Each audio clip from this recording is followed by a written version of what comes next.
didn't see the chat. I apologize. I could look at the chat later. But let's. He did just jump in because we had a specific topic we were discussing, and he literally moved away from it to focus on a religion. I mean, that is shifting the topic. That's right, because religion kind of were speaking about religion. It kind of went back religion. I mean, if y'all want to talk about religion, that's fine, but the topic at hand was not about that. So Honey just upset at a God that don't exist. John, this is what I'm saying. Allow me to insert something here. Go for it, JCC. Yeah. I think the key point was mentioning of, do you believe that snakes talk? And someone said yes. And do you think that's a good thing to teach your children? I.e. teach, i.e. educate. So there's a problem. Educating children to believe that snakes can talk is not an educational value. I think that's the main topic. But that same thing was taught 200 years ago. And it was right. So was the misunderstanding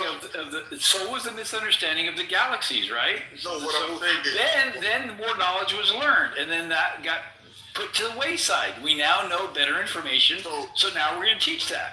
Let me explain what I'm saying. Yes, we've got more scientific advancements now, but back then, certain schools, you had to learn like 3 different languages, right? What is the even 20 years ago, like when they're learning like Plato and Socrates, they actually had to like read the Greek. They could just have translation. What does this have to do? What does this have to do with snakes talking? And that's a good thing to do. Nothing. Thank you, Albert. Thank you. So this is the last thing I'm gonna say.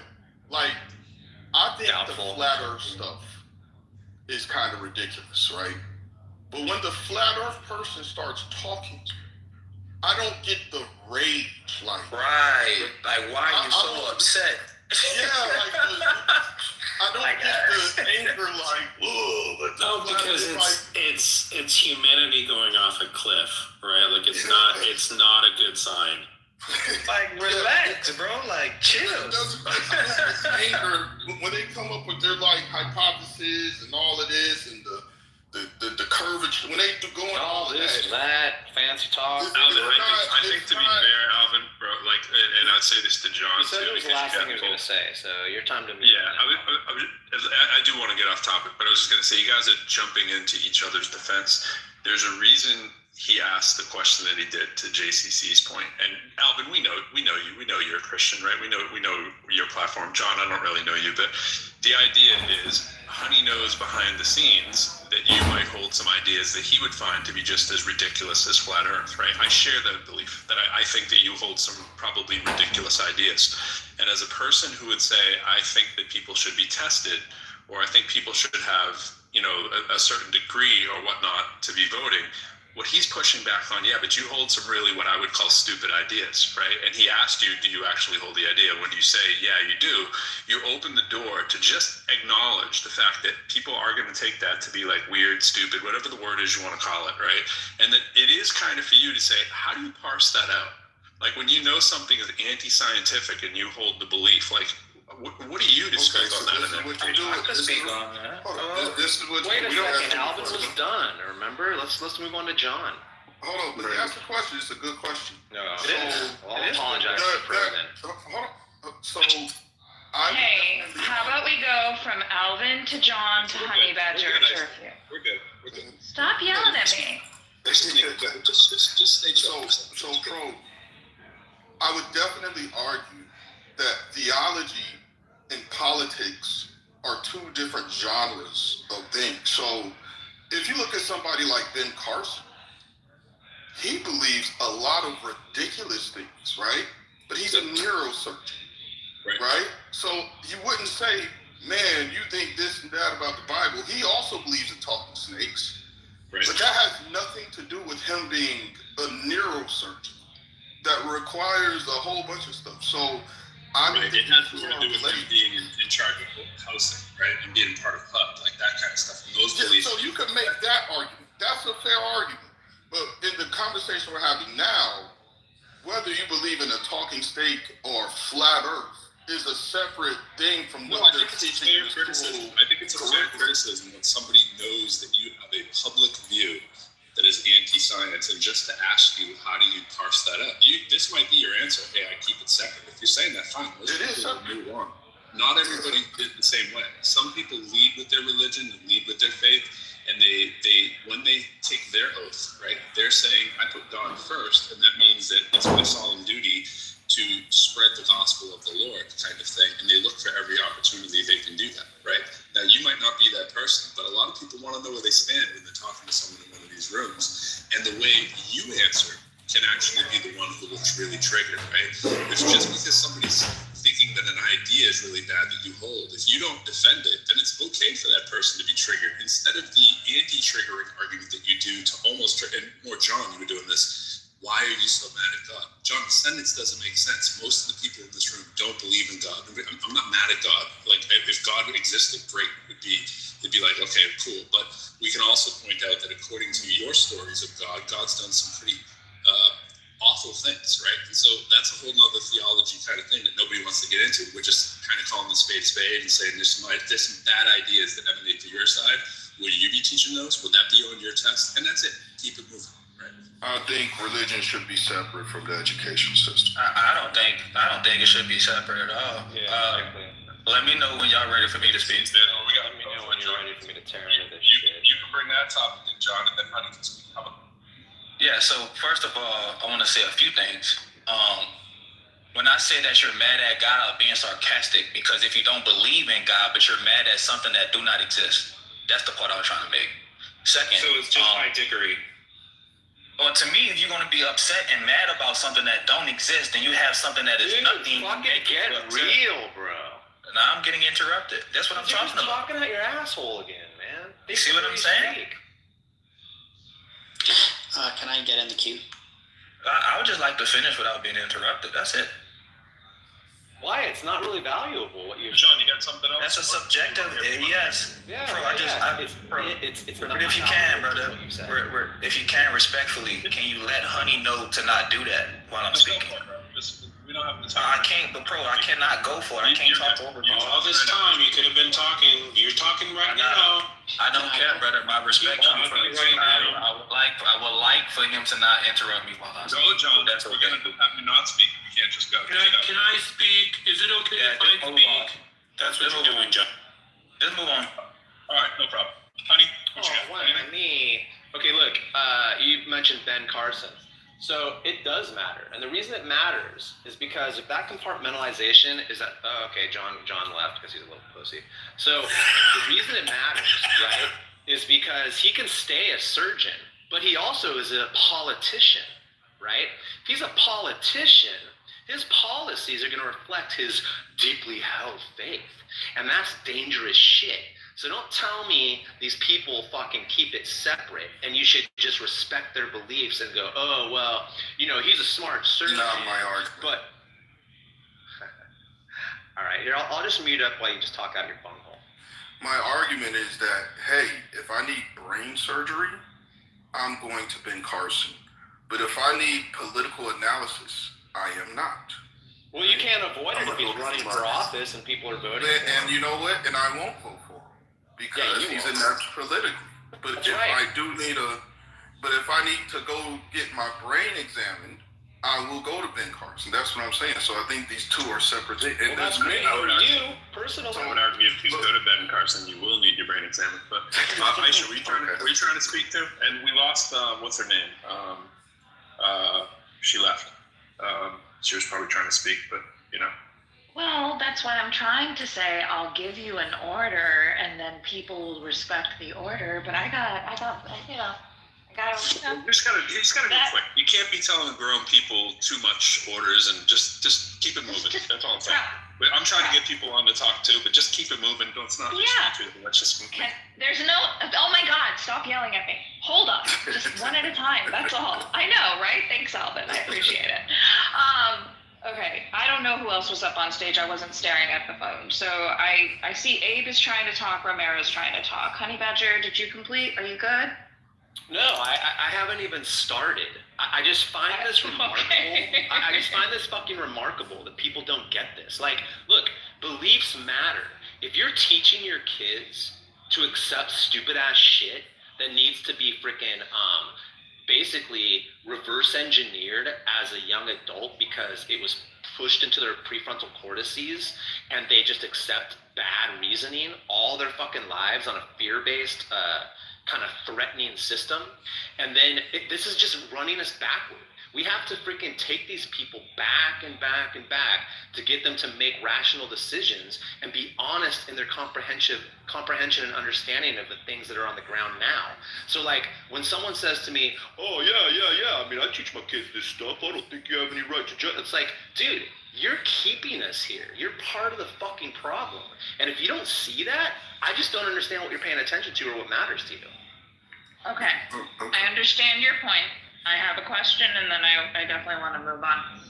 Do you believe that people can compartmentalize their religious ideals from what their functionality is as in their occupation or in the government It's a or case-by-case policy? basis, Aisha, just like you know. It's No, I'm circumstantial. aware. It's circumstantial. I agree with you. That's why we And I have don't the know these conversation. people. That's why we ask And them and we figure it out. I agree with you, but also I don't know these people. So when you ask them, I'm waiting for them to answer too. Does that make sense to someone who doesn't know everything? Oh, entirely. And that's why John just proved himself to be unworthy of the conversation.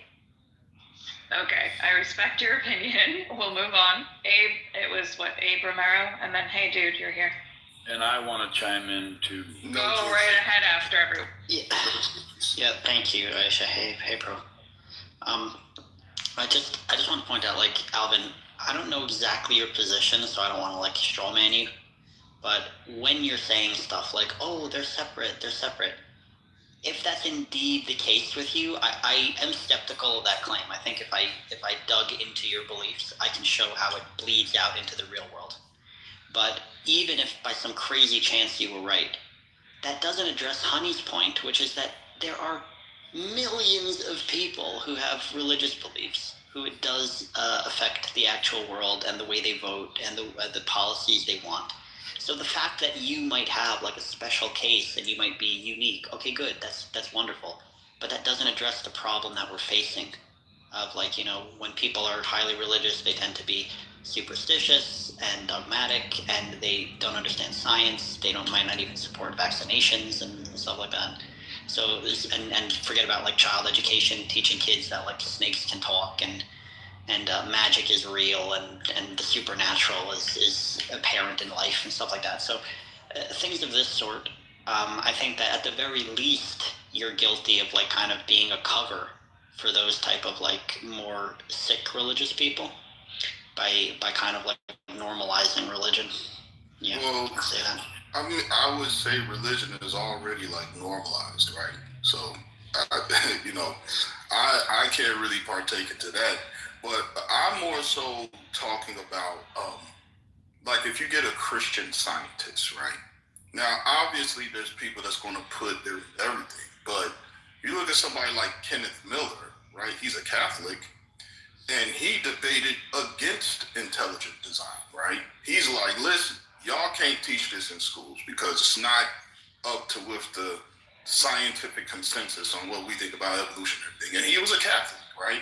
So when you go into like the professional level, regardless of whether he believes Jesus rose from the dead and all that, he's still like, hey, that's my personal, but if we're talking scientific, this is what we're doing.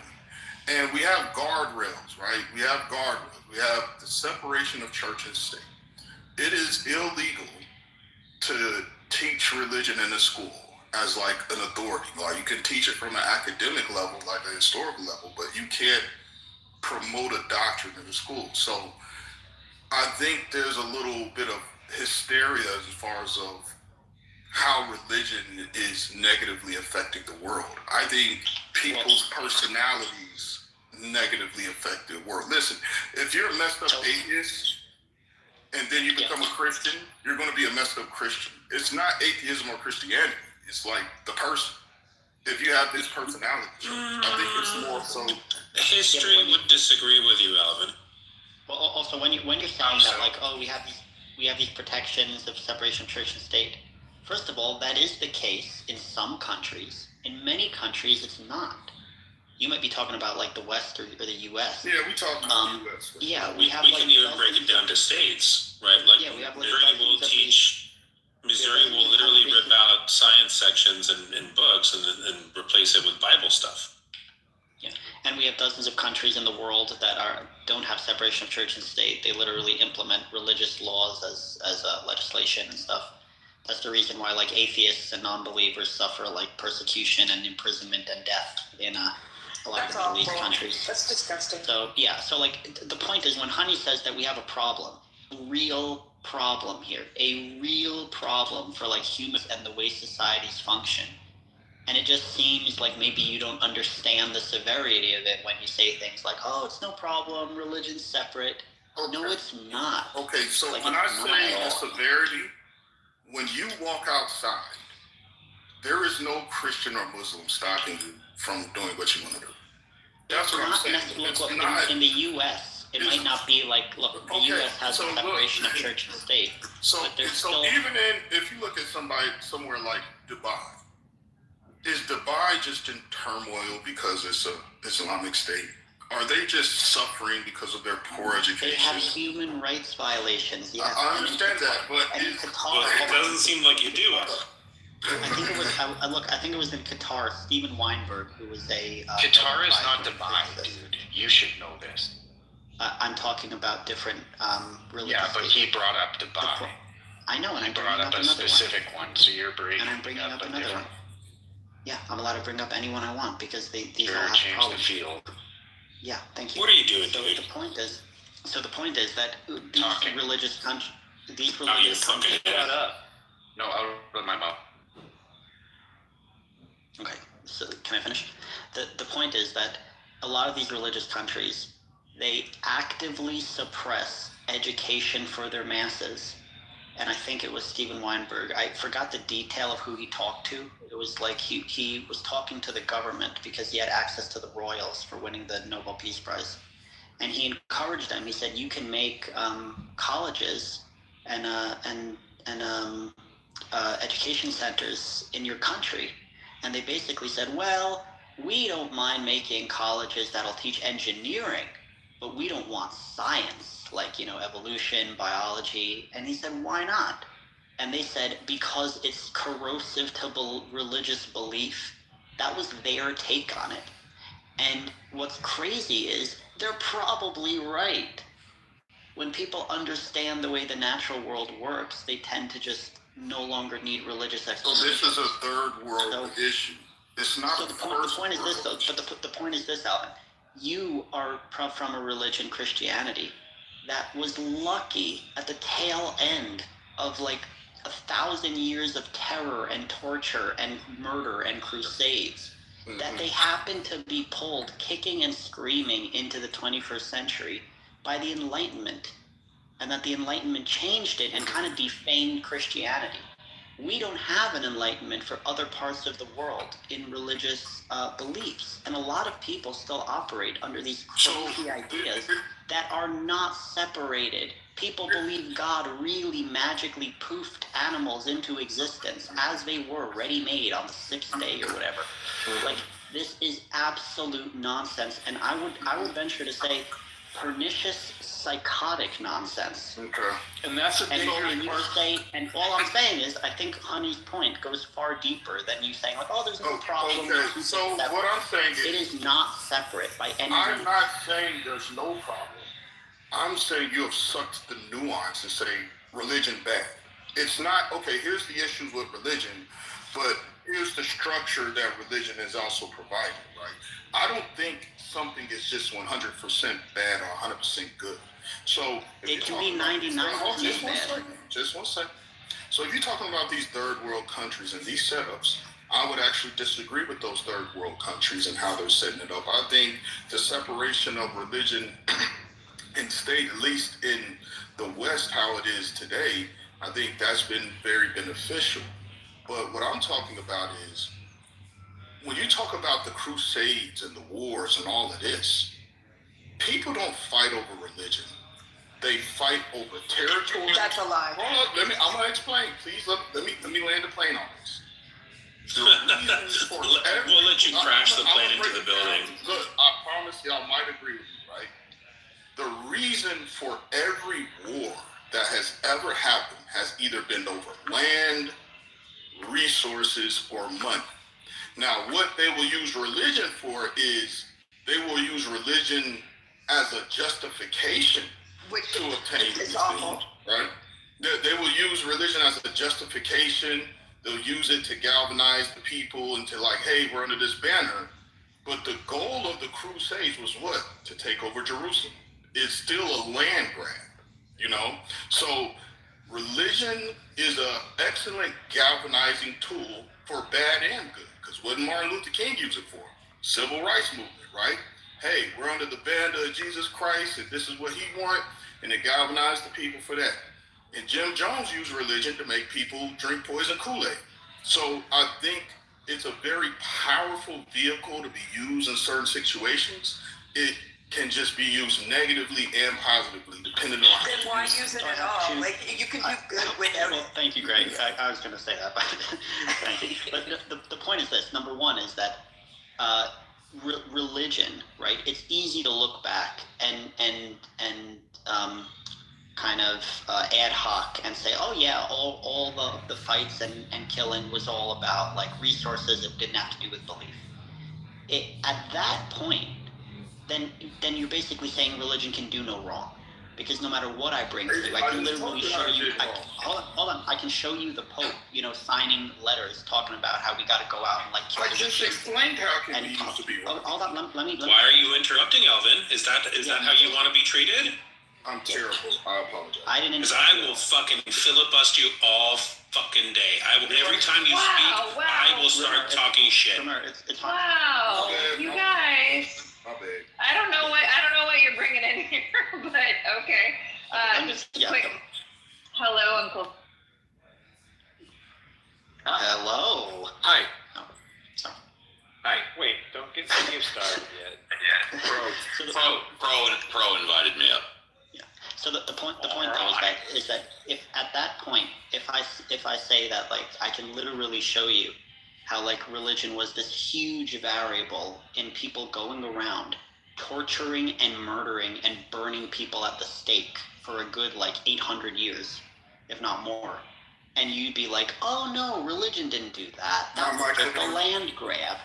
If you're gonna say that, then like I said, then you've completely like immuned your religion in this like impenetrable bubble. That's not. I told you. But it can be used as a. I'm going to respond to that. I'm responding to that. What I'm saying is, if you acknowledge, if you say that it was not the cause, right? If you literally think that the Catholic Church burning women on fire to death was just to do with a land grab or getting their resources, then you completely miss the point that religion can be an extremely toxic and this is what I'm saying about. Especially if you're saying that it's just used as a tool as well. Right. If you say it's just a tool and it depends how you use it, there are two answers to this. Number one was Gray's point, which is that then it becomes useless. If you can use the same Bible to literally burn people at the stake and also create civil rights movements, then it's fucking pointless. That's number one.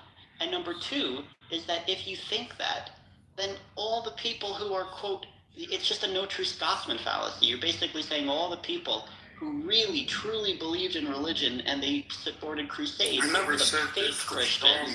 But you just happen to be part of the real Christianity. I never said that. Now you're saying things I didn't say.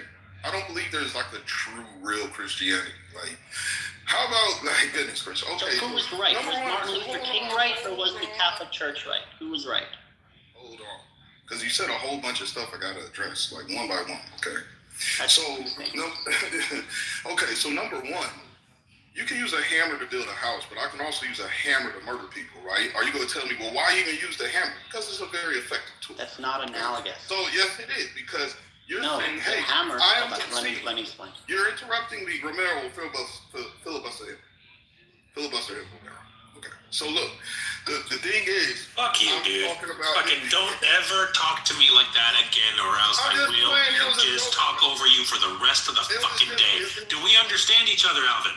It was a joke. It was a joke. I don't consider you funny. Do we understand each other? Okay, fine. Yes or no? Do I amuse you? Am I here to entertain Thank you. Go on. Okay. Goodness gracious. All right. You know what? Y'all have it, man. The temperature's a little hot in here. But hey, I think that the thing is, I think you're kind of sucking the nuance. My position isn't that religion can't be destructive or has been destructive, right? Salem witch trials, terrible, right? My thing is, I don't think it's like it's either all of this or all of that. Now, if you look at the structure of how it cleaned up Europe, so if Christianity never came upon the West, we would still have things like European tribes, right?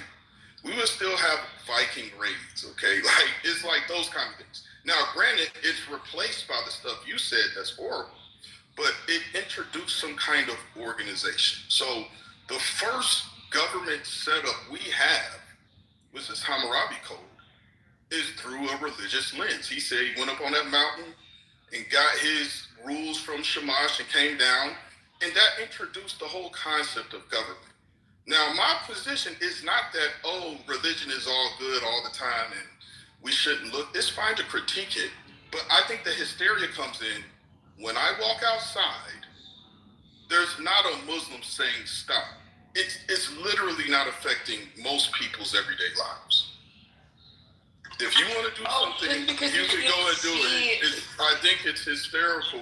It's a little hysteria how terrible it is. Right? Yeah, okay, so you're turning a blind eye to what is actually going on in the world and what has been going on in the world just because you can't see it. You can't walk out and see it. And We just saw it a while ago. Does not mean that it's not happening or has not happened. Yeah, so I've been wanting to. And for him to say that it's a lesser of two evils, but he's still saying that it's evil. It's something. I don't think it's a lesser of anything. So I've been trying to insert my point at the beginning for a while now. I waited patiently, and I'm going to insert it. The dangerous point is exactly what John did. The person who was so devout to speak his mind, but yet couldn't keep a tough skin, and he had to fucking leave the room. Right. The point of the dangerous part is someone like John thinks it's okay to use religion as an education and teach it in schools, like the talking snakes, like the creationist story. Those are the dangerous aspects that some people think is a good thing to put into schools, to fuck up the minds of the young, to cause a diversity and a separation in our country that is fucked up. That's the problem, Alvin. That's the fucking problem. And that indoctrination teaches people not to think for themselves, but to collectively adopt an indoctrination that has been egregious for many, many years. Now, my son, like I brought this up to Abe before, but my son is an atheist and he goes to an all-Catholic school, and he's got a group of kids like around him that are his friends that they've created the green schmod, and but the education is great minus the religion. He was brought up to think for himself in a slew of these fucking sheeple, and he understands how religion it can be so disgustingly used, and people use it to justify bad behaviors and wars and all of that. So why would we follow that? For one thing, we've always taught him to think for himself. If he wanted to believe in God, we wouldn't pressure him to think otherwise. We would give him all that means to do so, and we have done that. But he thinks accordingly, and he has common sense enough to think for himself. But what is sick is that kids are sponges, and you indoctrinate them into a society that perpetuates this idea that religion is good and religion is great, and and sense of community and all this stuff. It's like, no, it's not good. It's not good. It's not good to farm people into the same sort of ideals that perpetuate and cause war and division among people. It is not okay to think that way. Alvin, you said, I don't think it's all one thing or all the other thing. I don't think that's true. I think that's completely ignoring the actual problem here. It is all manipulative. It is all doctrine-based. It is all virtualizing faith over critical thinking. right? It is all of that, and all of that is bad. Yep. Well, and like I was saying earlier, right? There are states in in this country, in the USA, right, where textbooks will omit the theory of evolution. Big school board is Christian, right, where they want to insert the creation story or other mythologies instead of teaching. Yep. That's harmful. That's an act of terrorism. Danger. Right, and the same way with politics, like the push to get rid of Roe v. Wade was not a medical or a scientific reason. It was a religious reason, because a certain population of Christians think that abortion is wrong. When we confront them with this issue, we just say, well, don't have an abortion. Right? But their faith tells them that they need to impose their beliefs on everybody else. That's a problem. And the fact that you don't see it as a problem shows me the privileged position that you're in, that it just doesn't affect you, so you don't care. Right? But this is corrosive to our society. That's what I said. I don't care. Yeah, because you said it yourself that you go out in the world and you're not bombarded with some, Sharia law or anything like that. But just because you aren't being targeted first and foremost, you're not being targeted where it's affecting your life, doesn't mean it's not affecting the lives of others. So what I said is, I think the hysteria is overblown. Not that it doesn't happen, right?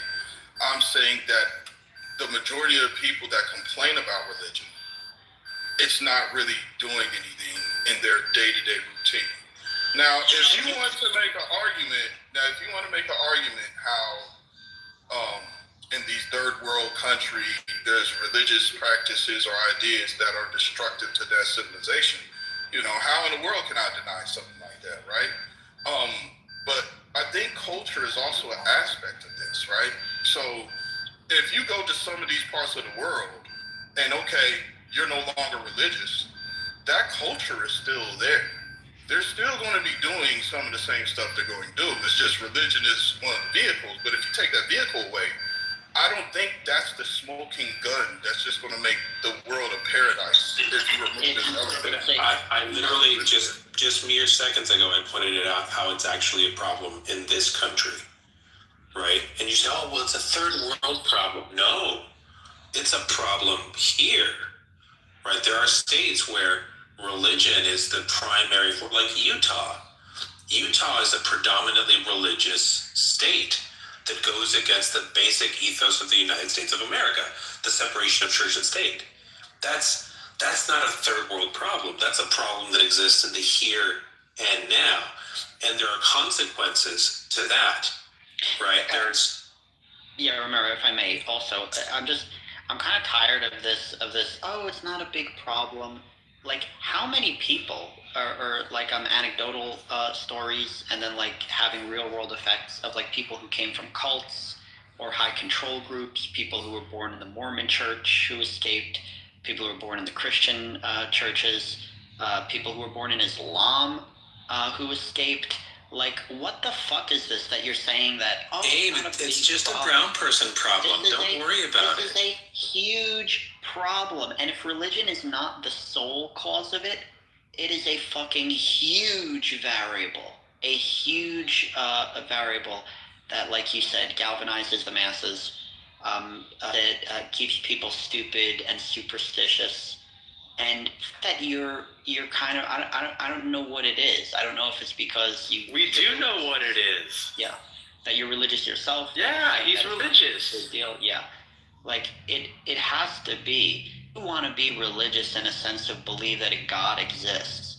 That proposition should be separated from everything. But it should especially be separated from the idea of organized religion. Organized religion is a cult, bro. Let's just get down to it, right? Let's just be brutally honest. Organized religion is a cult. If you're part of an organized religion, you're part of a cult in some way. They're not all as bad as each other. Some are less, some are more, but they are still kind of cultish. So the question is, why are we trying to downplay that cults are harmful? Cults are harmful. Cults can be harmful. Cults are Alvin. Cults are harmful. End of story. They are. So I'll give you an example. I'm in Chicago. They got Nation of Islam here, right? That is a cult. But I've seen what they do in the community. I've seen them get brothers that's been in and out of prison and clean them up, and now they got families. Like, I can see this happening in religion, even in a cult. So this is what I'm saying. So every time you talk about a horrible thing done in the name of religion, I can also give you anecdotes of positive things. That's what I'm saying. This all or nothing situation. That's what cults do. That's the way they attract people. But that's my point. I'm saying that I am taking the negative and the positive of it. Y'all are just taking the negative. Like even what I'm saying, no, not at all. Just 1 second. It just so happens that the negative outweighs the positive. So even you brought up Salt Lake City. You brought up Utah, right? Is Salt Lake City just in disarray right now? Is that city doing horrible? Something doesn't have to be end of the world house on fire to fall into how is Salt Lake City is their economy messed up? There are deeper problems. There are deeper problems. There's the separation of church and state doesn't exist there. Personal freedoms and liberties exist there less because the government controls a lot of things that people are allowed to do. So maybe you don't see it as a problem. Maybe you think maybe you don't believe in personal rights and freedoms and liberty, but that's a you problem. I mean, look, listen, I'm not a Mormon, right? But Alvin, in your view, you're basically saying if it's not dystopian and like there's dumpster fires all over the city, you're like, oh, there's no problem. What about like all the problems like we just described? Children not being educated scientifically, LGBTQ or minority people being forced to hide their sexuality and feeling guilty and depressed and suicidal. What about the fact that like women are treated as second-class citizens and they shouldn't talk before their husbands or vote or like have any type of input into household decisions? Let's just say or worse that they can't hold on, or worse that there's like spousal abuse that they don't talk about because they're afraid of being ostracized in their community. Just look at the statistics of the Bible Belt. Look at the statistics of the Bible Belt. And you're just like, oh, the city's not on fire, so what are you guys upset at? Okay, so when you bring up Salt Lake City, Utah, we're going to stay there. You brought it up. No, I brought it up. I brought it up. Sorry. Because we're going to use this kind of like a... Yeah, because Utah is a very religious area. Very religious. And I don't know if you've been there, but it's a pretty clean city, right? They present well, as cults do. They all dress in their nice little white shirts. They all have their press pants. Well, the Nazi occupation of France wasn't so bad. I mean, the garbage was picked up. Everything was clean. The wrong people weren't roaming the streets. I mean, come on, guys. Come on, are we comparing the Mormons to Nazis now? Well, Alvin, the point is cults are cohesive, often secretive groups characterized by extreme devotion to a charismatic leader. Well, that means Mormonism isn't a cult because it's not secretive at all. No, it's not. Are you fucking kidding me? Dude, okay, so this is how I know that you are a dishonest person, Alvin. This is exactly why I can't fucking deal with you sometimes because you are just being completely dishonest. And I wanted to point out the charismatic part, right? So Alvin's looking at like, oh, the city's so fucking clean, it's awesome, blah, blah, blah. But the inherent underlying meaning to it is the cult, bro. That's the problem. Cults, they'll help you if you're part of them. They're cults, exactly. Any type of individuality or questioning, they will spit you out so fast and leave you homeless on the street. Cult members experience a lot of significant mental trauma, bro. Look, I'll give you an example of Nation of Islam. When they cleaning up them streets of them neighborhoods, they don't know those people in them houses. Old ladies out there, when they doing all of this, when they're doing these food drives and stuff, I've seen it with my own eyes. Okay, but and I'm not a part of the Nation of Islam. Can your own eyes? Hold on, just one second. Can you detail for us the temple rituals of the Mormons? I was talking about Nation of Islam. No, sorry, I was asking Alvin a question. Okay, if I could go after Alvin, that would be amazing. Thank Yeah, you. Alvin, can you detail for us the temple lackluster. the temple rituals of the Mormons, please? I'm not a Mormon. I don't know. Because it's a secret. Right, because it's a secret, and you gotta be a Mormon. You gotta have the badge to get into the club, brah. All right, so I completely 100% agree with JCC's definition of a cult, and I'll just paraphrase: manipulative, charismatic leadership, extreme secrecy, isolation from society, excessive control over members, and a central cult figure. I added a little bit to it. I completely agree with that. But the statement a couple of minutes earlier that all religions are cults is completely untrue. And where religions differ from cults is the fact that religions are generally open, and they are open to people joining and people asking questions, and they are not secretive. So I think cults are horrible. The religion that I read and what JCC said is correct. But no, not all religions are cults. That's not true. It kind of is, though. So Steve, cults are open because they need to recruit new members. That's literally what they do. Yeah, but Steve, All right, Jew well, is a member, so he can't say they're all cults. Let's This is how religion poisons everything, dude. Let's bring it home to me and personalize it. Can you please tell me what? I don't want to hear about it. Well, then you don't have to answer. I belong to the Jewish religion, and can you please tell me why my whole religion, the whole Jewish religion, is a cult?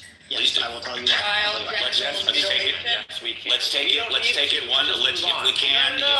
Let's just Genital stop. mutilation You is say Honey, let's do this. Let's do this, honey. Yes, let's take it one step at a time. One step. Child mutilation, like Ray said. Okay, firstly, the child mutilation is.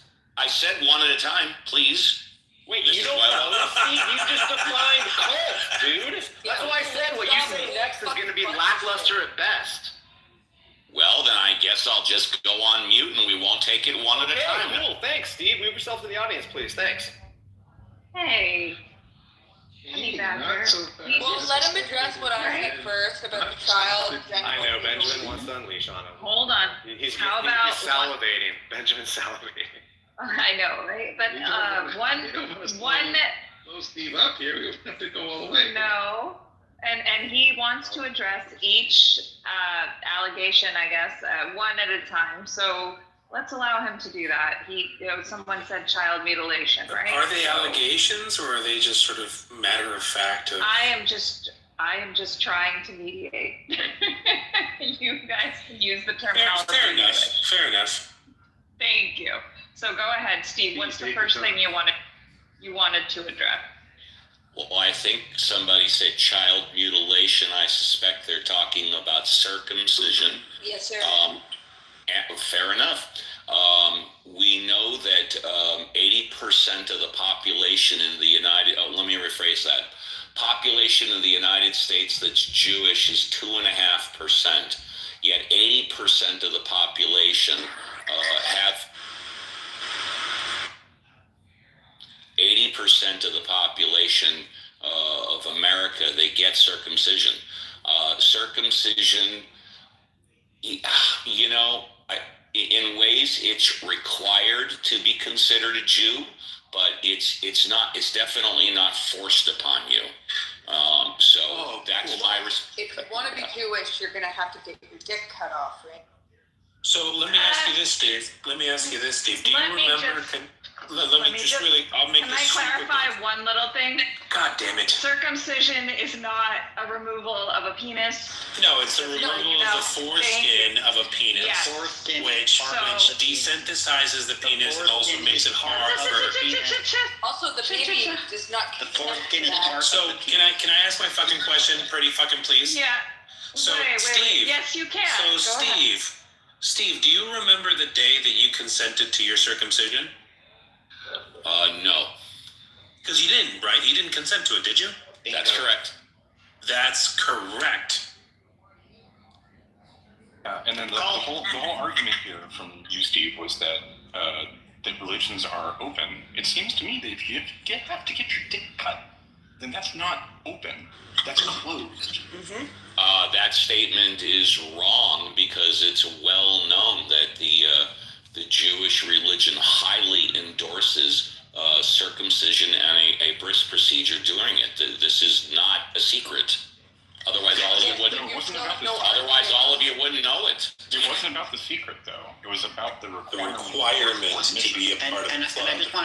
I just want to add another thing here. Okay, I'm confused because I'm not aware. We know you're confused. Yeah, you're always confused, Steve, when the point doesn't match up with what you believe. Look, the point is this. It is harmful to force circumcision, a completely unnecessary medical procedure, on children merely because they were born in a cult. That is cult behavior. Now, the point is, even if you thought that that wasn't harmful, which is completely harmful, but the point is, cults are going to be harmful to varying degrees. The fact that you, Steve, might be in a relatively healthy cult compared to some type of death cult, that doesn't mean it's not a cult. It just means it's less harmful.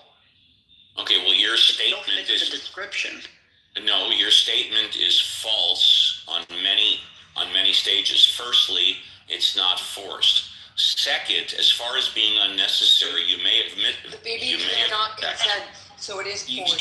It is forced, Steve. You literally said that you don't remember the day you consented to it. So of course it's forced. You just don't remember, so therefore it's not forced? So like the girl who got raped when she was roofied, well, it's not forced. She was roofied. She doesn't remember, so it's fine. Can I continue what I was saying? Also, you made a point. You also made a point that about 80% of males in the United States are circumcised, and that's just how much that the whole idea of circumcision, like from that cult, has progressed onto the people, and that's like disgusting. It's disgusting that is even allowed beyond that religion. Like, it's disgusting in the first place, but the fact that it's transgressed beyond that, where people are just getting it because of cosmetic reasons to slice their baby's penis tip off.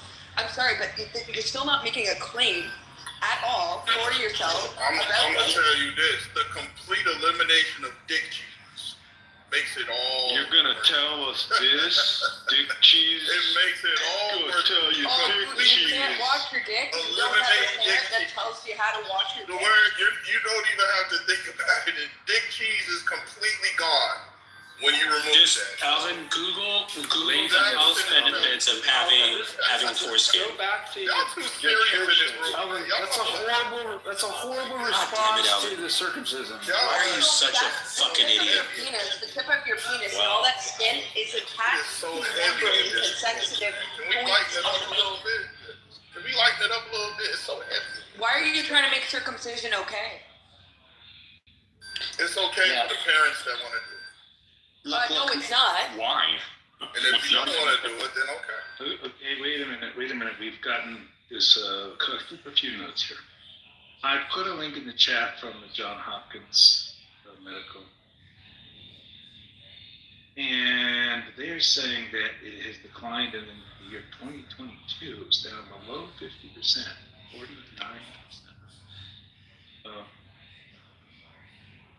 I also put a study into, sorry, Benjamin, go ahead, finish.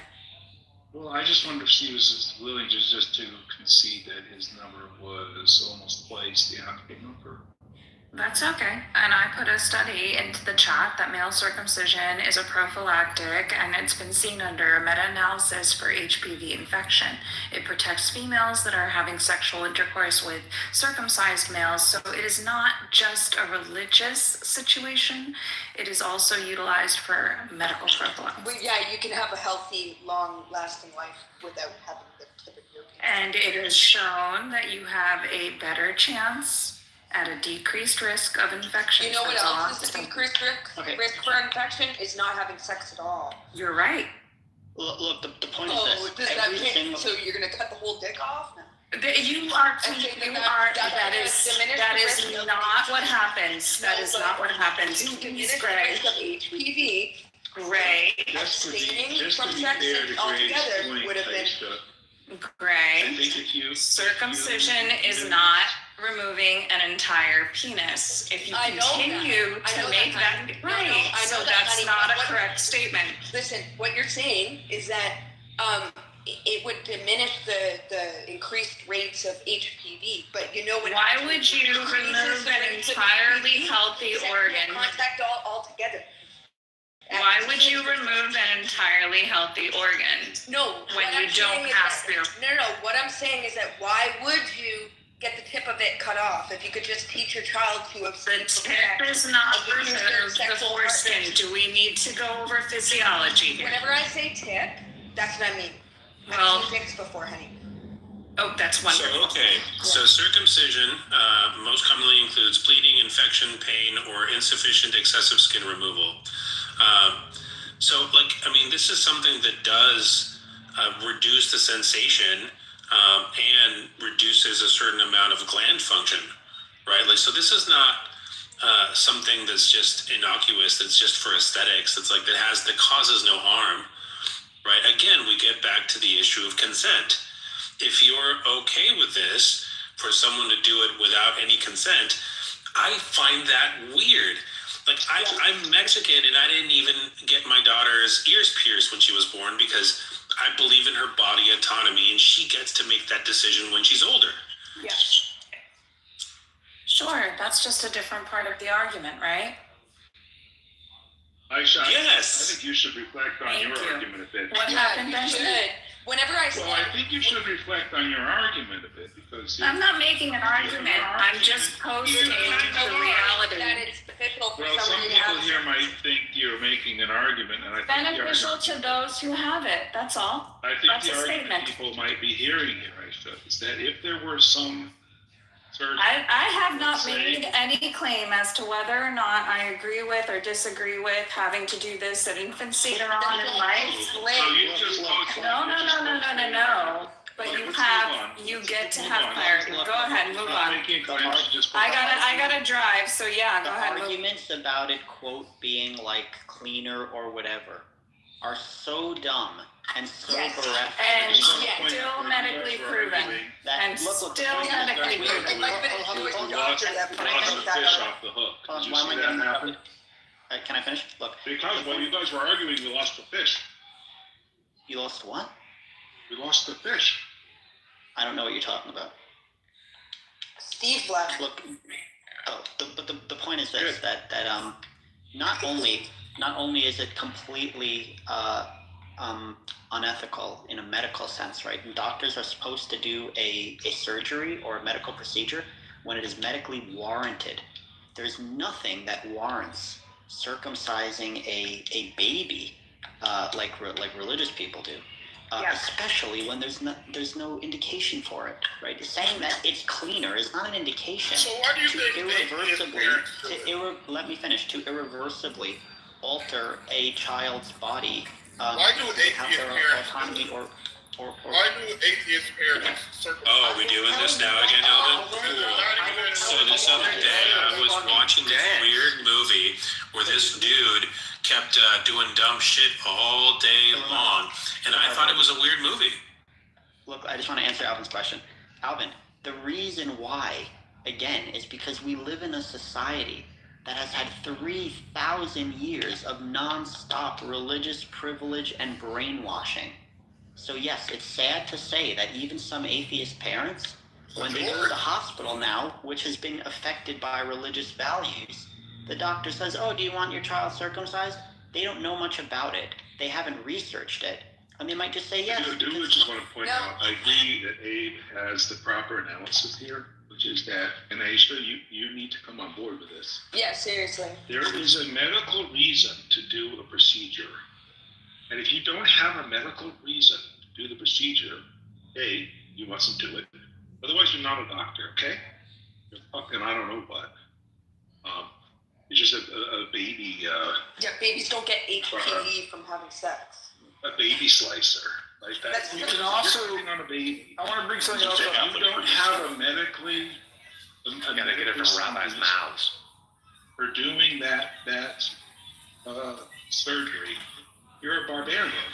No, I have Also- a story. I have a Hang personal. on, I want to add something to HPV, please. Hang on, real quick. I want to give HPV Aisha, was brought up. the opportunity. No. Yeah, she'll get it, but hang on. I want Give to. Aisha the This is opportunity. on topic, right? About the Well, penis and not now being. is the time for Aisha. Hang to acknowledge on, this important fact. Benjamin. Hang on, Benji. The point is, the prophylactic to circumcise is a good thing to prevent HPV. However, cunnilingus spreads HPV. People are dying of throat cancer because of HPV. You don't need a cock to get HPV. Having sex causes HPV. Fuck yeah. Fuck It yeah. doesn't cause Dating HPV. from sex. A virus cause. How is Yeah, I didn't bring up the cause. I brought up the spread. You understand common speak, right? Aisha, you understand common speak, right? Or are you just being pedantic? I give Aisha the opportunity. We're doing No. some work. All I'm doing The point is this. is letting you know that there is a medically valid reason for It's not parents medically to valid. choose. No. it's Yes, not. That's not medically valid. That is a medically valid reason to allow You're people. worried about It your is baby getting evidence-based. It It is is not. evidence-based. You're worried more about your baby getting And HPV than you're- slaughtering the baby. Are you? Who slaughtered Jesus, Gray? You jump to conclusions like nobody's business except for jump. This is hyperbole. Yeah, it's a You hyperbole, won't- and that's not how evidence-based science works. It's not medically No, necessary. it's not. Circumcision. It is not how evidence-based It's not science medically works. necessary to And have the circumcision. entire are you okay there, Gray? No, Relax. it's not okay. Look. Just a moment. You guys don't It understand. is not evidence-based science, and this entire conversation began on the basis. Bringing down a little thing that says Hold on, Abe. less bacterial rates or whatever. Like I oh, was asked to comment, and I'm continually interrupted. Give me a moment. I'm working on that, Aisha. Thanks, You Benjamin. interrupt Aisha. Here's the Put thing. The audience for a bit because we're doing work here. No, it seems like wait, what happened, huh? Sorry, I didn't hear you. I'm making room for you. Go ahead. Thank you. All I am saying is that there are medical reasons that parents can use to make a decision. Whether or not you agree with that decision or think that it causes some kind of aspect of consent is a completely different argument. Yes, HPV can be passed along to babies. Go ahead and look that up. It can also be prevented by 3 doses of the Gardasil vaccine, which you can still get as an You're adult. digging a hole here. That's all right. I don't mind. It's medically accurate, and that's all I care about. Calling circumcision a complete removal of the penis is also medically inaccurate. So if you're going to have a conversation and you're going to make allegations or accusations or contribute to religion being a cult, which is fine, have your conversation. At least have it be accurate. Aisha, do you really think she meant that you cut the dick off, or do you think she was being funny? No, but I think that people in their passion contribute to the misinformation and miseducation of others. Now, I don't know about this whole, somebody mentioned something about rabbis, mouths, something or other. I don't know about that. I have no idea what that has to do with anything. Aisha, that's not the work. The work right now is But I'm about to your start threshold. driving. Check it out. Okay, then keep Your driving. threshold for what qualifies as a medically necessary surgical procedure on I didn't say. Where did I say I was medically What you're necessary? doing is more dangerous than. I said that Not there getting is circumcision. a medical reason that there can be used in order for people to do it, and that's part of the conversation you were having. The Wait, entire so Aisha, conversation. you think that they're, like, let's say a child is born and you think it's indicated that they should have cosmetic surgery right away if you think their lips are too puffy, you just, boom, give that child a lip job? Like, what's the threshold in your opinion? Well, see, now you're characterizing something as being cosmetic. Excuse me. I'm going to focus on driving, you guys. Please do. It's more dangerous than not getting a circumcision. And it's more dangerous than me having to sit here and have an Why do argument you about keep doing something it? that people are Drive. completely misunderstanding. What Come age- back, Yeah. Rick. Less narration, more drive. Consent should be, like, for circumcision. Like, what age would you put that is appropriate for consent for a minor, right? The age of consent, what should it 27. is that just in general, but like when do you think I just want to in the Kukui culture in Kenya, it's 13. When the child reaches 13, they talk to him about their culture, and if it's going to happen, it happens then. Wait a minute, are you Kikuyu? I used to live in Machakos, Kenya. Are you from there, bro? No, I used to date a Kenyan, and I'm contemplating moving there, so I've done some Okay, research. yeah, I used to live amongst the Kikuyu and Congo over there. Thank you. I heard that. Thank you for allowing Abe and I know. I was actually trying to speak. The thing is that I want to point out that this is always what happens, right? If we over police, we over talk, we over jump in, it takes fucking forever to get to a point. Steve came up and Steve was trying to list off his shit. Now I understand why Honey wanted to cut him off, because it's going to largely be a long bunch of long-winded one by one point. But I do want to point out that we only got to this first point, right? We don't need to have meta-analysis on fucking foreskin removal, right? Like stop, right? Like we don't need to go down the rabbit hole with every single thing. I do think that Aisha's claim that it's medically necessary support the claim that I made that she's making absolute claims that the circumcision is good for some reason, and it's not. It's not medically necessary. It's also like if we grew up in a society where there was no, just imagine for a moment, thought experiment, there was no Abrahamic religions, right? There was no circumcision. Doctors wouldn't even be fucking thinking about doing some type of analysis of, oh, there's a little bit of infection here and out there. Nobody would think to do a circumcision. This is an ancient barbaric practice from like proto-Semitic tribes in the Middle East. It is insanity. The fact that we're having this conversation is insanity. And then now they're considering it cosmetic. So now that they can consider it cosmetic, it's no different than somebody getting lip injections, you know. Compared to real genital mutilation that goes on in other countries, especially to women, like this is actually a skip of the mark. And I'm not trying to trivialize it, and there are obviously correlations with benefits for it, right? But it's like we're not going to like go down the whole list. Like that article is a cool article. Like, you know what I'm saying? I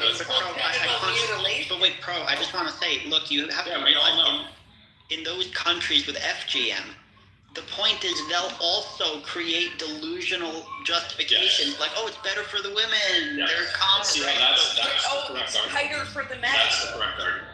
Yeah. It's not like we all need a meta-analysis on how fucking cutting off the sheath of your penis is not like fucking necessary. And we all know that it has a couple benefits. Obviously, it's going to keep a cleaner dick, right? Like that's kind of obvious, right? And we all know that we're not having a consultation with the baby. It's just not a great point. Just keep it moving. There's way better points of why religion is a cult, other than it's doing genital mutilation, right?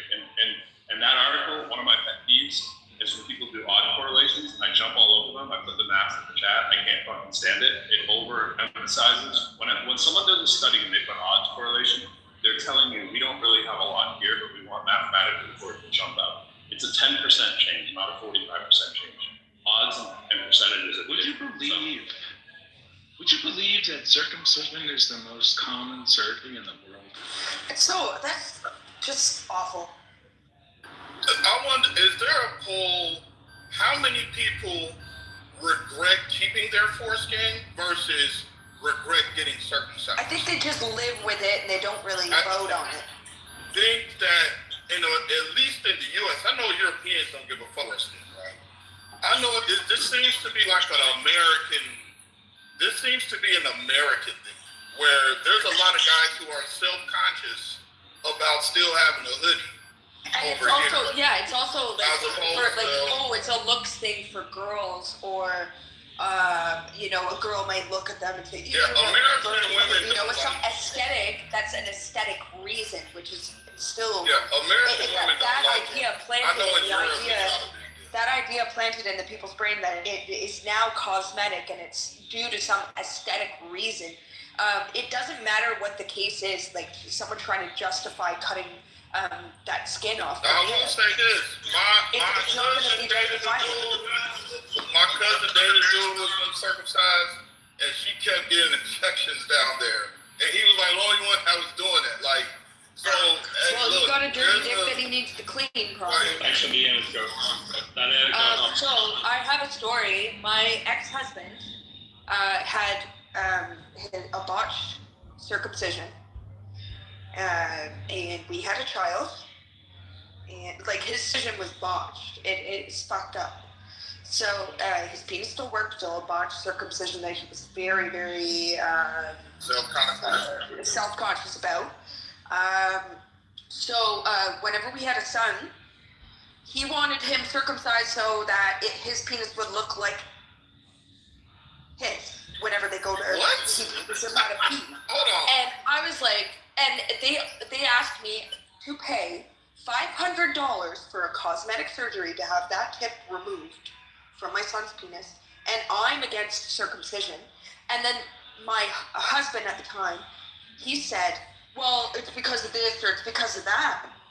And I said, honey, you've got a botched circumcision. What in the hell would make me want to cut off, first of all, put my child through that pain and hold them while they're screaming while it happens? I don't think so. Just because of some cosmetic value.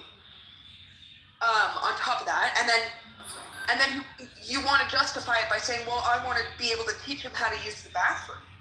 I taught my son how to use the bathroom. You were going to surgery when they were going to have you hold them. But like, You thought you were going to be in the operating room holding them down?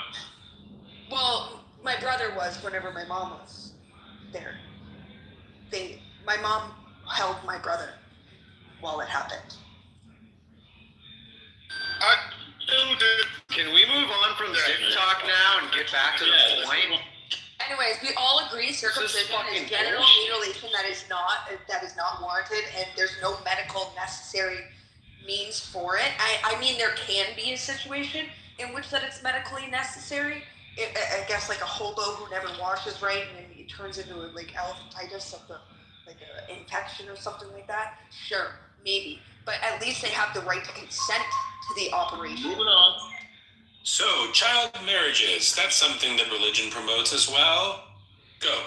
Non-religious people, you have child marriages, like the Paraham people, they're not religious, and they have child marriages, right?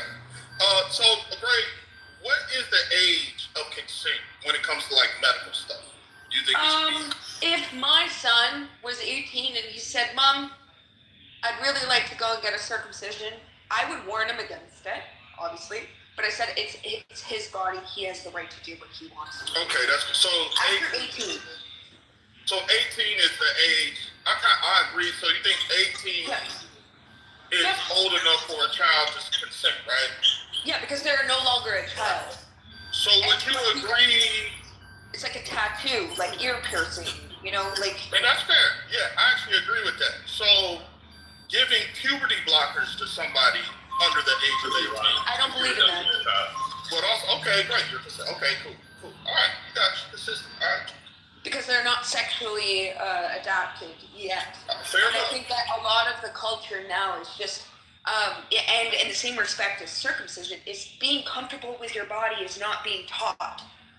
That's fair. Being comfortable with who you are, whether you're interested in pink nail polish or trucks or trains, doesn't matter what's going on in your pants. I think that a lot of people are confusing what people like and what traits people have with sexuality in terms of like having them change. I'm sorry, but in my day, if you're a butch lesbian, you're a butch lesbian. You don't have to change because you don't have to change. They were comfortable with themselves to be that way, and you don't have to change your sexual identity. And I don't mean that to be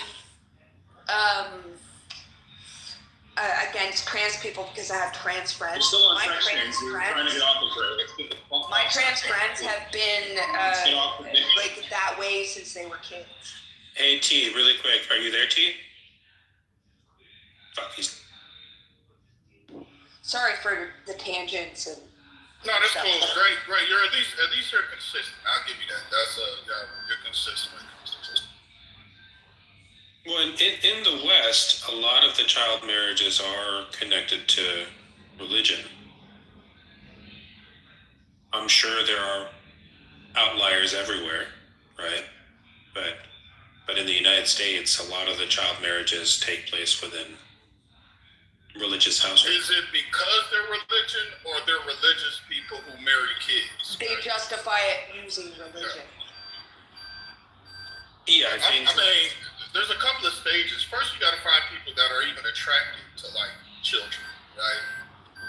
Well, I mean, I'm not saying like, yeah. So you're right that there are some places like in Utah and parts of Colorado, it is not common, but it does happen that you have adult men who are grooming young women to marry them at a young age. And the young men of that town or society, some of them get pushed out of society because they're seen as competition for the 45-year-old. Wow. Right? And there's a documentary about it, like The Lost Boys of Utah or some shit like that. So, and same with other places that are like the Bible Belt, right? Has underage marriages of children marrying children, and also people that are adults marrying children because they get an exception from the parents. And also the age of consent varies wildly from state to state. In some places that are much more religious, the age of consent seems to be lower. So there is correlation. There is a logic to what you're saying in terms of the religion portion of it. So the reason why you would see a lot of kids marrying kids that early is because, you know, they say, hey, you can't have sex before you're married. So let's marry them at 15, 16 years old. So that's something they're not going to have to deal with, like the temptation part. So that is a thing. I mean, it's probably Utah now, but yeah. But yeah, that's one of the reasons why they married young. But I think, depending on how far back you want to go throughout history, I'm saying the child is like, I know that an adult is like 18, but to me, I think I still call a 16-year-old a child, right? Yeah, you'd be right. So, I would argue, depending on how far back you go, it would be more rare for a 20-year-old woman to get married than a 15 or 16-year-old, right? It's disgusting. Depending on how far back you go. Last 10 years. They didn't have the knowledge. They just didn't have the knowledge. They're also using means of religion to justify pedophilia or child marriages. I think it's, yeah. But an adult, considered an adult, I would be safe with 18. You know,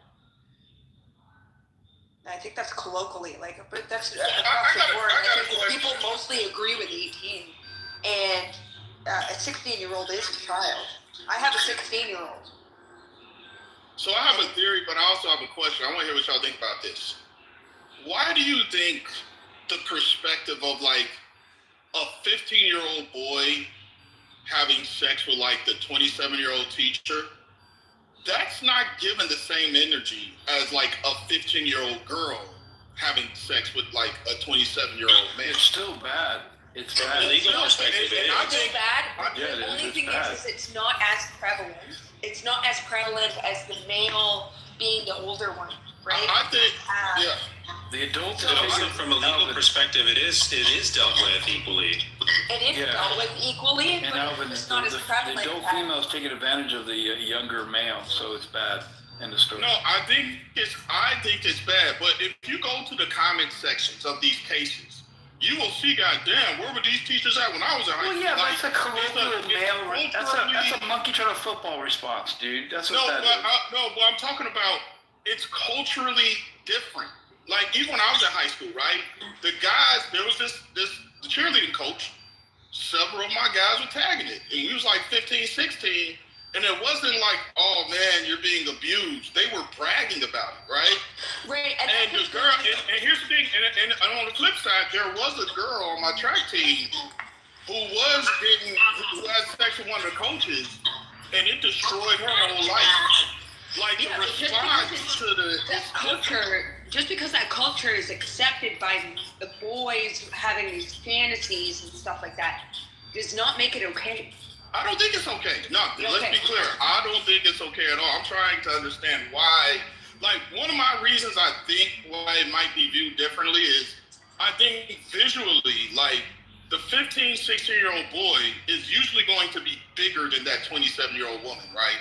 So I think from a visual standpoint, it's kind of harder to, like, he's the victim as opposed to, like, this big 27-year-old man and this tiny 15-year-old, you know what I'm saying? Yeah. I think that's Let's be more. Let's use real cases, right? So, like, there are plenty of cases where the woman slept with a 12-year-old boy, right? And you're right that in the comment sections, because the internet is toxic as fuck, right? You're going to have a very toxic response. From a legal perspective, it's dealt with equally because it is considered abuse regardless of the fact. Now, culturally, the reason why you get that reaction of when it happens to a boy is because men tend to be, or males tend to be extremely horny at a much younger age, and culturally we allow them to express that horniness. So there's an imbalance culturally with how we perceive sexuality in boys and girls.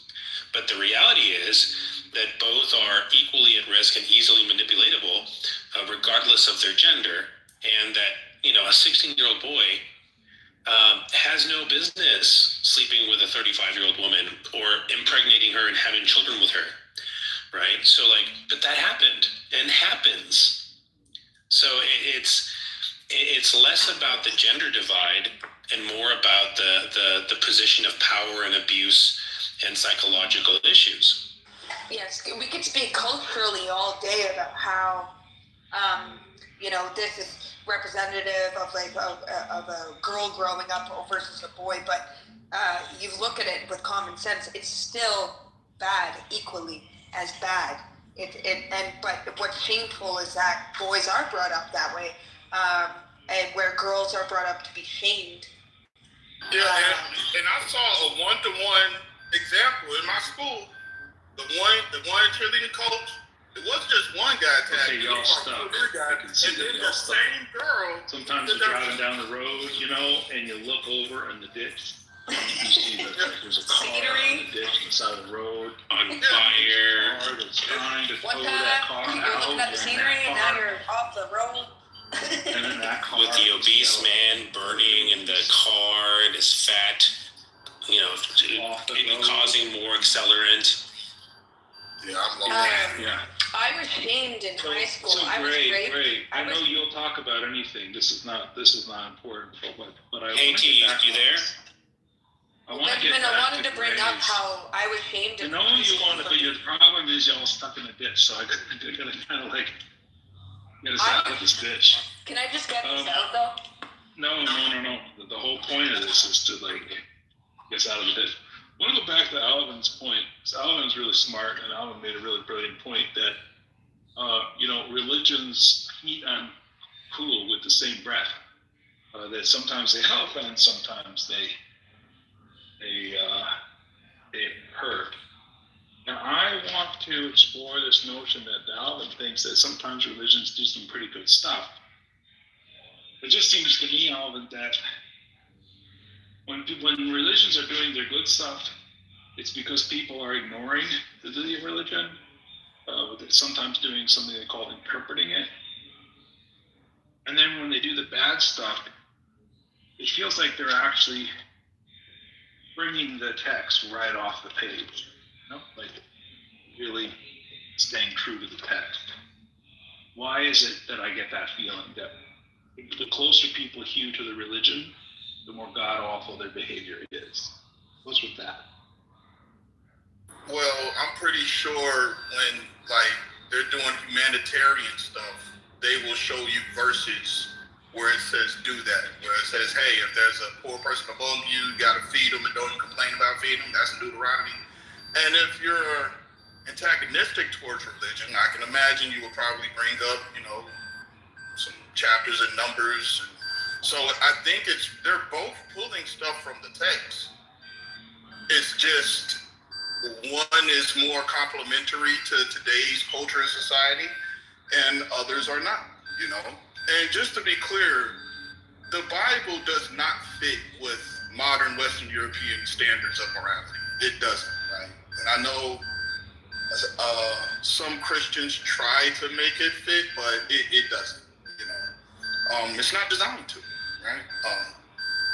Modern Western European ethics is Alvin, a what's different that thing. beeping sound? Oh, I gotta fix my car.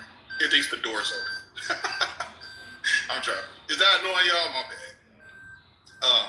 Yeah, it's a little But yeah. distracting. I'm not like. Okay, my bad. I'm almost back.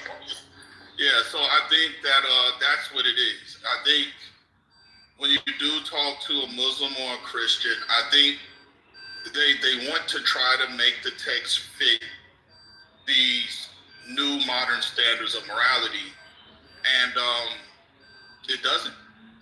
It never will. Wasn't supposed to.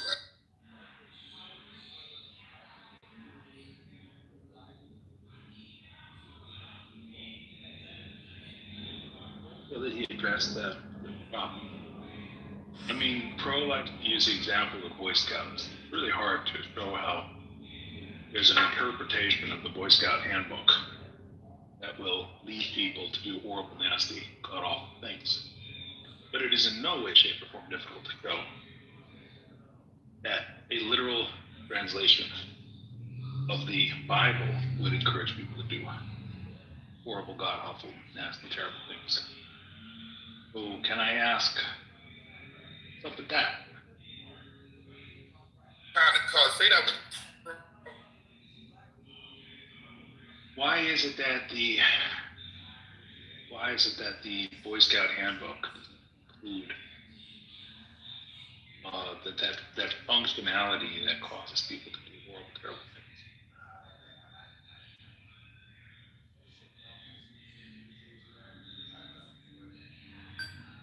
I think Alan's breaking up. What y'all think? You're in the Matrix, Alvin. I did want to ask though, why is Aisha a mod? Was Aisha a mod? Yeah. Oh, well, if you click on a profile, you scroll down, it says make a moderator, and then that's how people. Oh, that's your justification? Yeah. Because she's all for circumcision. That's not in her profile. If that was in her profile, I don't think you would make her mod. She's thought about it a lot. I don't think she thinks too much about these topics to begin with. That's why she shouldn't be a mod. You think that people that don't think about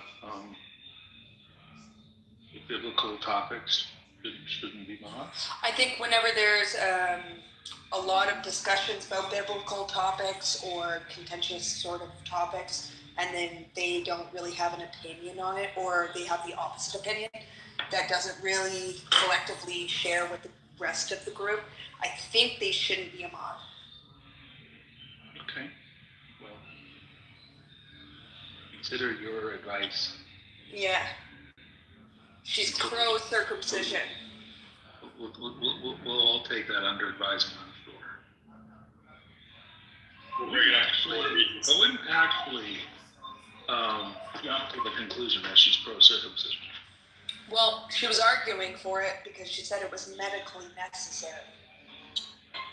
To be quite fair, he didn't actually say it was medically necessary. He said No, she did. She said that it was medically necessary for HPV. No! Stop!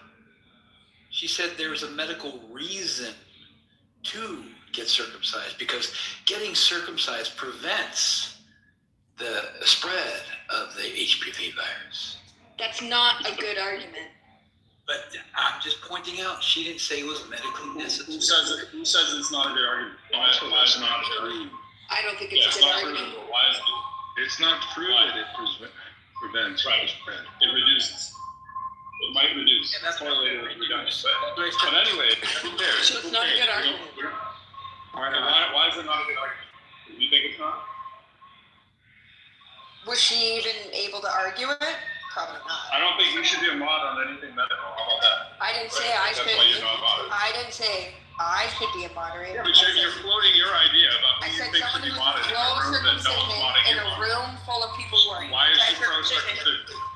probably shouldn't. Someone who is not informed on these topics and biblical topics probably shouldn't be monitored. Right, how do you know she's not biblically informed? Because Benjamin told me. Benjamin said I should not biblically. I also don't remember that. Okay. I didn't hear those. You're making up a lot of shit. Do you want to tell me she is informed? I just want to know why it wasn't a good argument. She's probably decently informed like most humans. She doesn't know the Bible. She doesn't have to be bowing down at the altar of the fake Bible, does she? To be able to have a little bit of an opinion on it? Do you think that she's informed in saying that circumcision is good because it's medically necessary due to HPV? Yeah. If she said, I know my mic's off. If she said that, first of all, anything informed about medical, yes, infinitely more informed than you are. Infinitely more informed than anyone on the stage. And if it comes to biblical, who gives a fuck if she's informed or not? We're in an atheist fucking room. Easy, get it right there. I think she needs to get it right. The first people called atheists were Christians, by the way. I think she needs to study more. I think Alvin might actually be right about that. What do you say? Yeah, the first people called atheists were Christians. Okay, cool. Probably Christians that have that agreed with everybody else on everything except for like a little. Well, they said it because God actually has a left earlobe or doesn't have a left earlobe. Well, they said it because. You got a bad connection, Alvin. Don't tell them. Might fix it.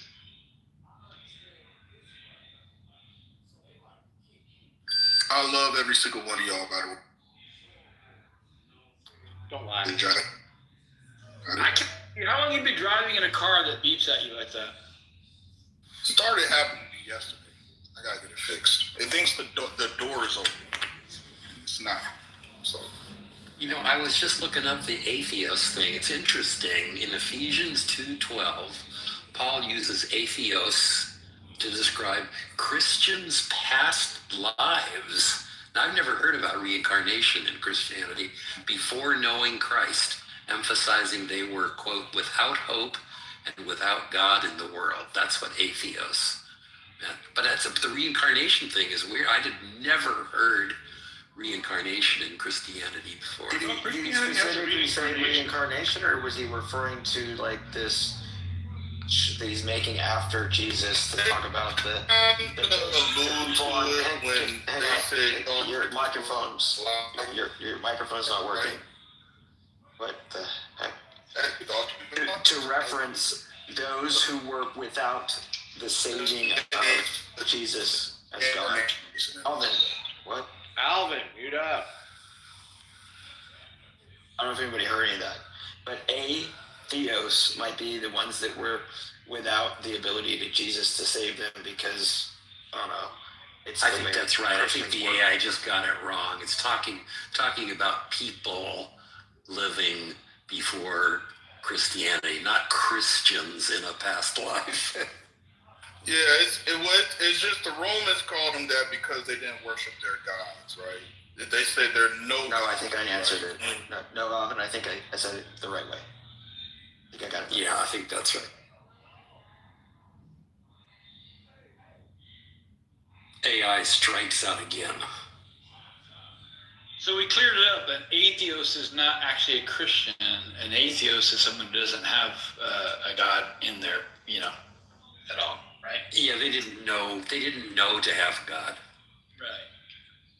But we have documents of Christians being called. Not that Christian and the atheist is synonymous. It's Romans called them that, right?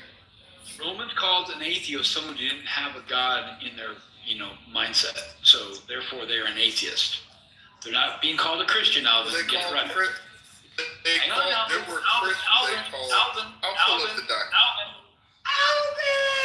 The point is, they're not a Christian.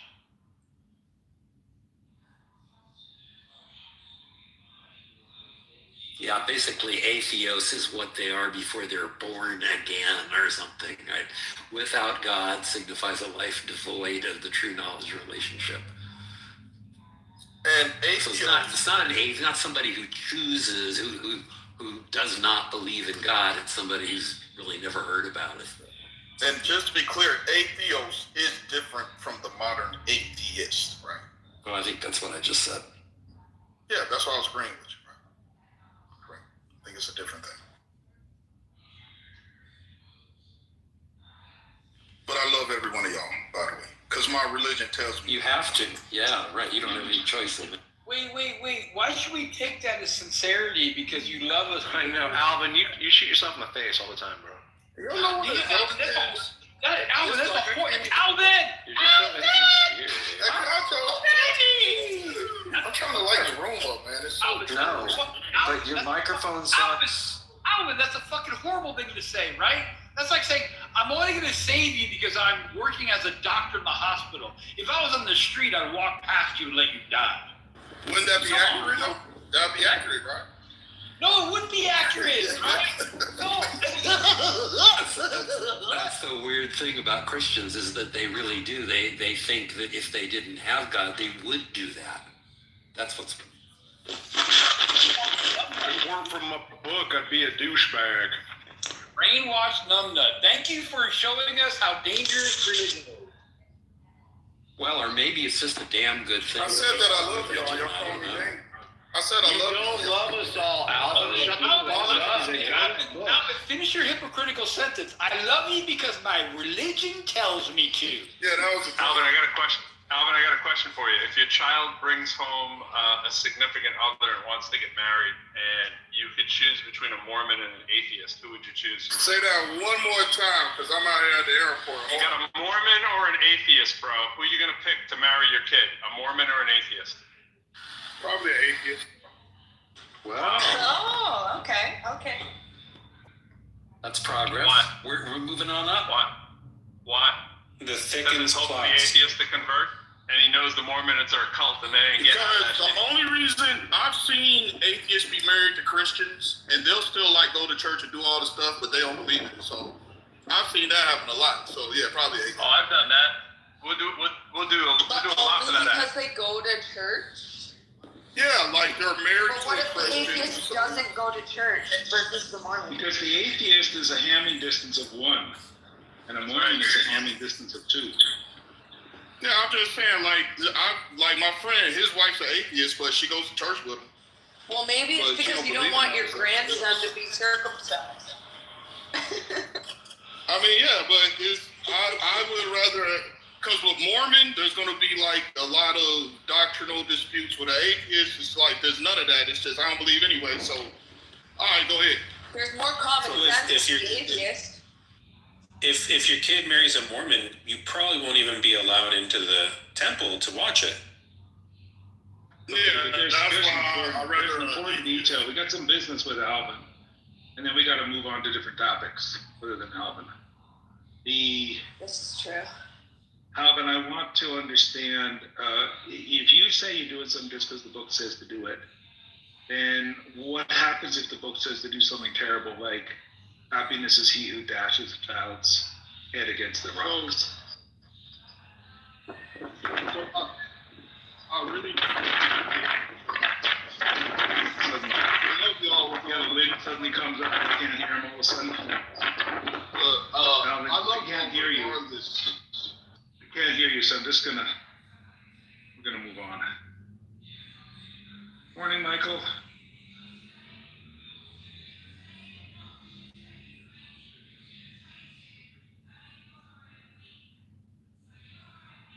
Michael, you there? Say for the record. Benjamin, how come you haven't moved up in the top 0.5%? Oh, yeah. Because he's not a nerd. I just want to say for the record, I'm on the record that all organized religions, especially Abrahamic religions, there are no good ideas that they hold distinctly from any other part of the population. The ideas that they do hold distinctly from the rest of the population are almost explicitly awful. So just throw it I'm out. giving you an atheistic amen. That's going to be tough. Given that they find, that's going to be tough, given that they although originally fought science, now they're one of the main supporters of it. So whether through baptism by fire, we got shit out of Christianity. So to say that there was nothing there is to say that the footprint had no effect. I think it. I mean, I think science emerged in spite of religion. I didn't get the point. I missed it. Went over my head.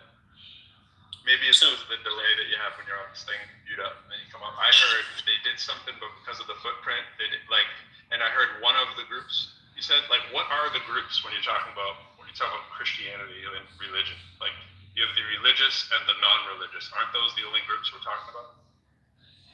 Well, no, there's the Catholic Church, and then there's the believers and the various sects, and so you can parse it out like that. And I'm just saying that, from the time of Copernicus and Galileo, we have some benefit. So, but did science emerge because of religion, or did science emerge in spite of religion? You needed religion for science to happen. So no. Yeah, otherwise you wouldn't survive. If you didn't have communication. Are you Jewish? At the very beginning, we looked to the sun. We also buried, Homo naledi buried their people with their swords and stuff, thinking of an afterlife. Yeah, sure, but they relied on the sun and the moon and things outside of themselves, and that in itself, observable, is science. Nope. No, it's not.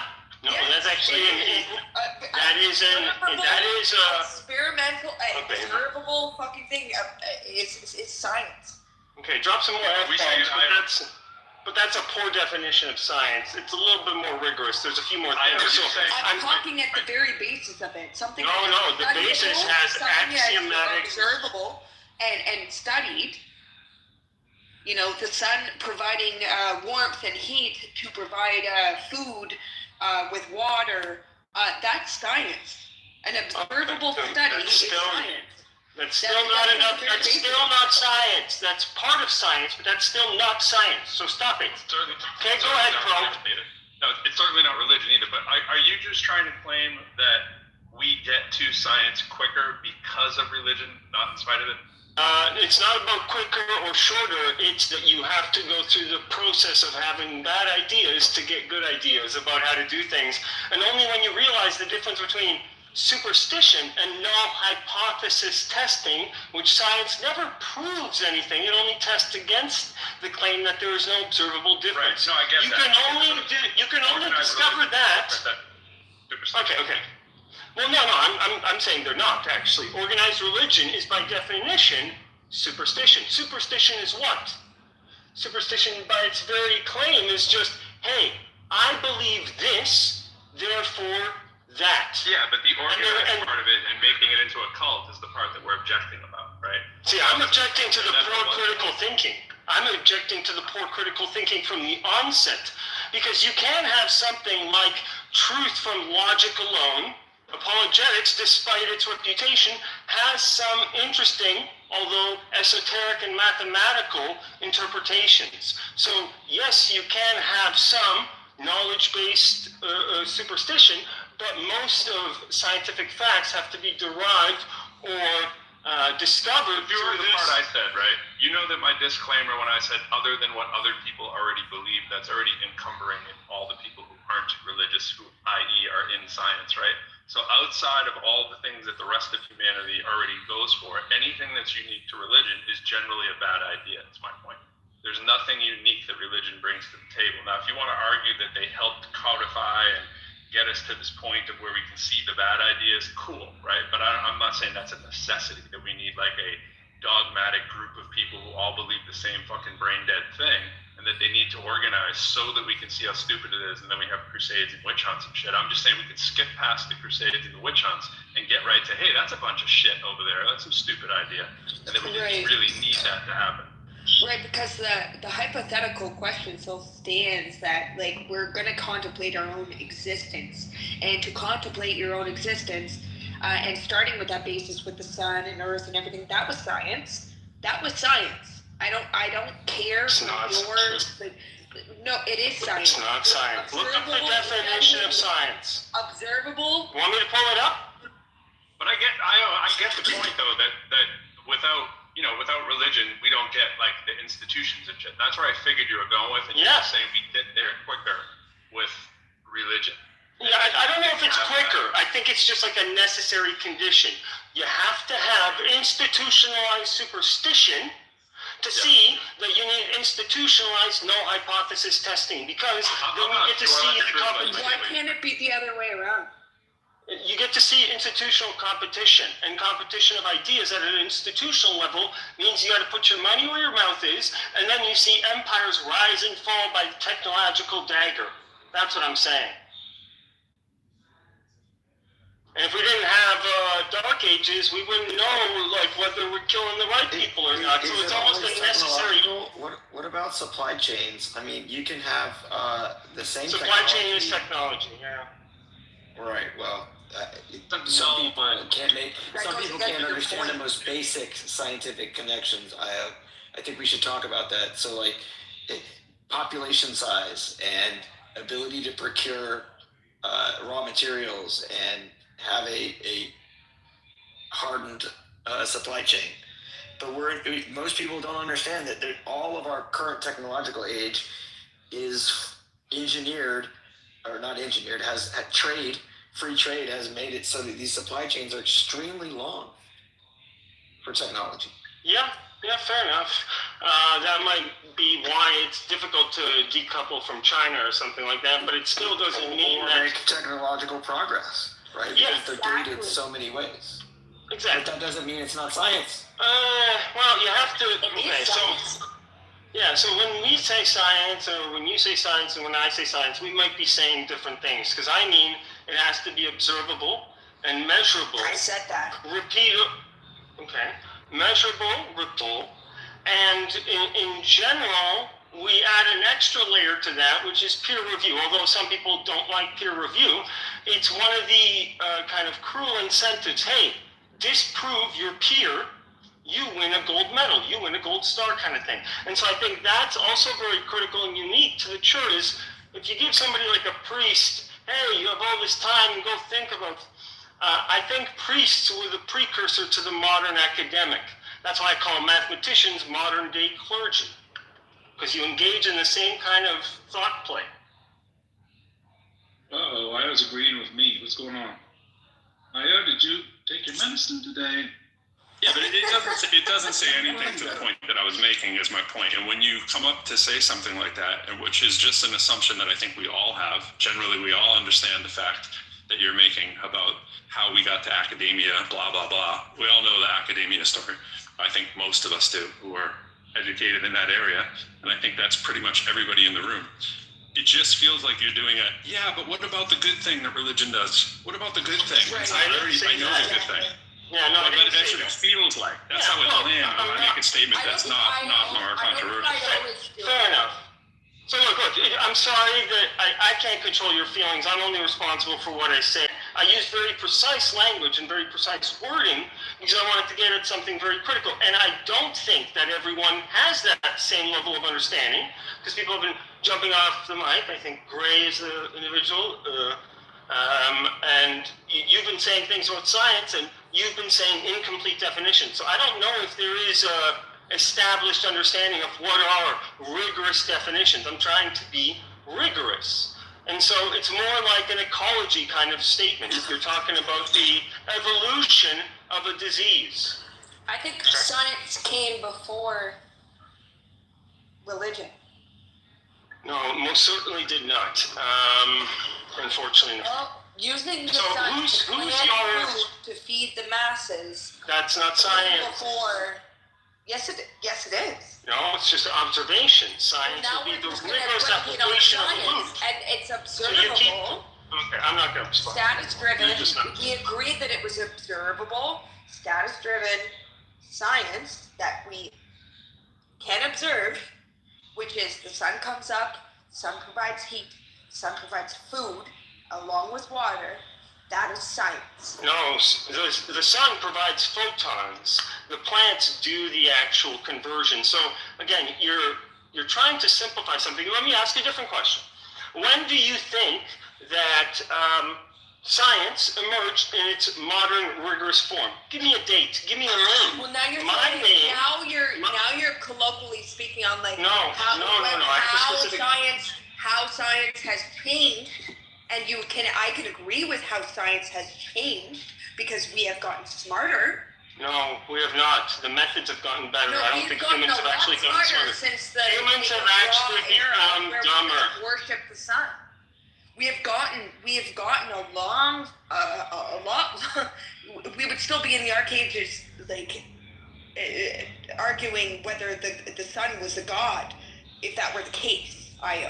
We've gotten a long far away from that. No, actually, I would say we're actually almost close to being back there right now, given complex systems theory. So, well, that's I'm sorry that you feel that way, and it's difficult to understand the world if you think everything's retarded. I'm sorry for your confusion. No, I think you're. But that is nevertheless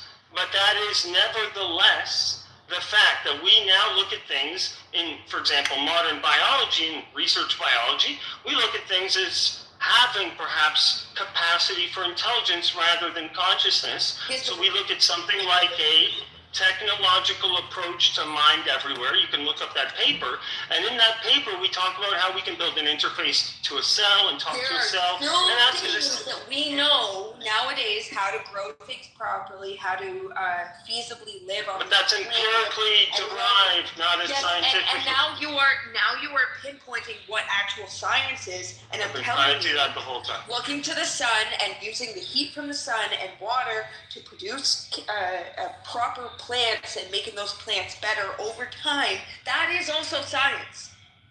So you are putting science in this box, saying that we only have science now, and it was all religion back then, or whatever. That's right. Yeah.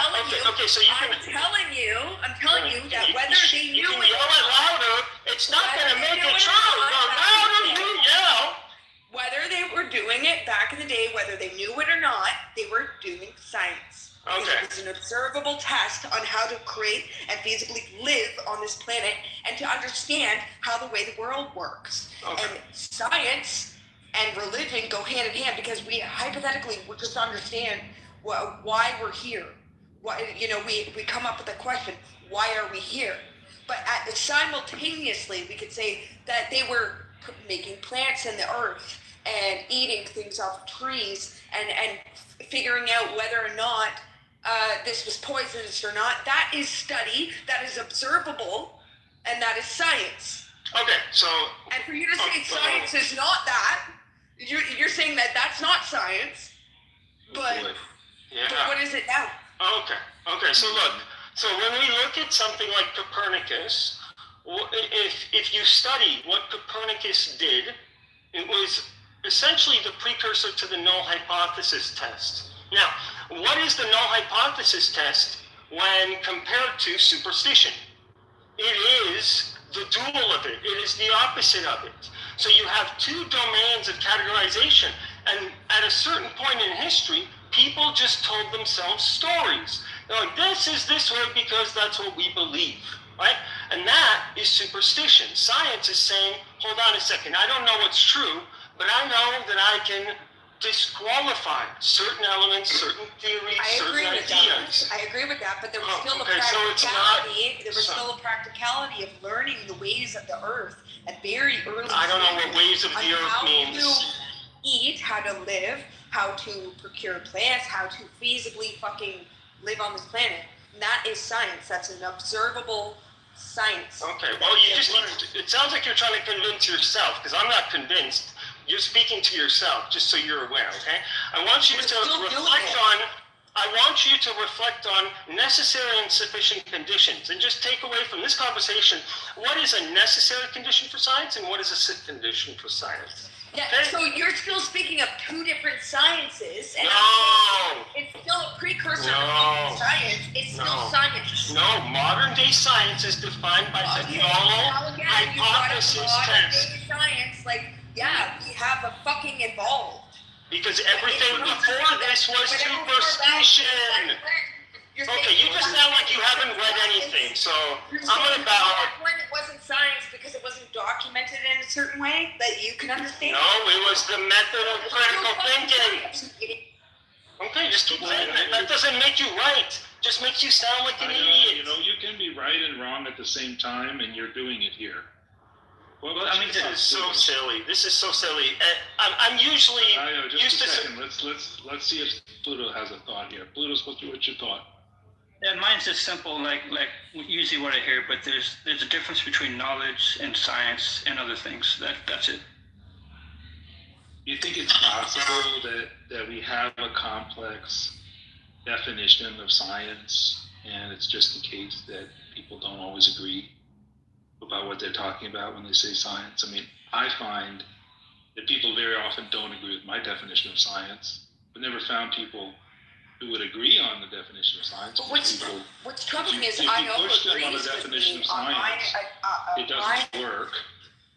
IO agrees with me on my definition of science, which is No, I explicitly did not. I called you out for your. Wait a minute. You Let's said find it's out. Let's observable, find and you out. said it was testable. Wait. I'm going to pursue this very particular way.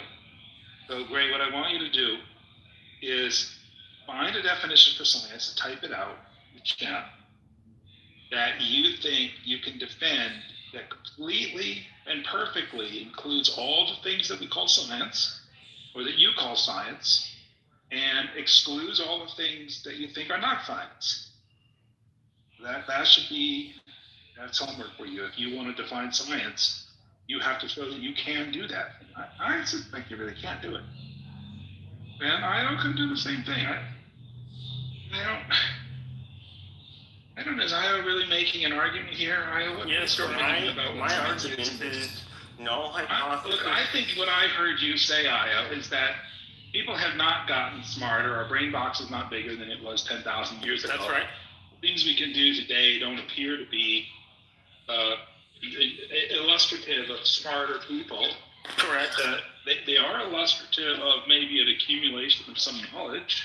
Or critical thinking improvements, reasoning efforts, paradigms, algorithms, those sorts of things, algorithmic thinking. But I think we still do some pretty batshit crazy shit. So yes, absolutely. I suppose on average we're probably the same creature we were 10,000. You know, I agree with that. 200,000 years. I would rewind the clock back to 200,000 years ago and say the brains were even larger back then. You might have a point. I wouldn't be that bold, but you might have a point. The thing that really brought that home in the modern age was when the United States, I don't know if you've ever heard of the United States, like big ass country, kind of in the northern hemisphere. Anyway, they spend all their money. They spend all their money on military shit. Now, maybe that's because they're smart, maybe that's because they're stupid, but either way, that's what they do. And these guys, these Americans thought they could go over and attack a country that had like camels and goats as their like highest form of technology. And so they had to be there. Like, it was crazy. I know nobody would believe this if I told you, but they actually like rolled their big ass military all the way out across the world, which is farther in range than you can like ride a donkey, I think, in 3 lifetimes. Anyway, their whole military, they have these things called airplanes, you know, they fly and they shoot bombs out of the bottom of them. Like, incredible technology. And they brought all of this to a place called Afghanistan. Nobody ever heard of Afghanistan. And the Afghanis beat the Americans to a pulp. Completely just pounded them, obliterated them. Did they dash their heads against the rocks? Did they dash their heads? Dash their heads against the rocks. I think that happened, yeah. And it was just a shit show. And all the king's horses, all the king's men, all the brains in the world couldn't beat these Afghanis with their very advanced camels. And I thought, you know, if that isn't advanced mules, actually, it wasn't camels. We are all sort of equally potentialed in terms of our intelligence. I don't know what was, but you tell me what you think. My point was just superstition, and it's funny that it crept up into this. Do you think that superstition is excluded in science? No, I think it's actually a big part of the problem in science, that people don't know how to think creatively about scientific experimentation, hypothesis generation without engaging. Without engaging. It's part of science and not part of science. You got me confused. I mean, it was bad when you confused Gray, but now you got me confused. What's going on? Okay, so I'm done speaking. But if you want to continue this circus, that's fine. I've already said everything. I'm not going to repeat myself with these comments. And I was very rigorous and precise with my phrasing. So I'm sorry that you missed the low-flying planes for those people who missed the flight. Low-flying planes were stealth. So you point out when we went to Afghanistan, over like a 20-year period, only like 3,000 or 4,000 Americans died, but hundreds of thousands of Afghanis died. Like the kill-death ratio was like 1,000 to 1. And it was more like, hey, they were restricted by international laws, wars, and ethics. If you really wanted to wipe them all out, you could have made a parking lot out of the desert. So, it doesn't matter. It's a poor example. It's a poor example to say that what Benjamin brought up, which is America had the military and got beat by farmers. Not quite. Farmers is generous. I'm not even sure they're farmers. They're shepherds, maybe. Goat herds, maybe? Well, that's what happened in Vietnam. Vietnam, we got our ass kicked by low-tier technology. Giving vision Gray to the audience. Also, by the way, everybody knows that science is when you take two glass beakers that are bubbling over with like fog or mist, and you pour them over each other, and you cackle immediately to yourself. You have to wear a white coat too. Yeah, you need a coat and goggles. Thank you for letting me back up. And a vent hood, the hot box thing. Goggles too, and an eye washing station. Damn Skippy. Pipettes.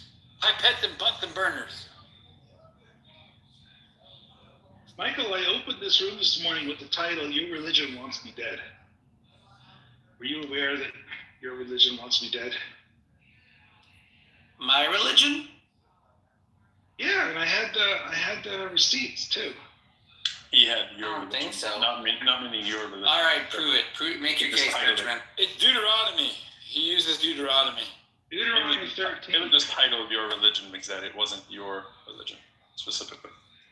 Sounds like Benjamin saying it was my specific religion. Mostly religions. Right, he's trying to get this excited. one was Deuteronomy 13, verse 5. But that prophet or that dreamer of dreams shall be put to death, because he has spoken in order to turn you away from the Lord your God, who brought you out of the land of Egypt. Benjamin. Yeah. Yoni's here. Oh, dear heavenly Jesus, it's been forever. It's been forever. Look down. There's Yoni. Wow. Yoni, I don't know where you've been. There's no excuse for this I guy. don't know why you didn't ask IO what his definition of science was. The rest of us have had I was more interested in where he was going with superstition. He seemed to be thinking superstition was doing a lot of work there. Yeah, it does. In fact, it does do a lot of work, superstition. Superstition is the arch nemesis of null hypothesis testing. Okay, that's my point. My point when I spoke, though, was simply What does that mean? There's no good ideas that have really come out of religion other than the ones that are already out there at large, and that I don't really find any benefit in any religion's unique ideas that they hold just individual to that religion. That's fine. And religions technically don't move too much in the pursuit of science. Except the Vatican has Edward Witten on their board. Those aren't mutually exclusive things. You can do science and be religious. Yeah. My point is that No, I know, I agree with that. I'm just saying religion is kind of more of a concrete view that this is the way things are versus science being propelled to discuss more abstract ideas. I think here's another one that I kind of like reflect on oftentimes, but I think it could be independently discovered, the idea of a law, of a natural law, that there are laws of physics that I think is, to some extent, can be attributed to that kind of thinking. It gets you out of superstition, but reflecting on, okay, there's a God, God's rules, God's laws. Can I discover the laws without God? And then you get there. So it's kind of like a multi-step process, but that's a generous kind of interpretation for religion. I agree with your main point. I just think that it's not sufficient. It might be necessary, but not sufficient. Okay. Science and I think you guys are going about this the wrong way. I think where you can say that they're similar is that they're both like methods of gaining knowledge. Like one's one's more one's like based on revelation and hermeneutics, and the other is based on what you guys are talking about. That's what both of you guys are talking about. That's Elliot, what do you think came first, religion or science? I don't know. I'm not gonna. I mean, the stuff that like Pythagoras was doing. Okay, like sure you could say that's like a certain kind of science, but like exactly. It's not the modern definition of science. They were killing people who didn't believe in irrational numbers. We all question our existence and where we came from, and that could be like at the very basis of like caveman. Philosophy came first. The Pythagoreans were often people in throwing them in the river with lead on their ankles if they didn't believe in irrational numbers. I agree. Also, there's something that religion has brought to it. Gospel, faith, music, great music. Yay. I think science came first before coming to conclusions that this religion must be. You must have that hypological question. Was there your very existence to question it to begin with, and observable science and testable science and stuff like that?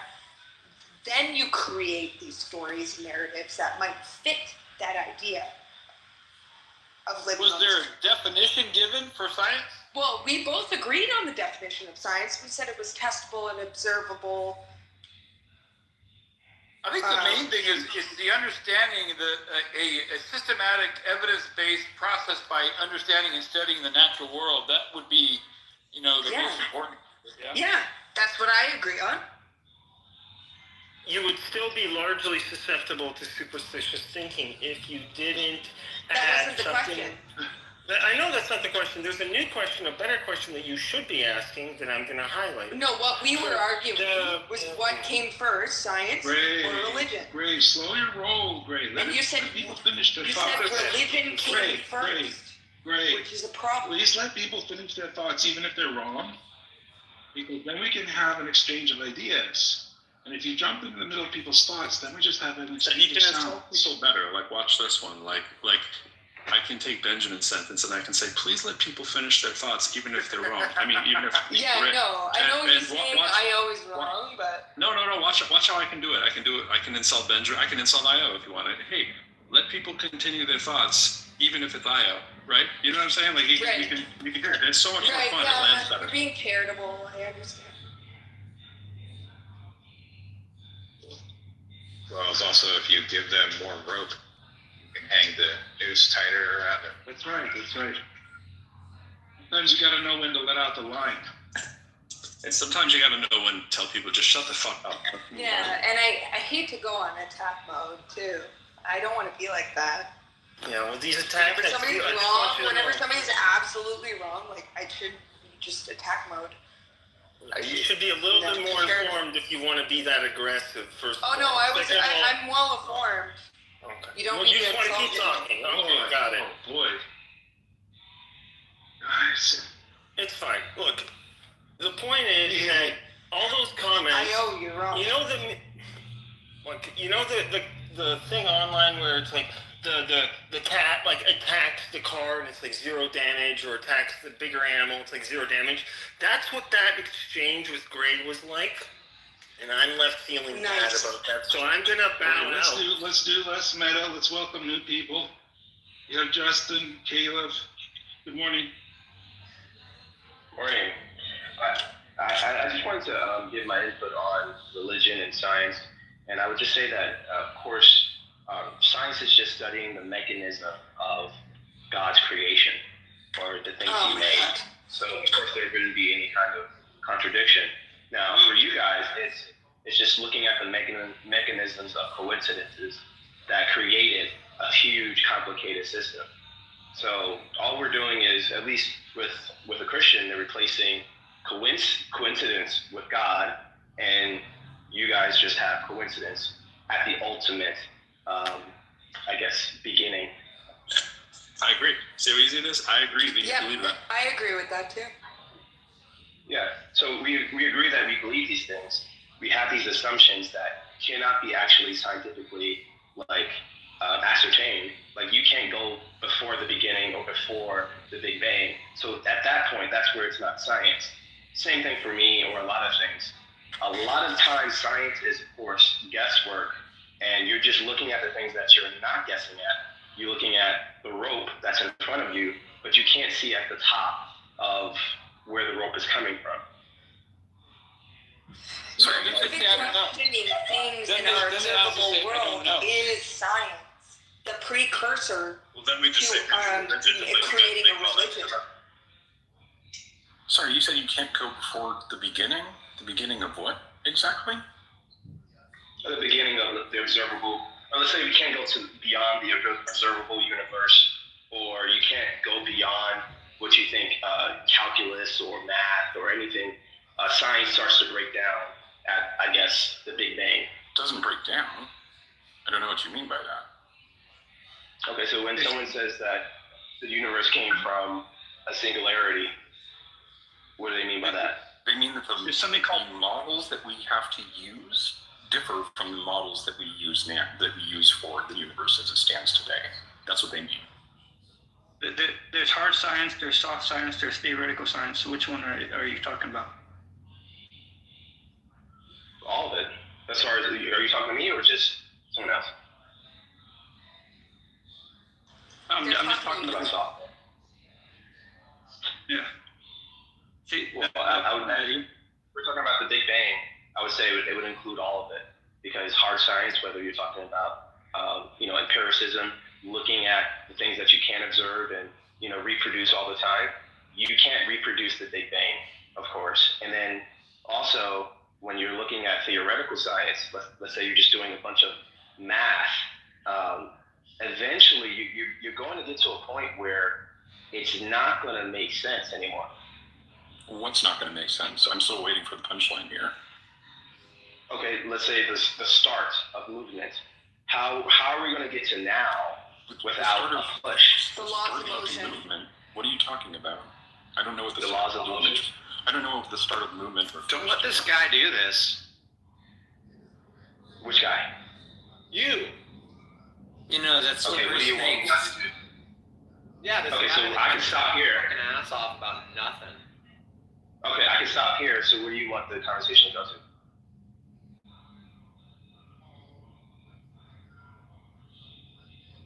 Well, I mean, your position that 3 minutes. just I want to because say hello. I'm eating my peanut butter and jelly. They didn't hear more Justin about New it. people. We've heard from Justin. Caleb is here. Caleb, hello.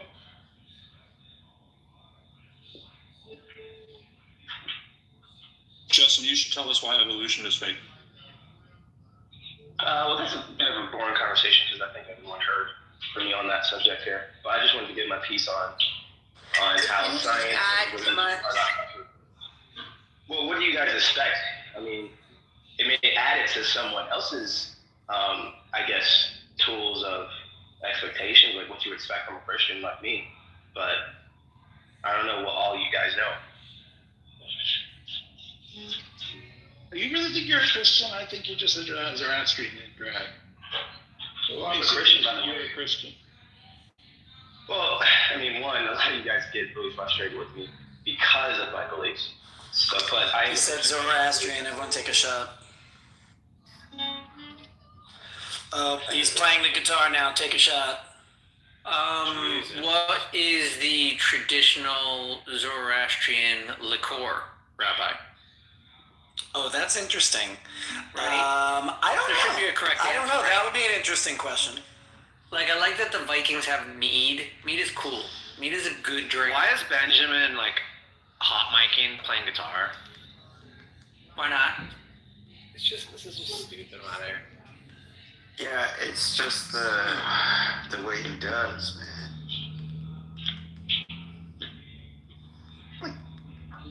All right, Rabbi. I expect you to know how to properly play the Zoroastrian drinking game. I don't know. It's probably like, you know, you flip a coin and you're like, Ahura Mazda or Marduk. Call it in the air. Okay, should it be lit on fire? Obviously. Always lit on fire. Okay, all right, so that's a good one. Yeah, anything you can light on fire, I think counts. Look, I just think that Justin doesn't know that wine is indigenous to that region. Zoroastrian. He's confused. And he's just been told he's a Christian. He doesn't know what Christ taught. He doesn't do what Christ taught. Justin, Christ taught that the best thing you could do is sell all of your goods and give the money to the poor. Have you been doing that today, or what's going on? Well, okay, so he told that to one individual, not saying that to every But he said it was the best idea in the world. Well, no, that's your paraphrase. If Jesus has the best ideas, why don't you do the best ideas? Okay, so it sounds like he'd be willing to check the citation with you, Benjamin. Yeah, you should check it. The problem is that Jesus never spoke to Justin and said, Justin, this is how I want you to. It sounds like he reviewed the citation better than you did, Benjamin. Yeah, of course he reviewed it. But the point is, Jesus gave this advice. Justin is not taking it. Therefore, no Christian. Justin's saying you're misinterpreting the advice, Benjamin. Exactly. And you're conceding that he has more expertise in that text than you do. Yeah, the conversation is too predictable. You misread the text or you misquote it. You want me to go by your reasoning, and then when we get to the text, you're gonna get frustrated. We can talk about it, but I gotta. Yeah, but I know you're. But what I'm saying is, you're just gonna blow your top before we get to that point. You're just gonna like try to escape the conversation because you know you could just make some buckshot statements. You're not gonna stand up with it once we look at the scriptures. So of course you could just say any drive-by statement and then tell me, oh, you Christians should be doing what I just paraphrased, which was terribly wrong. Like do a better straw man. Like at least make it, like at least try to quote the scripture. Don't paraphrase it like I don't know what the scripture says.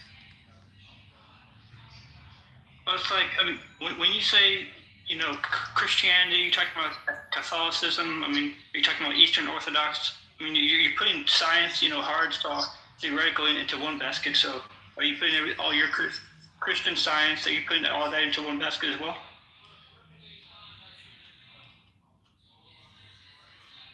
Into one is the subject of the Big Bang and things that cannot be fully explained 100%. Now, of course, hard science, you could clearly like explain. What aspect of the Big Bang can't be explained? What are you talking about? Well, why is this interesting? Now you're pretending that they understand it. Is this interesting? No. Someone asked the question, so that's why. No, I'm just wondering, like, where you're getting this idea that there's some aspect of the Big Bang that can't be explained. You think it's it can? I thought it was it can't be explained. I'm wondering where you got that idea. Okay, so if you just look up the idea of how the Big Bang began, they will say that there is no answer on how it began. That's not true. Okay, so then how did it begin? With the superluminal inflation. Okay, and how did that begin? What do you mean? I'm question. This is the same question that was asked. Asking like with gravity? I don't understand. With anything, like you have to keep on I asking. don't understand your question. With gravity. With gravity. So gravity always existed, correct? Yeah, sure. Why not? Okay. And it gravity pulls things together. I don't think that's what the physicists say. That's not the entirety of the story, no. Yeah, so that's the thing. Stopping at one point of the story does not explain everything before that. You're correct. So what? So that's what I'm talking about. I'm saying the things that you're not explaining is the mystery. Your claim was that it can't be explained, which is stupid. All that you're pointing at is your ignorance of the explanation. That's it. That's all you said. Okay, so if a Christian says, I can explain creation, and they just look at gravity and that's it, then you're going to say you're Oh yeah, that's just your ignorance of the explanation, right? That's all you've done. That's all you demonstrated here. Well, of course, there's going to be some ignorance because you can't know everything. I'm not talking about knowing everything. I'm talking about your ignorance. That's all you've demonstrated here. Not that you have not demonstrated that something cannot be explained. You only demonstrated that you don't know what the fuck you're talking about when it comes to this topic. Okay. New topic. Christians, religious people don't have those answers either. Just to be clear, even if you say like, "Well, what caused the Big Bang?"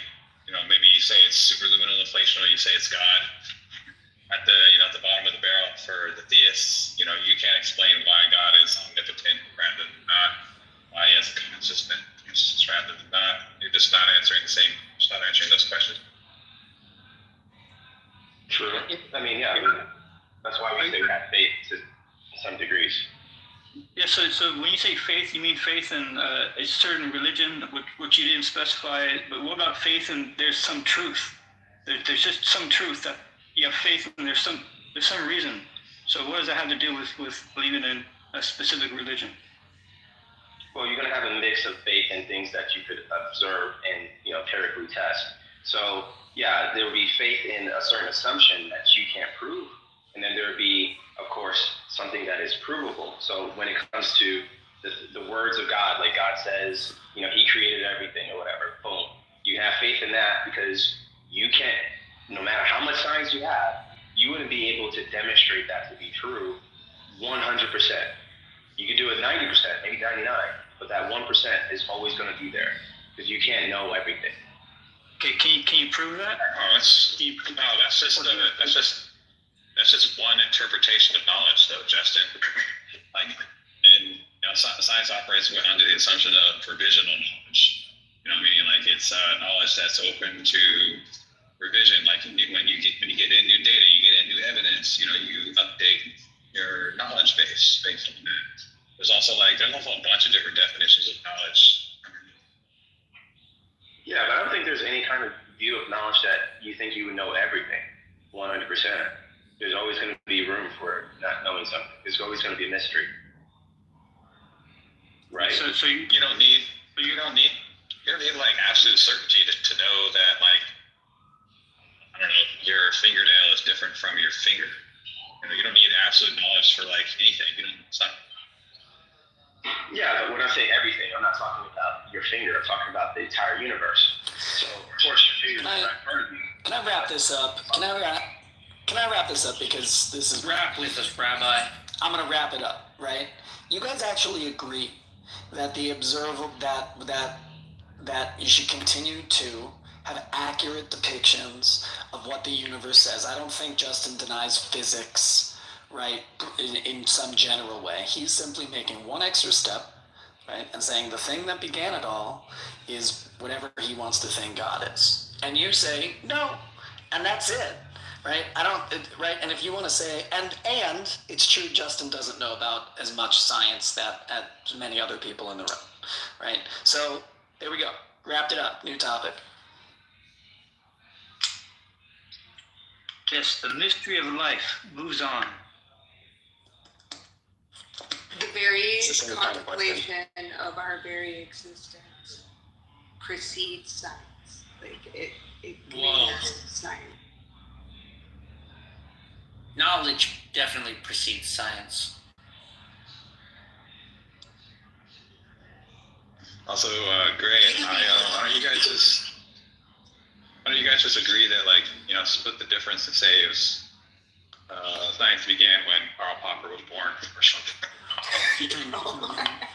No, I mean, I dispute that, right? I say it was more like that science was born when Bacon sat down and wrote about what it means to be a scientist for the first time. Yeah, if you agree that it's observable and testable, then the very makers of the best wheat back in the day, the purest wheat, that was great. Right, Archimedes was a magician. Right, but actually, I think you'd agree that Bacon is actually sort of codifying a process that began a long, long time before him. right? Yes. He's marking a transition. He's not beginning anything. No, yes, I'm agreeing. He with said you. that He himself. Formalized it, right? Right, but that's not to say, I mean, what we're calling it, right? But like behaviors that were before Bacon, right? That all kinds of people engaged in, we would consider scientific behavior, even though it's pre-Bacon. Yes, I Some would. of the things they did. Yeah. Sure. Some of it. Anybody who sat down and said, that's strange, that is odd, let me investigate, right? Right. Scientific behavior before. That's right. That's right.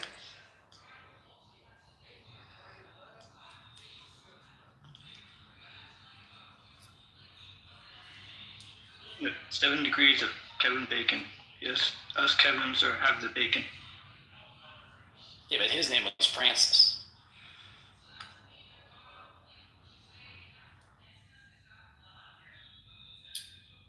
Great grandpa.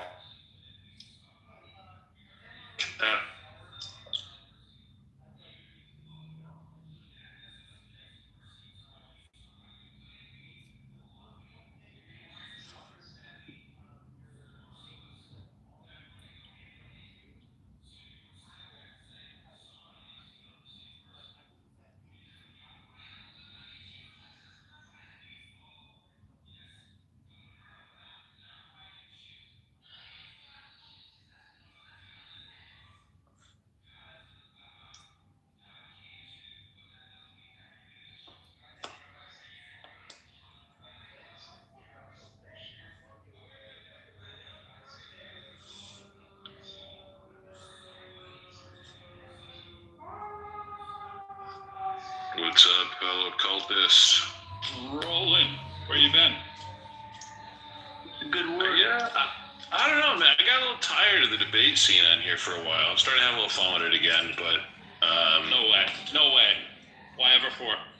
I don't know, man. It's just like it was the same arguments over and over again, the same dishonesty, nobody actually being intellectually honest with one another. It gets old, and then you're just kind of like, what am I doing? But I guess I've reduced my tolerance a little bit again by waiting, so now I'm kind of hanging out again.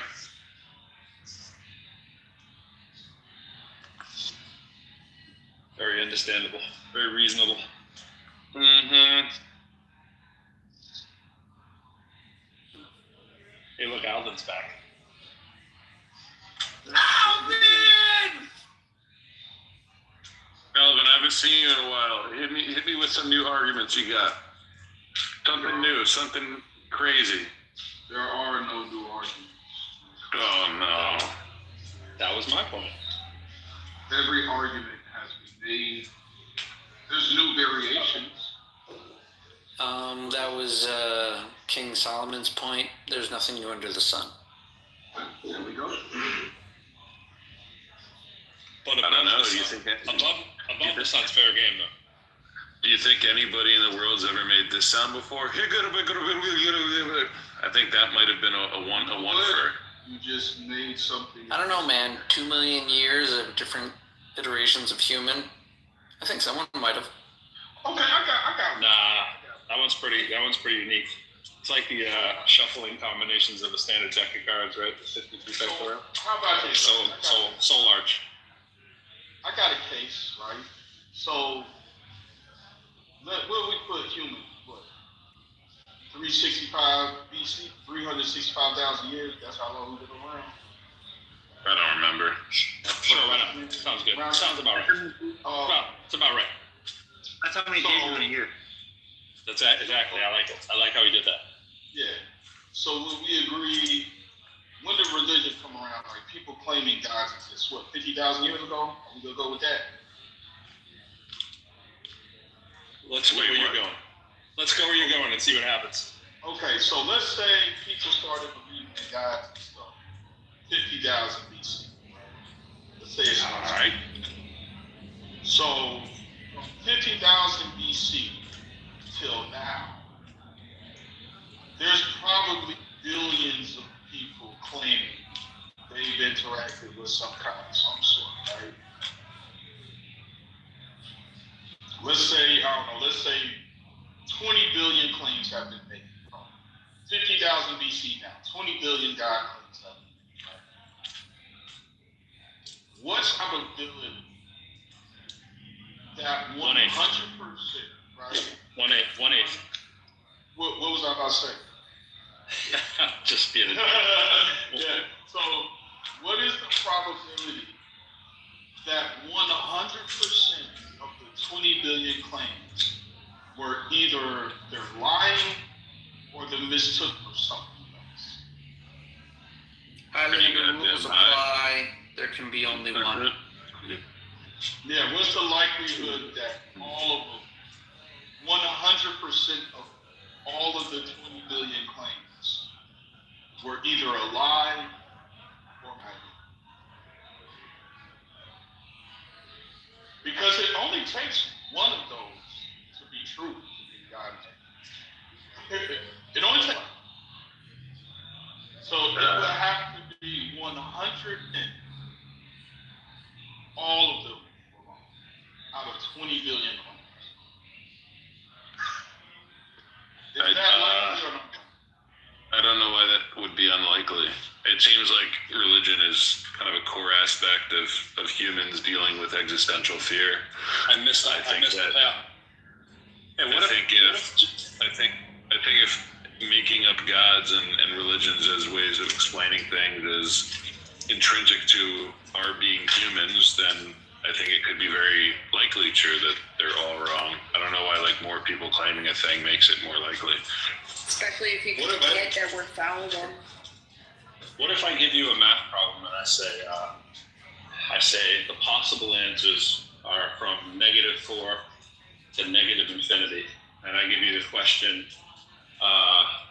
x plus 2 equals -7, right?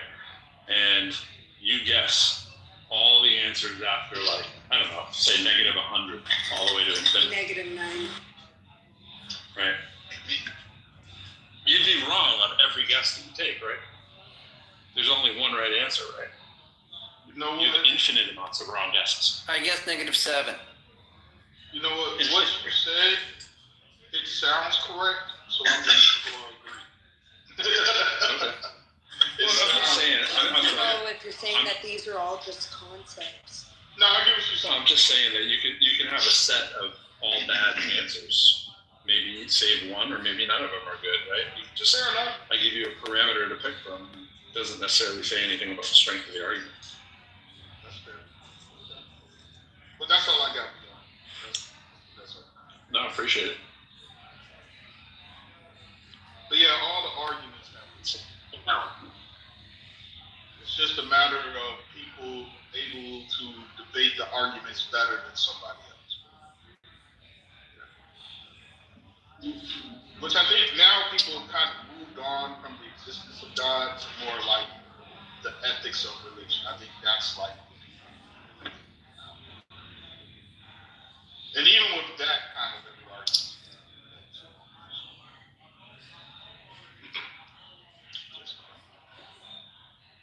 What you talking about, Willis? I don't know, man. Pro made my brain explain. We started bringing in mathematical stuff and still recovering. I should have made it no negative numbers. Yeah, I should have said x plus 1 equals 2, and you can pick from 3 all the way to infinity. How about that? And Pro, you said this. 42. You said this. The answer is Pro, 42. I already told you I dropped out of physics, and then you go give me a thing like that. Yeah, right. I was trying to think of something from my son's last year's homework on number lines. I don't remember any geometry and stuff when I was in high school. Well, I mean, I guess some. But algebra 2, I don't. How much of that is usually retained? I've retained every single possible part of it. Depends what you do, right? Well, that's true. Actually, that's probably not true. There's probably some part of algebra that I don't remember, something, but just like anything, I say to students sometimes when we're doing Calc 3 or something, I'm like, is there ever going to be a time when you forget that y equals mx plus b? Probably not. And so, it's just a function of how often you do. You know what I've never forgotten, dude, is I've never forgotten the quadratic equation, because my teacher sung it, Kapop Goes the Weasel. Negative b plus or minus the square root of b squared minus 4ac all over 2a. There you go. And she said it too, and she sung it to us. She's like, you're never going to forget this. This is going to haunt you as an adult. Sometimes they give you dumb stuff to remember too, like alligator eats the bigger number, and then that doesn't teach you what the name of the sign is because it's dependent on what side you put the number on. So it's like some things aren't helpful. My very educated mother just served us 9 pizza pies. That's the planets, right? My Mercury, Venus, Earth. Although they gotta change the pizza pie part, because I don't think Pluto's a planet. Isn't that kind of messed up how they do this? Like, why is Pluto not a planet? Like just let it be a planet. Alvin, that's smaller than Pluto, right? It's smaller. Most of the exoplanets are smaller than this. Yeah, all 238 of them. You have to call all 238 of them planets, right? But yeah, bad boys rape our young women, but violets give willingly. That's how you remember the code for the color codes on resistors. It goes black, black, blue, right? That's bad boys. Red is a rape. O is orange, right? And on, and all the way to white, right? What the hell came up with that? Well, when you look at a resistor, that's pretty telling. When you look at a resistor, it tells you the resistance by the bands of colors on it. So you have to remember, 1, 2, 3, 4, 5, 6, 7, 8, 9, 10, and the order of which these colors appear. And so bad boys rape our young women, but violets give willingly. I think you meant why that analogy. I think that's where she gets started. Yeah, that's pretty rough. I feel traumatized. Alan, that Pluto was a planet and now it isn't a planet. That's an example of provision of knowledge. I feel bad for Pluto. You think Pluto has feelings? It may have. Have you talked to Pluto? No. Do you think Pluto has feelings? It may have. What makes you think of Pluto has feelings? Because if things can talk, why not planets? I don't know if Pluto has.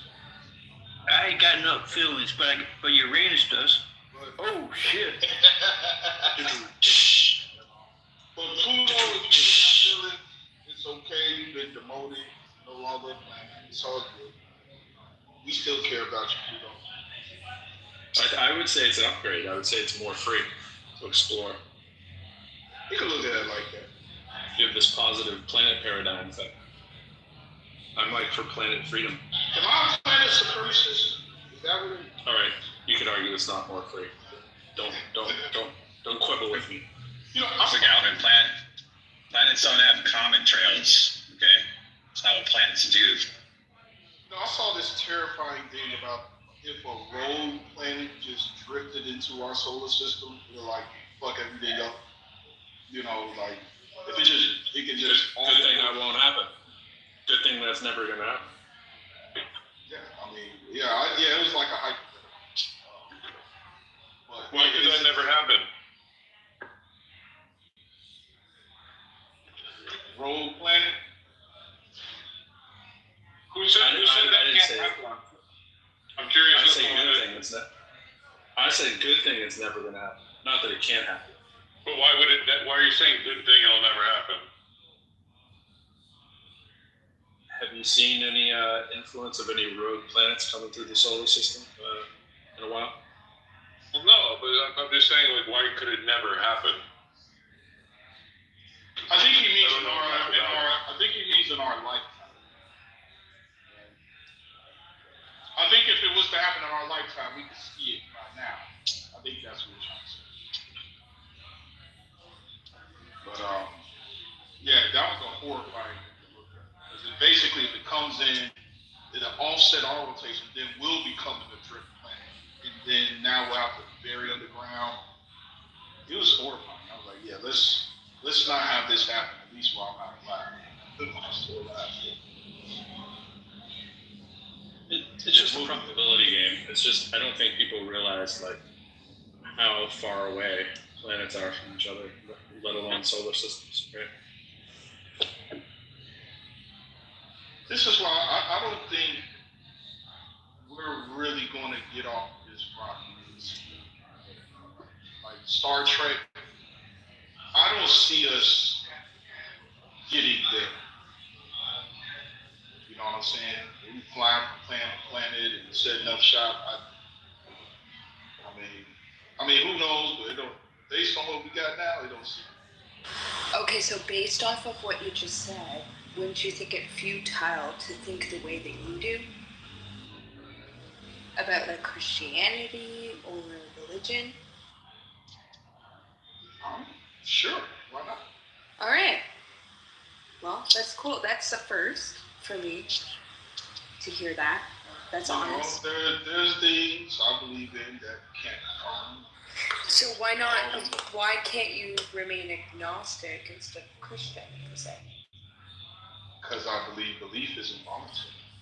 Right. Like you can have beliefs, but if you still don't have the answers, and you're admitting that you don't have the answers, so why not remain agnostic?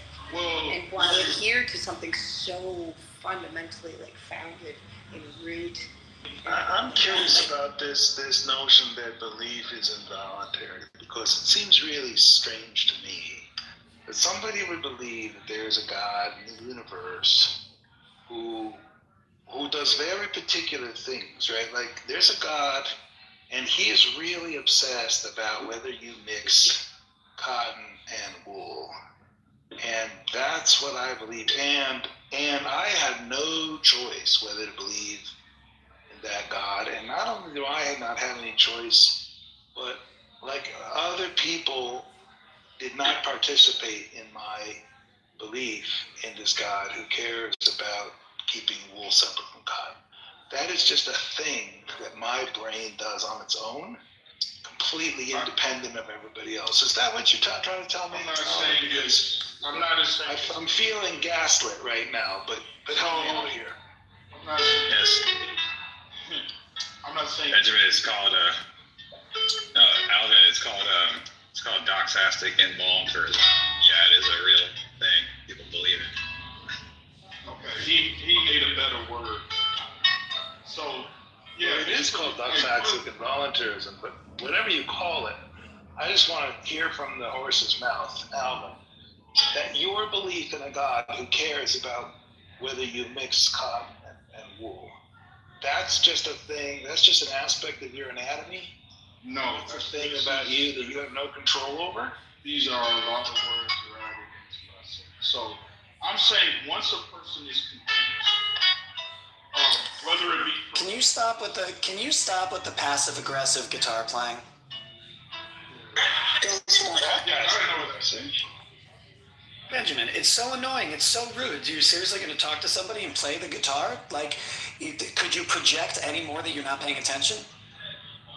I don't know. I think talking to people and playing music to them is really kind. It's so rude. It's so rude.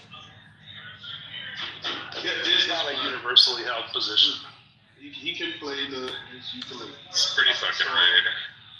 I don't think it's inherently rude to do what you want to do. It is fine.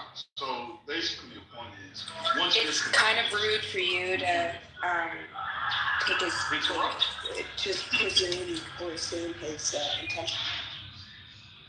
So I'll try to finish your thought. So what Elliot said is probably the correct phrase. I'm just saying, once you're convinced, or even if you're an atheist, you're unconvinced. I don't think you can help the fact that you're unconvinced. You could verbally say, "Hey, I believe in God," but in your head. Okay, so your position now, if I understand your updated position, you have been persuaded that there's a God whose primary interest is whether you mix cotton and wool. That's his primary interest? Oh, well, it's very high on this list of interests. Pretty obscure. Well, let's just say there's a God who has a series of commands. One of them is don't mix the cotton and the wheat. Now, you think that you realize you didn't come to this belief without a little help from your friends, right? Like somebody turned you on to this God. Yes. You didn't just wake up. I'm not. Like if you told me you believe that there's a bright light that happens, and then there's a sleepy time, and then there's a bright light time, I would accept that you had figured that out on your own, right? But you didn't figure out that there's I think you're missing half of the time the earth is covered in light and half of the time it's dark. We're not talking about something like that, right? We're talking about a very particular kind of God belief. That there is a God, and that this God cares about whether you mix cotton and wool. Okay, so just tell me how you got to that belief. I think you're misrepresenting. The argument isn't that I just innately, the Bible, no.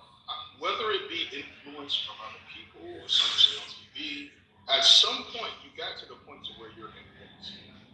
Okay, it doesn't matter if you. So you were convinced by people. You were convinced by people, and I guess your argument is that it's involuntary. But now you're kind of just saying that the effect that other people have on convincing you is involuntary. But that just means if I gave you a better argument, then you would not have any choice but to be convinced by that better argument. Let's try this again. Once you're at the state of, regardless of how you got there, there's a plethora of ways to where you can get there. Once you're there, you can't just in your head. It's there. You're convinced. Until, like you said, somebody could come with saying something. It may not even be a better argument, but maybe they say something that can shift you. Yeah. And then now you're convinced of that. So, Alvin, do you know what causes people to change their religious views? A whole host of things. No, it's actually pretty simple. Do you know what it is? No, it's pretty simple. Do you know what it is? Okay, what's one of them? They meet a pretty girl. That's definitely one of them. Boom. Okay. All of a sudden, whatever you say. Whatever you say. That's definitely one of them. And here's a little hint for you. What? Girls have a trick up their sleeve to tell if you're really interested or not, right? And what they do is they invent crazy ass stories. And then they make you believe the crazy ass story, right? And then if they can get you to believe that the sky is, that the moon is made of blue cheese, then they know that they can control you. And so then they'll take you under their wing. That would be a highly retarded person to believe that. And I don't imagine any sort of good woman wanting and they can control you because they've already demonstrated that they can melt your mind. Benjamin hates women. What you're defining is like a psychopath, right? Like a weird. I'm giving you a theory of the case for religion.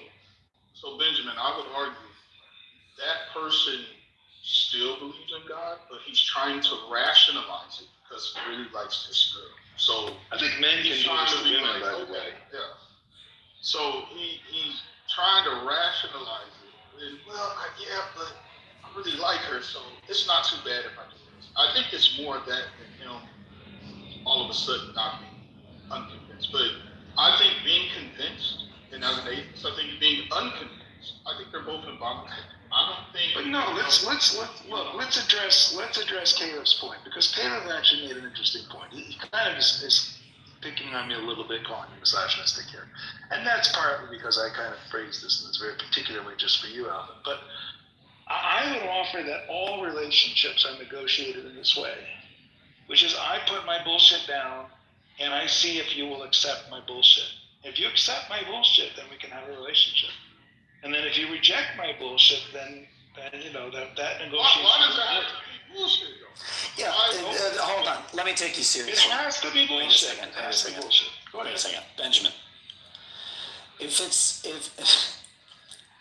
going to ask you the same question I ask you all the time. So what? So what? So what? Okay.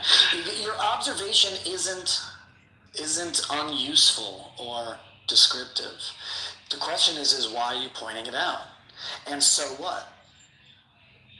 I guess that's the part of me that's so postmodern, right? Is that we, in a postmodern or meta-modern reality, we live with our stories, and we live with the fact that we're living with our stories. Do you know what I'm Yes. So what? Well, so that's like a way of being honest to each other. Okay, so like, what? It's a new honest. So what? So you just want to say this is the way that it is, okay? Everybody realize this is what we're doing all the time, and let's not only do the thing that we have to do all the time because that's unavoidable, but let's be aware that we're doing the thing that's unavoidable all the time, right? Yeah. Okay. Yeah. Great. End of conversations with Benjamin. That's the whole point of Benjamin. That's it. We're done. That's it. We're done now. Music. Right. That made me sick, man. So this is why, okay, so Benjamin, if you, I don't think with the flip of the switch right now. Benjamin, read the chat, Benjamin, before you play the guitar. All right. Is it that bad? Let's see. So, Benjamin, I'm going to ask you, I don't think with the flip of the switch in your brain, you can just think God is real. I think if you really try to go in your brain, this is what I mean to be involved. This is why I say it's involved. Paper Moonus must be a really good song. I gotta figure out how I'm gonna find that song. Alvin, can I just ask you a question? Yes, sir. You believe some wild ass shit, right? You believe in a God who created the world, and if you pray to him in just the right way, he'll help you find the car keys, like it says. You believe that God prefers you because you believe in him over me, because I think it's ridiculous. I wouldn't use it. And you think that God could cure cancer? He just doesn't most of the time. And so I just wondered, like, what relationships are you negotiating with this bullshit? Do you know which relationships you're negotiating with this bullshit? Relationships are negotiating with this bullshit. No, it's all of them, as you described. There are no relationships in which a person is not negotiating with somebody else's bullshit and their own bullshit. Alvin, the answer is all of the relationships. You know what? We're going to go with that. We're going to go with Congress. That'd be smart. That'd be smart. We're going to go with that.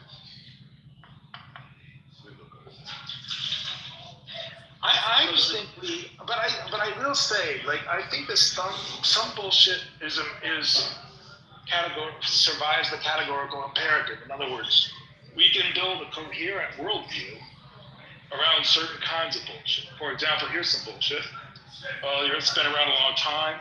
A lot of people lived here, did some good stuff, did some bad stuff. Without them, I wouldn't be here.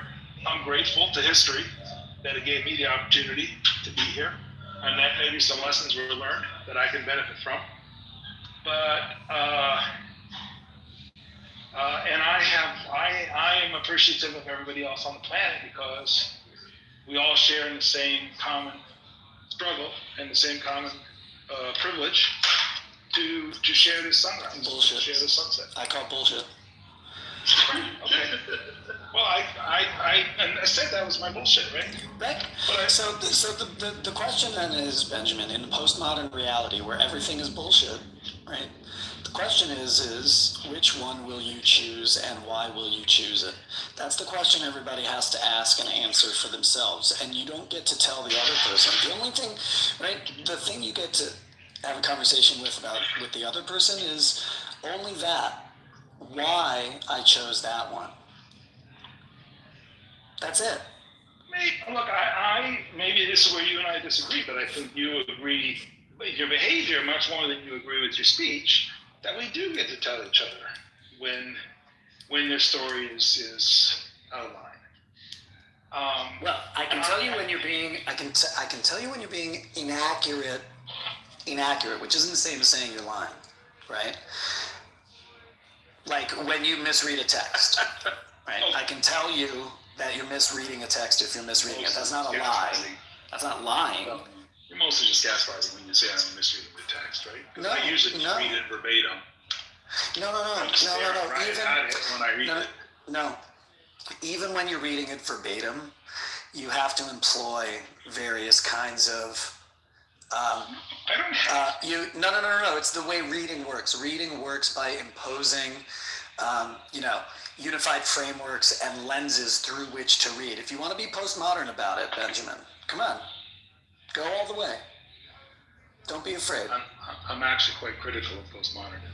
I'm sure that you are, right? But you said that we're living in that reality. You descriptively, I think, accurately said that's where we are, and so therefore, your bullshit is just and so therefore your bullshit is no more valuable or less valuable than my bullshit. My framework doesn't say that. My framework says that some stories are better than others. I think that some people in the middle of the 20th century. But you have to give a rationale for why are some better than others. Because everybody believes that some are better than others. Everybody. Yeah, but why are some better than others? Some have evidence, some don't. Okay, that's one reason. Some have evidence, some don't. Why else are some better than conducive to others? human flourishing. Some. Okay, great. That's great. So again, but you have to admit, Benjamin, as you just did before, that even that explanation of why your story, your bullshit story is better, is still bullshit. Now it might be better, right? But you just admitted, right, that, right? So the quality of it being bullshit is not the thing that separates them. The thing that separates them is whatever explanation is shown to be, whatever standards you have, right, to hit more of those standards as opposed to less. I mean, I've never seen an elephant fly, and I've never seen people made out of clay. And so? You're coming in the middle, Romero. I think you're behind. I think you're behind. No. Actually, I think you're not. I don't think you know what we're talking about. All right, let's not go there. Fair point, but my framework is still modern or not. Actually, I'm not quite a postmodern because I think the postmodern says all the big stories are lies. No, that's not what they say. They say all the big stories are constructed.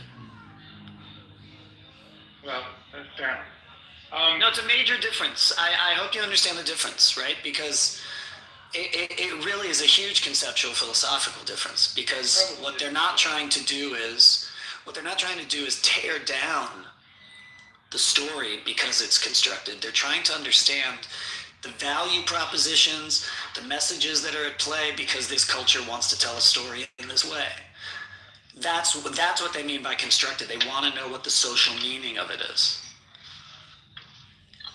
So my base assumption here is that that of social evolution, right? Which is these stories participate in the Serengeti. They wake up every morning and they go get water and they try to find something to eat. And before the sun sets, some of them die and some of them live. And those that live have something about them that is more suitable to the Serengeti than those that die. Well, and after a time. Well, or somebody was sick and somebody wasn't sick, or you're so be complexity, Benjamin. Complexity. Come on.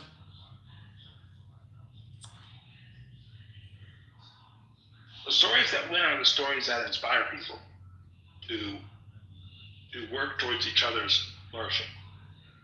Stories that lose, in my opinion, and maybe in the opinion of time itself, are the stories that antagonize each other.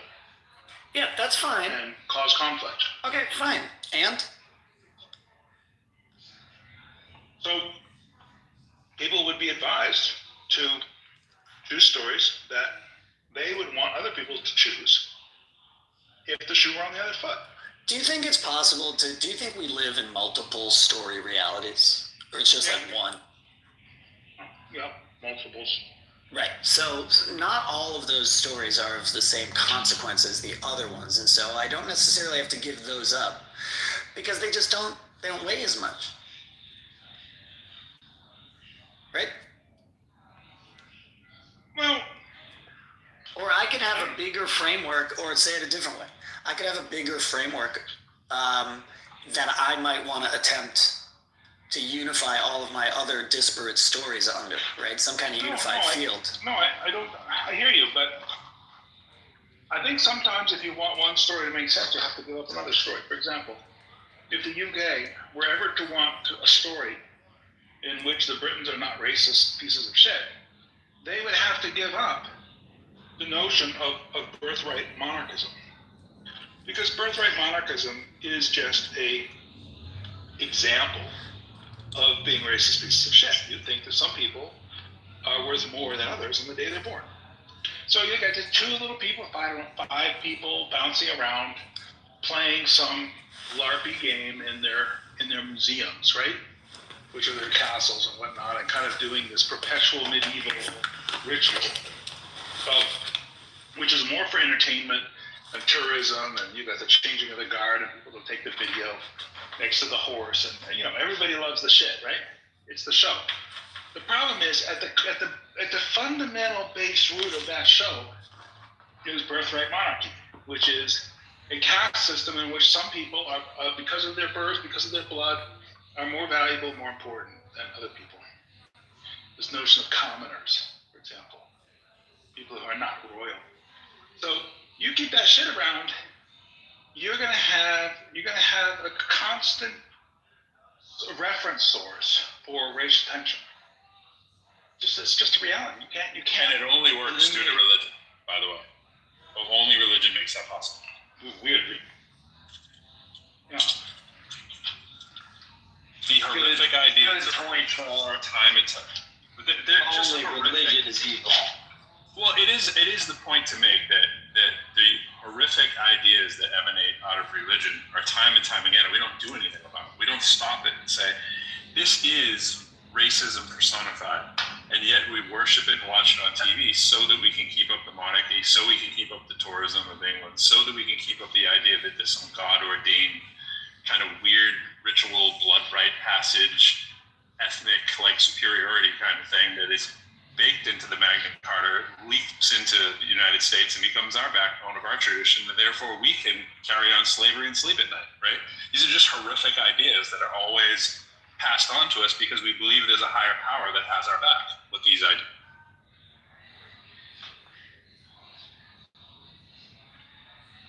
So I guess I'm saying, like, this is the problem, is that sometimes hypocrisy demands us to make choices, right? We can't always have all of our stories. We have to make choices. And I think, I've said so many times to you, I don't even want to say it again, but I think the stories you prefer are just blatantly incompatible with the values that you prefer. And how would you propose to navigate around that?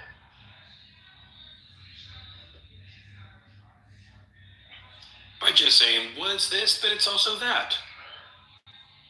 And have those this and that's be antithetical to each other. Ultimately, I think that's the so what. And I think Pro kind of nailed it, right? When Kalev always says, so what? That's his trump card. Hey, nobody gets to criticize except me. Okay. Put it another way, I think I do enough for this room and two more like it. Your room, your rules, dude. You don't have to pile on. Horrifically bad ideas. Are we still friends? Don't miss the big JB interview tonight at 7 o'clock. Oh boy. I have just added something to my calendar, and that is missing the JB debate tonight.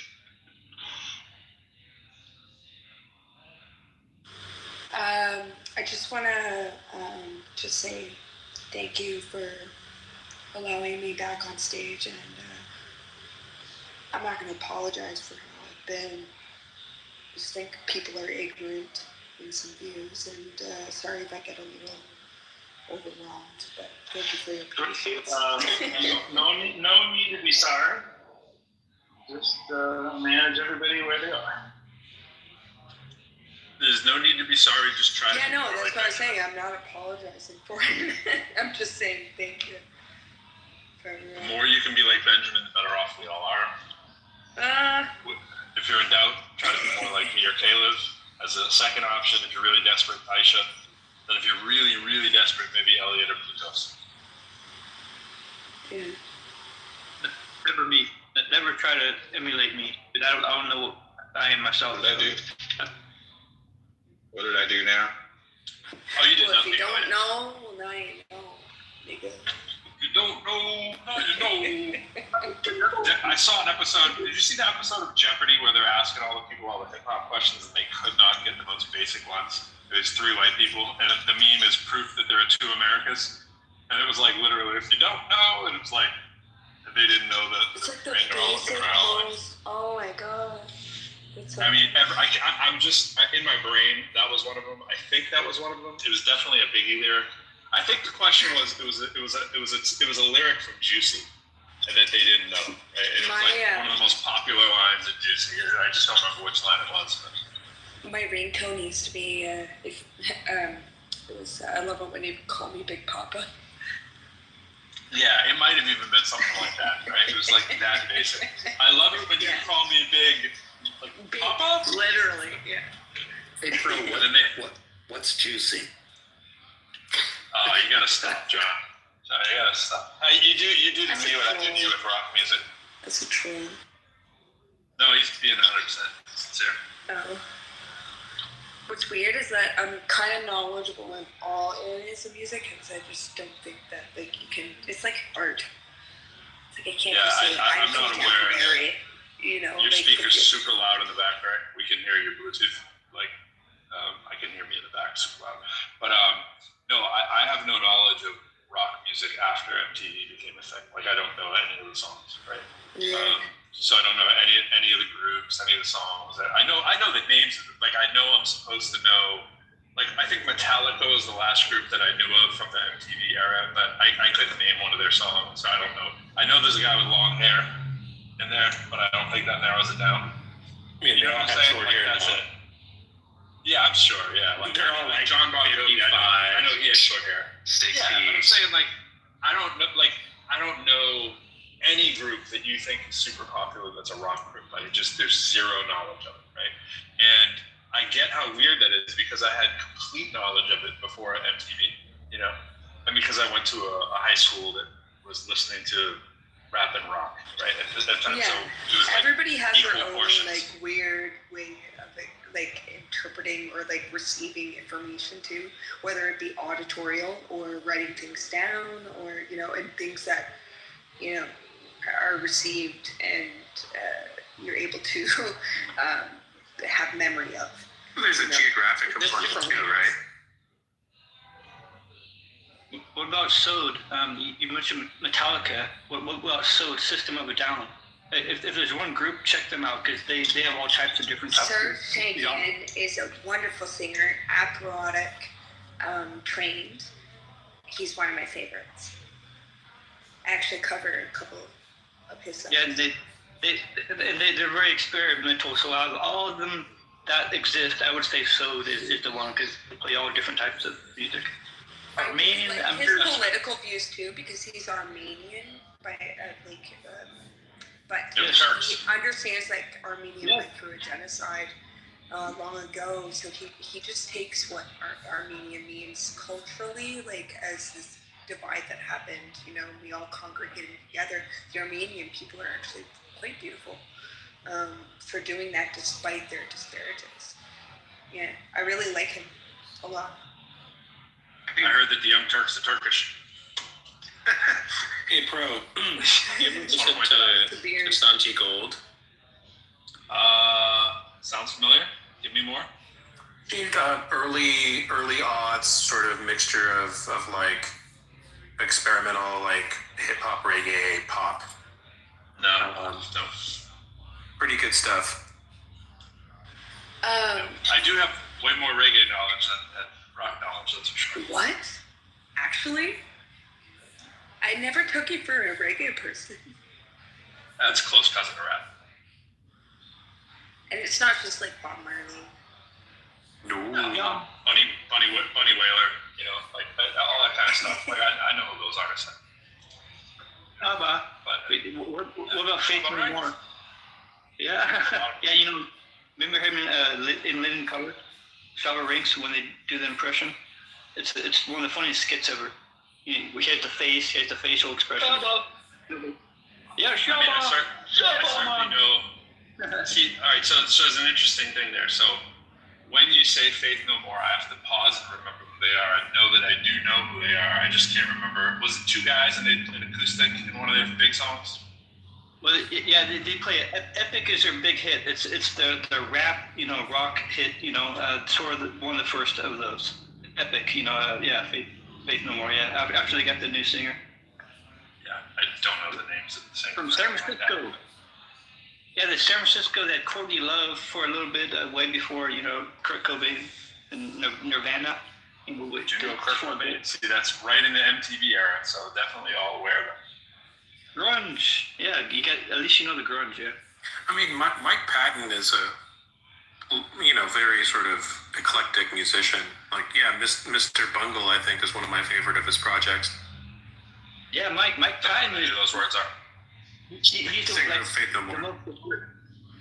Yeah, Mike Patton. Yeah, that's what I meant by the new singer. Yeah, he's one of the most diverse musicians you'll ever encounter. Yeah, very experimental, if you like all of that. I don't like any of it. I like rock like John likes rap. You know, it's like I can act polite. Go, oh yeah, go check it out. I'm never gonna go check it out. You know, like I'm never gonna go. Oh my god, I can't wait to go check out that new. I literally don't care. I'd probably quicker check out country just because I find it more hilarious. And I think there's probably like one out of every 50 country artists like, that's tall. Especially since they started blending into hip hop stuff. But I generally have a visceral reaction to rock music. It's like classic rock and stuff, yeah. But the like metal rock and stuff, I pretty much dislike all of it. So you're done with like ELO? Don't know what that is. Electric Light Orchestra. 70s rock. I mean, not really.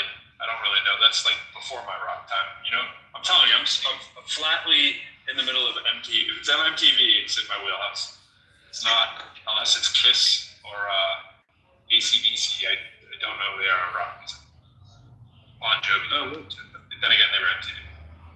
Well, anyways, Faith No More, you know, walked, you know, dude looks like a, you know, the Aerosmith, Run DMC. That's Aerosmith. Yes. Yeah.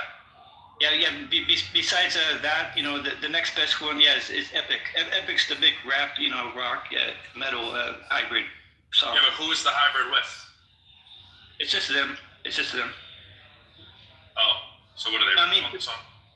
Hybrid genres, music, you know, the rap, rock, metal, you know, combining. I mean, for that fusion work. Yeah. Yeah, exactly. Yeah. Gotcha. I don't like any of it either, but sorry. I mean, there's a lot. I mean, to be fair, there's a lot of rap I can't stand too. So, you know, I get it. People don't like rap. Plenty of it's awful. Can I get back to Romero's question, even though he's not here? No. Because he was asking, why does this negotiation story have to be bullshit?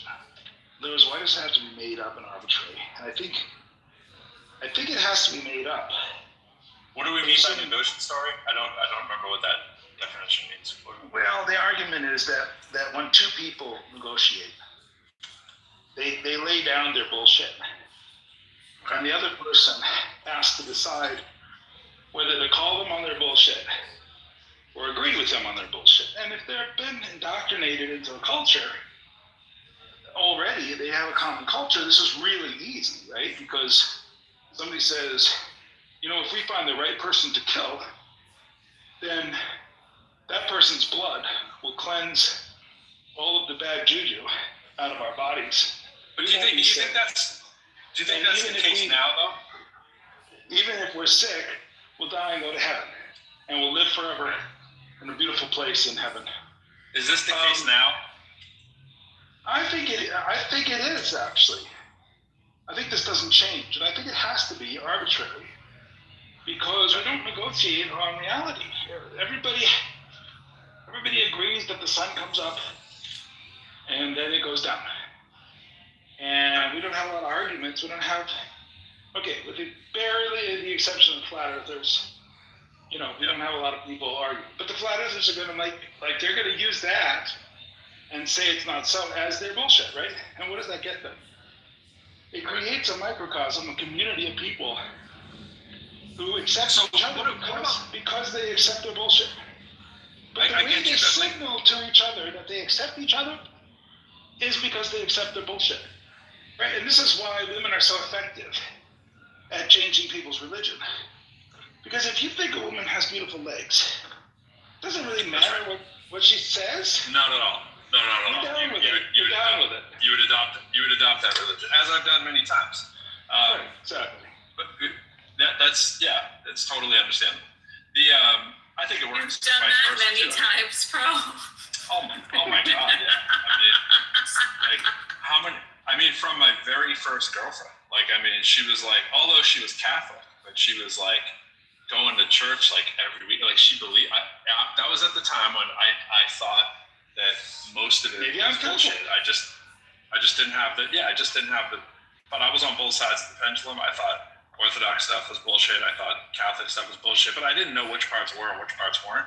I still held out on the belief that maybe some of it was true, and I just needed to do more studying, kind of thing. But I could sense that the premise was bullshit, right? It was how would we know that? And they really believed it, their whole family, and they were like, "Oh, we're gonna go to church," and but you're Catholic, right? I was like, "Yeah, absolutely, damn straight." Yeah, and that started it off. And so I was like, I wasn't lying. I was Catholic. What would make me? I say that all the time. What would make me not Catholic? I didn't turn in I never turned in my paperwork, And then I had non-denominational girlfriends. You know what I'm saying? It was like, hey, let's go to non-denominational church. That fits me because I'm not really a denomination either. Look how pliable I am. It's Tuesday. Yeah, it's like non-denominational day. Non-denominational was truer to who I was, because I was like, well, I don't really feel either of these. This felt like a liberation, And then her parents found out that I was really, not only was I non-denominational, I was pretty much non-God, right? So they're like, this isn't gonna work. Because her mother was a freaking hardcore, so was her dad, And they were like, are you really gonna marry this man? I was like, why are we jumping to marriage? We just started dating. Why are you putting these ideas in her head? So yeah, I was very much, but she wasn't hardcore on it. She was just kind of yeah, this is what I believe. I grew up this way. I'm not as crazy as my parents, but I'm still very much Christian. I was like, all right, that works for me. We were never discussing religion. You know what I'm saying? And then when I got married, my wife, her pastor married us. And she's Baptist. I was going to her Baptist church all the time. Not that she didn't believe in any of that shit. She was just doing it because her parents made her. And I didn't even really know that. But the point is, her parents. I went into default mode. Her parents didn't believe it either. Oh well, they certainly would make you believe they do, because he's born again. And her mother, her mother wasn't as hardcore, but the whole thing is, I didn't know at the time that she didn't really believe the stuff, and now obviously I know, but she just didn't want to have the fights with her dad. She hated that church growing up. That church scarred her. She couldn't stand the church. So, but she didn't have those conversations with me early, because she was kind of probably assuming, well, I know he was with that non-denominational girl. He's probably pretty religious. This is the thing, everybody's accidentally. Okay, so there's this fun story. Speaking of bullshit stories, I took when I got married, had a kid, took my family to Thanksgiving, and we started cooking Thanksgiving meal, and we got the ham hock out of the can, and we chopped the one side off the ham hock, the other side of the ham hock, made a nice little square, put it in the pan, put it in the oven. And And my wife, being smart, she looks at it, she says, the whole thing would have fit in there just fine. Why did you cut it in pieces before you put it in the pan to bake it? And my mom's like, I don't know. That's the way Mom always did it. So after dinner, we go to the old folks' home, and we're there with Grandma, and we're like, so Grandma, cutting the edges off the ham before you put it in the oven. What's that all about? And she said, well, I didn't have a big pan, so that was the only way I could make it fit in my pan. The point of the story is we often do stuff for no particular reason. And the only reason we're doing it is because our parents did it, and we're modeling ourselves after our parents. And I don't know that that's not the case with religion, right? Like, isn't everybody in religion? I have bad news. I have bad news. 1 second, Pro. I can hear your weights. I'm just gonna cut it way shorter. Oh, beefcake. Benjamin, I have bad news for you. Every group does this. This is the nature of being in a group. Hey, Pro, do we all have to listen to the Jim Bros over there? I got it. Don't worry. Go ahead. Hi, Caleb. Hey, Benjamin, bad news for you. It all has to do with belief. Every group has these things. Whether it's a family, whether it's a religion, whether it's a school, whether it's a book club, an athletic team, they all have versions of this thing where they just do it because that's how you do it.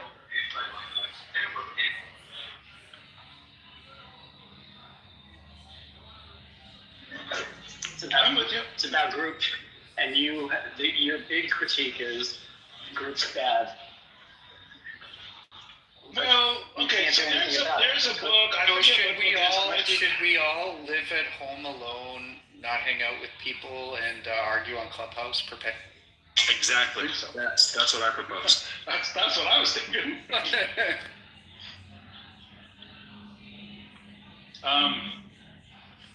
Is my critique about group? Well, there's a good critique. I think it might be in the book Cast. It might be in another book. But basically, it's the argument that nobody ever created group without a purpose. And the purpose is always the denigration of the other. Oh, that's foolish. Well, I'm not so convinced that it's foolish. I think the star-bellied Sneetches are kind of the model for human behavior. And I think that to be but you missed the point. No, then you missed the point of star-bellied Sneetches. Maybe. You're so down on humanity, dude. Well, what if I were to take the other?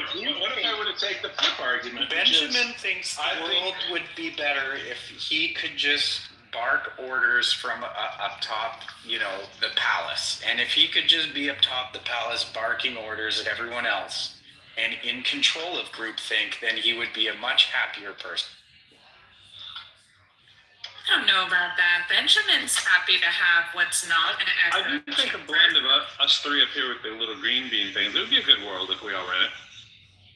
I'd have to agree. I'm sure he will identify as such.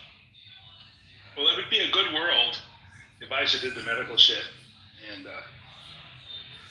Pro did the mathematics shit and I took care of the physical reality. But if you get those out of order, out of place, then you and I could do the musical provisions. No, let's respond. I think David should be the mom. David should definitely be the mom. Caleb has a point here. Let's see if we can interact with it. Elliot can always be a mom. Yeah. But I'd be humbled to provide your health care. Thank you. Appreciate it. I am concerned that when we manufacture distinctions, whoever manufactures the distinction is always creating an underclass. Nobody ever said, hey, let's create this kind of person you can be.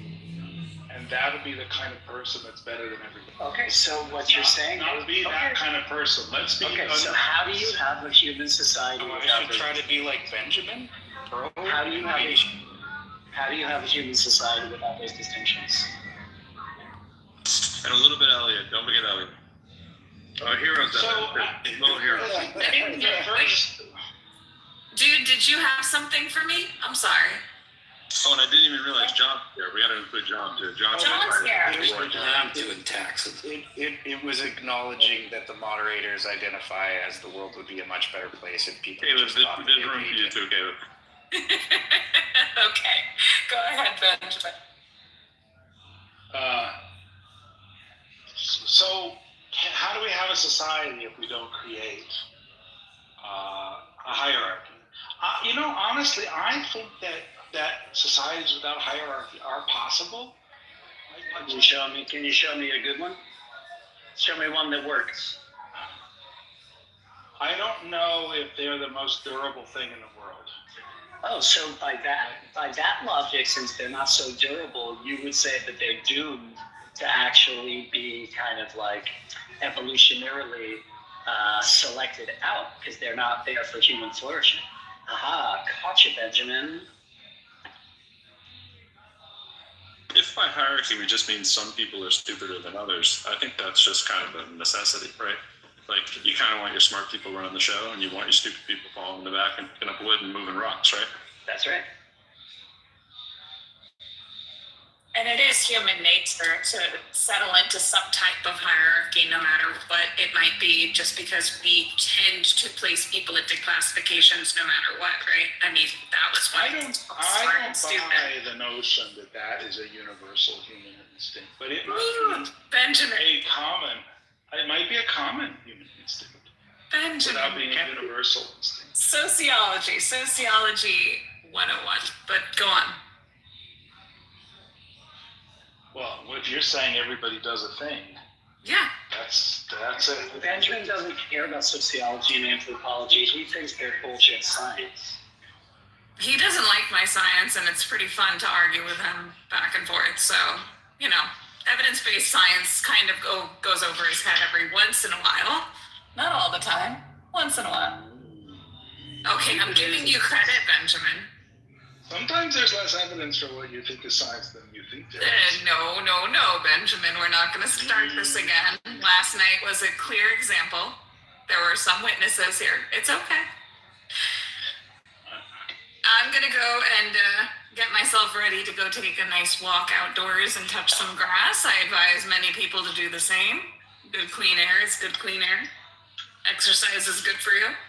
But anyways, go on.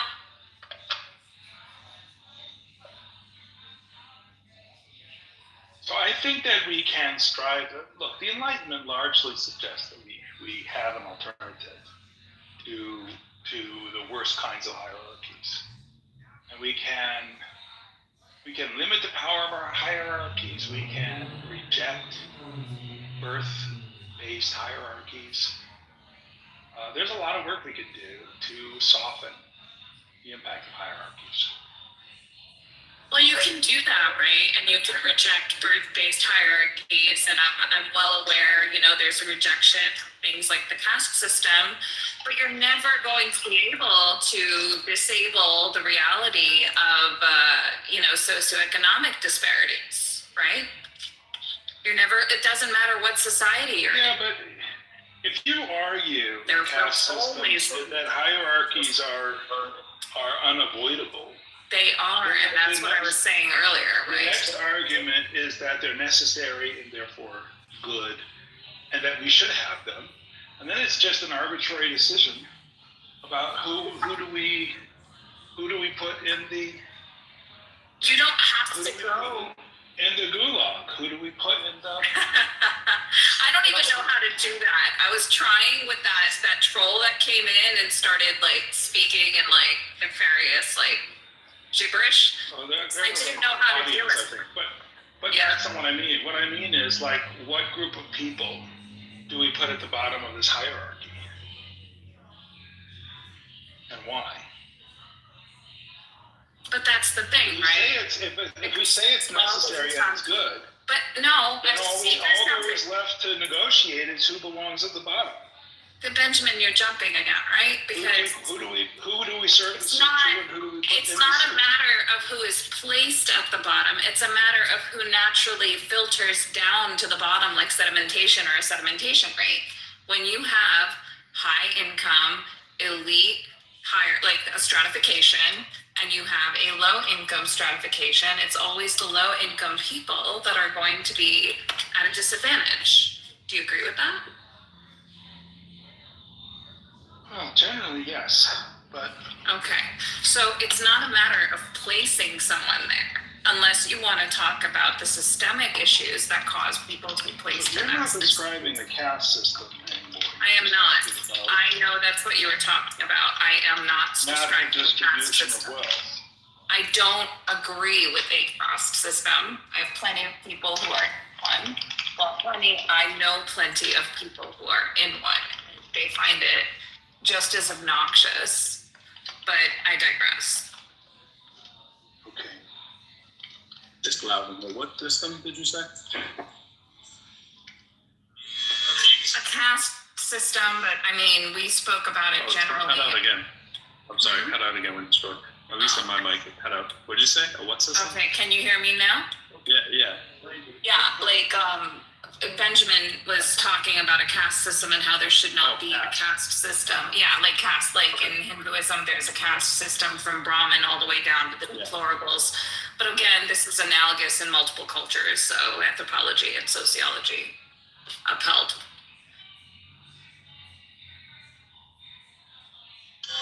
Some hero?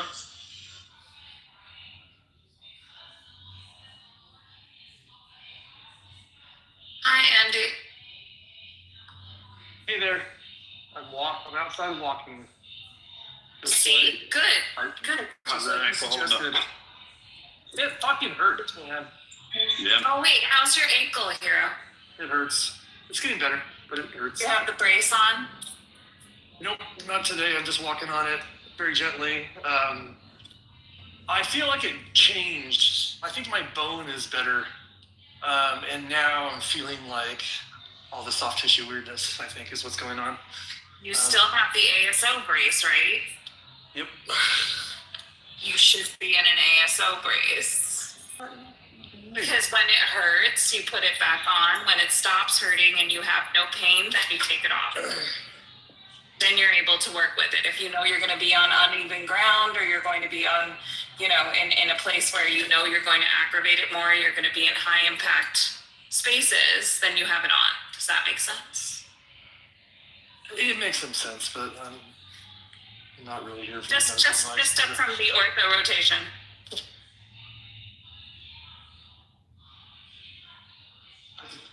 Hero, this is a losing argument. You're always wrong. Remember that. They say talking to you women. Hero is not always wrong. Hero has a cute little mouth. Can't be wrong all the time. Aisha, I looked up the formula you talked about last night. I forget the name of it. Oh, finally. Okay, so you looked up the Nernst equation. What did we learn? Nernst equation. It's Nernst with an N, N-E-R-N-S-T. Yes. Okay, fantastic. There's multiple ways to implement the Nernst equation. What did you learn? It's cool, but it has to do with that, the way in which cells create and move around ions. Yeah, not just that, but yes, that is one application of the Nernst equation. Yeah, anyway, I was just checking out. Love that. I believe in you, Benjamin. It's pretty far outside my discipline, I'll just say that. In electronics, you don't use that, I suspect. But I think it is almost exclusively biologic. I think if you look at it, it has biologics. But I don't know, it might have application in batteries, but I don't know. I'm sure this is obvious to everyone here, but Kamala Harris endorses Jasmine Crockett in the Texas Senate race. That's an update.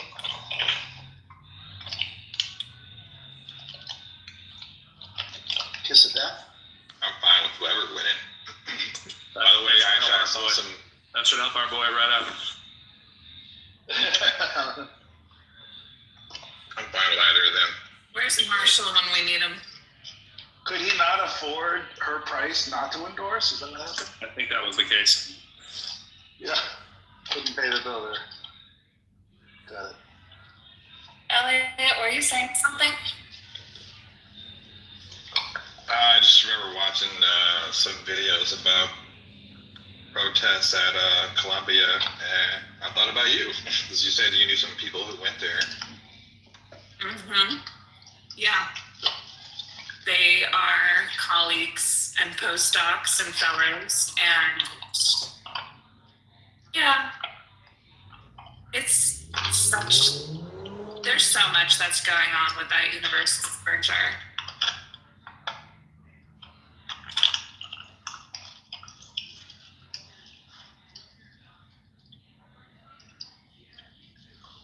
I was going to say yesterday that just going off memory without Google AI, and I thought I remember that Columbia has lots of brain sciences, psychology, very very prominent in that area, if I remember correctly. Are you good? Oh my God! Sorry, this woman just decided to drive like straight at me like a psycho.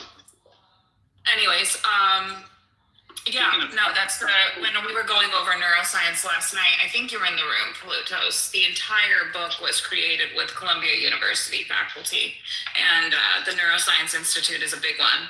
So that's why my friends are at the Neuro Institute and stuff. And one of the guys, Richard Axel, resigned because of his ties to Epstein. And then who else? Don't you hate it when your ties to Epstein get in the way of your Seriously. plans to, To rule the world.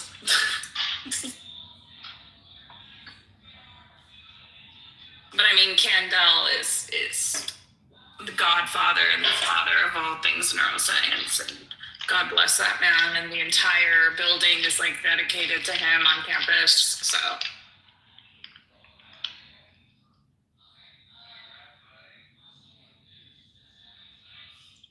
Well, you got to be good with the psychology in New York, perhaps, to deal with chaos and milking. It's actually one of the hardest programs to get into on the medical campus. Is one of the psych MP programs for sure, because it's just so in demand.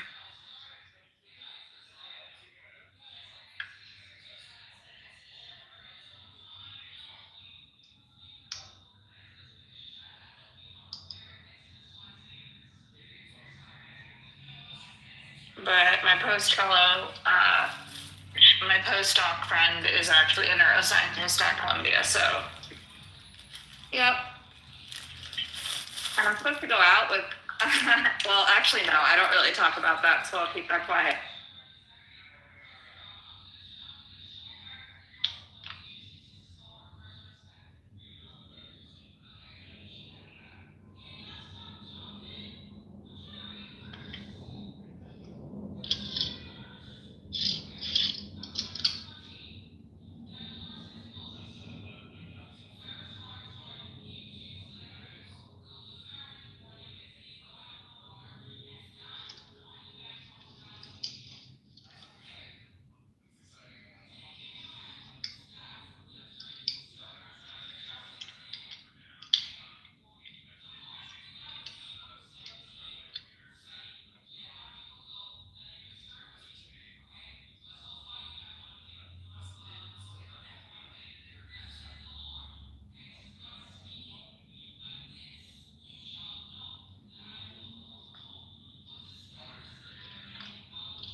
Benjamin, where's your guitar again? Apparently no one is anyone. Hi, Ben. Hey, Ben. I actually have to check on something. Hey, guys. Cheers. Howdy ho. How's your workout going? Your training, sorry. Me? Oh, so we're on deload week because its competition starts tomorrow. So, yeah, chilling today, not chilling tomorrow. Oh, okay, good. Resting. Good luck. How's your daughter's training? Yeah, cool. We're doing exactly the same. We're like Tweedledum and Tweedledee with 30 years apart. But yeah, good. You do realize that so many Olympians in the Winter Olympics were, above age, quote unquote, tons of moms winning gold medals, tons of older gentlemen making it to the Olympics, especially like in curling and stuff. It's really a different era now. Yeah, I'll see how my performance is. I don't really care what the number is. I don't care if somebody's younger than me or older than me, whatever. I just do the thing, listen to my body, and if it wants to do it, it'll do it. I mean, at the end of the day, me and my daughter do exactly the same training, and we respond to it roughly the same. She picks up the more technical stuff like snatch and clean and jerk, and some of the more technical maneuvers like the Olympic lifting stuff quicker than me, probably because I've got too many preconceived movement patterns in my brain that I have to try and overwrite. But everything else, we're trending up together in strength and fitness. It's really good. We both recover at about the same rate, so I don't know. I'm not sure about this whole old so you can't do it thing. At some point that's going to be true, but the point is I've never reached my full potential, so it's all very well for like an elite athlete who actually found their peak to say, well, I'm now, my peak is now declining. But if you've never got anywhere near your peak, then who am I to say I have no idea what my peak is, so never really pushed myself before, so yeah, it's fun, it's good. And lots of time with the daughter, which I can't complain about. I'm so excited for you. I feel like you've come in all the time and told us all about your training, like over and over and over again. I love it. That's awesome. Is it your first big competition? Is this nationals? Well, this is the CrossFit Open, so there are going to be 300,000 or 400,000 people doing it around the world in their own local gym. And then as you go through the round, it gets more and more like regional and then international. And eventually they'll crown biggest man and woman on earth in I think where is it? It's on the west coast of the States this summer.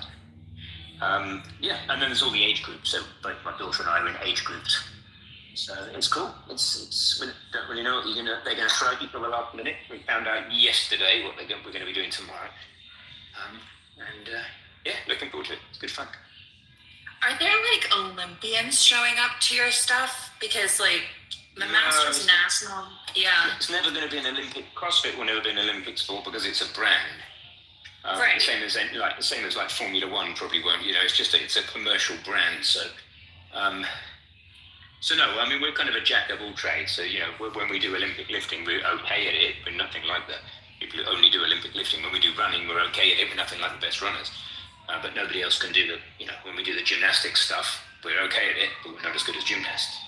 So it's more just a question of being a wide cross section. It's like decathlon, but instead of 10 different things, there's about 60. No. So I could just go get a gym pass and enroll and compete as well? Yeah, sure. Anybody can exactly. compete. Yeah. So do you hear that? You're asking him questions like it's a prestigious thing.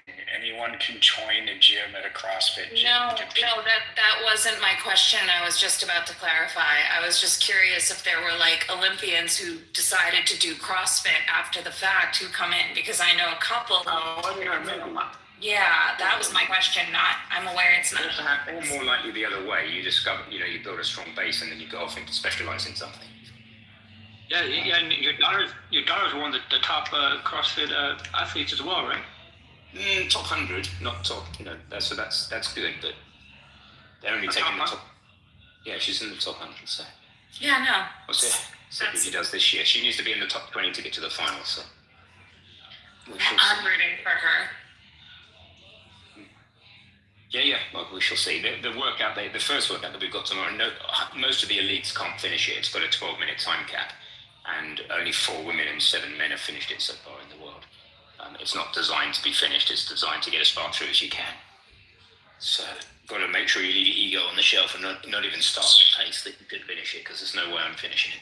Not to be 12 defeatist, but minutes. How many activities in 12 minutes? So 20. So you get so for females it would be a 6 kilogram. What is that? 20 pound. 6, 12, 15 pound wall ball, like medicine ball, thrown up to a 8-foot target, 20 times. So 20 wall balls, 18 box jump overs over a 24-inch box, 30 more wall balls, 18 more box jump overs, 40 more wall balls, 18 box step overs holding the wall ball, 68 more wall balls, 18 more wall balls being carried over the box, another 40 wall balls, and so on. Keeps going. And then 18, 30, 18, 20.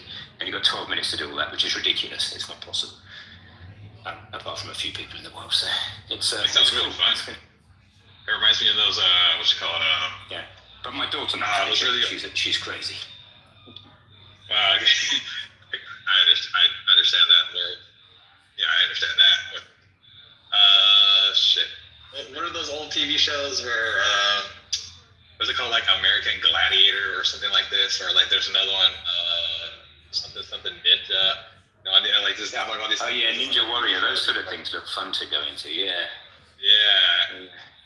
Yeah. So that's that. But then the next thing might be completely different. There will be something that has a bunch of barbells in it. There will be something that has like muscle ups or chest bar pull ups or toaster bar or something, gymnastic-y handstand press ups. There won't be the more advanced techniques like handstand walking or triple under skipping. Double under skipping will almost certainly be in at some point. I don't know how many different things actually the recipe is, especially for this first round. I estimate 60, but it'd be good to add them up sometime. Something like that. It's roughly that many things, and you typically get like two to 5 or 6 different things in one workout that you work through. And the time cap can be, also there's not always a time cap. So like something like Fran, some of the best people in the world finish that in 1 minute and 30 seconds. Whereas the average fit person off the street would take 10 minutes to do it if they were fit. So the elites are crazy. The time scale can be half an hour, 40, maybe 50 minutes for a workout. It can be 1 minute. It just depends what it is. So.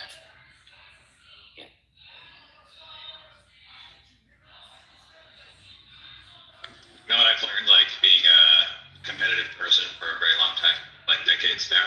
Sports, video games, school, whatever it is that there's always, and I didn't really understand this when I was young, but not till later. But there's always someone who's better, or faster, or more skilled, or more talented at you, and that's difficult pill for people to swallow. Yep, except for the person who's the very best. But then It they're can close to crush somebody. dreams, literally. Yeah, you've got to enjoy the process, because the smallest thing can come up. You can get ill, you can get an injury. The smallest thing can come up and you just can't do it. So you can train all year for something, and then the silliest little thing comes up and you can't do it. So you've just got to enjoy the process. Exactly.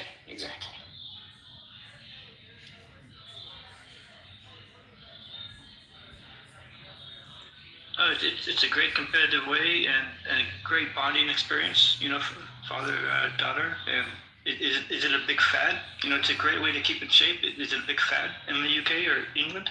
Well, it's the 20th anniversary of CrossFit now, so not really. It's kind of fading. Things like High Rocks, which is basically it's like a CrossFit workout. It's a particular CrossFit style workout. People, at the moment, that's trending. People just want to focus on that one thing that involves a lot more running than we would normally do. I was going to ask you to compare the High Rocks. I've just seen High Rocks pop up on my stuff, so. Okay. Yeah, so High Rocks is like you run 800 meters, then you do wall balls, and then you run 800 meters and you do, this isn't the right order or necessarily the right distance, but then you run 800 meters and do rowing, and then you run 800 meters and you push a sled, and then you run 800 meters and you, I don't know what else. It's almost like cross country, but more extreme, like in senses of including all kind of athletic sort of leisures. Yeah, 6 things, I think, high rocks. Yeah. Running plus 6 I used stations. to do that. Yeah, I used to do Yeah. cross country skiing, hiking, and then you have to snowshoe across. Yeah. I love that they have the 800 in it, if that's true. Because that was one of my favorite events ever. Love that. Sounds horrible to me. Ben, I think. Oh, it is evil. It is absolutely evil if you know how to race it. Ugh. Ben, I think I've talked to you before about quantum theory. Oh, really?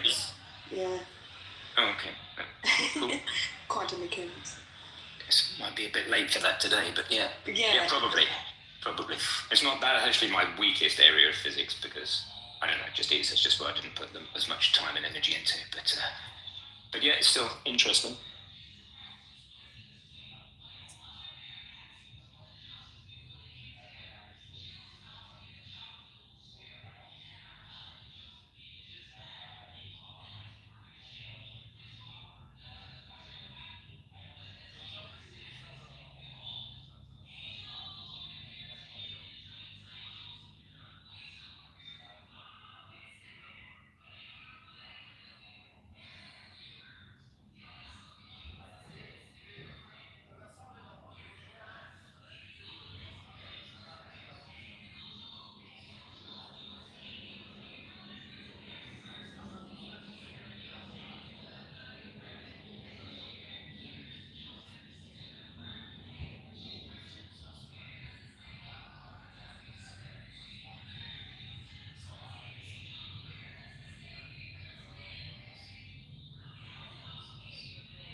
Yeah, this whole period has been certainly a crash course in a bit of physiology, a bit of exercise physiology, a bit of discovered part of my body I didn't know exists when they start hurting. It's been pretty interesting. Energy systems, different energy systems and how they work and what the limits of them are. I only knew about aerobic and anaerobic before. I didn't even think about lactate being a limit. I didn't think about electrolytes reinfusing being a limit. I didn't think about creatine, phosphocreatine system at all. But now, riding all these puppies all the time, it's really fascinating. And finding out about bits deep in my shoulder that I never knew existed, like my subcoracoid bursa, which is now inflamed. I have to move differently to keep it happy. It's quite interesting. So it's a good way to practical introduction to exercise physiology and this. Yeah.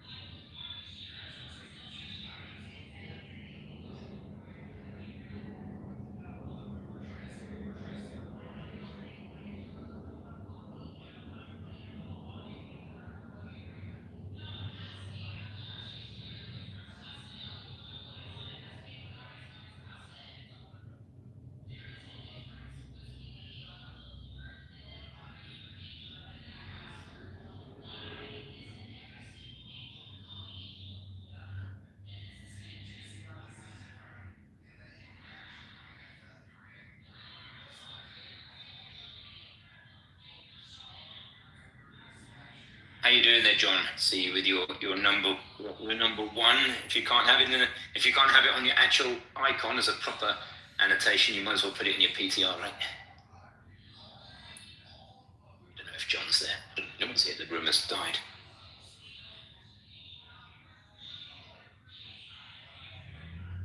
All sleeping on the job.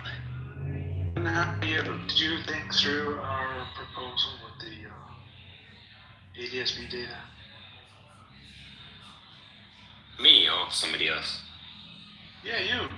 I don't really remember hearing the ADSB proposal. I think you were saying that you don't like the way that some of these approaches are dangerous and that you think there's data in the patterns in the ADSB data that would help make interesting decisions. But I think what Andy said was fair enough, is that in this particular case that sparked you to think about that, the guy was being an idiot and doing something that wasn't approved anyway. But if that's the case, then no point in making better procedures if people are just not going to follow them.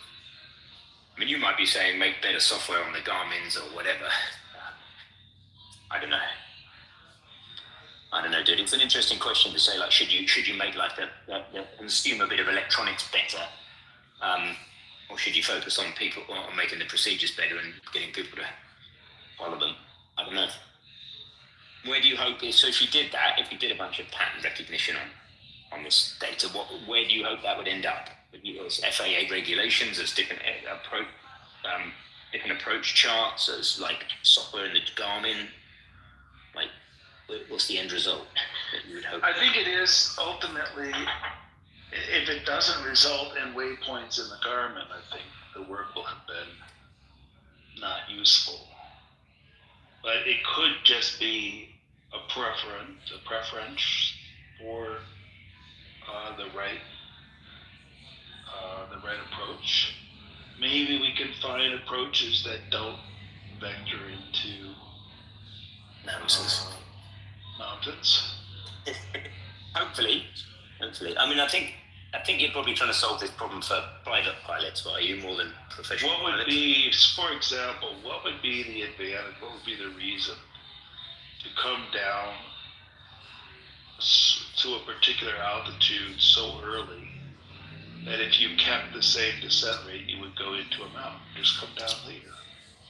And if you can't come down later and still get into the mountain, like I don't think there's any benefit to that particular. I didn't see the details, but approach being the way it is. If it were, sometimes you've got to get down low enough to assess the minimums, right? To work out whether it's a go or not go. And you need to do that in a timely way so you can divert it. Right, but that doesn't have to point you at a mountain. No, it would be better if it didn't, I think. Yeah, I don't know, dude. Yeah. Was this? I think there's a disconnect between professional pilots and private pilots in the way they can do things, and I think it's not beyond. So I have a different generic case to make, right? Which is that at the time that aviation started doing instrument approaches, there was no GPS, and so they had ground-based systems. And when GPS was put in place, Garmin became the number one company in avionics because they had the best GPS solution, because the new technology created a new thing that made aviation safer. But what they didn't have at the time was ADS-B, and they didn't have ADS-B data. Today we have ADS-B data, and we didn't at the time that Garmin was implemented as a GPS solution to replace the ILS solution. So my argument this sort of thing, is the that first the thing natural progression of safety is to leverage the new data and the new technology towards safety products. But it might be worth talking to somebody at Garmin, right? Because we could have had the conversation a couple of years ago saying, hey, wouldn't it be great, or say 5 years ago, that if you could have an auto land feature where if a private pilot gets ill, you can push a button and the plane can land itself. Now, if we'd have had that conversation 5 years ago, we'd have felt all ahead of our time and like it's like a pipe dream, but it might come one day. But of course, Garmin would have already been working on that probably for five maybe 10 years before we even started talking about it. So it does make me wonder if you were to speak with someone at Garmin, if they might already be miles down the line with that particular thing. They might not. But it always just humbles me sometimes when I come up with an idea about something and then like I realise that some company's been working on it for 15 years. And it just takes that long to go from the idea to the reality. Although I think development cycles are speeding up these days, which is nice. Yeah, definitely. And generically, the idea of just taking just more data and doing something sensible with it, I'm all for it. And I do think that the problem of a private pilot, within reason, banging coordinates into a GPS and letting it do the rest, search the NOTAMs and choose the right approaches, and yada yada, choose the safest and most efficient altitudes. I do think that's probably doable with software these days. But garbage in, garbage out, and There is garbage in, garbage out, but there's also a reality that the data overload for pilots has reached a point where it's impossible. I think it's impossible for everybody. I think the agency cannot comply with their own rules. I think pilots cannot possibly comply with their rules. I think they cannot possibly process the data for a simple 2-hour flight that covers, 5 airports, the tasks for 5 airports, the NOTAMs for 5 airports. Yeah, can be a lot of work. Well, nobody's doing that shit. Well, there's a lot of good software out there to help you with it, but yeah, I think the skill is to know what to pay attention to and what not. But clearly there was an accident a week and a half ago now, maybe 2 weeks. An airplane went up for sightseeing and didn't realize there was a NOTAM for a cable having been stretched across a canyon, and they were sightseeing up in the canyon and picked up a slack line. Oh, now, so it was in the NOTAMs. Yeah. But what good are the NOTAMs if you just blur your eyes and skip to the bottom? Yeah, well, you want the NOTAMs plotted on a map. I mean, I always, even 10 years ago, I used to plot NOTAMs on a map on a computer. So I'm pretty sure that's commonplace now.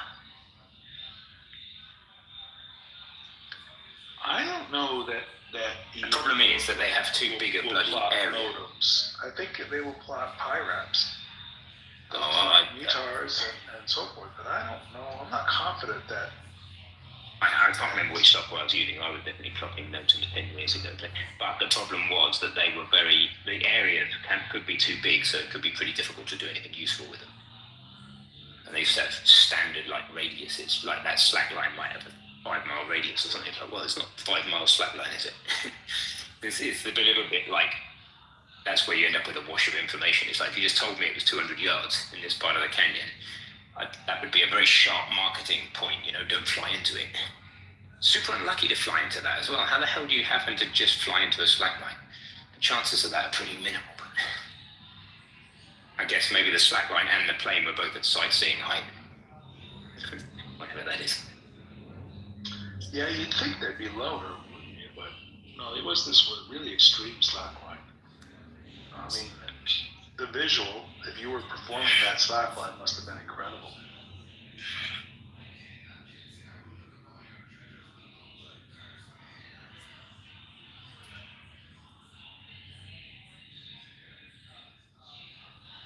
Yeah, then a modern glass cockpit aircraft really, I haven't been in one recently, but they really ought to be streaming in things like NOTAM, all of this data in a really reliable way.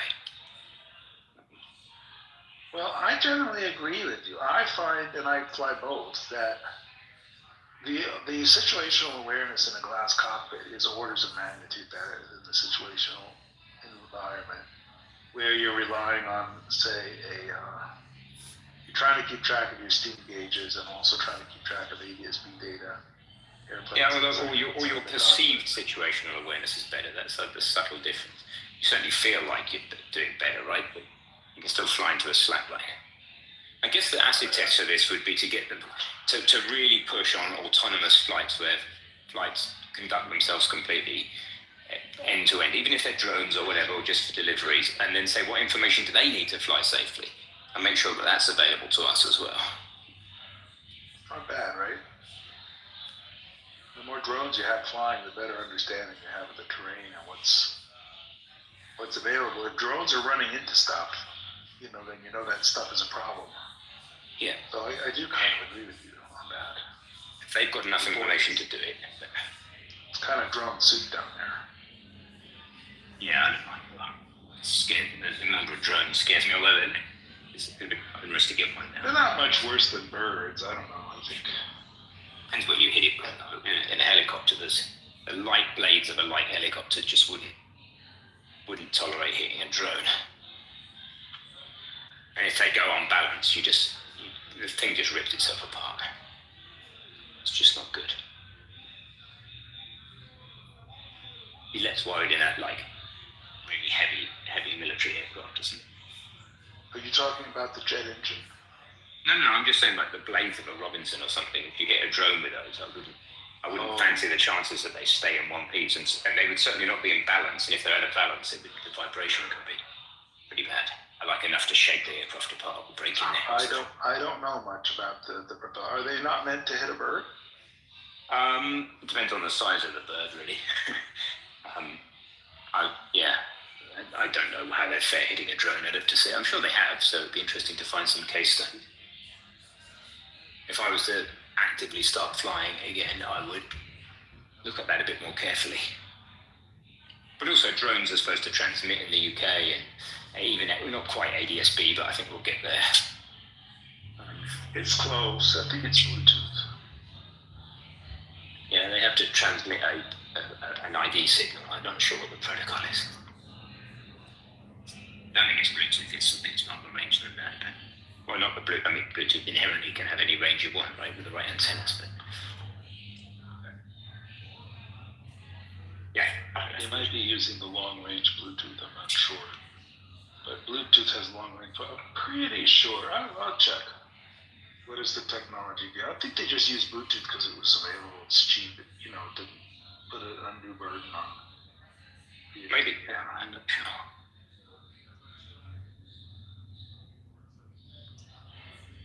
My phone can pick up these remote IDs. I have an application on my phone that will map out drones. Oh, must be an Android phone, right? Is it an iPhone? No, it's an Android, yeah. Now AI seems to think that it's either Bluetooth or Wi-Fi. I don't know. Wikipedia has an entry on it. Let's see what Wikipedia says.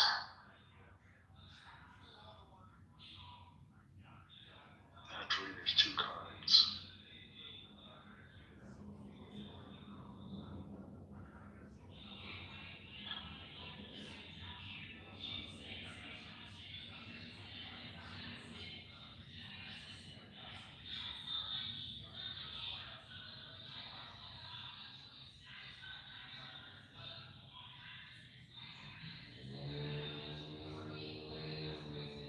So, Wikipedia agrees that basically it's Wi-Fi for longer range messages in beacon frames on channel 6 and 149. And Bluetooth Low Energy for short range messages.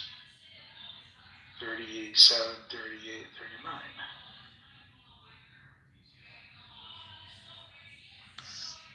The hell are you talking about, Benjamin?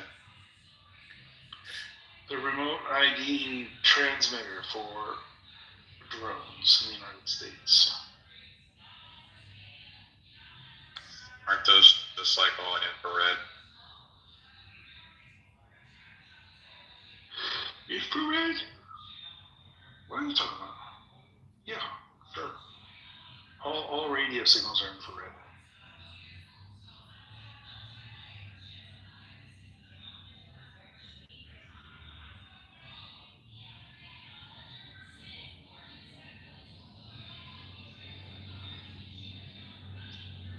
Okay, so what's the problem?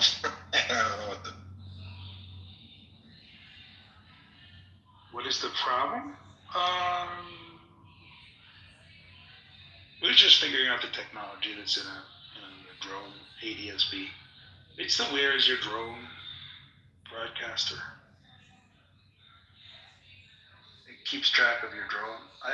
It's not, weirdly, it's not available to pilots in a meaningful way, but also it could be available because you can just get an app on your phone. Yeah, that shit drives me nuts when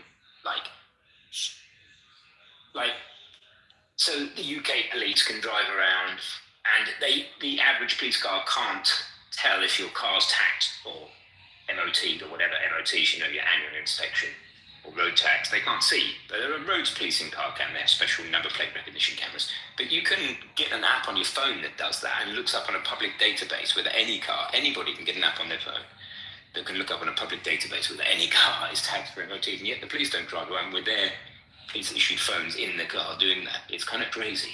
There's so much you could do. I don't even have navigation, so when you go to a job, you get given an address and you have to know the way to the address, or you have to type it into your phone and then like balance it between your knees, or hope that there's a phone holder in the car. It's kind of crazy when there's a job issued phone that they could just send electronically the navigation data to, so you don't have to fanny around when you're trying to hurry there. And it could be doing all sorts of other cool things if it's plugged in properly, like number plate recognition and all sorts. But I don't know, not very forward thinking with technology, some of these organizations.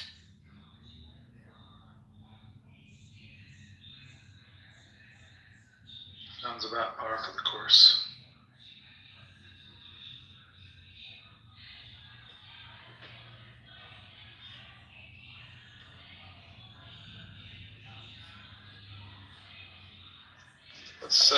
What's the ramp?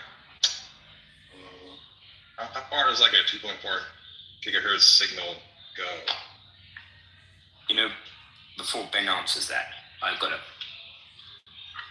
that question always is fascinating, because the answer to every question about a radio signal is really, it kind of goes to the edge of the visible universe if you know how to listen. So like when I have a pair of radios, like walkie-talkies, people are like, oh, the first question is how far do they go? I'm like, well, if I'm in a shop and it's got a lot of metal in the walls and a lot of equipment, and somebody else is in the shop next door, we can't speak. But if I'm in the Arctic and they're in the Arctic and it's a nice day, it could be 100 miles. And if you're sat on the moon with a small parabolic dish, you could hear me from the moon. And if you're sat in the next star system with a big parabolic dish, you could hear me from that next star system. So it entirely depends on the line of sight, what's in between, and like the properties of your transmitter and receiver antenna. There's no real answer to that. That's not a bad answer. I mean, it's just like literally, my range of my walkie-talkies could go from less than 10 meters to more than 50 miles. So it's a bit like a human conversation. If you're out in the right mountains and you're cliff top to cliff top, you can probably be heard in a conversation quite a good ways. But if you're in a room, and there are three people between you and the person you're trying to talk to, you probably can't hear that conversation 4 feet away. Right? There is an answer, of course, which is that for a given pair of radios, like a walkie-talkies, you get to a point, even in perfect conditions, where just the receiver sensitivity is not enough. So unless you get a higher gain antenna, so like instead of a flappy duck that picks up signals from practically all directions, you start to go to like a Yagi, standard TV antenna, or you go from there to a parabolic dish or whatever, or a phased array like Starlink.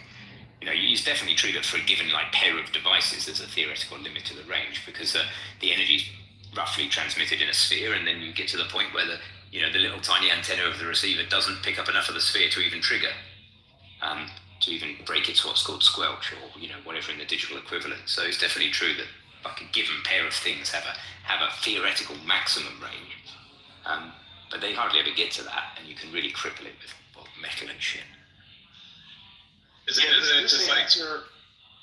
The answer to this is so complicated, right? Because one reasonable answer would be that you can transmit as long as your signal stays above the noise floor. Now, the noise floor is established by all the things around you, which is why he said if you go to the Arctic, you don't have a noise, the noise is very quiet. Therefore, you can stay above the noise floor much farther. But there are some transmission protocols that even allow for transmission below the noise floor. So even that is not a sufficient answer, a complete answer to the question.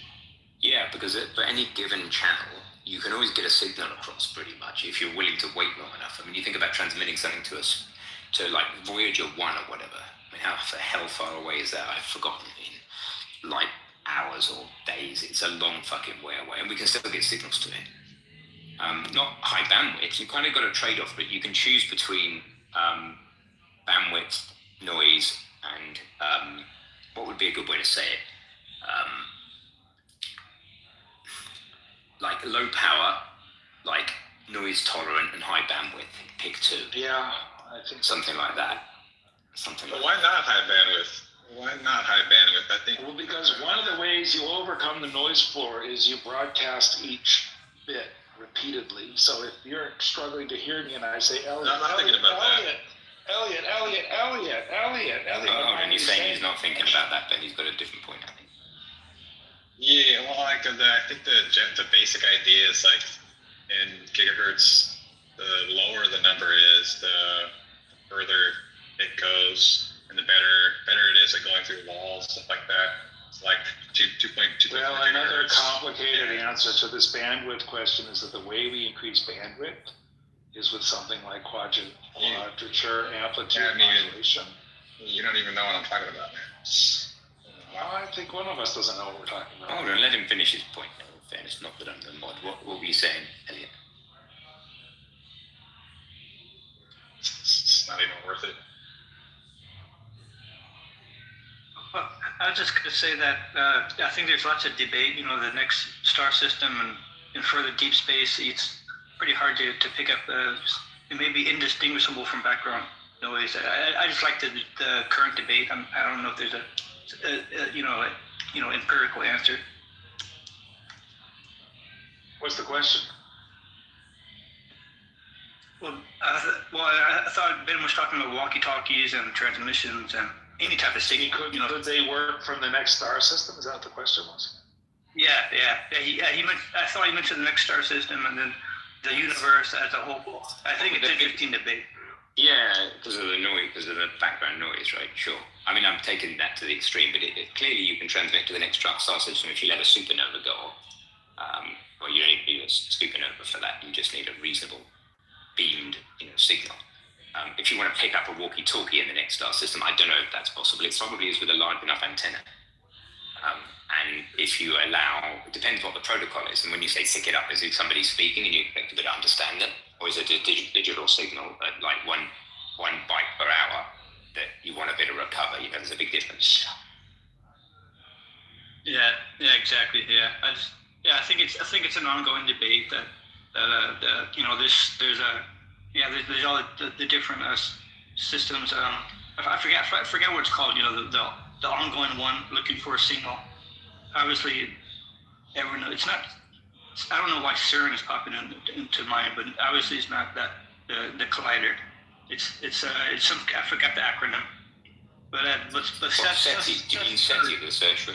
Yeah. That's Seth Shostak is the main guy there. Yeah, exactly.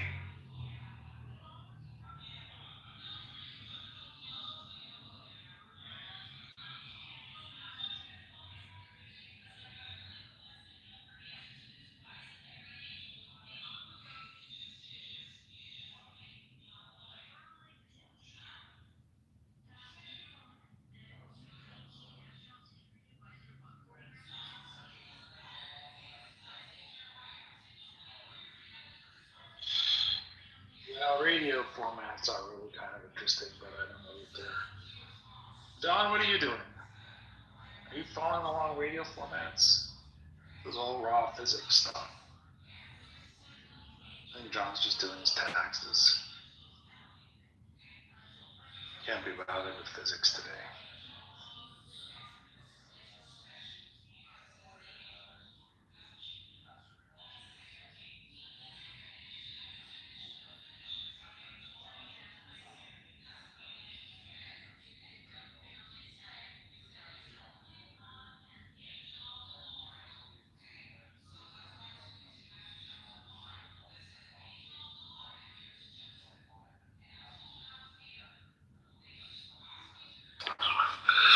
Hello.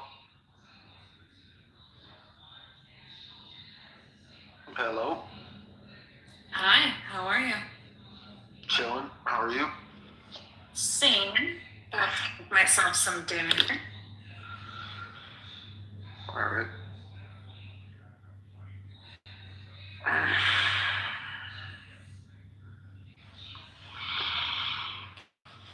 Atheism is cringe, I'm not gonna lie. Oh, fun. Great way to make great way to make friends in this room. It's just cringy, man. Like, I mean, I was just about, don't take it personally. I didn't say I did. I was just letting you know a fact. This room is very big on their atheism, but is it cringe? Yeah, it's especially cringe when you're passionately atheist, because that was me too. I would call myself like an atheist preacher almost in the past, and then that's where it gets like really cringy.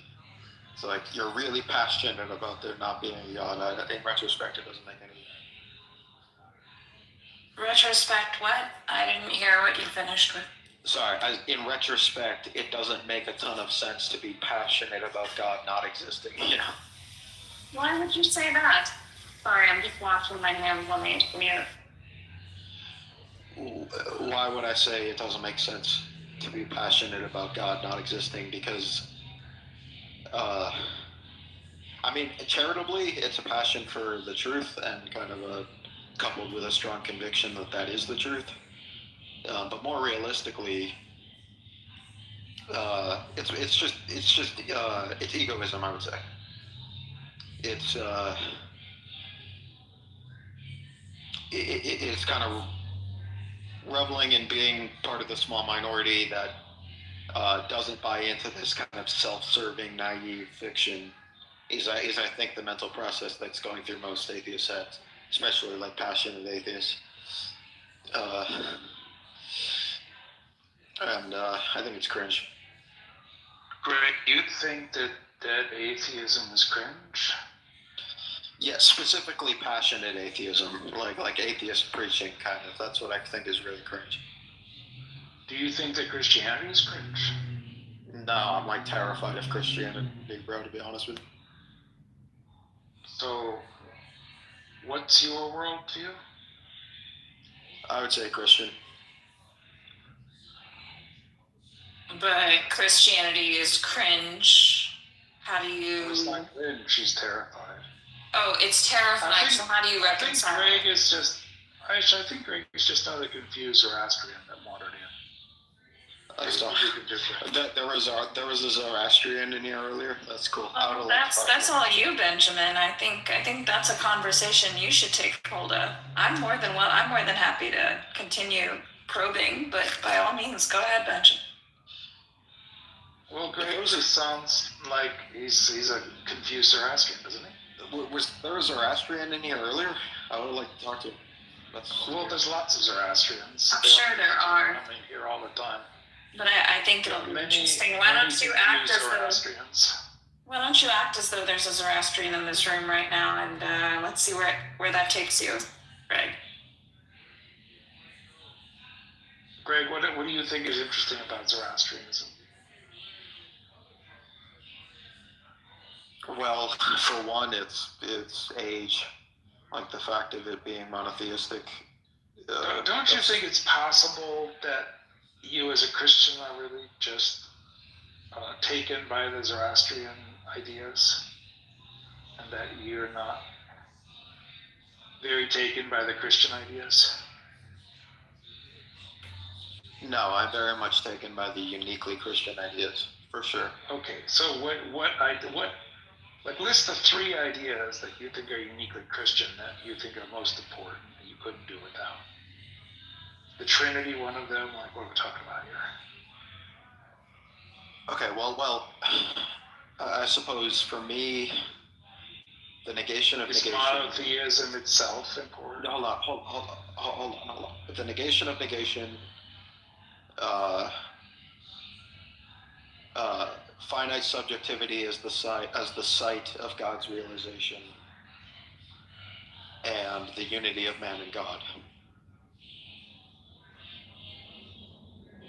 The unity of man and God. That's what Jesus is, bro. Is this like we are, like Jesus is an example that people can be gods? I have told ye are gods, sons of the Most High, all of you. That's in Psalms 82, and Jesus quotes it in John 10:34.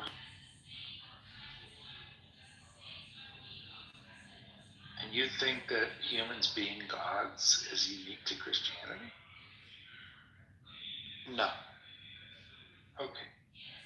So let's skip that one because it's not unique. What's unique to Christianity that you think is important? The resurrection. Okay, the resurrection. You think the resurrection of deities is... What does the resurrection imply to you? Do you mean It the implies, resurrection of Jesus? yeah, Or do you mean the resurrection of everybody, including you? Yeah, so it mirrors kind of a deep metaphysical truth, which is alienation and return. Okay. This is how thought develops. This is how truth develops. This is how reality develops. Alienation. And is this the notion that you're going to die someday and then you're going to be resurrected? Is this the notion that I'm going to die one day and be? I'm talking about. Does resurrection capture for you when you say resurrection? Does it only capture the resurrection of Jesus, or does it also capture the resurrection of the elect? Well, I'm a universalist, so for me, the elect is all of humanity. Of course, you're a universalist. Why would you, as a Zoroastrian, why would you be anything else? No, I'm not a Zoroastrian. Of course you're not. Okay, this guy, you seem like you're not actually interested in learning anything, so I'll let you kind of have your opinion. Why? You seem to want to try to feel smart, even though you're not you're not going. Well, you're a universalist. Go ahead and tell me what that means. So I know that you know what I'm talking about. Go ahead and tell me what I mean. Well, if I understand what you mean by it, you mean everybody's going to die, and then they're going to wake up in the netherworld, and they're going to go through a process which evaluates whether they're pure or not pure. And if they're pure, they're going to go into the glory of the one true God forever. And if they're not pure, then they're going to go through a process of purification. And after a time of purification, they will also go into the glory of the one true God. Well, that would be like a purgatorial universalism, and that does happen to be my position. But there are other forms of universalism. But yes, that is my. I don't know of any, to be just fair. But purgatorial universalism is a Zoroastrian invention. Full stop. Okay, the fact that Zoroastrianism contains some true things does not mean, what's your point? Yes, of course it does. So does Taoism, so does Sufism, so does Kabbalah. Yes, God doesn't leave anyone empty. I'm not saying that this is a true thing. I'm saying this is a thing, and that you have acquired this thing directly from the Zoroastrians. That's what I'm claiming. Yeah, you're claiming. What you're doing. You didn't get this from the Scientologists. Can I get a sentence out? Do you mind if I get a sentence out? Yeah. So Greg, you've gotten sentences out.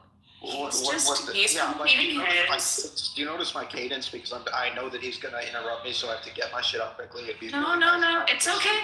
It's Greg, frontal lobe regulation. Breathe. It's okay. Go ahead. Speak. Benjamin, give him a second. Okay, so what you're doing is you're presupposing, some other spur. Go ahead and say what the fuck you have to say. Why do we have to get angry? What's going on? Because I just went through that, and then this fucking 75 IQ Greg, why do you have to curse at people? It's okay. No one's attacking you. Hi, Plotos. Go ahead. Greg, you take a minute. Oh no, I was just gonna say we're pretty chill here, man. But I mean, I don't know. Okay. No, we are coming in hot. Coming in hot is unnecessary. Okay. Go ahead, Greg. Do you understand that you're exactering the thing I'm complaining about? No, I'm not exacerbating. Yeah, and you cut me off again. You're calmly interrupting. Yes, I am. Because guess what? I've got a green bean and you don't, and Benjamin wasn't exacerbating anything, and you are in here to have a fight. And that is unfortunate because the people here can have a great conversation and discussion. Okay, let me know when I can talk. Let me know when I can talk. Can you regulate your frontal lobe? Let me know when I can talk. How old are you? Let me know when I can talk. How old are you? Let me know when I can talk. Yeah, you're just waiting to be heard, and that's like problematic, right? Because that means that you're not in here to have a conversation, just as you accused Benjamin earlier. You're here to try to prove how smart you are, which we all can see through anyways, but go ahead, Greg. Let us know, enlighten us. Yeah, so Benjamin, what you're doing is you're presupposing naturalism, and you're claiming that this transmission of metaphysical principles from Zoroastrianism to Christianity is the process of like people inheriting beliefs from their forefathers in a naturalistic way. That only obtains if you presuppose naturalism. That only has like philosophical logical force if you presuppose naturalism, and I don't accept that. So, and also, So as soon as I'm significantly smarter than you. So no, I don't think so. But here's the thing: if I interrupt you, can you actually complete your thought? Can you? Oh, I'm a dumb whore. Keep going. Keep going, Greg. Are you okay? Does this make you feel better? Is it unfortunate that women are smarter than you? Is it hard to be an incel? Is this so difficult? It's so unfortunate. I'm so sorry the last girl dumped you the way that she did. Are you okay? Oh. Are you triggered now? Is it really hard being a snowflake?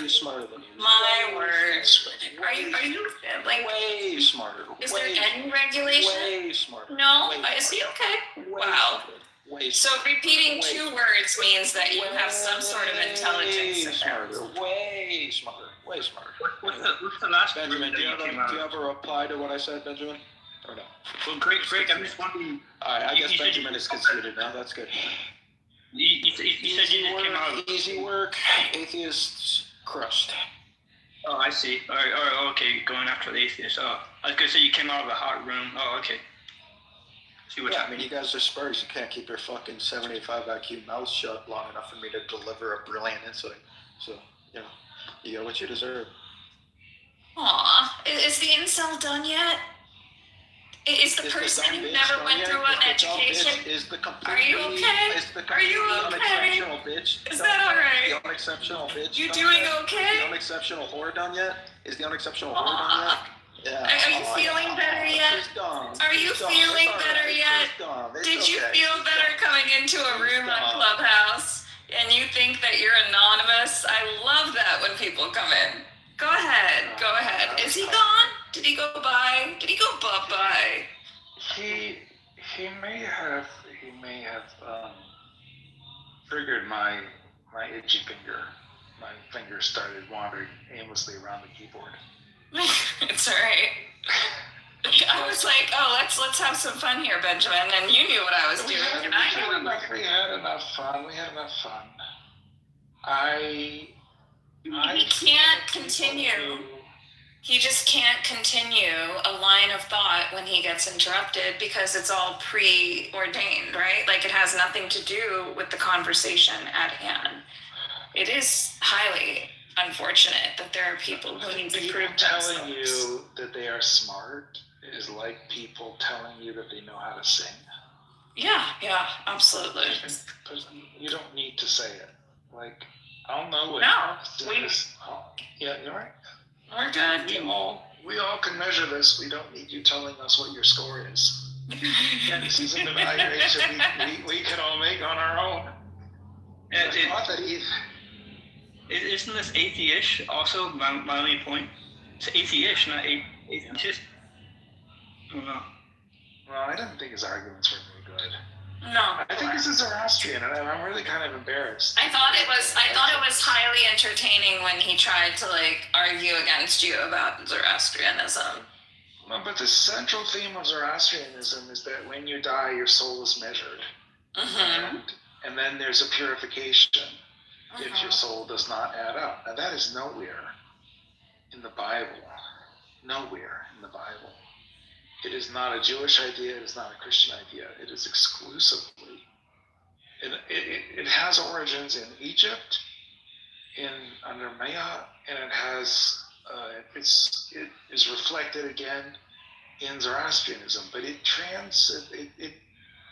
makes its way transparently through the Bible. In other words, this is a Zoroastrian idea that doesn't even get written down in the Bible, not the Old Testament or the New Testament. and is nonetheless present at the core of modern Christianity. I think that's fascinating. I just noticed that Davey, who just left the room, I guess, said that Greg always does this. I don't know who this is. I don't know who half the people were who showed up today, so. Delish.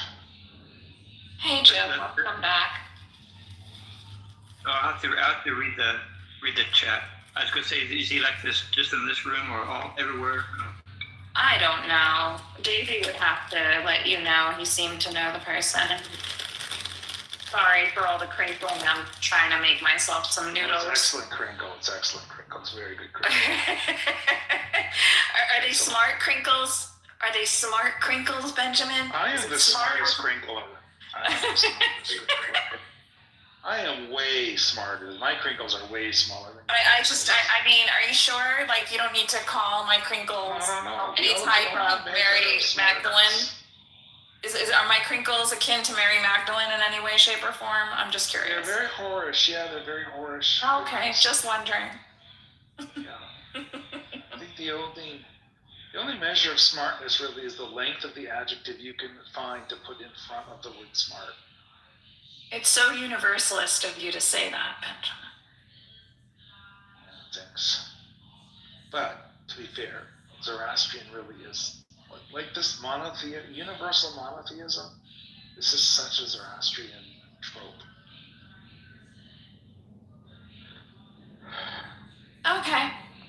It's so cringe.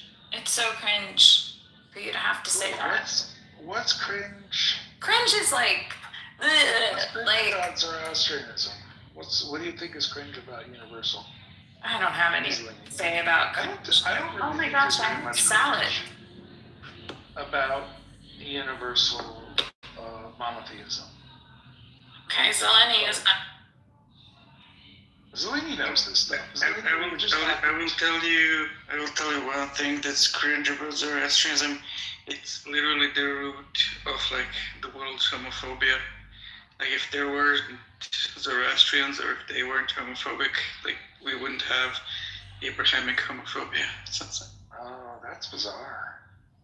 Yeah, I don't know that that's really well grounded. It might be, but they traditionally Zoroastrians are pretty kinky when it comes to sex. To be just totally. No, traditionally their religious rules are very homophobic. They prohibit that as being like very immoral, and Judaism picked that up during the exile. Before that, are you sure? No, I don't believe you. I don't believe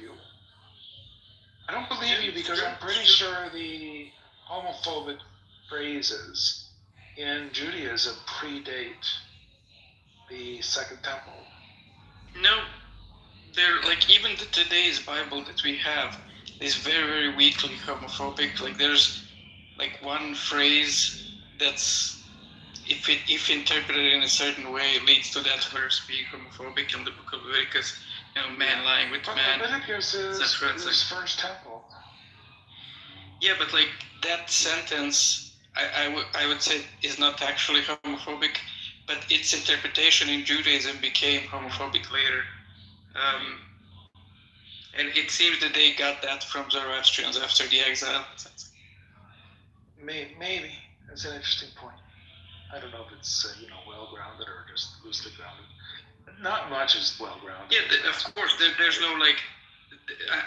I don't think there's any evidence for like making a point like, oh, it's definitely that they copied from here. It's kind of like a weekly, conjecture. Like they didn't have homophobia in these early times. They had some verses that might sound like that, but then after the exile, all of a sudden they have prominent homophobia, and like in the exile they had heavy contact with the Zoroastrians who traditionally have homophobic religious rules. So there might be a connection, there might not be, but like it's a possibility at least. Yeah. Maybe. I think the Zoroastrians actually kind of embarrassing their sexual proclivities.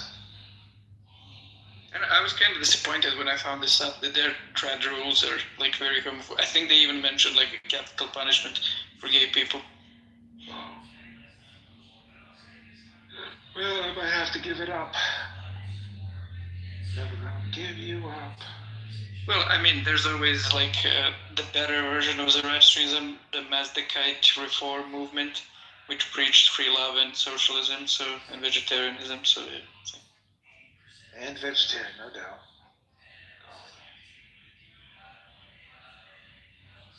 But no, Greg was in here espousing the virtues of universal monotheism. And that made me think that he was pretty square on the Zoroastrian trip. Now, I suspect you're also a Unitarian monotheist. Is that fair? Yep. So, do you acknowledge that combo has its roots in Zoroastrianism? Or do you I would think say it has Zoroastrianism. Yeah, I do think Zoroastrianism has like large influence on the spread of this, definitely. But I don't think it's the only route. I think like there's actually a very interesting theory that I've heard. There's a lecture by a historian who's also like a pastor in a weird Christian denomination. It's a liberal denomination. He has this like lecture that he gave about world religions and why these world religions developed, that we know of them, like Christianity and Islam and Hinduism and Buddhism, in the way that they look today. Because like when you look how society, like religions looked before these world ones crystallized, they looked a bit different. Like they weren't as kind of monistic. They weren't like these focused on like these universal, unitary kind of things. And his theory is that this is connected to the emergence of empires. That before empires, countries were smaller, and like societies were more decentralized, and that's why people were okay with polytheism. But as large empires became the normal way to do society, humans gravitated towards like this sort of kind of monotheistic universalism, because that seemed similar to the empire, you know. Right, it's an right. interesting Yeah, theory. no, I see what you're saying, right? Because like if you see, for example, Hinduism and like I don't know, Greek religion, pagan Greek religion, like they used to be very polytheistic, and as they survived in the era of empires, like Hellenistic pagan Greek religion in 2nd century CE, 3rd century CE, like looked very, very differently than very different than Greek pagan religion, like 3rd, 4th century BC. Like it was much more philosophical. It was talking. You have these like Neoplatonic like things. But there's an interesting reality here, because it seems like you're saying that religions follow society. And that's that the as theory we of this get more professor. materialistic, the religions reflect society, but at the same time, I think societies reflect religions, and that peoples that had highly hierarchical religions probably were more comfortable in a hierarchical reality. So what if religion is a weird kind of repository for our social ideas, and that we put them in the bank, so to speak, when we have them, and we take them out of the bank when we need them? I mean, they could be like this back and forth, that like there are influences both ways.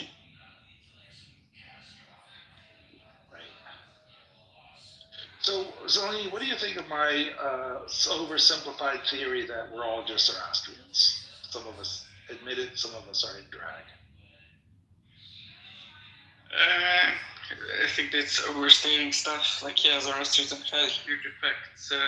I wouldn't just say everything is just like masked to Zoroastrianism. It's an overstatement, right? You agree? Yeah.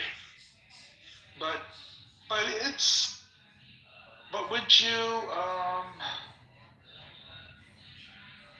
would you offer that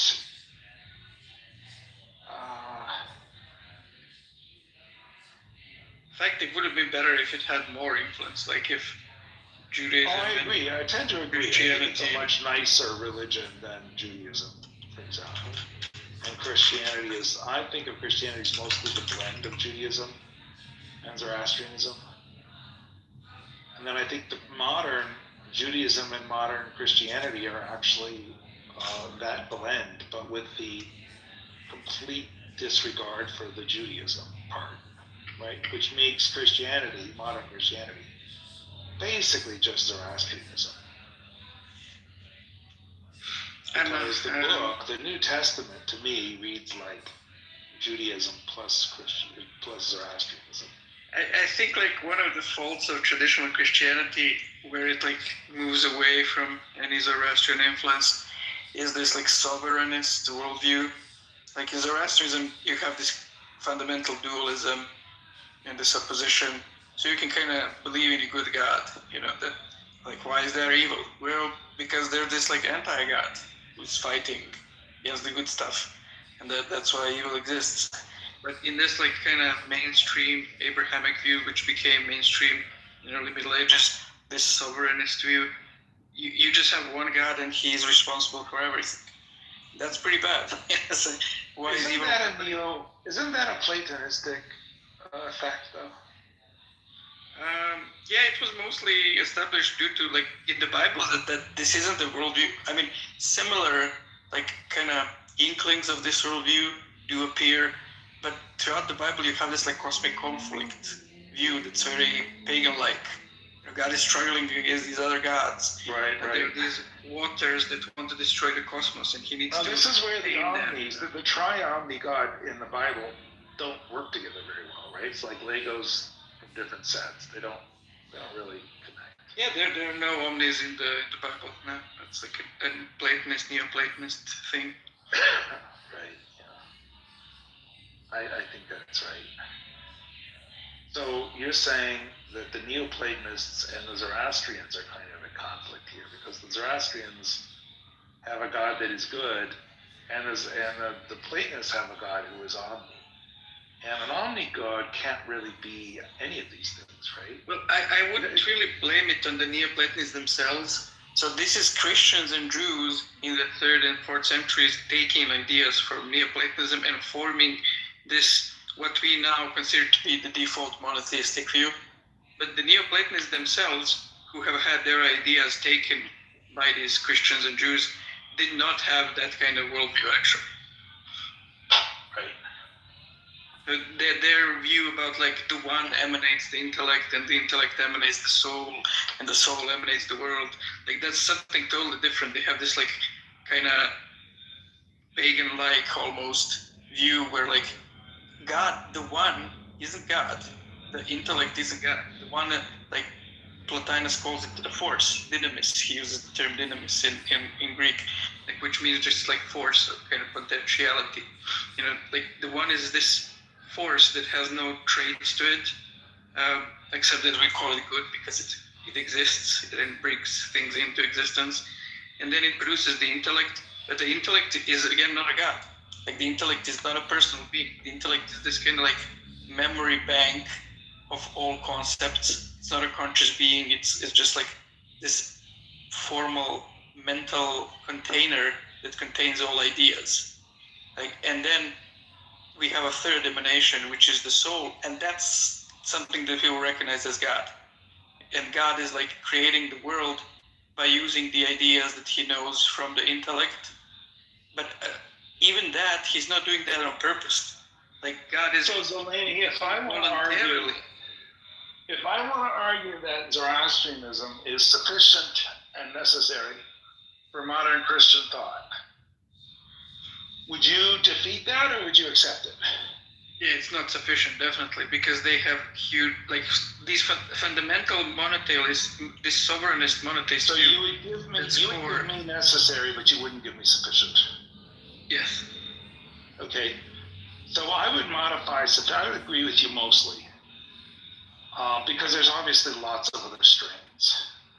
But I want to capture. I need a word that's like sufficient, but that captures the importance of things. And I guess this argument goes something like this. Christians, like seminal influence or something like that. Seminal, yeah, that's not bad.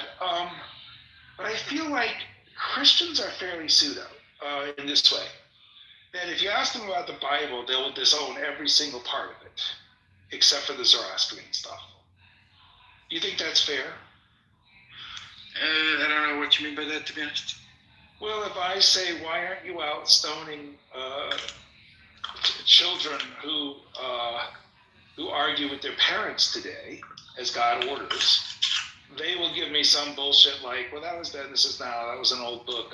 Jesus came to fulfill the law, and we don't go by the Old Testament. They'll give me that, right? They'll write off the entire Old Testament, most of the book, pretty much in one sentence, with no pushing at all. You just give them one sort of nasty verse in the Old Testament, and they'll just completely uncouple the entire back end of the train.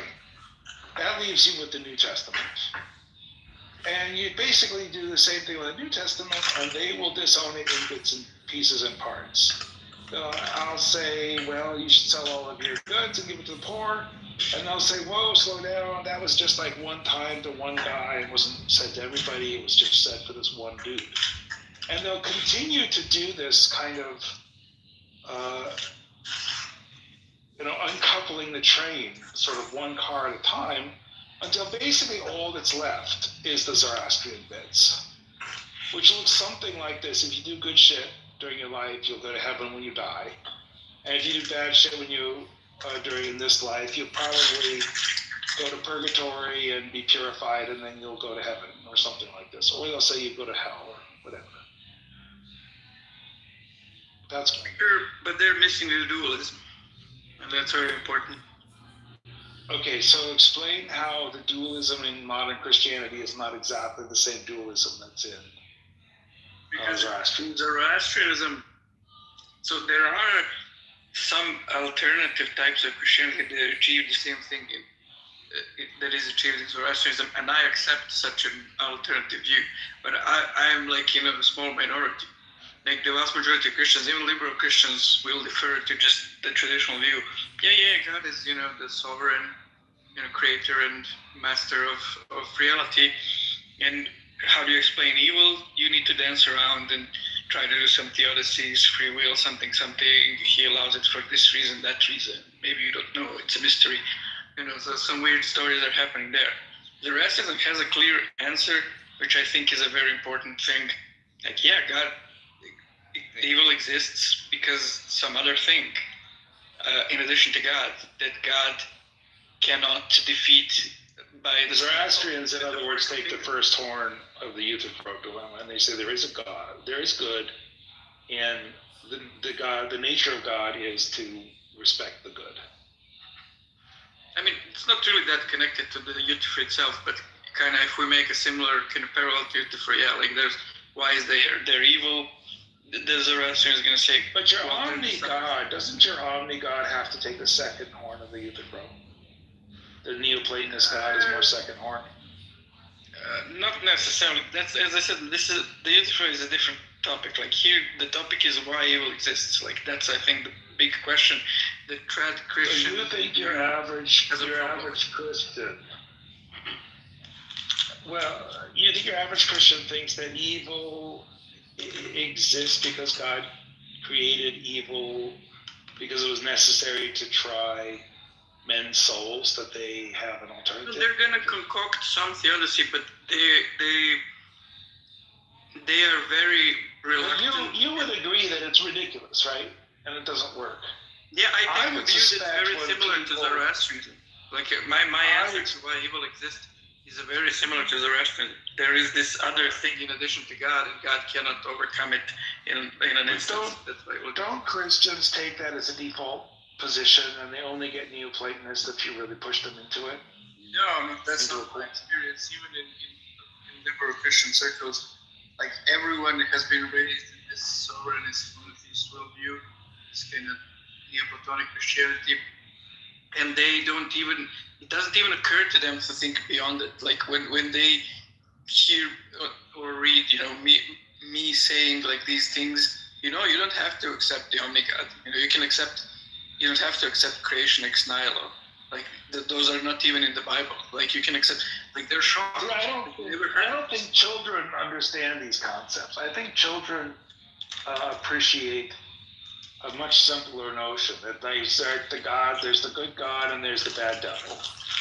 and if their parents tell them, well, you know, God's watching out, you should do good things, and don't, you know, be careful you don't do drugs, sex, and rock and roll because that's the devil's business. And those kids, and they're just aware of these. As soon as those kids start growing up, the only thing that they encounter is this like sovereignist monotheist worldview.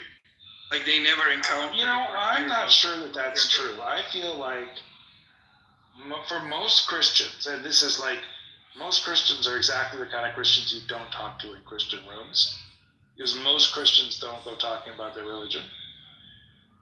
But I think most Christians are expressing to their kids the same kind of worldview, right? Like God is a kind of Santa Claus. He knows when you're awake. He knows when you've been sleeping. He knows if you've been bad or good. So be good for goodness sake, right? He's the all-watching, unblinking eye. And the devil is that guy you gotta watch out for. And they're both invisible. And I don't really think it's spelled out to children that God created the devil. And the devil is just there as you know, kind of a test to see if you're loyal or some bullshit. I think the devil is the guy in charge of making people do bad shit. And wars and storms and rock falls that kill children and, you know. That's not anecdotally. That's not my experience, but like I hope that you're correct and I'm wrong. And it's. All right. Well, we'll take that one.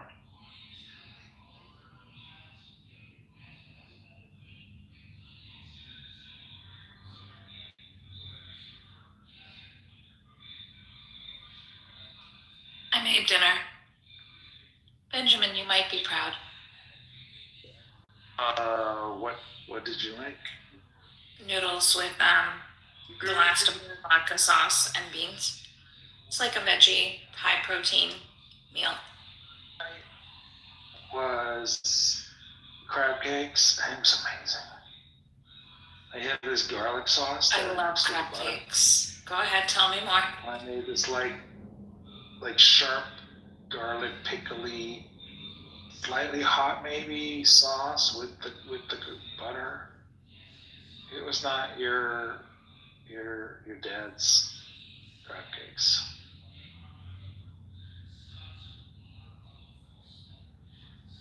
I thought it was pretty good.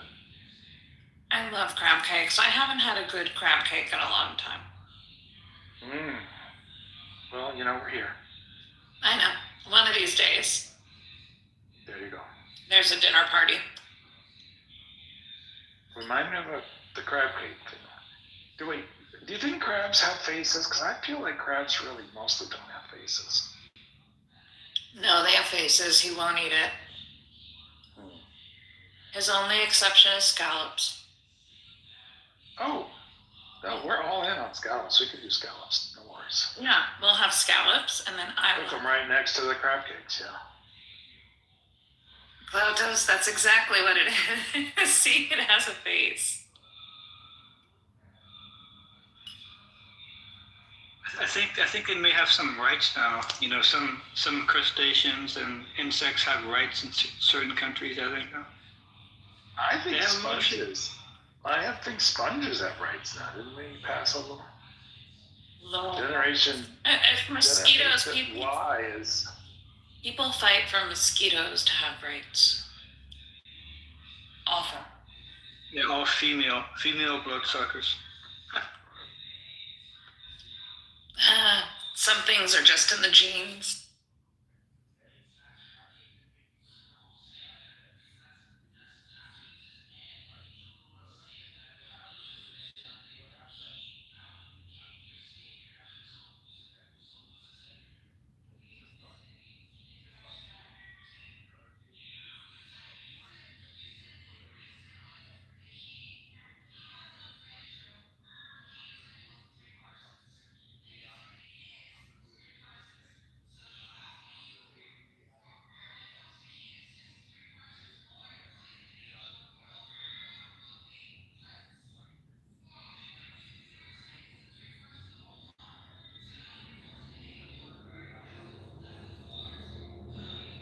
showed you the meal in my PTR. Look, Greg had to come back. He's the anon in our group. Oh, hey.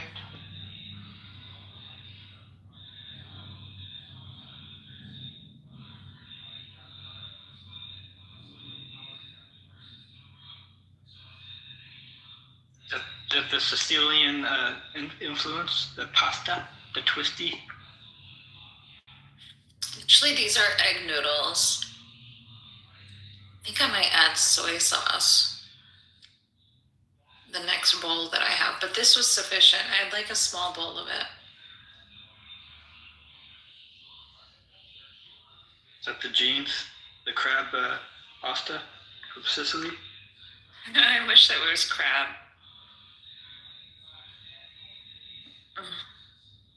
I told myself I'd come home and start studying.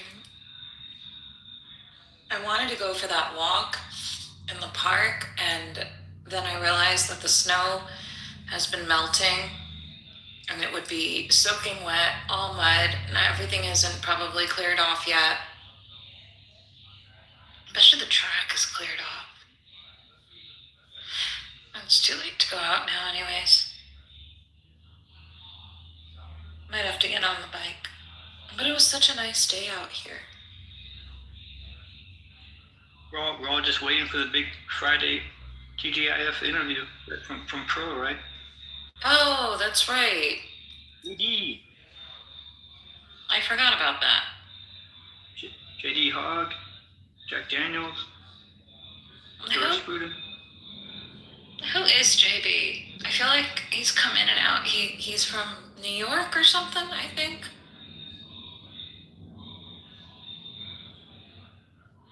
No? I guess we'll find out tonight. I'm sorry to hear that, Myrna. You're not getting kicked out of here. Not for no reason, anyway. I don't even know how to kick people out. I was trying to find it when that one troll came, and I couldn't figure out how to do it. 3 dots. I have to check the 3 dots then. Welcome back, Abe. Hello. Myrna was kicked out. I was dancing to their melodic music. Or is it a seafood ring? Sorry. Where did everybody go? Off to their lives, as they should. And you guys just stayed here all day? Well, I was running errands all day. And then just hung out, dealt with the troll. What'd you do for the time that you left? I just went about my life. Yeah, it's a good idea. Yeah.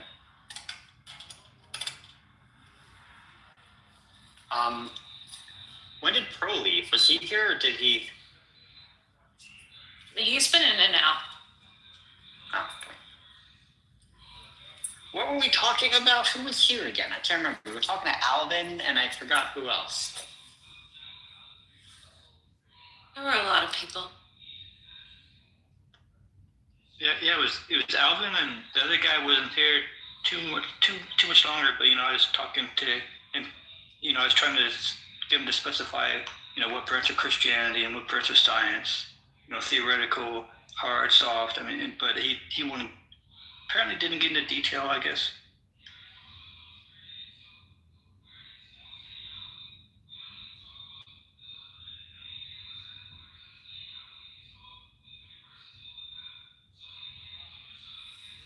Aisha, can I ask you about circumcision? What is it you need to know? What we were talking about before. What about it? Well, the arguments you were making about that, somehow. I wasn't making any arguments. All I said is there are medical reasons why somebody would want to have a circumcision done, whether it's on their child or someone who's of age. Yeah, that's an whatever argument. age. No, it's not. It's just a statement. It's a factual statement. Okay, the statement has implications. No, it doesn't. It just Yes, has. it does. And then what's the point of the statement? What's the point of science? What's the point of presenting factual information that has evidence-backed basis of science? That's the To argument. sway people's minds. No, it You has just nothing. said argument. No. The argument that you were making, Abe, you were making earlier, if you remember correctly, which I hope you do, was that you cannot have people who have religion in their lives to make an impartial argument because they would dissuade themselves from science regarding Adam and Eve and a snake. Am I incorrect in making that statement? That's the argument you made earlier, which means that when scientific evidence is presented, it should not be marred by anything that has anything to do with religion. Does that make sense? That is No, the that's not what I said. Yeah, okay. I know what you said. I said that religion is a cult and that it's harmful to varying degrees. That's what I said. Yes, and then you went on with the others to make an argument that religion is harmful because it disregards science. So at this point, what you're doing is disregarding science in the name of a religion. No, I'll look here. Here's what I'll do. I'm the one who's for science because I'm non-religious. Sure. So then you would be for. So the point is this. You would be for the fact that there is a lower incidence of infections for those who are circumcised, which is what that study said. Does that make sense? So let me. You agree with that? Do you agree? Do you agree that if someone is circumcised? No, because what you're doing is what you did was confound the information with regards to whether or not that was a mandate. So let me answer. There is no mandate. Not necessarily, no. There is no mandate. There is informed consent, and that is all I did was post what is involved. There is not informed consent. What are you talking about? We're talking about a. Do you understand what the medical? Do you understand what the medical background of informed consent is for parents? If a parent asks for the information about circumcision, they can be given the medical pros. There's pros and cons, of course, right? The medical pros of circumcision. Yeah, there's big cons. I'm sorry? That's not a medical ethics issue then. But it's not an ethics issue. Yes, that is a medical ethics issue. No, yes, it is not. Look, it is a personal. It is a personal. Let me explain. Are you going to let me talk for 2 minutes uninterrupted? You can have it in just a moment. There is a personal ethics issue and there are medical ethics. What you are arguing against is science. Now, I have no issues whatsoever. Sit there and talk about consent of the baby, consent of this person and that. Then you get into a specific argument of ethics that has nothing to do with the medical science. Does that make sense now? They are two separate entities. To force an opinion upon me that I never stated, never made, never said that it's medically necessary, those are not words that I stated. So are you good? Because you are going to make an argument that confounds that information. I guarantee you. Go ahead. Okay. Can I talk uninterrupted now for like 2 minutes? I don't care. Go ahead. Thank you. So the point is this: different things, right? One has to do with ethics, like philosophy of medical ethics. The other has to do with scientific evidence or studies that have been done. I'm against both of those. Number one, I'm against the. Well, then you're not for science. But go on. One, because when I'll explain how in fact or whatever. You can explain how. I already know everything else that you think about science. Interrupted. So look, I'm not going to talk if I'm going to be interrupted. You said I could talk for 2 minutes. You said I could talk for 2 minutes uninterrupted. Are you? Who's stopping you? Nobody's stopping you. Are you going to talk now? You're interrupting. No, I'm not. Go on. Go on. The thing about the thing about being having high rates of infection is that you could easily do a scientific study where you say we had a bunch of kids, and we cut off their right finger, and they had 0% infection on the right finger because we cut it off. Whereas the kids who kept their right fingers, they had a percent of infection. This is what they had a percent of infection. So the point is this. There is always a.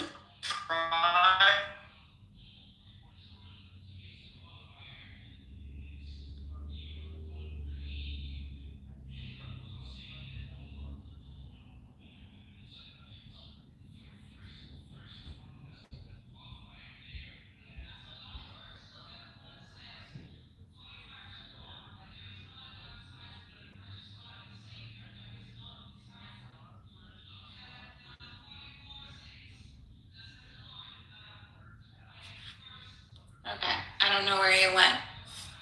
But that's a disingenuous comparison. It is not the same analogous statement. It is unfortunate that you don't understand how science and scientific articles and statistics work and the actual physiology and anatomy of what's going on. And that is all I was bringing attention to. I don't know if I was in the Matrix, but my argument was, if it saves some lives, I don't know if we know exactly how many, then perhaps that's a good idea. If it's your life, if you're laying in the hospital, I don't think you're gonna say just kill me. It's against my ethics. So that was one of my points that I remember I brought up.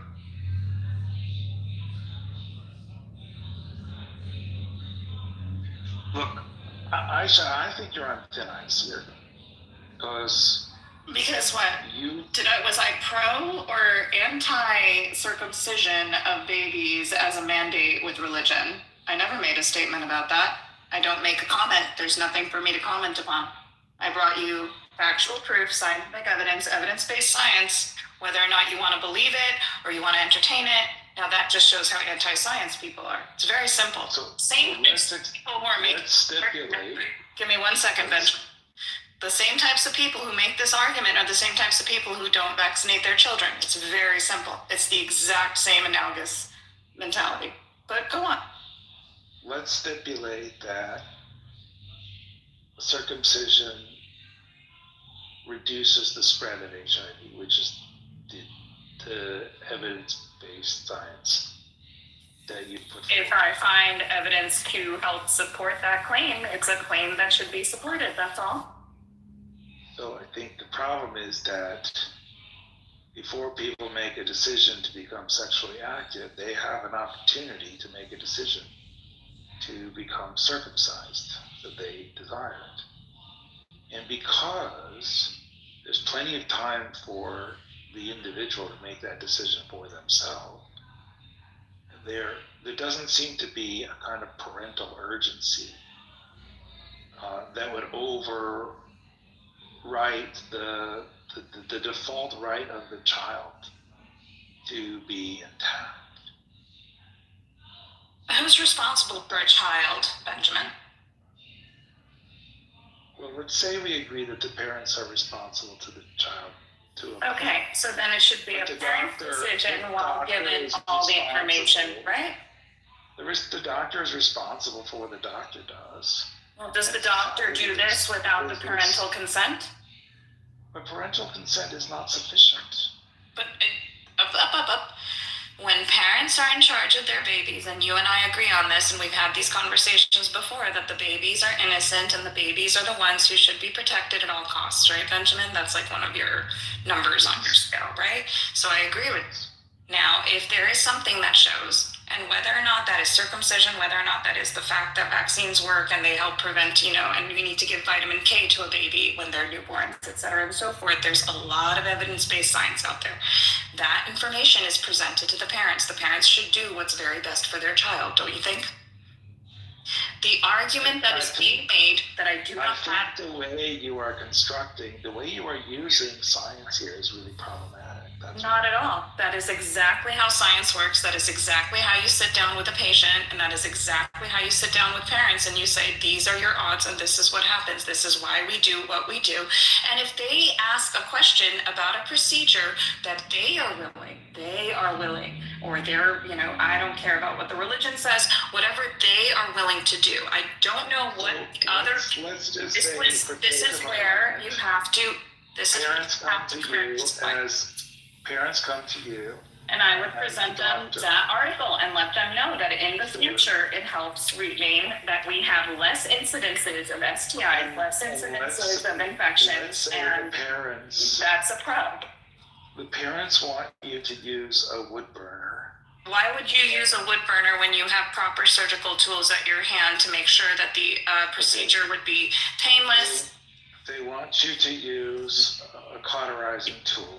What? To carve their initials into the child's chest. Why would I do that? There's an expression. There's no benefit. There's no benefit to do so. And that is where we differ, right? So there's no medical benefit to ever do something like that to a child or to a human in general, right? branding and tattoos. And then let's say that they came up with an article that said doing this surgery in fact does ward off adult heebie-jeebies. Why are you using the term heebie-jeebies as opposed to viruses, infections, and public health mentalities? Let's just say for sake of these are not arguments that are encountered in real life. Okay, that's the difference, and that's why evidence-based science and scientists and medical professionals who are well versed in these situations are necessary. I have not made a single statement in pro or con of any religion and religious mandates. That's an argument you guys can have. What if it were the case that female genital mutilation? That is a different story. It is not the same. It is not the same skin. It is not the same way that the skin is, and I don't agree with it because there is no benefit. Because the way that no, Benjamin, you opened the jar. The way that is enabled in the sub-Saharan continent is not only non-aseptic, non-disinfected, it's not done in a surgical manner, it has absolutely no functionality considering that there is no benefit to chopping off someone's labia. It's just extra skin.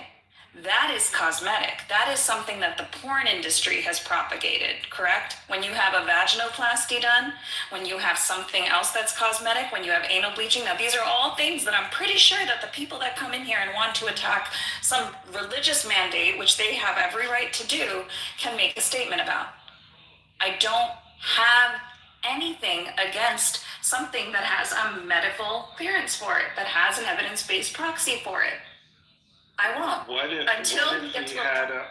if we had a study, by the way? Well, find it.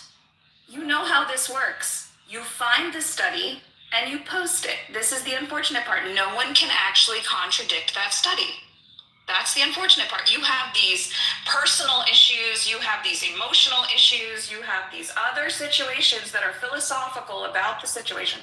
The people who are making these arguments, I hope I don't find their babies posted on social media because they don't have consent for that either, right? Okay, that's all I'm going to say about it. It sounds to me like if there were a study that showed that female genital mutilation was correlated with fewer cases of HIV, that you would. It's not. I would make a statement that said that this has been found. Supporting. However, the way that it is done right now is by using tools that are unnecessary, stitching up. I'm not. And here's the other problem. No, I'm not. You are. Because no, I'm not. Because when you have a foreskin, She just likes to talk, Benjamin. She doesn't give a fuck about what you're saying. Hey, no criticizing. No criticizing. No criticizing what? I just like to talk. I didn't talk to you guys the whole day. Aisha. Oh. She's dumb. She's dumb. She literally can't shut her mouth for 2 seconds. Yeah. No, Abe. She interrupts. Abe. Unfortunately, it's really sad. Don't address me. I'm not talking to you, but I'm going to come into a voice app where people talk to each other. Shut up. There's a reason that I'm not going to go on and on and on about it. I posted a study. That is what it is. It's very simple. Either you accept the results of the study or you find a way to show me that the study actually was incorrect and flawed in some way, shape, or form, which is what we do as scientists, Benjamin. All I did was give more information for people to go upon. Unfortunately, this is what we deal with every day in not only academia, but medicine. And again, this isn't an office, this isn't a medical office, this is not HIPAA compliant, there's nothing to do with it. Feel free to have a personal issue with it, but it's unfortunate that anyone decided to put words into my mouth today. Now we got 2 anons. I don't think people are really trying to put words in your mouth. They are trying to understand. Y'all did. Well, That's I think why I stopped. implied certain things. I did not yes. say it was a medical necessity. I take a little bit of concern That's about fair. when people. That's fair. I did not say that. And so when you do that, not even you, but Benjamin, we've had this conversation, right? What's the point of having a discussion with people if you're going to twist and malign the actual statements that were made and the reality and nuances of the situation? The hypotheticals you're posing don't exist, so I don't feel a need to actually address them. These are things that are You're hiding your arguments behind maybe some studies that don't exist. I don't think that that's The really studies, if they exist, helpful. bring them up. I'm happy to discuss them because that's part of practice, right?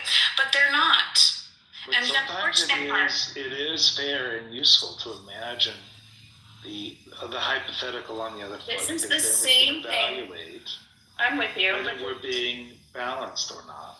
But here's the thing, right? So this is, and I'm sorry for the water in the background. I know Crow goes nuts about it, but I gotta clean something. It's not here at the moment, I think. I know, but Also, it's very one of those quiet. things. It's also very difficult to have a good discussion or listen to it when people want to. It was funny that people were calling me dumb. I was laughing, but the reality at the end of the day is that we deal with the same nuances with regards to vaccines, medications, etc., right? And a surgical procedure, whether or not it is warranted, is part of the informed consent, right? Like you don't sit there and keep a surgical procedure from a patient. Suppose it's a cancer patient, you don't keep it from them if it's something that could help them, but you give them the odds and the chances for it to do that. And one of the biggest aspects of, and then I remember hearing the do no harm stuff. Now, excuse me. Okay. The reality is that what we are seeing now, and to the religion aspect of it all, I haven't ever commented about it in any way, shape, or form. There's a lot of misinformation that gets thrown around here. I mean, just the fact that somebody had to say that you're cutting off penises is a problem, right? Because that's not what you're talking about. To misrepresent that, then to sit there and emotionally have an emotional appeal to make a point, that's not any kind of discussion. It doesn't mean that I don't agree with parts of it. And I will say I am concerned that your argument for when medical intervention is justified is weak in this area. Well, and I think why would you say it? Now, I'm curious why, because I'm well aware of why my medical argument is actually strong, but go ahead. I'm curious as to what you're seeing at this point. Because advising parents to do interventions, irreversible interventions. Who said that a parent was being advised for that, though? Go ahead. I'm sorry. Finish your sentence. Well, that's the implied context here, right? But that's not implied. There's parents who are seeking medical advice. Sure. For medical intervention. Okay. That they kind of have currently in the United States, it's a 50-50 proposition, by the way. Which means that the question That's the study that was brought up. Somebody had mentioned something about 50%. I think it was 2. But we're sitting right on the cusp of 50-50. Okay. Which means this is a question that will come up that doesn't have an obvious answer. It doesn't even have a default answer anymore. It's kind of 50-50. Now, so the question that gets posed. What is the basis? And by the way, the other thing they come up increasingly, FGM. Do you know that some doctors perform FGM for all the reasons that you just said? Because here in the United States, the way it's done in those countries with no sterilization. I'm not talking globally. I'm talking about the U.S. Yeah, in the United States, it is. Is it done in the U.S.? And you know where a form of it? You know where a form of it is done in the U.S. As part of the patriarchy, post birth, right? Where a woman is stitched up without her consent for the husband's pleasure. Now, FGM, that is an after being cut, right? They get stitched up tighter in the vaginal canal without consent, under anesthesia, over and over again. This is a practice that is documented in the US. That happens. So, exactly. But I don't want to change. No, but it's not changing the There is subject. an What argument you doctors have, have made. it is the same argument that is made for FGM in other countries, that it is for the husband's pleasure. That comes from the patriarchy. That's fair. Okay, thank you. But getting to the point about the FGM, I just want to say, I mean, I think all of y'all were making arguments about FGM without knowing. I can show you the arguments. There are arguments doctors make for performing FGM. In the United States, Benjamin, I'm speaking from the United States. You were, okay.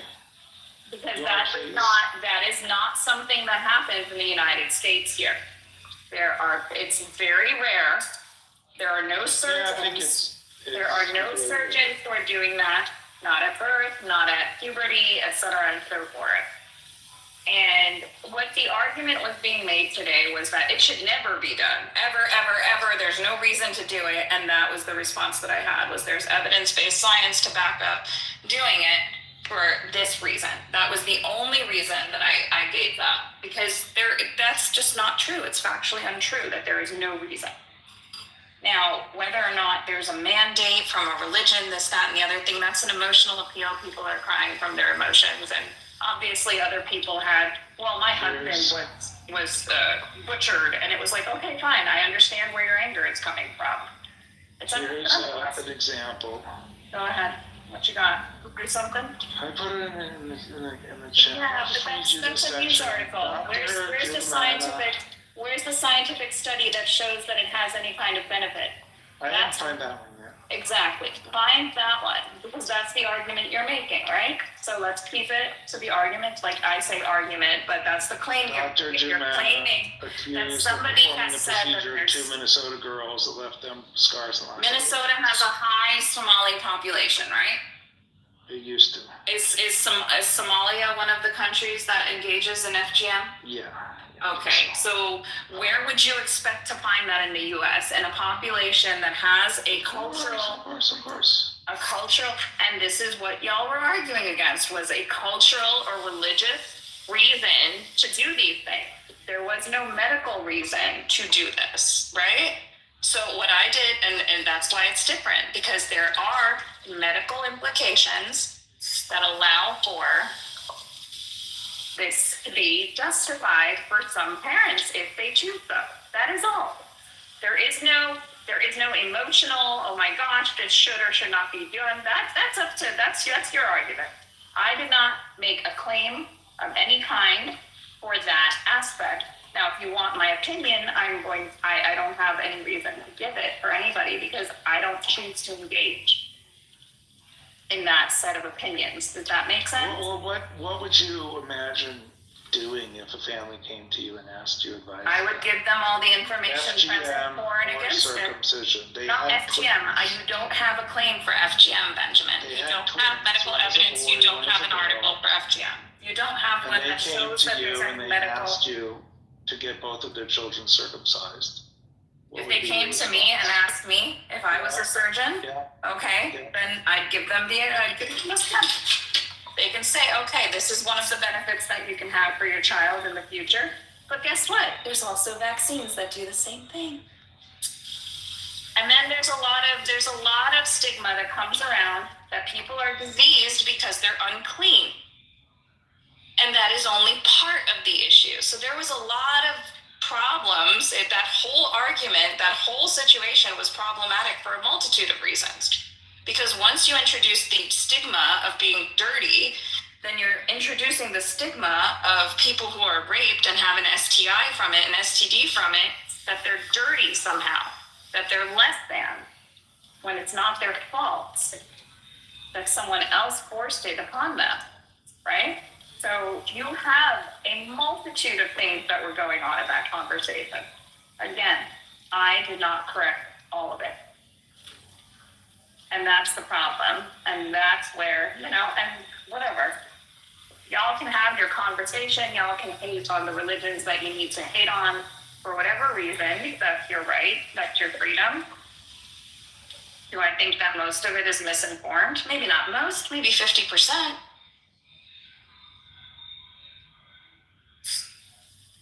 Excuse me. Wait, I need The husband stitch is pretty rare now, though, isn't it? I thought I heard. There is no husband stitch. That's the problem, right? That's part of the patriarchy. That's what happens. We have the same problem in women's health when you have IVF, which of course people can have their own moral outrage about IVF and surrogacy and stuff, and I've seen it all. But the reality is that there are doctors and there are people who insert their own sperm and not the sperm of the donors in order to fertilize the egg, and that's a problem, right?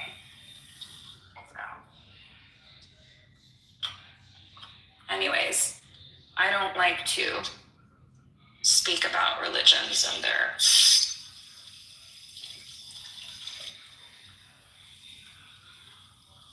Sorry, let me shut off the mic.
I don't know why people were complaining about your guitar either, Benjamin.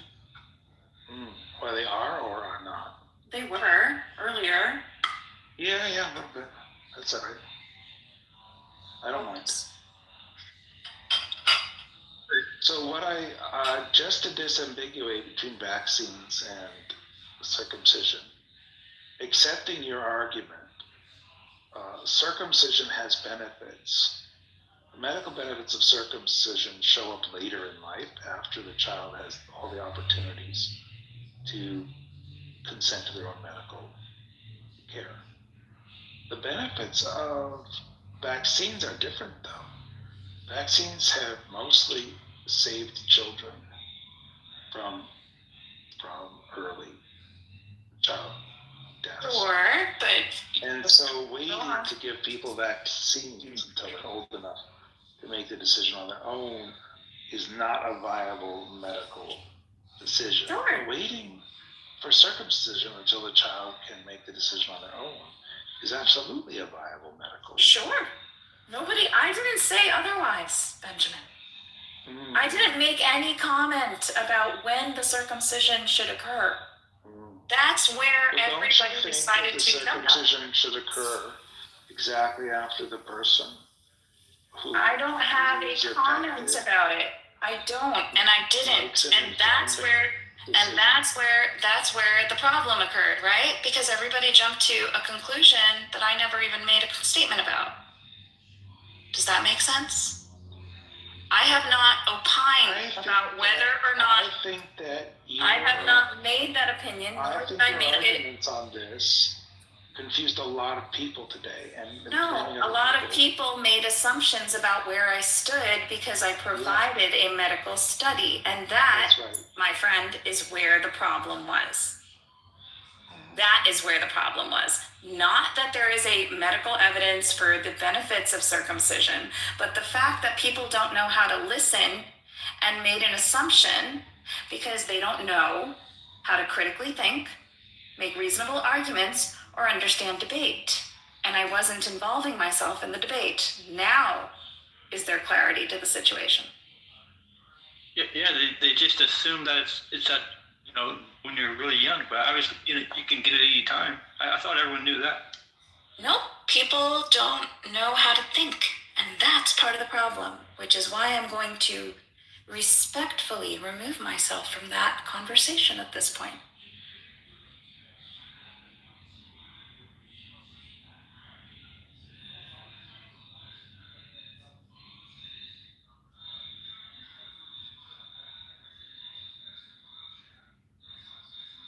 Welcome to how rumors are formed. And that's part of the problem. Yeah, I mean, I'm so used to it, quite honestly. I mean, it's human behavior. Yeah, so lactose. I'm sorry, I didn't mean to do that. Well, especially over the past year. I mean, I was like this before, but especially over the past year, doing rooms like almost daily with the top researchers and top, enterprise. So obviously it rubs off after a while. Yeah, no, I'm very specific with what I state. There's a reason for that.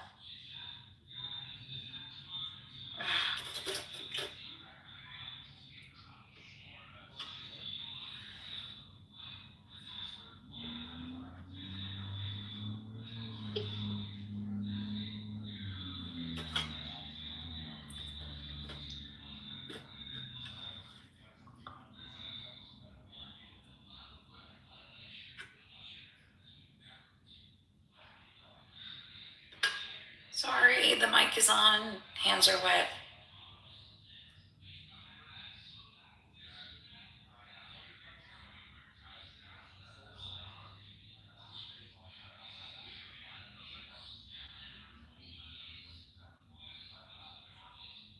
I do have to say, I found it fascinating that others are telling you who you should mod and who you shouldn't mod, and I found that fascinating, but I think that's like a common thing on Clubhouse. I feel like it happens in a lot of other rooms, and I just go in and listen to them. It's like a Clubhouse culture thing. So everybody in the room wanted an echo chamber where everybody agreed with them. Yeah. I was gonna say, are you sort of new to Clubhouse? Well, I couldn't figure out how to kick that one troll. Like, I don't care. Like, if somebody feels that somebody needs to be kicked, sure. But I couldn't figure out. There was that one guy who came in, had a horrible accent, was yelling and screaming in like a fake voice, and I couldn't figure out how to drop him at least to the audience, which is what Pro says he does. So I kind of learned from the rest of you guys. Oh, okay, yeah. I've been here, maybe 3 years. I guess I've been here long enough. But yeah, at first I was the same way, and yeah, it's just like social media with Facebook. Yeah, the echo chamber is exactly like that.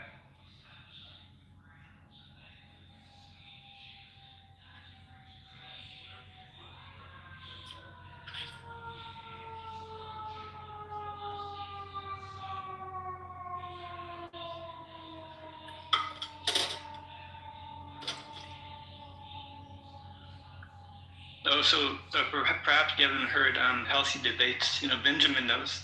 There's a character, Roger Mayhem. Obviously his screen name, but he got outed not too long ago. He made a comeback. Anyways, there's a room sort of like conspiracy theory. Well, not just conspiracy theory. It was just entertainment. It's more like entertainment. Roger Mayhem's like he's more like a wrestling type. He's into wrestling actually, and he's Benjamin's joking that what if he's a short guy? Yeah, I said he actually is. He says he's a short guy, but he's built like a bulldog. So yeah, so healthy debates. I think there may be some recordings. It's just great entertainment. I mean, and obviously you learn some stuff. You learn stuff too. Sure, but there were a lot of logical fallacies today, and that's and again, I just don't have an arm or a leg in the banner to sit there and explain what a logical fallacy is, why it's not functioning, what a real debate actually works like, whether or not somebody makes a claim, what actually constitutes a claim.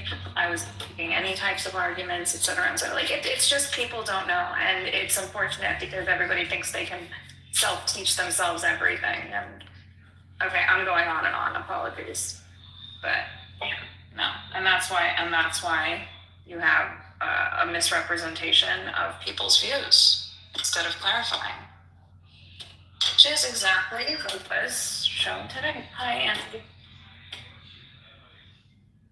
Yeah, that's like bring the facts. Another one for anti-vaxxers. Bring the facts. I was raised on Bring the Facts. I was part of their panels. I've been part of their panels for years at this point. So. Oh, okay. Yeah.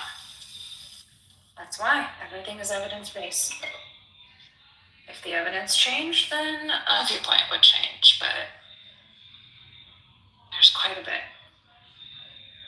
And I just don't choose to have to sit there and prove people wrong. Yeah, one of the doctors, Francine, I think. Wait, no, not Francine. I have to look it up.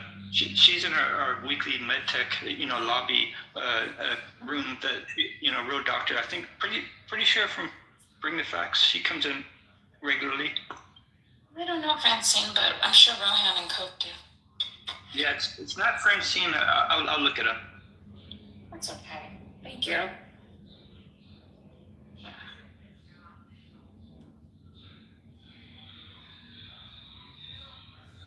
And thank you guys, because honestly, I use Clubhouse often just to get the work done that I need to get done around the house. On my days off, it's beneficial.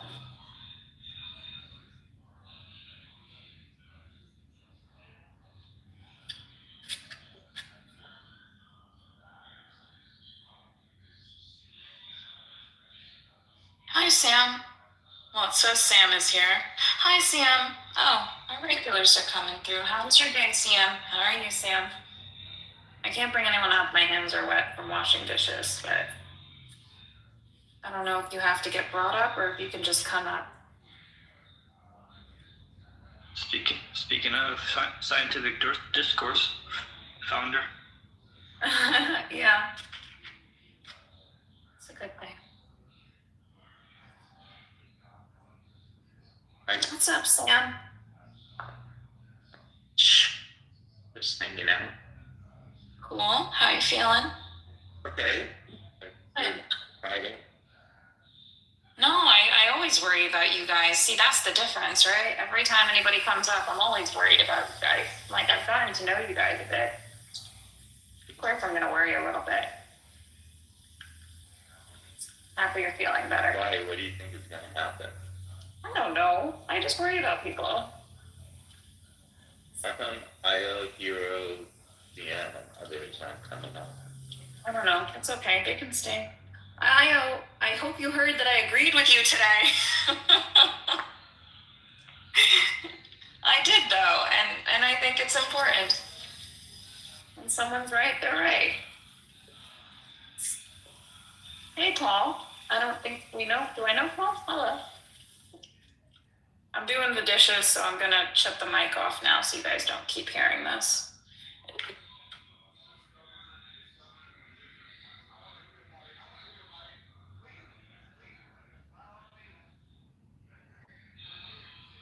Feel free to continue the conversation. Were you guys talking about the scientific discourse, or what was going on? Oh, there was an earlier debate, with many people for circumcision and all types of, other things. Maybe won't really get into. So of course, everyone has different opinions on that, and of course that's a hot topic. So yeah, that's mainly it. And then so we're talking about healthy debates and bring the facts, different types of rooms, which more, and then you came in scientific discourse, and then I was talking about Plautos and, quantum photonics, where over the past more than a year, I said I've gotten used to dealing with, research, not just research, like the top ones, because Cecile knows everyone. So I said I've sort of gotten used to it, dealing with more professional.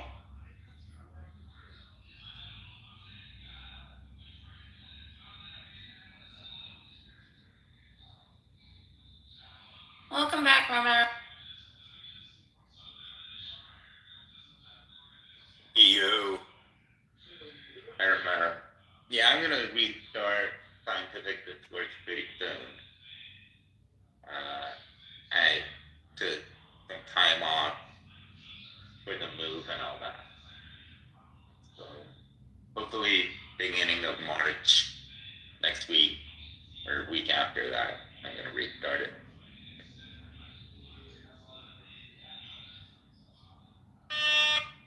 Oh, sweet.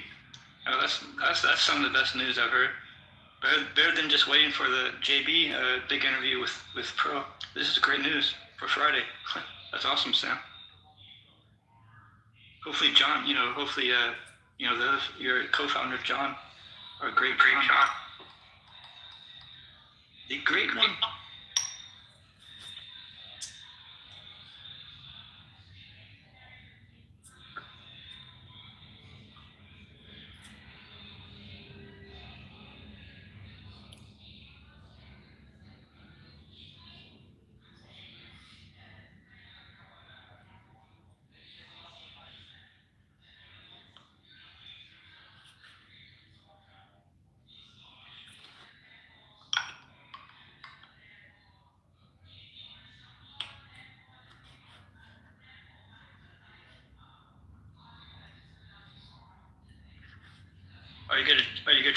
Are you gonna change the format or anything, Sam? Because I've heard from feedback, many say, "Oh, chemistry is so complicated. It's so mathematical and so precise.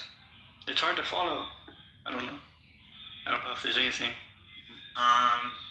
Yeah, the way I'm gonna change it is I'm not gonna teach it in a cumulative fashion that you have to have been through the course in order to understand the new lecture. I'm just gonna present them as one-off lectures. So you don't need any previous kind of knowledge to kind of enjoy the lecture. And then I was doing 3 rooms a week, a chemistry one, a pharmaceutical one, and a animal one. That ended up being too much for me. So I'm just going to do 1 room a week, but kind of toggle between those 3 topics. Oh, awesome news! Yeah, that's great. No, not too many prerequisites or not too much previous knowledge needed. More mainstream. That sounds awesome. Reboot to begin with. Can't wait. And also talk more about the everyday stuff as opposed to fundamental stuff. So like chemistry of food or chemistry of paint, or, things like that. Oh yeah, that's perhaps better for a general audience. Yeah, that should maybe attract more of a broader audience. Yeah, interest, I think, maybe on the app. Something to look forward to. Wow.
Hi, Io. Hey, yeah, that was frustrating earlier. I saw what you wrote, so I appreciated it. It was just one of those situations where the person doesn't know enough nuance. And I was trying to be generous, and then after a certain point, I just gave up. I don't know how you do it. Sometimes you just you'll keep explaining, but I'm just getting old and cynical, so I don't know why. Well, I appreciate that. Yeah, there was a lot of wrong information that was going on. I chose to address two parts of it and make no other comments whatsoever. So, yeah. And unfortunately, what happens at that point is people like to call you dumb, and people like to put words in your mouth that you never said, which we've all actually discussed just a moment ago. So, yeah, it is what it is, right? Yeah. And a lot of high tensions I don't understand. Like, I guess there must be some past history between people. I don't think I've ever spoken to Gray or anything like that. In any serious or extended way that I didn't remember her name from a previous reaction or conversation. So forgettable or not, it was my first interaction with that person being so intense. But it is what it is. Hopefully they'll reflect. But yeah, Anthropic is going to get banned. It seems like you're going to use the War Act or whatever. And it's the end of Claude today. Seems like it. So that's crazy. That's in the news. Oh, wow. Okay. Hi, Colleen. Hello. Yes, Grok has defeated the hated enemy. Good job, Elon. Well, when you have a lot of money flowing in places, you can destroy in capitalism easily, right?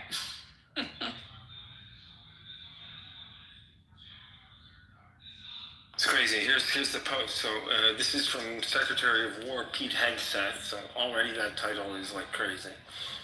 This week, Anthropic delivered a masterclass in arrogance and betrayal, as well as textbook case of how not to do business with the United States government or the Pentagon. Our position has never wavered and will never waver. The Department of War must have full, unrestricted access to Anthropic's models for every lawful purpose in defense of the Republic. Instead, Anthropic and its CEO, Dario, have chosen duplicity. Cloaked in the sanctimonious rhetoric of effective altruism, they have attempted to strong-arm the U.S. military into submission, a cowardly act of corporate virtue signaling that places Silicon Valley ideology above American lives. And so that is crazy, because the next thing that's going to happen is if MOD doesn't back down or whatever, just give them the weights, they're probably going to restrict Claude from being trained on any GPU clusters, because GPUs are in this weird kind of category of weapons of mass destruction if the government wants to classify them as such. And so you can lose access to GPUs very, very quickly. You're all of a sudden, there is no more Claude. It can't run on anything. It can't run on Amazon and so on and so forth. So what a stupid, stupid decision. Well, thanks for bringing it up. I'm curious what anybody else thinks. I don't know how much you use AI, but Claude is very woke sometimes, and the CEO is even more woke than to realize, once you already have a Pentagon contract, you probably should just be like, here's the weights, you do what you want to do, you can't run it on our service, you run your own service. That's literally how it works with the Pentagon. If you do a contract, they're usually like, please clone your server for our use. And like you upload the server, you check every day, but they have their own access. Like they have their own copy of Facebook. They have their own copy of Twitter. They don't need our Twitter to look at everything. They have their own copy that's made in parallel. So you could have just understood that that's the contract and not argue with it. It's kind of like being like, hey, I want to work on nuclear weapons, but not for the U.S. But if you live in the U.S., what are you going to go work for China? Like, God damn it. The more I speak about it, the more angry it makes me. Because you do have to pick sides for these kinds of things. Can't virtue signal your way to AGI. Yeah, Pro's a big advocate for the AI stuff, so he would have a better informed opinion than me about what's happening there. Literally exactly in his wheelhouse, but I'm sure you could ask him about it later. Well, I'll have to catch him later then. But he's doing he's doing that interview with that human trafficker, pimp rapist, right? So I have no idea. I don't know. And one of his goals in doing the profiles is specifically to allow people to better understand who they're interacting with. So if that's who that person is, I'm sure he's not going to softball the questions. He did last time. Like he did. So it's a little bit underwhelming when you have these kind of conversations. He's a little bit softer than I would be. When I'm also like super crazy intense myself, so there's some sort of line in. Really, I didn't notice. But I will fight in this phone booth, yeah. But seriously, I think there's some sort of middle ground. I think he needs to just press harder. So, but it's going to be tough if he doesn't know any of the stuff, if he hasn't looked into it. But basically, like, there's a Newsweek article about this guy, how he like convinced women to come in for porn, like tryouts or, the casting couch thing, but then they would get like assaulted by 50, 60 men. Oh my God, what? 50 or 60? Yeah, that's the kind of person. And this is the person that he's interviewing today? How did you verify any of this? Because it's all over Clubhouse. It's not anything new. A lot of people already know who Jay is because there's literally a Newsweek article about him. What? It's fucked. So, like, it makes me sick to, like, I'm like, I understand reconciliation, all that stuff, but some people can be buried under the prison, as far as I'm concerned. Okay. All right. Who did we lose just now? Oh no, it switched. Sorry, the people switched on my screen. I don't know why Clubhouse does that. I did update the app, so. It just switched twice for me as you were speaking. Got it. Okay. It was such a nice day out today. I would have liked to have done a nice walk somewhere, but the snow is still melting into all the grass and things. Anyways. Yeah. What an interesting room today, to say the least. Sam, what is it that you're teaching? Right now? The lectures? I taught law for about 20 years. Right. No, I thought you said something about chemistry or in the science groups or something. In the scientific discourse, I did rooms in chemistry, pharmaceutical, and patent law. Oh, that's right. Area of the expertise. So did you work as a lawyer somewhat in the intersection of pharmaceutical laws and patents? Okay. Yeah, I was a pharmaceutical patent lawyer. Love that. I mean, I still am for about 30 years. Okay. All right. I forget sometimes, so I just like to... Hi, JCC. Welcome back. Yo. Hello. I got my PhD and then did a postdoc and then went to law school. Oh, I love that. That's so awesome. I don't know what's happening with all the loans for all the graduate work and higher education, so I would be happy being a student. The job market is a bit tight right now for PhDs in life science.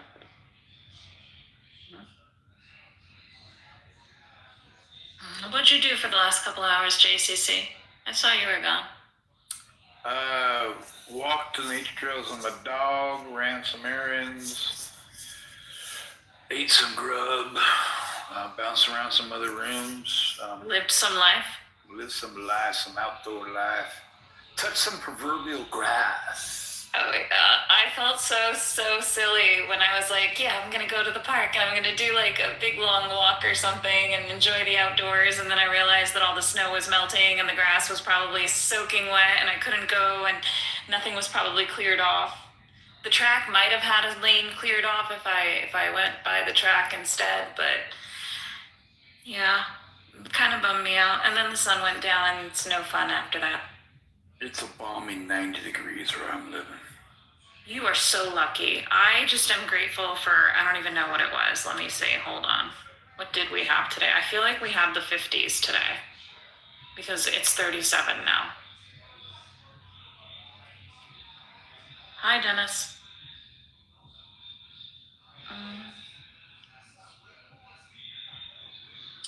It's not much. Hi, everyone. Hey. What did I miss today?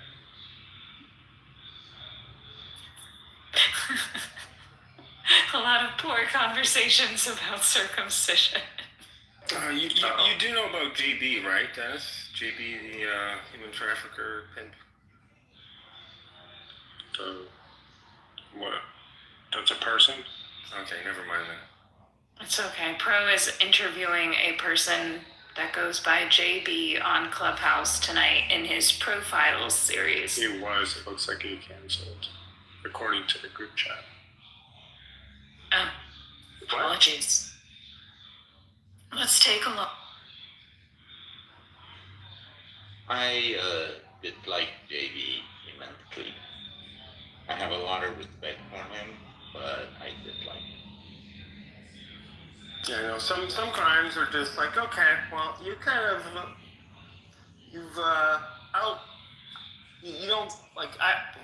you've outstayed your welcome on Earth, as far as I'm concerned. Like you are no longer like Epstein. Exactly. Like that's who he is. So like, I feel bad for all the people who got to know JB and then found that out in a certain way. As soon as I learned that, I was like nauseated and disgusted. I didn't even know JB that much, and I was like, I cannot. It's like, I don't care what your fucking reason was. You're a piece of shit. Fuck you. I harbor those strong feelings for men who do those things. Yes. It's canceled. Is it is. It's canceled. Yeah. Thanks for letting us know, Dennis. He just canceled. I wonder why. How come he doesn't interview normal people? How come he interviews all these ex-cons and molesters and rapers? I mean, bottom of the barrel. You got the cream of the crop and you're going for the bottom of the barrel, bro. What's going on? You guys, that was the first question I asked her.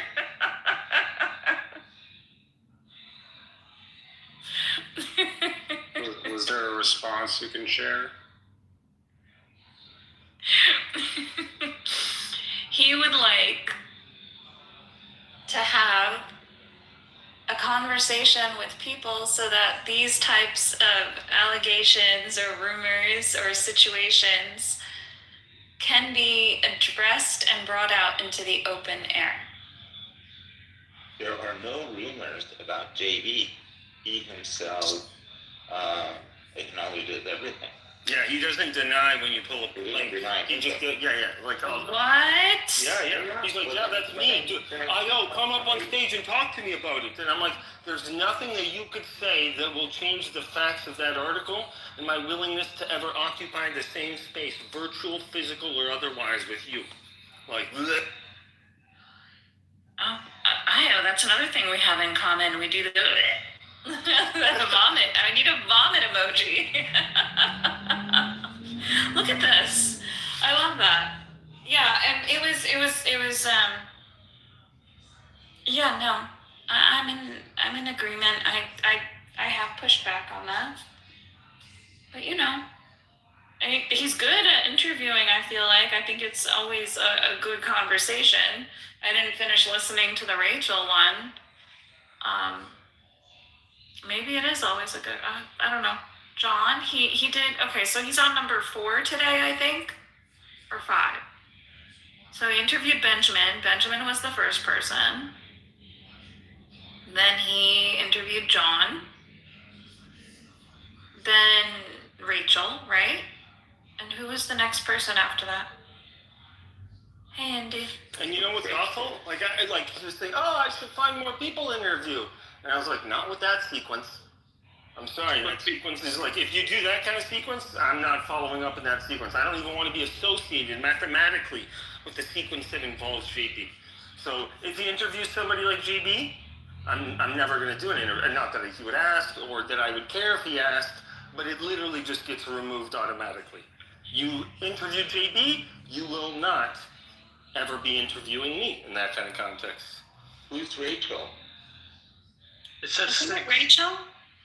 That was the person from last week. She was in a cult and she wrote her story and she's creating a movie. She comes around these parts sometimes.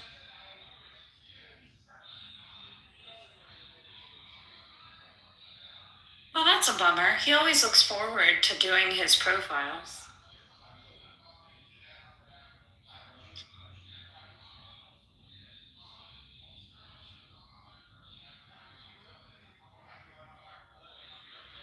Breaking news, another Novo Nordisk class action alleges Ozempic caused vision loss.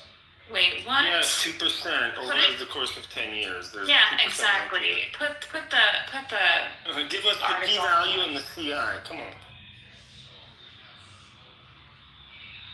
It's an allegation that it causes weight. Like we have no studies that show these things. There are just random side effects that are of a very small. Let me see what's going on. Because anybody can create a class action. Let's see. Caused vision loss. All right. Yeah, but here's the thing. So, like, are you doing it within the amounts?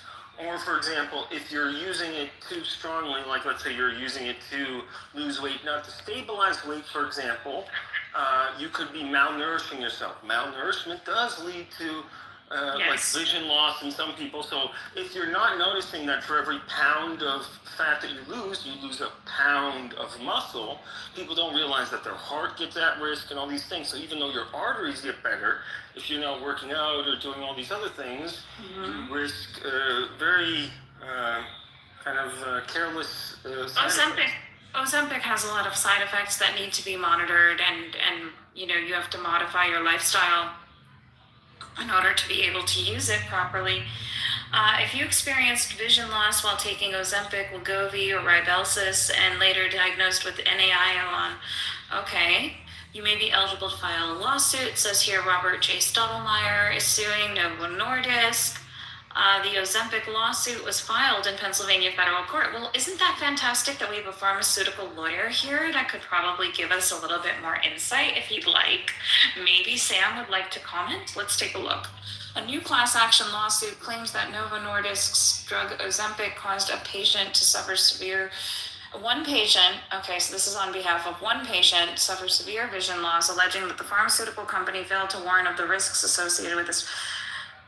Dude, so they were prescribed Ozempic to treat his type 2 diabetes. So, hold on. Oh, gosh, and the Henrietta Lacks suit was settled, so we have to take a look at that. Let's go over that next. Again, a second settlement.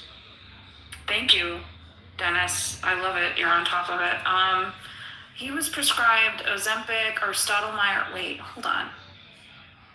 Okay, so this is not, it says class action, but this is one person. Yeah, well, it'll be So my- one doing a person call plus for the class action. Yeah. it'll be one person plus does 1 through whatever. Okay. Thank you for explaining that. I'm not a lawyer. Cites a study published in the journal, the JAMA Ophthalmology, which found that patients taking Ozempic had a significantly higher risk of developing NAION compared to those not using the drug. Okay. They say significantly higher. I want to take a look at what the numbers actually are. In September, a federal judge largely denied a motion by Eli Lilly and Novo Nordisk to dismiss a multi-district litigation involving more than 2,600 lawsuits regarding the GLP-1 weight loss drugs. Okay, the plaintiff is represented by Jonathan Orant. So let's take a look at what NAION is. Yeah, I don't know what that is. Also, the very last line is the lawsuit, which you can reference, look up using that information at the bottom. Non-arteritic anterior ischemic optic neuropathy. Right. That makes sense. It's a serious, usually painless eye stroke causing sudden, permanent, and often severe vision loss in one eye, typically upon waking. It occurs when blood flow to the optic nerve is cut off. That's the ischemic part. That's what that means, ischemia. Causing nerve swelling. That's the neuropathy part. Risk factors include diabetes, hypertension, and sleep apnea with no proven treatment to reverse the damage. Yeah, so here I'll give you a breakdown. So the theory is not that it directly causes the ischemia. It's more like a rapid reduction of the transient microvascular autoregulatory stress. Or you have another hypothesis, which is volume depletion. So reduced intake, nocturnal hypotension. Or it's weight loss shifts in BP meds, so over treatment, low nighttime nap. Or the fourth one, I think, is underlying disc at risk anatomy. So you have some predisposition to this, but if you take it, you're very likely to develop this. And it's like you said volume depletion. That means that it can be countered by actually being able to hydrate properly. You can mitigate it. Yeah, there's mitigation strategies, but and these are parts. Packaging. That's what they can get in trouble for. But this is advised to all patients that take a GLP-1, that you are going to sit there and you're going to if you're losing the weight and you're losing the weight at a rapid rate, you're causing yourself to have, you'll be nutritionally depleted, right? So you'd be malnourished in some way, shape, or form, especially because it decreases your satiety. And it increases the ability for your body to understand that it's full when it needs to be, right? So it alters your feedback mechanism specifically. I wonder what they're going to argue about that, because this is kind of like, there's a side effect, let's say that you're taking macrobid or something, then there's a side effect of, urine changes of color, and you're going to be, it's a diuretic, and you need to be able to hydrate multiple times a day with it, and it's advised. It's again informed consent, and it's also your pharmacist double checks you alongside your physician. The physician tells you, the pharmacist tells you, your insert tells you. I feel like this is interesting. And 2,600 people. How many people are on Ozempic? I'm curious about the incidence rate. Apologies. Sorry, that's how my brain works. Dennis, go ahead. Yeah, that's actually an interesting question, and it's known by the vendor. I don't know if that's public info though. Yeah, it's public. I mean, it has to be disclosed when you have your phase 1, phase 2, phase 3 trials, right? So as soon as you the question is, I heard the question differently. Like, how many people are currently on 12%? So I made two different adults. What's that? I know. So around 12% of U.S. adults reported having tried GLP-1 drugs like Ozempic. About half of those continue current use. The injectables are used by roughly 2 to 3% of the U.S. population overall, based on some surveys. And Within the population of adults diagnosed with diabetes, 24 to 29% report GLP-1 injectables, not all are. So that's quite a lot, because you got to remember, like 60 to 70% of people are already overweight, so that's already a bunch of confounding, like comorbidities. Yes, you're right. 2 to 3% of the U.S. population, it's like under 10 million is on it, according to those numbers. That's not small. It's relatively small this time. Yeah, but were those people going to go blind anyways? Actually, it's 6.6 million. So under 10. Oh, Sorry. It's a nice amount. It's got that, oh shit. Well, you're right. I threw the numbers into the calculator because I was curious about the actual amount. Well, yeah, so there's 6.6 million. But here's the other thing. I mean, the majority of type 2 diabetes the majority of diabetes in the population, for those who have it, 95% of people with diabetes have type 2, which is brought on in older ages. It's also genetic, and it's also caused by your diet, right? Like the diet plus its external and internal factors. So, yeah. Indigenous, you know what? Everyone's been calling me dumb, a bitch, a moron all day today. So, you know what? Your words don't hurt me.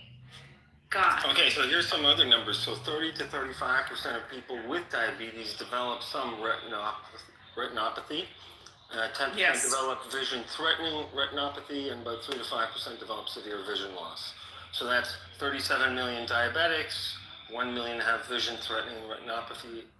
250,000 to 300,000 has severe visual impairment attributes. Yeah, you're going to go blind anyways because you're not taking care of yourself, or by virtue of the genetic lottery. So, absolutely a known complication of untreated diabetes, type 1 or type 2. But because mostly type 2 are prescribed, I don't think there's any type 1 diabetics who, I don't want to say any. I don't believe there's as high a percentage of type 1 diabetics as there are type 2 diabetics who are prescribed Ozempic. Wow. Or even pre-type 2 diabetes. Okay, go on, sorry. Yeah, so the computer, here's an estimate, just their rough calculation. So the probability of going blind per year is about 0.02%. So from that pool, that's kind of like the statistics. So if we're talking about like what is vision loss and so on, so 3 to 5. Last time I looked at this, it was 2%, but now they've updated it to about 3 to 5%. So okay, it's kind of concerning. Sucks. Yeah, it'd be interesting to see the mechanism study. Sam, do you have thoughts on this discussion? I don't.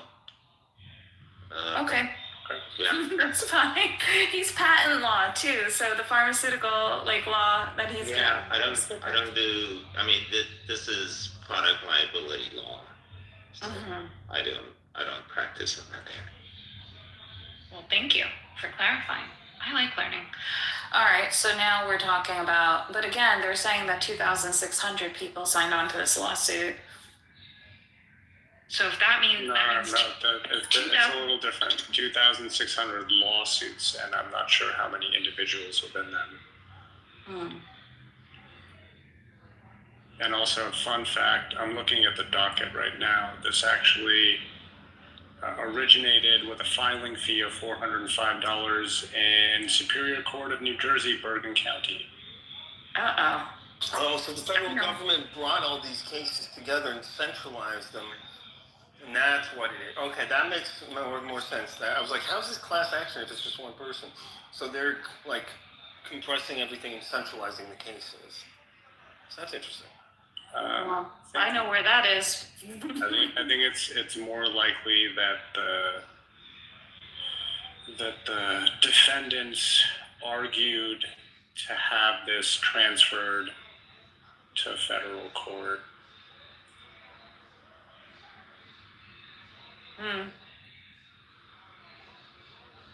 Because this was originally filed in a superior court. What's the difference? Again, if someone can... Superior Court is basically like the lowest level. Like if you were to file like a small claims, you'd argue that in Superior Court, and you'd file it, and specifically within the small claims section. Hold on. Give him a second. Or actually, go ahead, Sam. Is that wrong? Small claims go to small claims court. Yeah, we're within Superior Court though. Is a county. Small claims are usually run by the city attorney, not by the county prosecutor's office.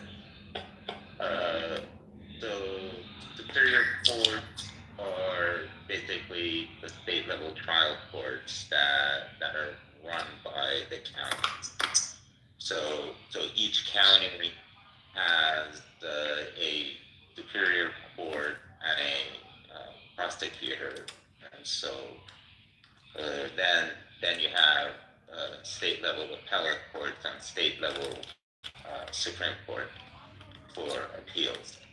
Then so state court can basically hear any issue that you present to their courts of general jurisdiction, even if the underlying law is a federal law. State court can adjudicate it if the judge wants to. But federal courts are of limited jurisdiction, so they can only entertain cases that allege a violation of federal law, or there is diversity, meaning that all the plaintiffs and all the defendants are from different states. There is no overlap of states between plaintiffs and defendants. Then you can go to the federal court. In this case, from what you guys have said, is that, and so in class action lawsuits, an individual files it and then defines the class and then certifies the class with the court. Once the class is certified, then you go around and ask for people who fit the definition of the class to join the lawsuit. And then usually, I can't say usually, but in this case, because there's so many defendants from so many different states, you don't stay in state court because it's like, well, which state law is going to apply? So the case is moved to federal court so that the federal law. Yeah, if the plaintiff intended for this to be argued at a higher court, they probably would have filed there to begin with. Okay, so here's some mitigation. So ACE inhibitors, ARBs, improve endothelial function and reduce microvascular remodeling. Statins, so to improve vascular stability and reduce atherosclerotic burden. Why are we going over cardiovascular medications? Oh, this is the things that kind of allow you to mitigate the possibility of having an anion? Yeah. Okay. Yeah, the SGLT2 inhibitors improve glycemic control with modest blood pressure reduction, but less glycemic velocity than GLP-1 loading. And then the most important thing is avoid over-aggressive blood pressure lowering, which just sounds like a management issue, like if you're doing things with a doctor. If you're ordering these drugs online, maybe and just, saying, no, doctor, I need more of this, or you're not dosing yourself properly, yeah, that could be a problem. Well, so what happens is that a lot of people who have comorbidities like diabetes, then they also have hypertension. They also have atherosclerotic disease or atherosclerosis. They have, other, narrowing of the blood vessels in certain ethnic backgrounds. There's a lot that goes into it, right? So, and people who are morbidly obese or, class 1, class 2, class 3 obesity, which we have 50% in the United States of class 1 or more, you have these other situations that come upon, people. That's just what it is. These are the comorbidities that come with it. And that obviously, when you prescribe these medications, which majority of people, everyone says, oh, I want to fix my cardiac issues, my cardiomyopathies, with diet and exercise. But the reality is that the majority of people, especially if you have some kind of disinhibition or feedback loop mechanism that doesn't allow you to feel satiety and doesn't allow you to understand when you're full and doesn't allow your appetite to regulate itself, they have problems with being able to do these things. So the reality is that diet and lifestyle, as much as we'd all like to believe that that is something that everybody can do, sometimes it's not hormonally regulated enough to be able to be functional for that. So what you do is you give a patient, instead of losing 3 months saying, hi, okay, make an appointment, come back in 3 months for a follow-up, change your diet and exercise, change to a plant-based diet, or, decrease your meat and decrease, nutritionally you have to change it.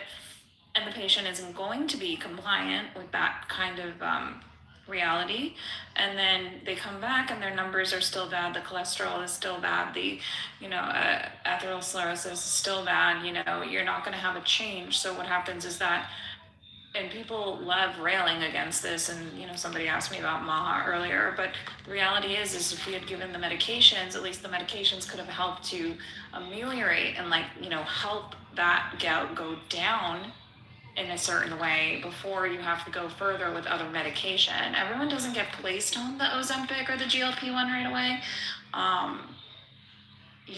So that's what Io was mentioning, was those types of medications, and patients are usually already on them because you can have other problems alongside the diabetes, right? Because that's a metabolic issue. Yeah, it's sad because it's like it's such a good, hey, it's a pre-diabetes medication. You can mitigate diabetes to a large portion, and then, oh wait, it also helps with weight loss. And then people took it to be weight loss. And I don't know if that's kind of, it's great, but the dosage is higher and other things, so it's a little concerning when people... Well, so there's multiple dosages for Ozempic, Wegovy, and others. It starts off, your lowest dose would be a 0.25 milligram injection. And then the next dose would be 0.5, the next dose would be 0.75.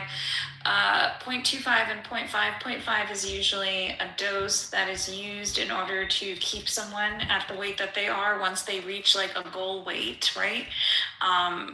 It's a maintenance dose, but some people need more a higher dose to be at maintenance. They could be at 0.75, 1.0, or even 2.0 as a maintenance dose, right? So a huge factor is food here, though. You mentioned the MAHA thing. It's if you're in a region or a lifestyle that doesn't have good food options, or you don't have good food options, and your metabolism doesn't lend itself to processing that food well or whatever, then, one of the things that a doctor ends up having to choose is between, hey, I can help you have a good lifestyle for this little bit here, and you're likely to live longer than you would if you were to keep being overweight. The problems are going to compound and so on. So if we can get your weight down, and then, as you said, you revisit and then you kind of try again, it makes the art of medicine a pain in the ass most of the time, because it's hard to talk to a patient and them not to get defensive about those things, and then that closes the conversation, and so it's a balancing act, to say. You're totally right. And it's hard. Because, of course, when something like that happens, and especially because something so sensitive as weight for people, right? Then all of a sudden you're trying to explain things, and suddenly words and intonations are placed on you. Oh, you're being fat phobic, you're doing this, you're doing that. Nobody is trying to do that. Everyone is trying to help you figure out the best way to address the issues that you're having in order to prioritize your health. And I think a lot of people want to forget that the majority of those in medicine want to be able to help you. Yeah, you don't go to medicine to be hey, I'm going to try to kill as many people as I can. Unless you're a sociopath. No, but like, I don't think you go into that. I think that like sneaks up on you because you become kind of defeated, right? Like half the time you're gonna kill people, half the time you're gonna save people, just roughly speaking, and that can really get to you, and then you can become kind of like drained or depleted of your compassion for humanity.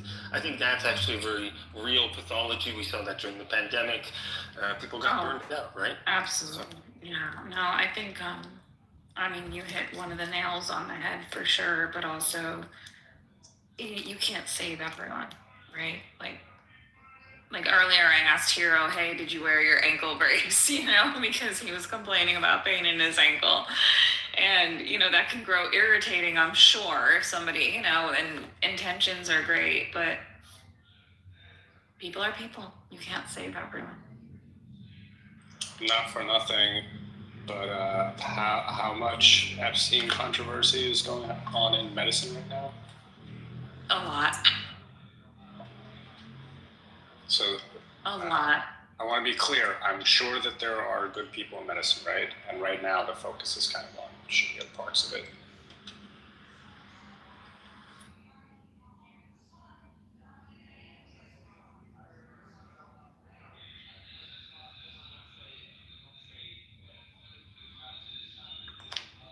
Looks like Pro started this room, by the way. Already? Yeah, I was there a second ago. I saw him open. It was just him. I didn't see who JB, whoever that is that arrived. I've seen JB a couple times on stage, but yeah, I didn't know if I was past. But yeah, I'll check and see. I'll check and see if he's there. Why don't you go be the spy? Hey, Chad, just before you leave real quick, any chance you can get Cecile to unblock me so I can listen to the quantum photonic stuff? What the hell? Why? I don't know why Alvinian one. I don't know why it would be you. Okay, yeah, I'll mention it for sure. Okay. Well, because there was a thing a while back where she was copying the Science Society. Oh yeah, the big controversy. She told me about some of the controversy.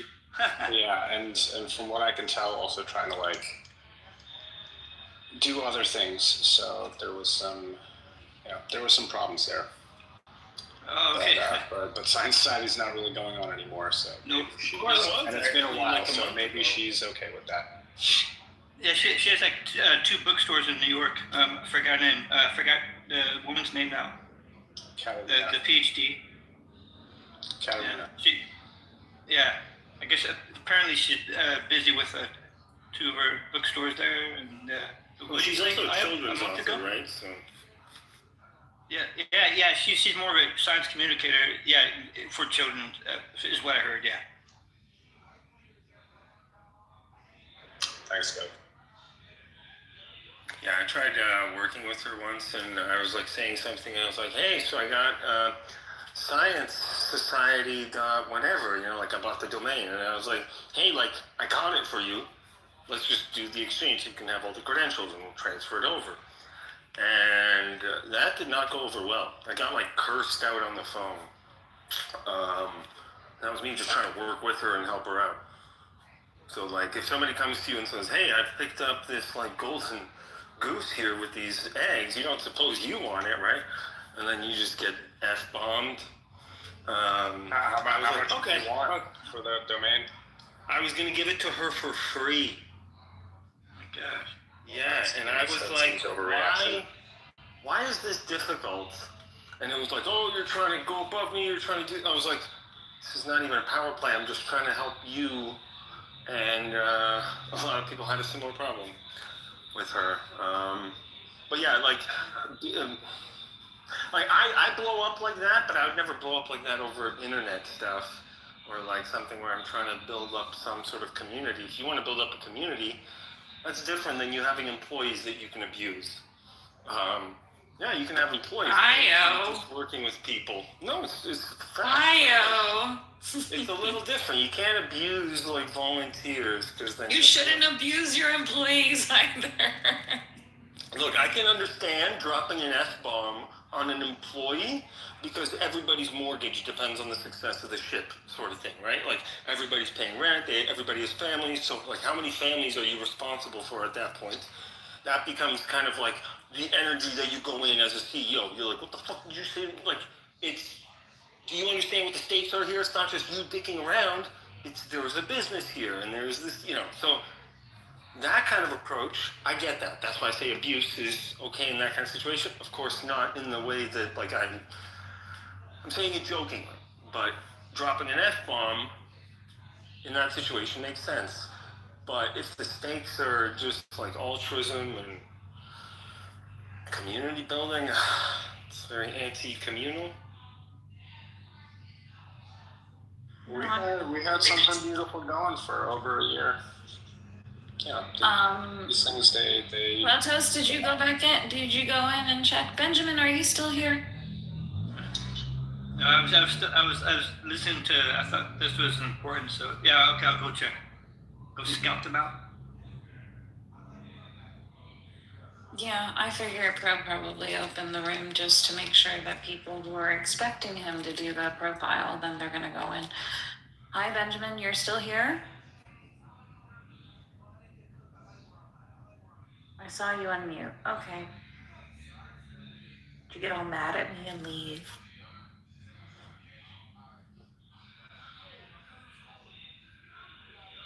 Oh, Indigenous said Sam smells. Yeah, JV canceled. That's what we know. He's just going in to check on it and see if there's like another room. Are you gonna keep your room open if he starts his own room?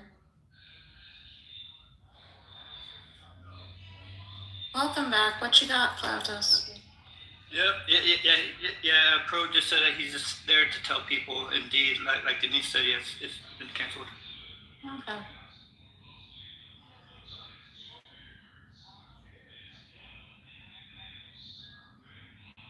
That's nice of him. That's so professorial of him.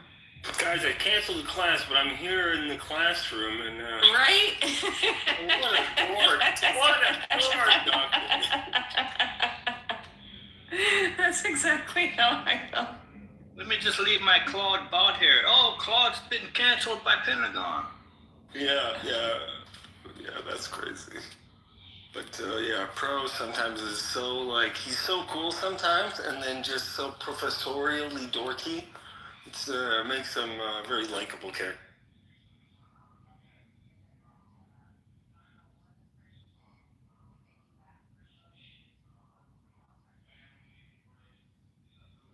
Shit, I forgot I had drinks in the car. Fucking, it's like a frozen tundra here, so I gotta go get them so they don't fucking explode. But I'll be listening to That's so annoying once you get in the house and you get yourself all warm and then you realize you left something in the car. Yeah. I cannot wait to move to Berkeley. That's my plan this year. Moving over to Berkeley. So yeah. Well, I wish you would then. My neck of the woods. Yes, we'll have to meet up. Yeah, finally. Hell yeah. Like, I'm really pumped about it because it's like a nonprofit and like a startup. So, like both ventures. I'm trying to get in still. I'm gonna finish my degree, and but then I'll Plautos, and we're doing that now. Nice, yeah, no, I think that's really fucking cool what you're doing. Like it's, and I'll say this like respectfully, it's buggy as shit sometimes, but you guys trooper through like only scientists and believers would. So I think it's for what it's worth, it's pretty fucking awesome. And like just to put it into context, like Aisha, if you go to Quantum Photonics or like listen to that room, Cecile has like interviewed all sorts of like researchers. I think there's maybe a Nobel laureate, a few others, basically like big shot professors in every field and every kind of thing. You could probably even go there and give a presentation of like your work or research or whatever, and it counts as like a little public talk, public facing. But it gives you this opportunity to talk to all these researchers that you wouldn't be able to otherwise. And like, for example, that's how I got to talk to Dr. Michael Levin. That's how I got to talk to Dr. Marco Pettini. And the two of them have something in common, that they were like separated by 4 years, and I was like the connection that like, oh, hold on a second, I think you guys should talk. But only because I went to a quantum photonics talk did I even make that connection. And now we'll be doing a podcast on the 11th of March, so that's pretty fucking exciting. Yeah. Oh my God. Yeah. I know. I can't wait to gear up for that. But yeah. Three Nobel laureates and many contenders and yeah. It's funny as heck because I was doing one room. We were doing one room, and then I was saying, yeah, I have to go to we're starting in 5 minutes, and yeah, we've had some Princeton researchers on. This one's from, and then the one that was coming on was one of the researchers was from Princeton as well. Because I used to, right? You went to Princeton, so. No. I didn't go to Princeton. I have worked at Princeton. Oh, sorry.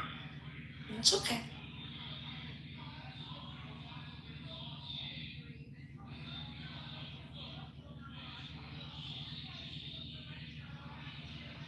Yeah, but I'm perfect for it, because Atari, my name's on 30 games and credited and uncredited. That's right. You said that. And then Paul used to play some of your games or something. I remember.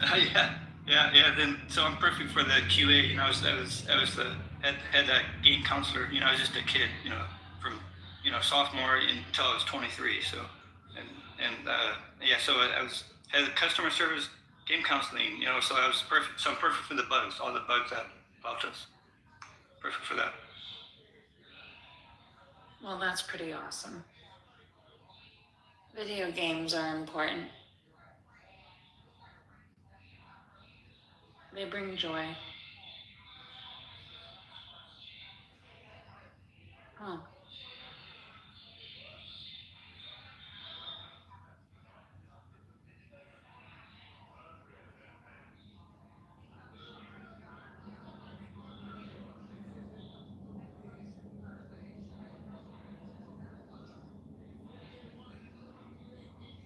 Well, Io has very strong feelings about JB, so. Yeah.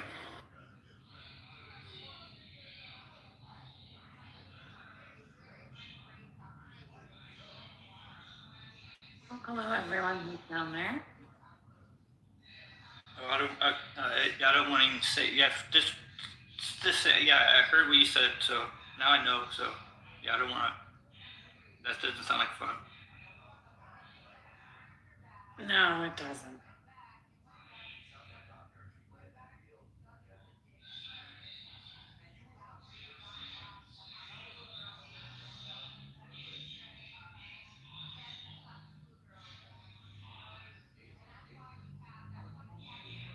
It took all day for me to get my stuff done. I didn't like that. It took a lot longer for me to go pick up the clothing that I wanted to pick up today, and I went to a consignment shop, and I just kind of want to remind people consignment shops are a great place, but it's also kind of weird. I don't know. I don't like, I don't mind donating my clothes, but I also I'm super clean about them. And I don't know if I can trust other people and what they feel is clean or not clean.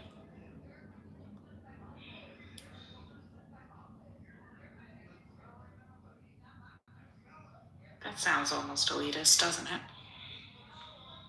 Only if you're bacteria.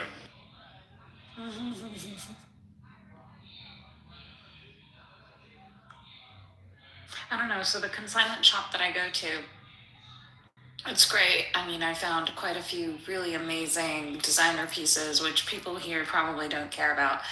But I just find it strange. I don't know if I like the idea unless it's like I used to share workout gear with my teammates all the time, and it wasn't a thing. But as I continue to learn about all of the diseases and things that people carry, a part of me is kind of like, I don't want to touch anyone's used workout gear at all, or bottoms, or anything like that.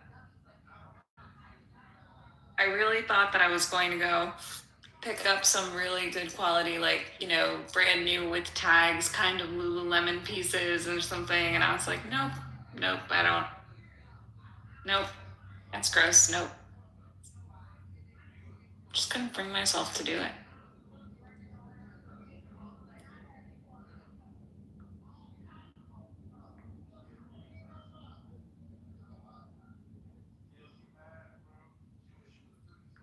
What's those mechanical? We need an AI mechanical garbage picker. You need to clamp on those remote clamp pickup. We'll fret that on. The hazardous waste. I thought you were talking about sweaty. You need one of those little like reach and clampy things. Yeah, no, I know what you're talking about. A bender. It has to be a bender version from Futurama or something. I don't know. Oh my gosh, It's bender. Friday, so I'm being the dorky Friday, and No, the there's. interview's been canceled, so I don't know. Yeah, now what are we gonna do? Everyone should just go over there and blame Pro.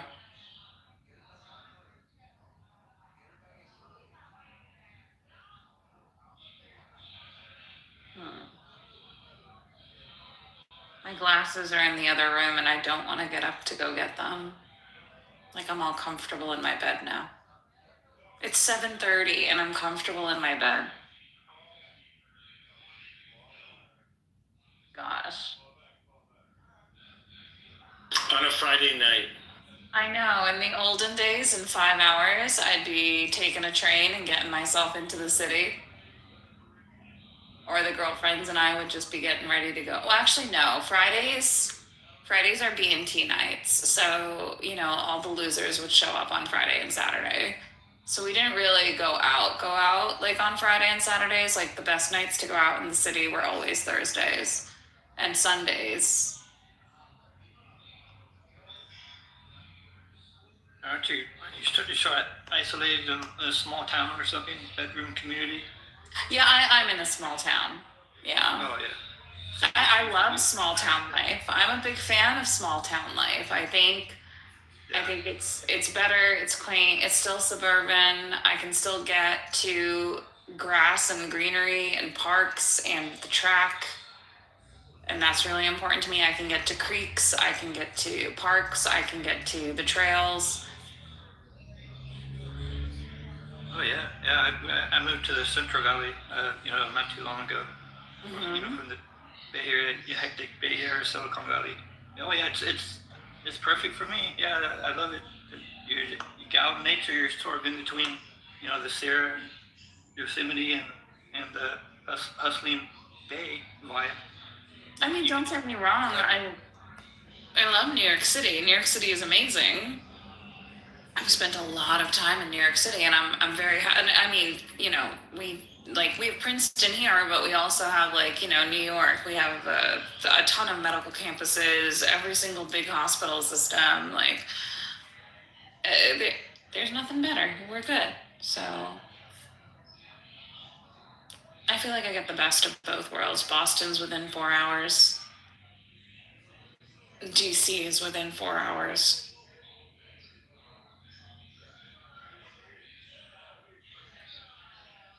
This weekend seems like a championship weekend for a lot of people. Go ahead, Platos. I was going to say both, and maybe great places on either coast. Yeah.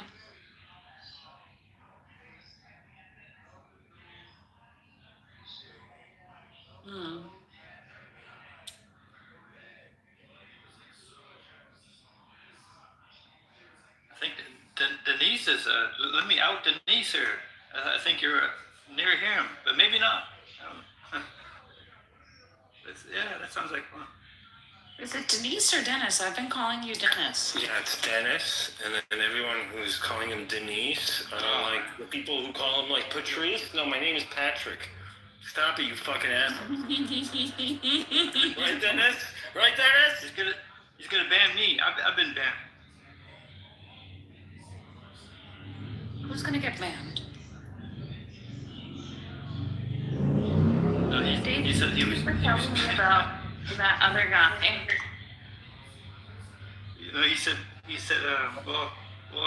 was apparently banned in some old, mishaps, the battles before with the differing houses. So I'm gonna try to unban him. Switch. Me, IO, Hanson's down there. We have to get Cecile to unban Dennis from old beef, I guess. Oh. I've asked. Good luck with that. Okay, I'll try my best. The Science Society and all that. Yeah, it's just saying things. Yeah, Dennis has been labeled as the axis of evil, so I don't know. He's gonna have to do some. He's gonna have to like sponsor FIFA in Saudi Arabia or something. I don't know. Oh my God, my lab and I had the biggest debates and conversations about FIFA and where it was being hosted. Oh, those were really long days. It was like right before one of our parties because someone had just, finished defending their PhD thesis. So we always have a big party in the lab when that happens. And God, we had an entire day where all of us were involved with mediating between, I think, 3 of our lab mates. 4 lab mates. In the most heated, like you think that it gets heated in here. It was like just as bad, if not worse.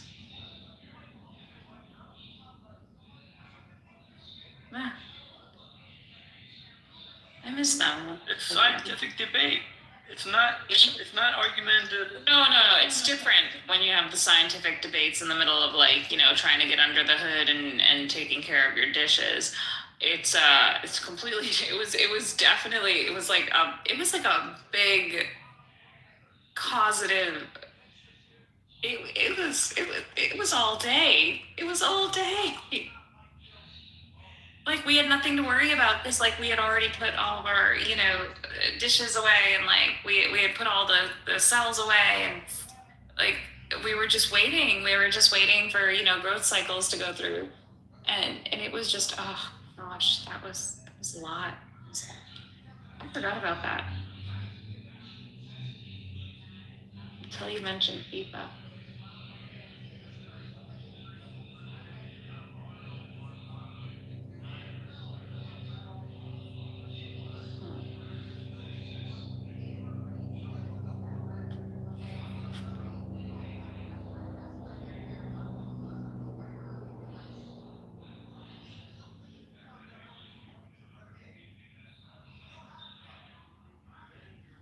One here, an essay I wrote for, I'm part of this Animal Alliance thing here in Canada. I think PETA activists, but animal testing. And so there was this scientist here in Canada who basically induces heart attacks on beagles, and everyone was like, oh my God, and everyone was sad about that, obviously, because the puppies are beautiful. The lab was like, no, we'll do an independent audit. The audit came back, and it was fine.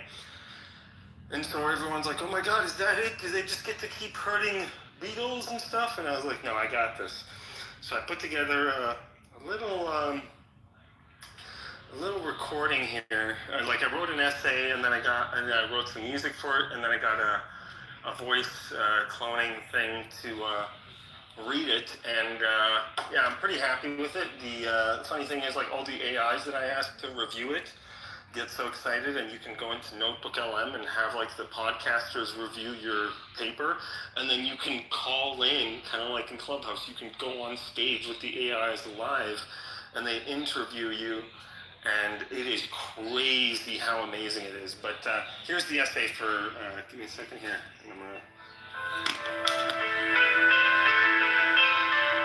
To the reader and the professor. According to a document from February 18th, 2026, the core failure mode of our biomedical world is not that it is cruel, it is that it is blind at the wrong timescale. And that single sentence, if you take it seriously, is the most precise critique of animal experimentation you will ever read. Professor, I am not writing to call you a monster. That would be intellectually lazy, and you are not worth lazy thinking. I am writing because your work sits inside a historical hinge. A moment when the the old measurement substrate can no longer justify its casualties, and the new substrate is finally real enough to build. Keep saying it is necessary, or you can do what scientists do when the world changes. They rederive necessity from first principles under updated constraints. They science the shit out of sensing. And this animal model is a sensor, so publish its calibration curve. You treat the animal as an epistemic instrument, a living assay, a biophysical proxy through which you infer causal structure you cannot ethically or practically probe in humans. Fine. But then you inherit the obligations of every instrument builder. Calibration. When the model predicts benefit, what fraction of the time does benefit appear in the target domain of validity? Under which regimes does your proxy preserve the relevant invariance? And within what error bars? This is not rhetorical humility. It is quantified uncertainty. If you cannot state these three in the same paragraph as your claim is not science. It is a story that happens to contain p-values. And here is the part you will dislike, which is exactly why you need to hear it.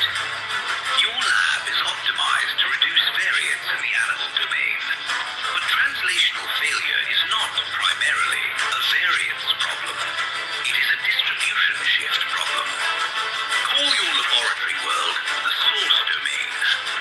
S, your animals, your protocols, your vivarium microbiome, your stresses, your endpoints. Call the clinical world the target domain. T, real humans, real companion animals, real clinics, real environments. You train inference in S. You deploy it in T.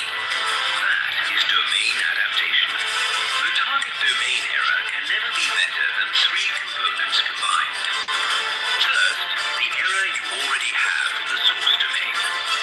Second, the magnitude of mismatch between the source and target domains, the divergence between S and T.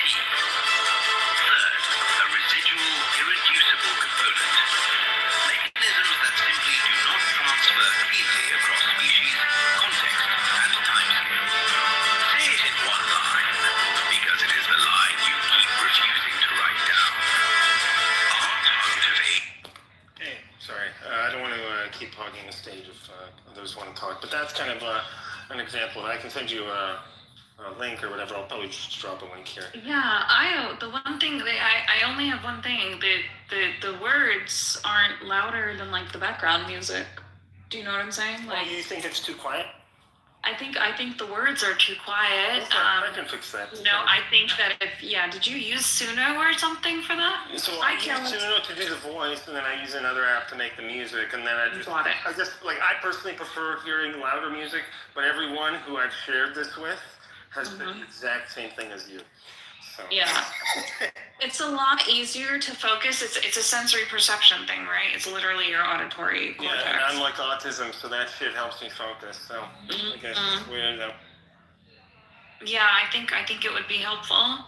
Yeah. Just a little feedback. We lost Caleb. I wanted to say hello to him. Yeah, and I was literally just stopping to be able to say that. So wow. Maybe he'll come back in, or maybe they're all in Pro's room or whatever. I'll go scout it out again. Here I go. Okay, thanks, Plautos. I keep calling him Plautos and everyone else calls him Kevin. But yeah, I think it would be easier. And you're talking to someone who has an imbalance on hearing, so... Fair enough. Thanks for the feedback. No worries.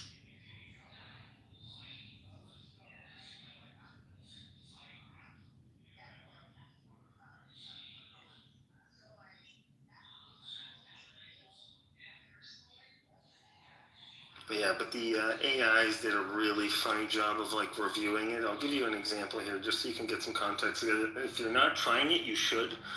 So Notebook LM, you can do this kind of stuff. Welcome back to the deep dive. I want to start today by asking you, the listener, to visualize a battlefield. And no, I mean, I don't mean a literal war zone, though I guess some people might argue it actually is one. I'm talking about the debate around animal testing. Oh yeah, it's basically trench warfare at this point. It really is. On one side, you have the cruelty camp. PETA, the activists, the people holding signs with pictures of beagles. Right, and their argument is fundamentally moral. Suffering is bad, animals have rights, so stop being monsters. Exactly. And then on the other side, you have the necessity camp. The scientists, the pharmaceutical companies, the research institutions. And their argument is utilitarian. Utilitarian, right. It's like, we need to cure cancer, we need to ensure drug safety, and if we don't use the mouse, your grandmother dies. Yeah, that's the classic framing. And usually these two sides just scream past each other. It's this endless loop of, you're a murderer versus you're anti-science. It's exhausting. I think most of us just tune it out because it feels totally unsolvable. Yeah. But today we are looking at something that refuses to play that game. It completely sidesteps the game. It's actually fascinating. We have a source material that landed on our desk with a pretty heavy thud. It's an audio transcript of a letter titled To the Professor. Right. It's written by Eric Osolowski. He's the CEO of a company called Pine Power, and it's dated February 24th, 2026. Which is today. Yes, depending on when you're listening, this is hot off the presses. And what makes this letter so distinct is that he doesn't care about the moral argument in the way you'd expect. No, not at all. He isn't saying stop animal testing because it's mean. He's saying stop animal testing because your math is bad. The calculus of cruelty. Yes, that's exactly what we're calling this deep dive. Because the core argument here is that the failure of animal testing isn't just an ethical lapse, it's an engineering failure. It's a signal processing failure.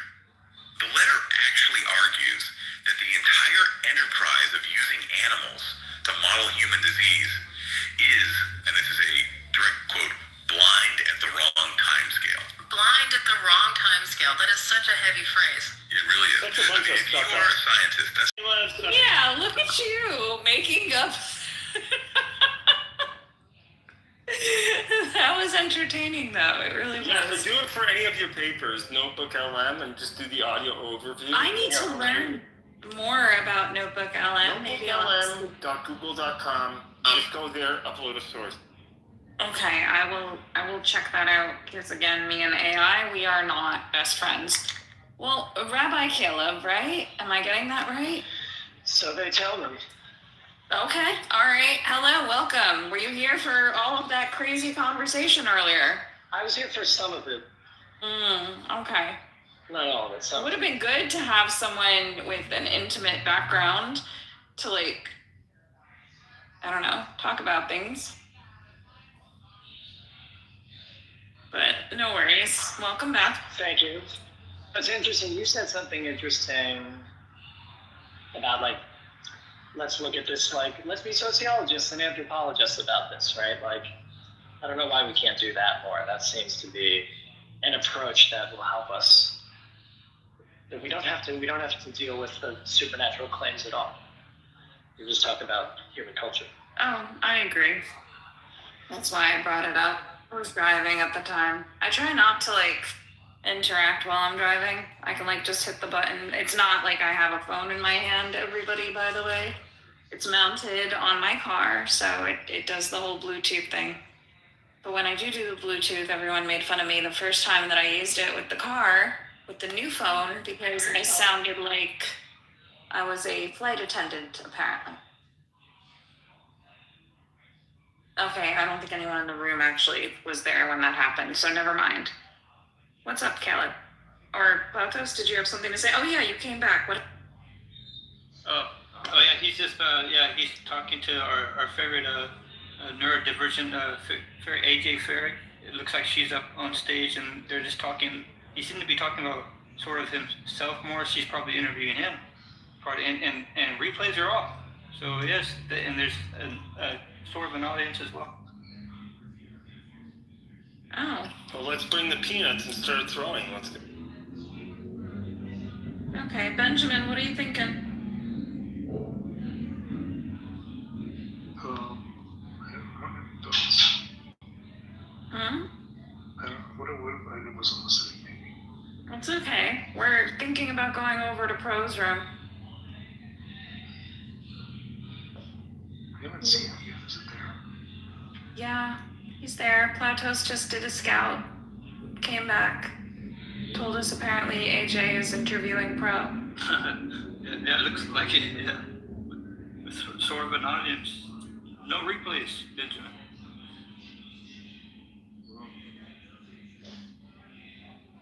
We haven't had any debates or anything going on in here for a little while. Do you want to tell our people to move over? What do you want to do? Oh, I think I'll just wait here. Okay.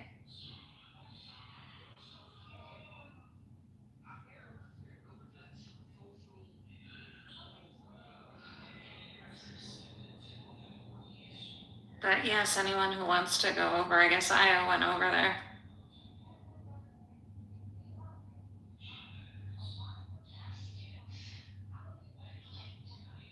At least you can play. Oh, someone else? Khalif? Okay, so I'm going too. All right. I think everyone's making their way out. Bye-bye. Bye, we'll see you there. Yeah. Oh, you call me Kevin, by the way. Oh, yes, I'm sorry, Kevin. I'll get there. And Dennis, and I guess everyone's making their way over. Benjamin, I appreciate you. In case you didn't know. Yes, see you. Yeah.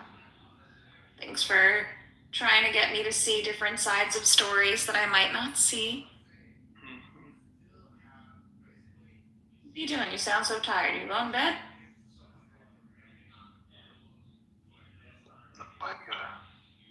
I gotta do a project that I've been putting off for too long. Because it's technically challenging and intimidating. Even though ultimately it's probably just gonna be a bunch of AI writing commands. That can be risky in this field. And it might not work. I don't disagree with you on that. You know how I feel about AI. Okay, well, I will leave you then to do your work. We'll come back in, I guess, later, maybe, or whatever. Thank you for having me reopen my neuro textbooks, though, because I wanted to restudy a couple of things anyways, so I appreciate you. Yeah, that's not the books. Yeah. That's not the tools. I need you to start dusting off some books, okay? I'm gonna start assigning you books because I think you can do so much. Uh-oh, Dennis is back. Dennis, what did you find out? Nothing, it's just him playing music.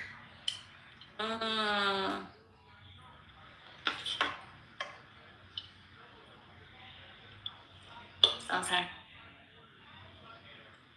Benjamin is doing a project he's pushed off for a little bit. Does it involve a guitar? No, he actually has to do work. And I'm sitting here with my texts anyways, because I've been half listening and, Feel like reading out loud from your textbook at all? Well, I mean, this is, I don't want to distract Benjamin because I feel like he's going to get distracted.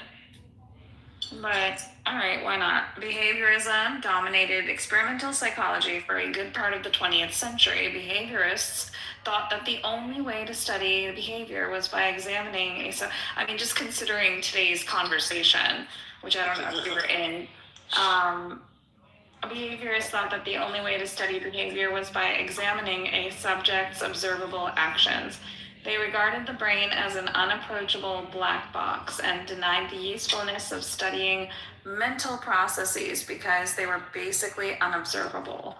The current view of psychology is very different. Most psychologists now want to look into the black box and understand how mental processes function. Toward the end, Michael Posner, a psychologist at the University of Oregon, and Marcus Racheli, a neurologist at the Washington University in St. Louis, have combined the techniques of cognitive psychology and positron emission tomography, otherwise known as PET, scans to study PET scans to study mental processes such as cognition and affect by making them observable in the living brain. And in this illustration, it's an illustration thing. PET scan was used to visualize thought and language and action. And the PET scans of brain functions have been laid over an MRI. Bright spots generated by the PET scans showed 3 areas in the left brain that are metabolically active during a language task. The back of the head lights up when the subject reads. The area in the middle is active during speech. And the area at the front, it's not quite the frontal lobe, it's the perifrontal lobe. The area at the back of the area at the front brightens when the subject thinks about the meaning of a word. So it's almost near where Wernicke's area is. So that's the scan. Hello, Aya. Welcome back. Was Prose Room boring? Yeah. LOL. I thought he was playing music. No comment. Was it music or his music? No comments. Oh dear. Okay. Yeah, so we're going through some of my neuropsych stuff. Nice. Okay. So I just went over some neuropsych and behaviorism very quickly. I mean, it was just one passage, but all right, hold on. Let me get seated properly in order to do this. All right, let's talk about the brain and behavior. The central tenet of modern neuroscience is that all behavior is a reflection of brain function. According to this view, a view that we shall try to document, what we commonly call mind is a range of functions carried out by the brain. The action of the brain underlies not only relatively simple motor behaviors. Hi, Taro. I don't know if she's still here. Saw you come in. Such as walking, breathing, and smiling, but also elaborate affective and cognitive behaviors such as feeling, learning, thinking, and composing a symphony. As a corollary, the disorders of affect and feelings and cognition, which is thought, that characterize neurotic and psychotic illnesses can also be seen as disturbances of brain function. I feel like that's very general, and that the majority of people know that, but that's okay if you don't. The brain is made up of individual units named nerve cells or neurons and glial cells. The task of neural science is to, and I am trying to differentiate between neural with an AL at the end and neuro with the O at the end, science, right? Because neuroscience encompasses a ton of stuff, and then you have these subdivisions of neuropsych or neuropsychopharmacology, or and then neural science, which it relates to the actual neurons, is to explain how the brain marshals these units to control behavior, and how, in turn, the functioning of the constituent cells in an individual's brain is influenced by that person's environment, including the behavior of other people. So it's kind of fascinating, since we started to talk about, this is my interjection, obviously, the behaviorism within the room earlier today, right? Because a lot of people came in hot, a lot of people had a lot of emotion that was controlling what they were saying. We do say things like facts, not feelings often, especially when it comes to quote unquote debate, which doesn't really moderate very well here on Clubhouse. But then again, that's human behavior, and it's how humans behave, and it's why I definitely, I think this day we started with a conversation about education to begin with, right? And how education in the United States, and I know not everyone's from the United States, could be standardized more. It was an interesting conversation. So now, let's see, let me skip. We shall focus on the cerebral cortex, the part of the brain that has expanded most in recent primate evolution, and that is concerned with higher aspects of human behavior. So it's kind of fascinating that, like, even within page 1, right?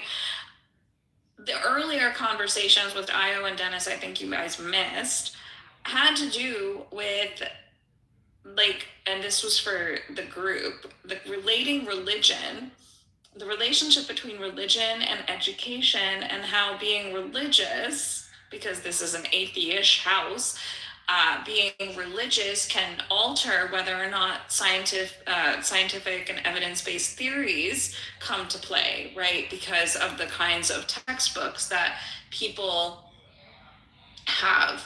And so if you take a textbook and you utilize the Bible and you don't have separation of church and state, and you try to say things like, God just created man on earth and that's how this works, and that has nothing to do with evolutionary science, right? Or how the world came to be, et cetera, and so forth, then you're allowing religion to intrude on evidence-based science. So a lot of today's conversations throughout this room happen to have evidence-based science and religion and the separation of church and state, and a ton of conversations that were happening with regards to all of that. And then some of them were lost, in my opinion, in that. So we illustrate how large groups of neurons are organized within the nervous system. What's going on? LOL. Yeah, Benjamin. No. Tara. I'm reading Candell. I'm reading the Bible. LOL. Which in a room of atheistness is funny. This is a neuroscience Bible. This is literally every neuroscientist. This is like our God's work, right? Like this is everything. It's been in my capacity. I've actually had access to it for 2 decades now, because I stole all of my older siblings' stuff for medical school and stuff. So this is a graduate medical school textbook that I stole. And I that's a PDF? No, this isn't I have actual books. I do not care to read things on computers and stuff. I like having actual text in my hand. I can highlight, I can notate, I can, keep track of notes. I can copy them into my lecture notes or anything that I have I'm very old school like that. Like I keep a pen and paper planner. Yeah, I hear you. There's been some studies, I haven't actually reviewed them, about the difference between retention and maybe some other metrics between digital and physical media. Yeah, I mean, it's reinforcement. It's a basic educational tool. That's why homework is assigned, right? Like it's reinforcement and writing. There's reinforcement, but there's also the tactile sense, the physicality of it. So when you're scrolling the screen, that's like it activates different parts of the brain versus what you're doing when you're writing things down and retaining them.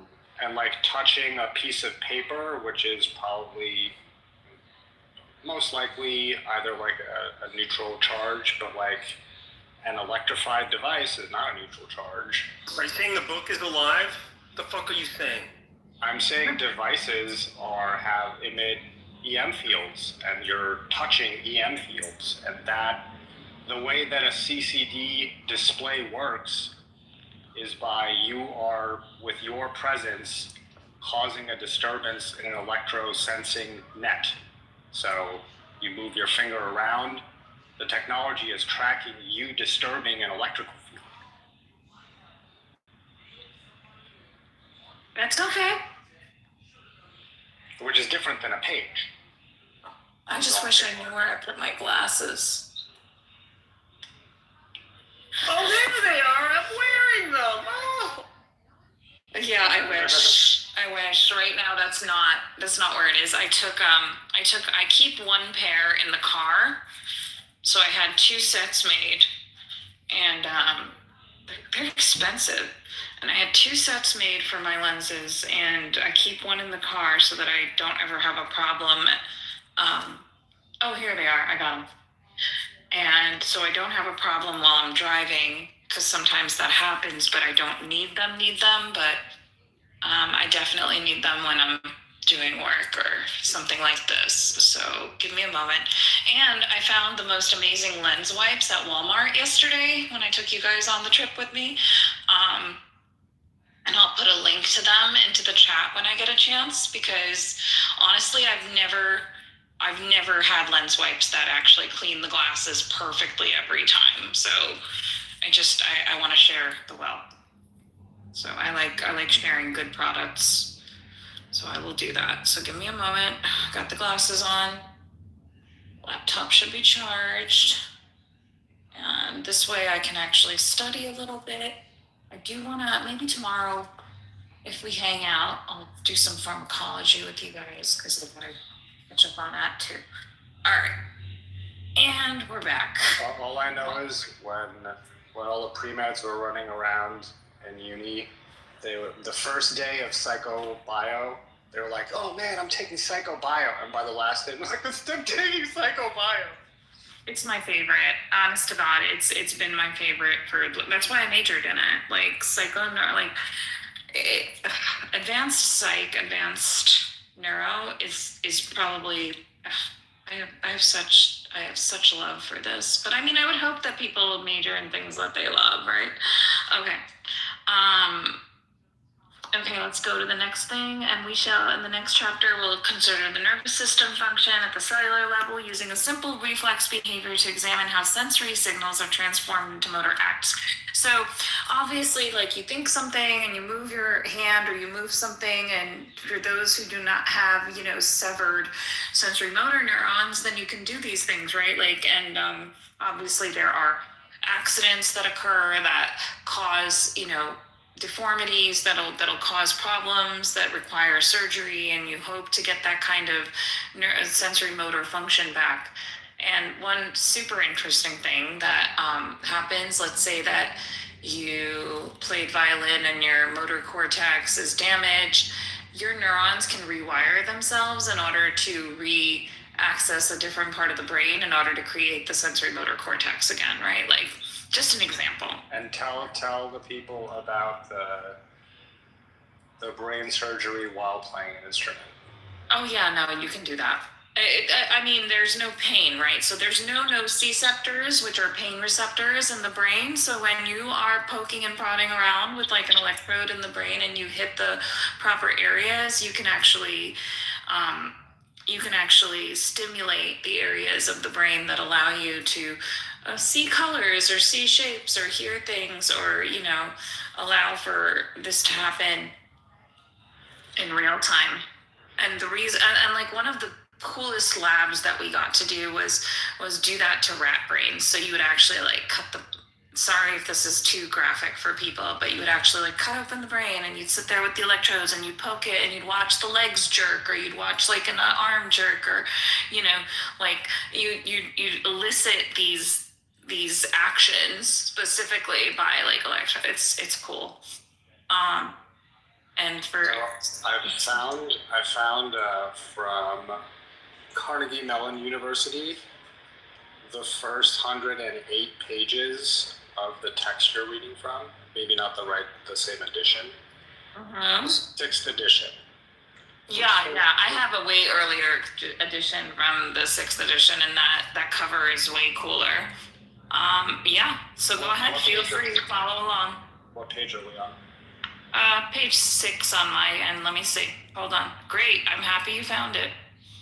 So now everyone can come back, and it says part 5. So this is actually, this is not what we're going over. We're not going over movement. So this is not the first. Oh, God. Okay, yeah. This is just the table of contents and actually chapter 39. So never mind. Yeah, we're gonna page number 950. You know what? Every day, if I teach you guys a chapter every day, then we can get to 39 in a month. Okay.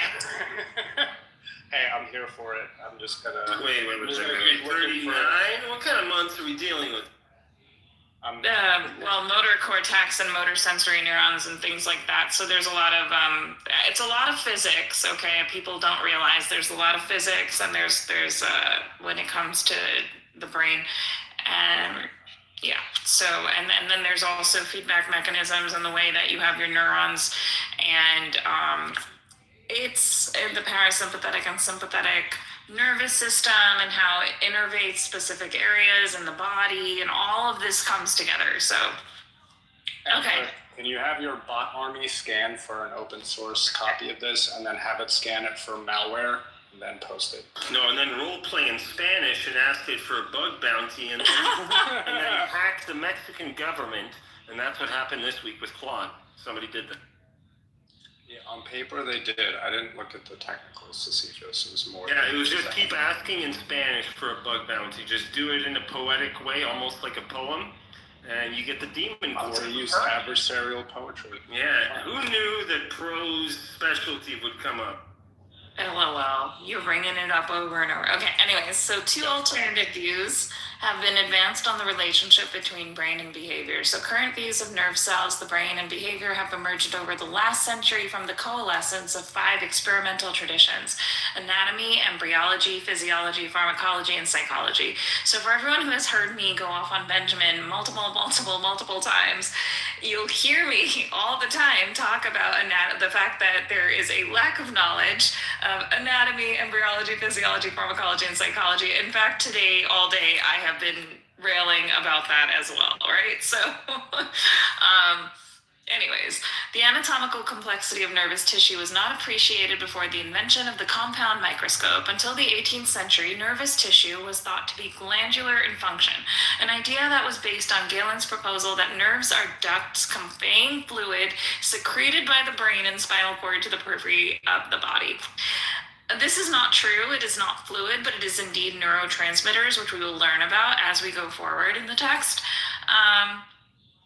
Toward the end of the 19th century, the histology of the nervous system became a more precise science, culminating, and these are 2 major names, in the investigations of Camillo Golgi. You may recognize the name Golgi from the fact that there are Golgi bodies in a in a eukaryotic cell, and Santiago Ramon y Cajal, who is another major neuroscientist. Golgi developed a silver impregnation method that allowed for microscopic visualization of the anatomy of the whole neuron, including the cell body and its 2 major processes, the dendrites and the axon. Ramon y Cajal used this staining technique to label individual cells. So just a reminder for those of you who do not have a background in neuroscience, an individual nerve cell is called a neuron. Okay, so it's Neuron.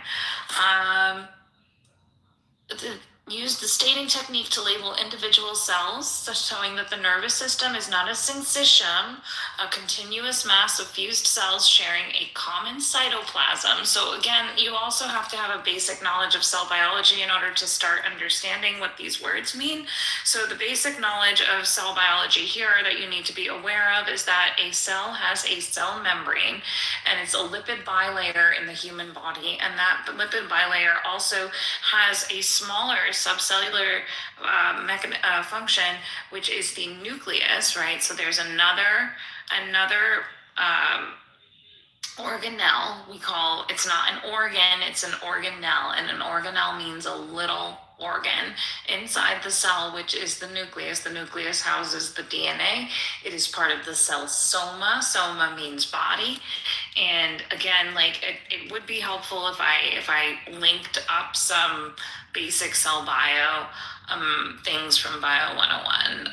If you need it, I'll look it up and I'll put it into the chat a little later if you need a basic throwback. But anyways, the Ramon y Cajal showed that it's not a syncytium, but which is a continuous mass of fused cells sharing a common cytoplasm, which just means that there could be multiple cell bodies, there could be multiple organelles, and it shares cytoplasm from different cells. That's just not what neurons are. Neurons are connected through their dendrites and axons, and depending on where they integrate with regards to nerve cells and muscle cells, etc., and so forth.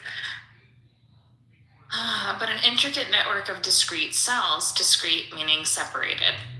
In the course of this work, Ramon y Cajal developed some of the key conceptual insights and much of the early empirical support for the neuron doctrine, the principle that the nervous system is made up of individual signaling elements, the neurons, which contact one another only at specialized points of interaction called synapses. So now the synapse is the space between 2 neurons in which a vesicle, meaning an enveloped body, is going to be sent across from one neuron to the other, which includes a neurotransmitter. And you've heard of some of those from people who talk about the limbic system, which is your pleasure pathway. And we're talking about things like serotonin and dopamine and norepinephrine. Okay, so final experimental support for the neuron doctrine was provided by embryology, the second discipline. Now, why are we talking about embryology when we talk about neurons? Because all stem cells in the body differentiate when we talk about embryology and creating babies, right? So the embryologist Ross Harrison devised tissue culture methods that showed directly that the major processes of the nerve cell, the dendrites and the axon, are continuous with the cell body and extend from it. Harrison found further, as Ramon y Cajal had suggested, that the tip of the axon gives rise to the growth cone, which leads the advancing axon to its target. It's neurophysiology, the third scientific discipline fundamental to the modern analysis of neural function, began in the late 18th century when Luigi Galvani discovered that muscle cells produce electricity. Now, this is where we had conversations yesterday. During the 19th century, the foundations of electrophysiology were laid by Emile Dubois-Reymond, Johann Müller, and Hermann von Helmholtz, who discovered that the electrical activity of the nerve cells provides a means of carrying the signal which conveys the information from one end of a cell to the other and one nerve cell to the next. The impact of the fourth discipline, pharmacology, started at the end of the 19th century when Claude Bernard, Paul Ehrlich, and John Langley demonstrated that drugs interact with specific receptors on cells. Receptors are like a lock and key, okay? So the receptor itself is like the lock, and anything that binds to it, we call it a ligand, L-I-G-A-N-D, is actually like the key, and it has to fit in a specific way or induce a conformational change. Now, this is again basic cell biology. Conformational change, which means that the conformation, conform, it's just a change in the shape. Okay, that happens at that point. This discovery later became the basis of the modern study of chemical synaptic transmission. So now we know that there is a neurochemical basis in how the brain works and how your body works.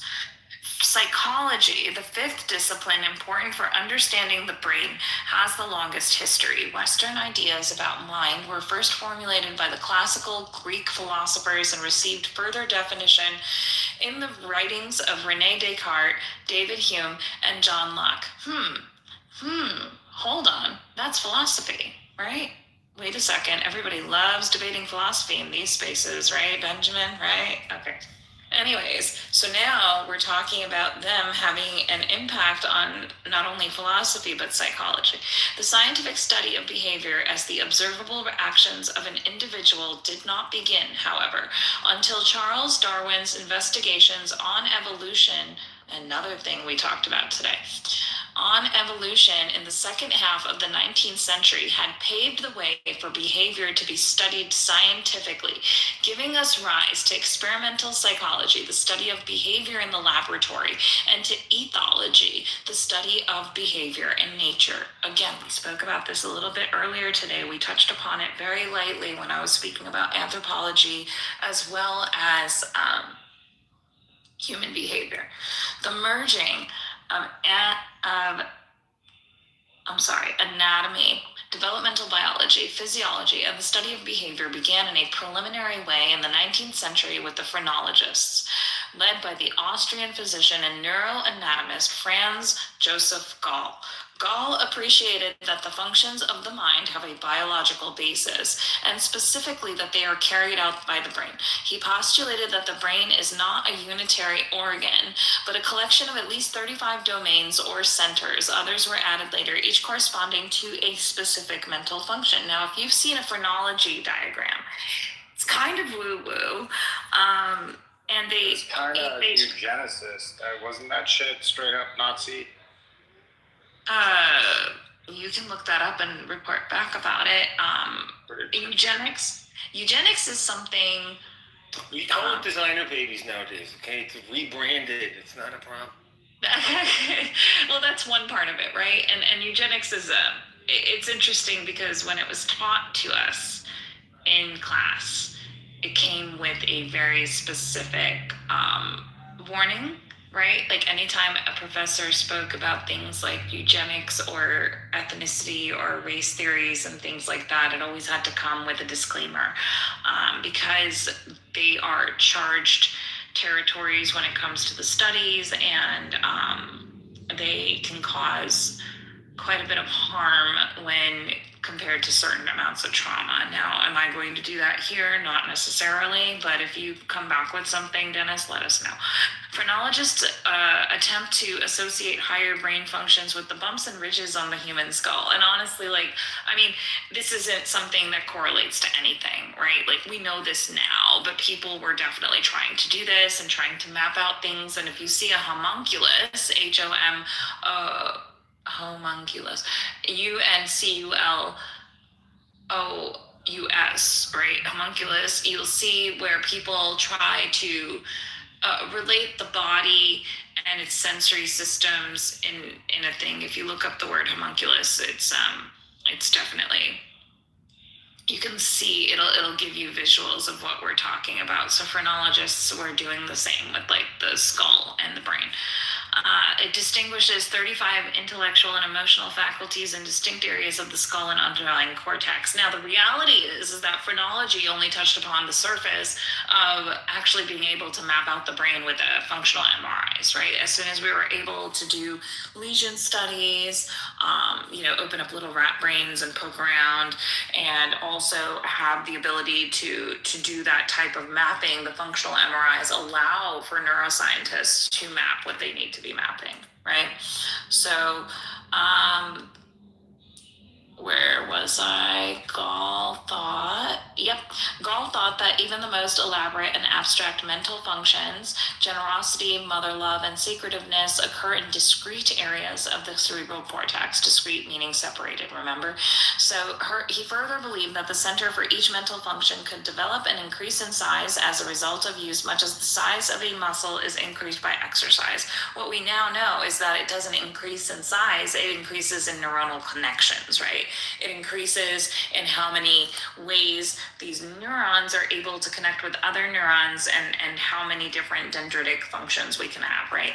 So,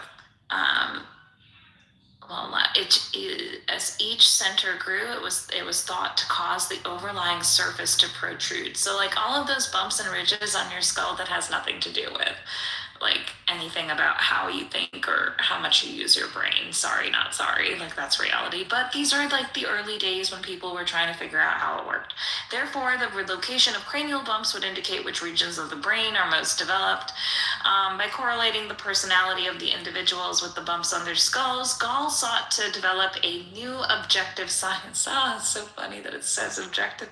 For describing character, yes, I am talking about phrenology, based on the anatomy of the brain, anatomical phrenology. Go Viv. I think you chimed in a couple of times earlier today as well, and I remember appreciating your commentary, so thank you for that. Like, I'm going back up now because I feel like you said something earlier that I wanted to touch upon. Oh wow, there's a lot of chat. I guess a lot of people were really heated all day.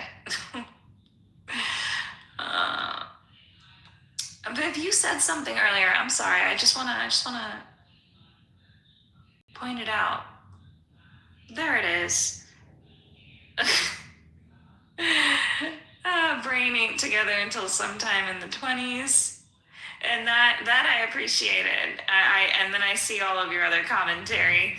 Does this person know how words work? No, I felt the same, that a lot of people didn't know how words worked. But yeah, so the frontal lobe isn't fully developed until, honestly, I would say nearly 25 years of age. So she was right, or he was right.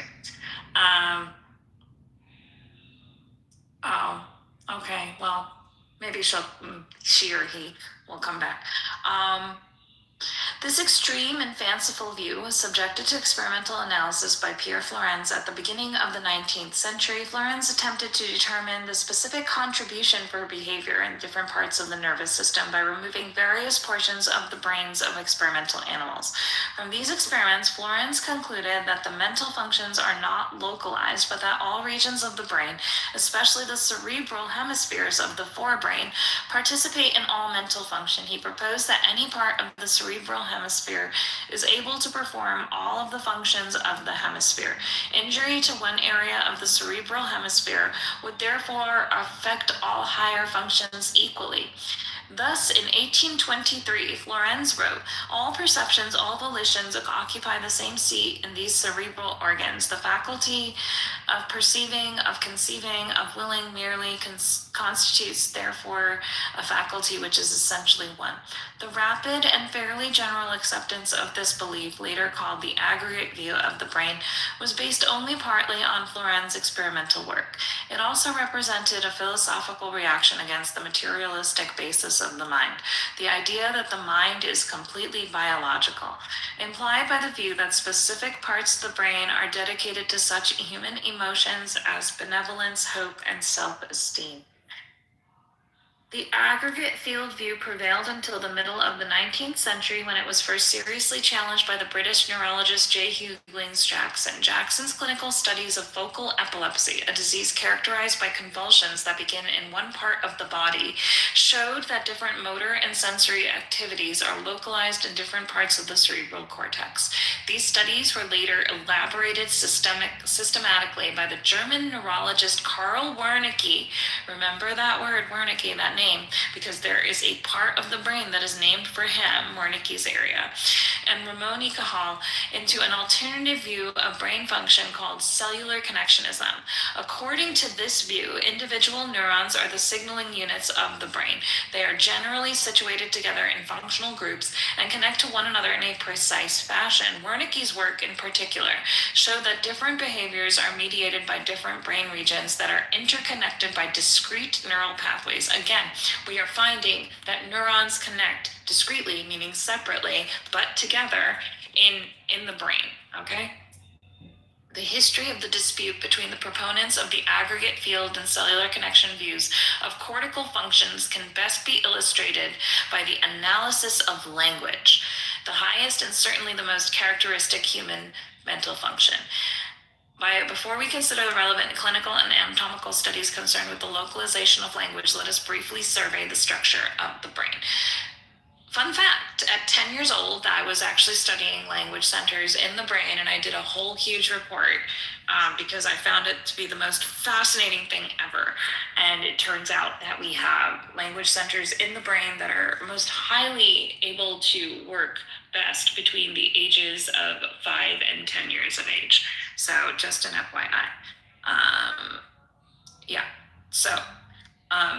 That's what I love. I love this stuff since I was a kid. So, okay. I would love to go over neuroanatomy, but I have almost a better idea. I have my basic neuroscience texts here. Let me see if I can grab that, because these are kind of like, this is a little more advanced from, and if you don't have a basic knowledge and understanding, and I speak about that all the time, give me a second. I did end up going home and grabbing a couple of my other texts. Hold on, let's see. I do. I have my second edition neuroscience text here. Oh my gosh, memories. So many memories. Hold on, I'm gonna grab my headphones. Any questions so far? I mean, these are just theories that we went over. So, okay. Headphones are here. I'm gonna plug the phone in so you guys can hear me. One thing that comes to mind is, when they, I think it's sort of famous when they stimulated the with an electrode, part of the brain. The what? Then they stimulated with an electrode a certain part of the region of the brain during some type of operation, and neurosurgery or such, and then the patient recalled like playing the piano. So then the theory was, all memories are stored in the brain. So Yeah. I don't know if that's. No.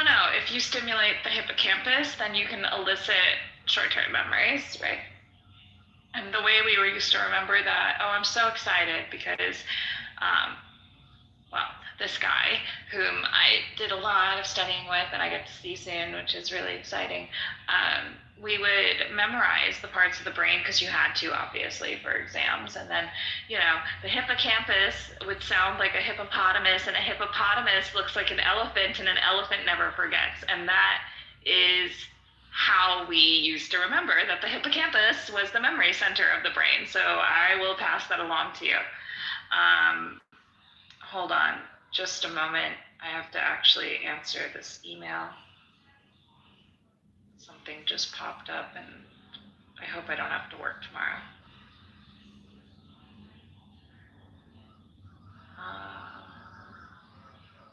What just came in? Something, urgent confirmation at 1:21.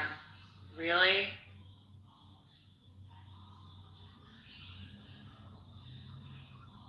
What?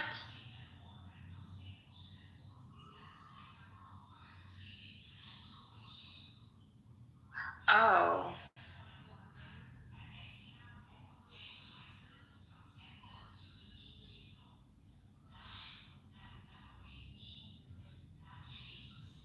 Oh, that's fine. Mount Vernon, I think, is really far from me. Let me take a look because they want me to work in Mount Vernon. That's north of Jersey. It's not. It's an hour and 17 minutes away. It's not New Jersey. It's actually in New York. Yeah, it's in north of Jersey. Mm-hmm. It's a 3-hour meet. How much is it?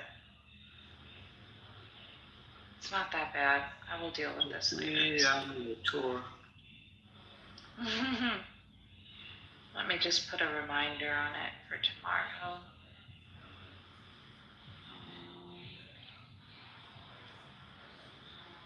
And hold on.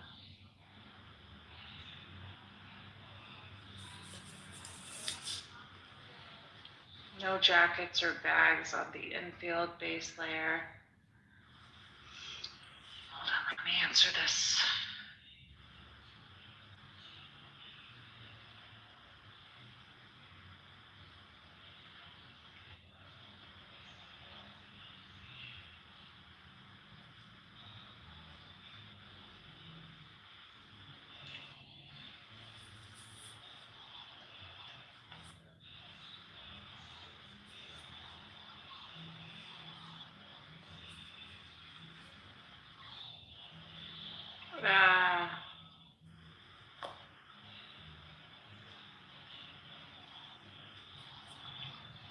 Shoot.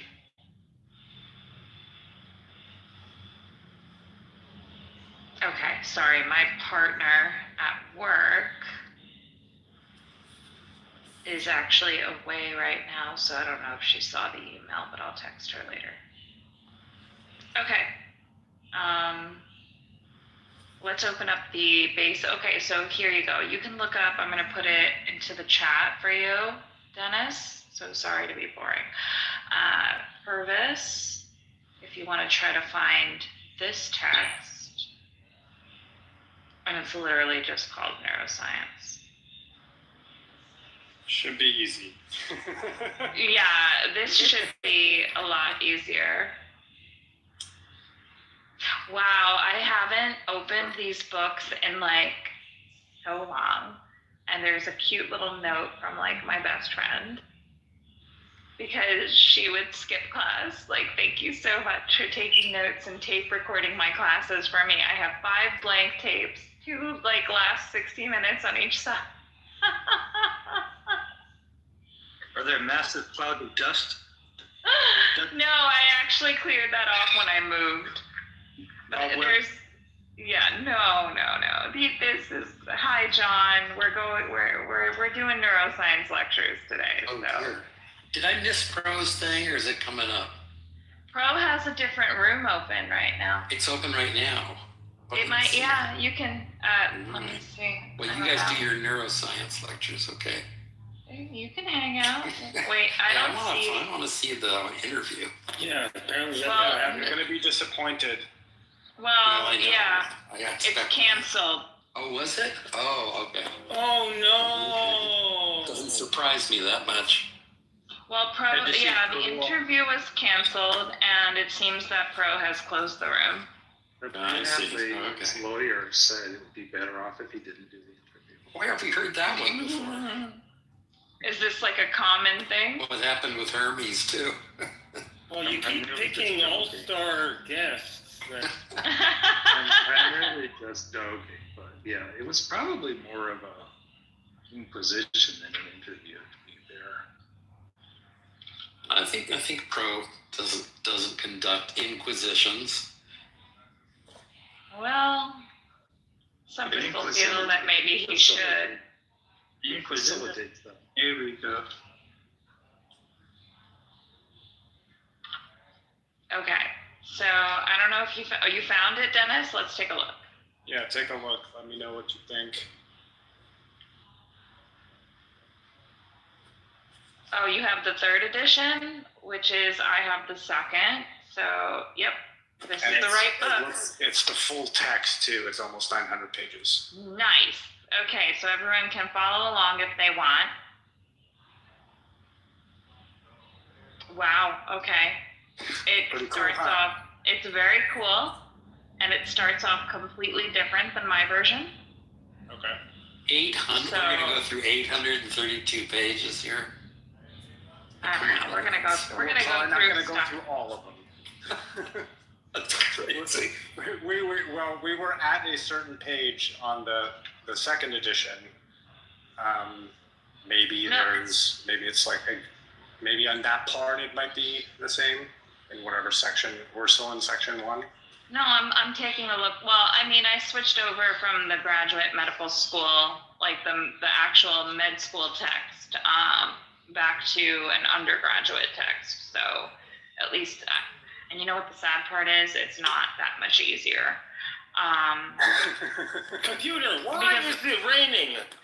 You know, when sky is sad, it sometimes cries. My favorite use of ChatGPT to explain it like I'm 2 years old or in 2nd grade, it actually helps you like just start off with a simpler thing and then build on the complexity, almost like for attention.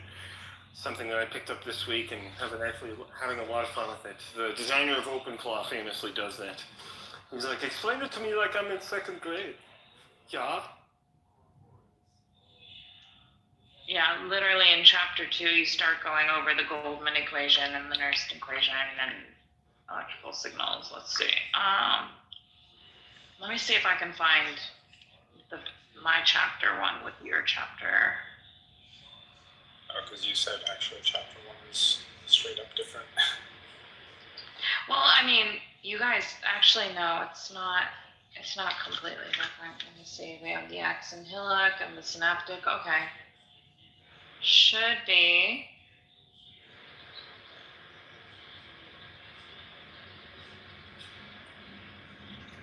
Computer, riddle me this.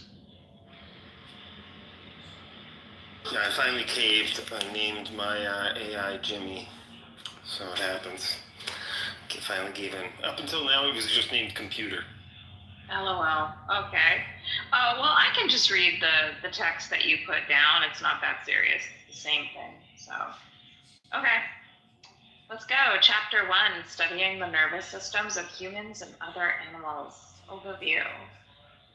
Well, it's the same thing. Neuroscience let's see how much you remember. Neuroscience encompasses a broad range of questions about how nervous systems are organized and how they function to generate behavior. These questions can be explored using the analytical tools of genetics, molecular and cell biology, systems anatomy and physiology, behavioral biology, and psychology. Again, everything I yell about anytime someone has to come up and doesn't understand basic biological mechanisms, right? So if you've listened to me enough, you're aware. The major challenge for a student of neuroscience is to integrate the diverse knowledge derived from these various levels of analysis into a more or less coherent understanding of brain structure. What I'm going to do, I got to put this into my computer, you guys. I'm going to read it from the laptop. It'll be a lot easier. Give me a second.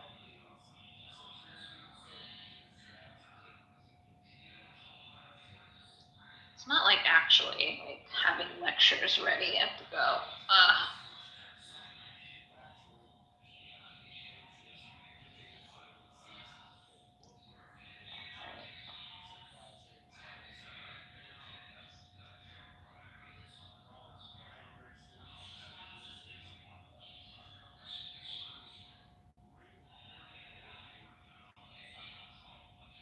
Here we go. It's loading.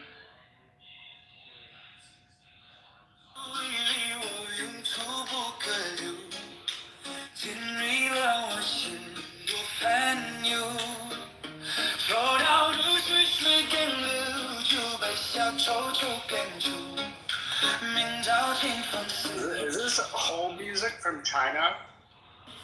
This is AI China music.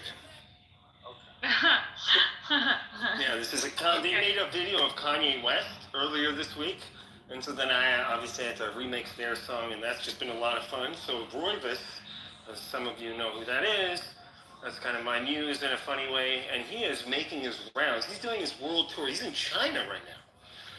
God bless. Just a glorious CCP anthem. Yeah, you got an NFT for that yet?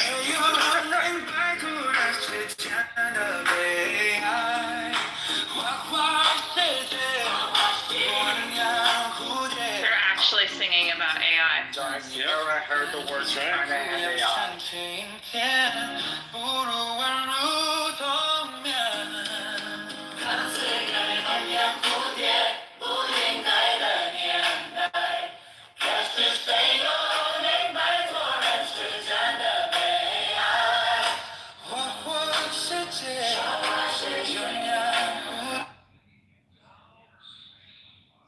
Too much fun having, too much fun, Suno. Thanks for all that wasted time, Suno. I even made songs about Benjamin. I don't think you heard them the other day, right? Yeah, no, I have pretty good. Not that Let's save them. Let's save them for when you guys get bored of lectures. How's that? No problem. All right, Dennis, you ready? Okay. Yep. Where was I? All right, so we're on page 1. If everyone wants to follow along, Dennis put the link in there. You guys can follow along. I'm going to read it out loud. I'm going to explain it as we go. The major challenge for a student of neuroscience is to integrate the diverse knowledge derived from these various levels of analysis into a more or less coherent understanding of brain structure and function. One has to qualify this statement because so many questions remain unanswered. Many of the issues that have been explored successfully concern how the principal cells of any nervous system, neurons and glia, again, neurons and glia you can think of as almost glue, perform their basic functions in anatomical, electrophysiological, and molecular terms. Again, like your brain is amazing. It literally encompasses everything and anything that the body can do in order to convey messages between the cells. The varieties of neurons and supporting glial cells that have been identified are assembled into ensembles called neural circuits, and these circuits are the primary components of neural systems that process specific types of information. Neural systems comprise neurons and circuits in a number of, again, discrete, meaning separated, anatomical locations in the brain. These systems subserve one of 3 general functions. Sensory systems represent information about the state of the organism and its environment. Motor systems organize and generate actions. And associational systems link the sensory and motor sides of the nervous system, providing the basis for higher order functions such as perception, attention, cognition, emotions, rational thinking, and other complex brain functions that lie at the core of understanding human beings, their history, and their future. Genetics, genomics, and the brain. The recently completed sequencing of the genome in humans, mice, fruit fly, Drosophila melanogaster, and the nematode worm. I want you to remember the nematode worm, Caenorhabditis elegans. Okay, so Caenorhabditis is usually abbreviated as C period. So you'll listen and you'll hear neuroscientists speak about the C elegans. Okay. It's perhaps the logical starting point for studying the brain and the rest of the nervous system. After all, this inherited information is also the starting point of each individual organism.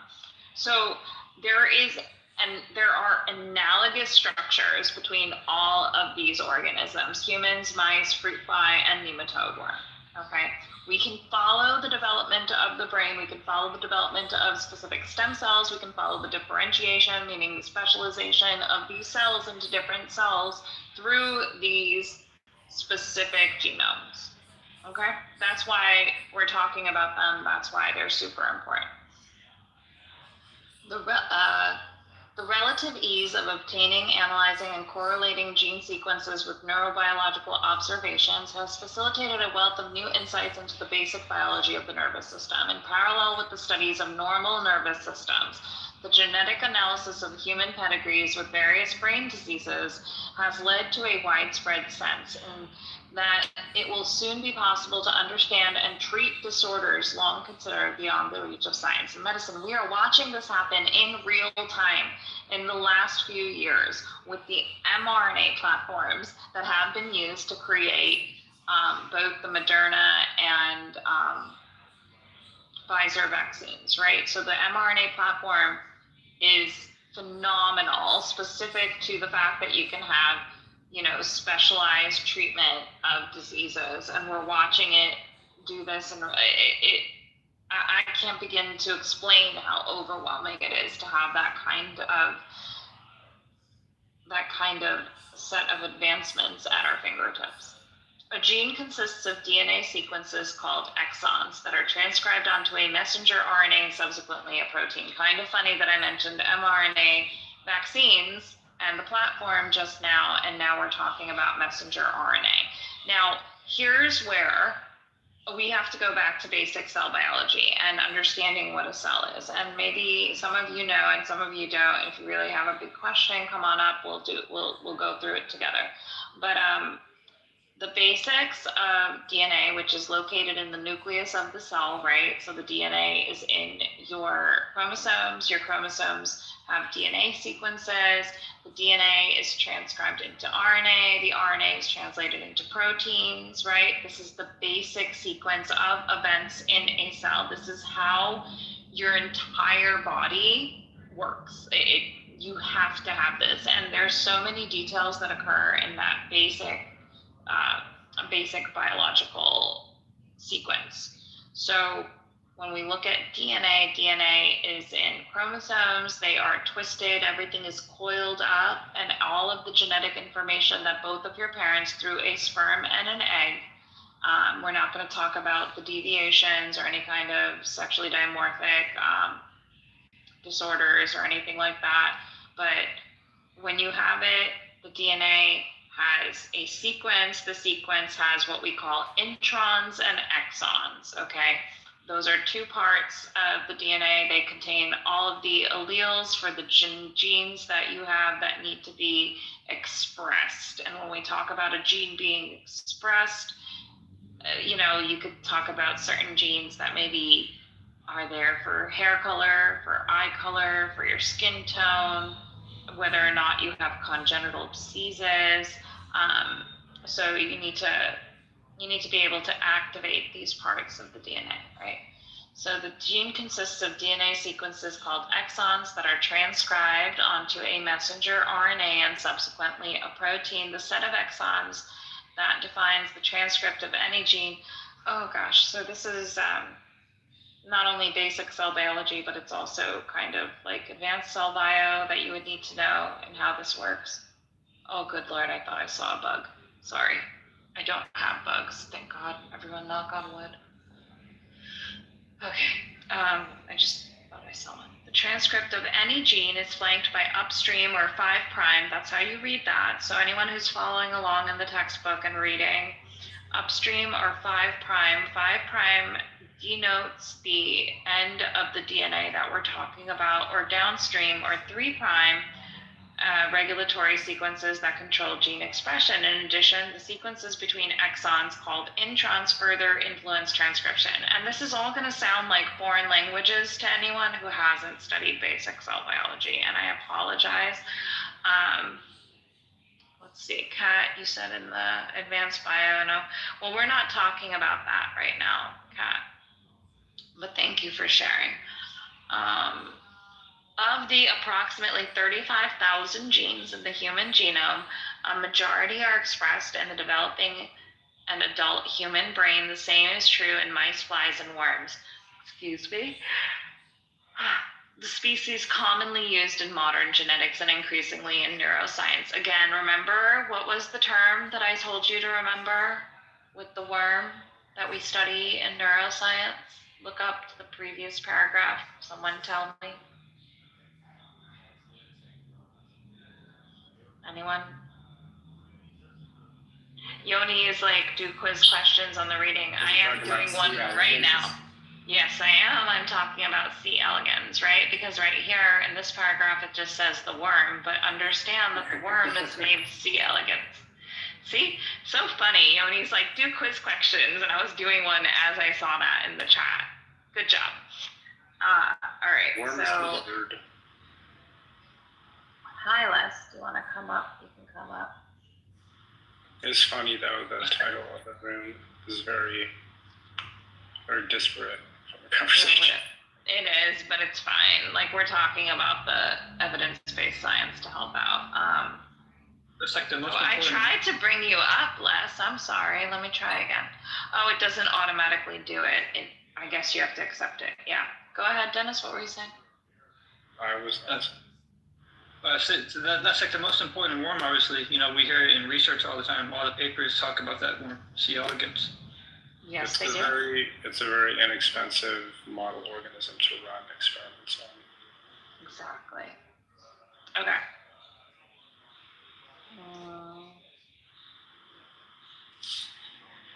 Sorry, I had to find my place.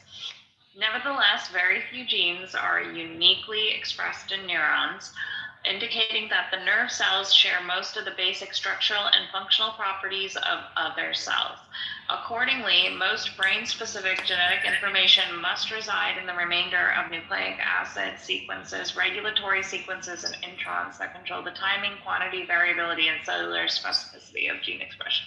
Again, when I get into this, or I speak about this, when we talk about basic biology and when you have people who do not understand how biology works, how vaccines work, how basic pharmacology works, all of this and the details that we go into in understanding this, there are so many other processes, so many other chemicals, so many other signaling cascades in order to understand how this works.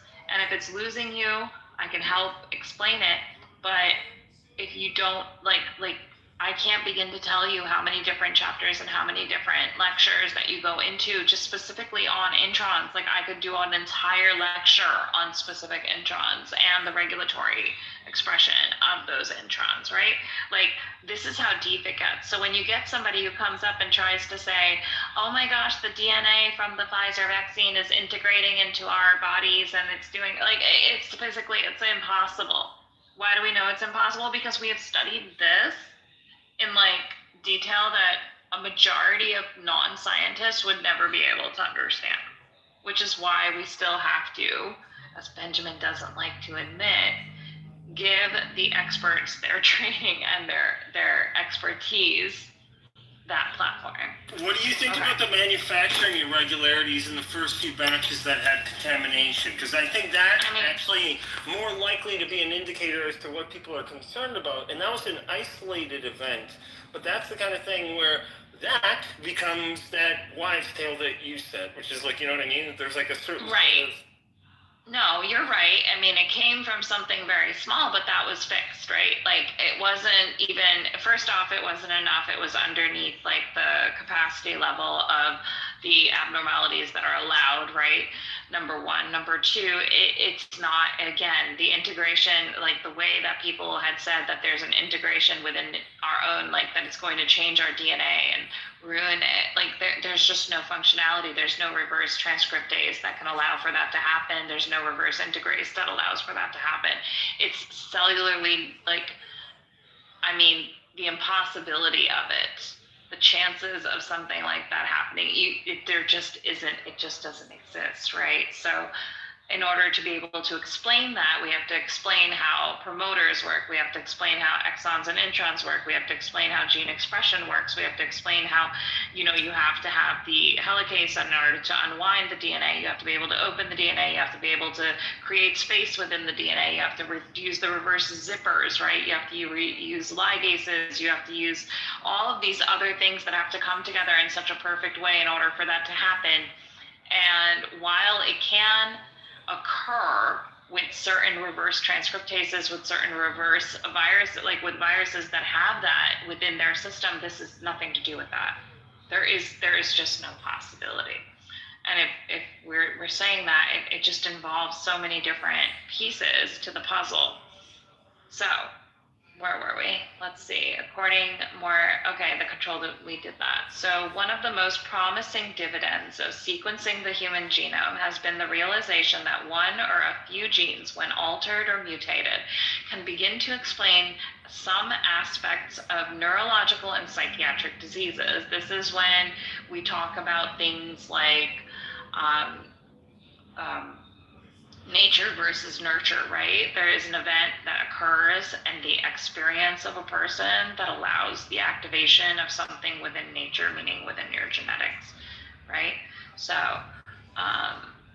before the post-genomic era, quote unquote, which began following the completion of the sequencing of the human genome, many of the most devastating brain diseases remained largely mysterious because there was little sense of how or why the normal biology of the nervous system was compromised.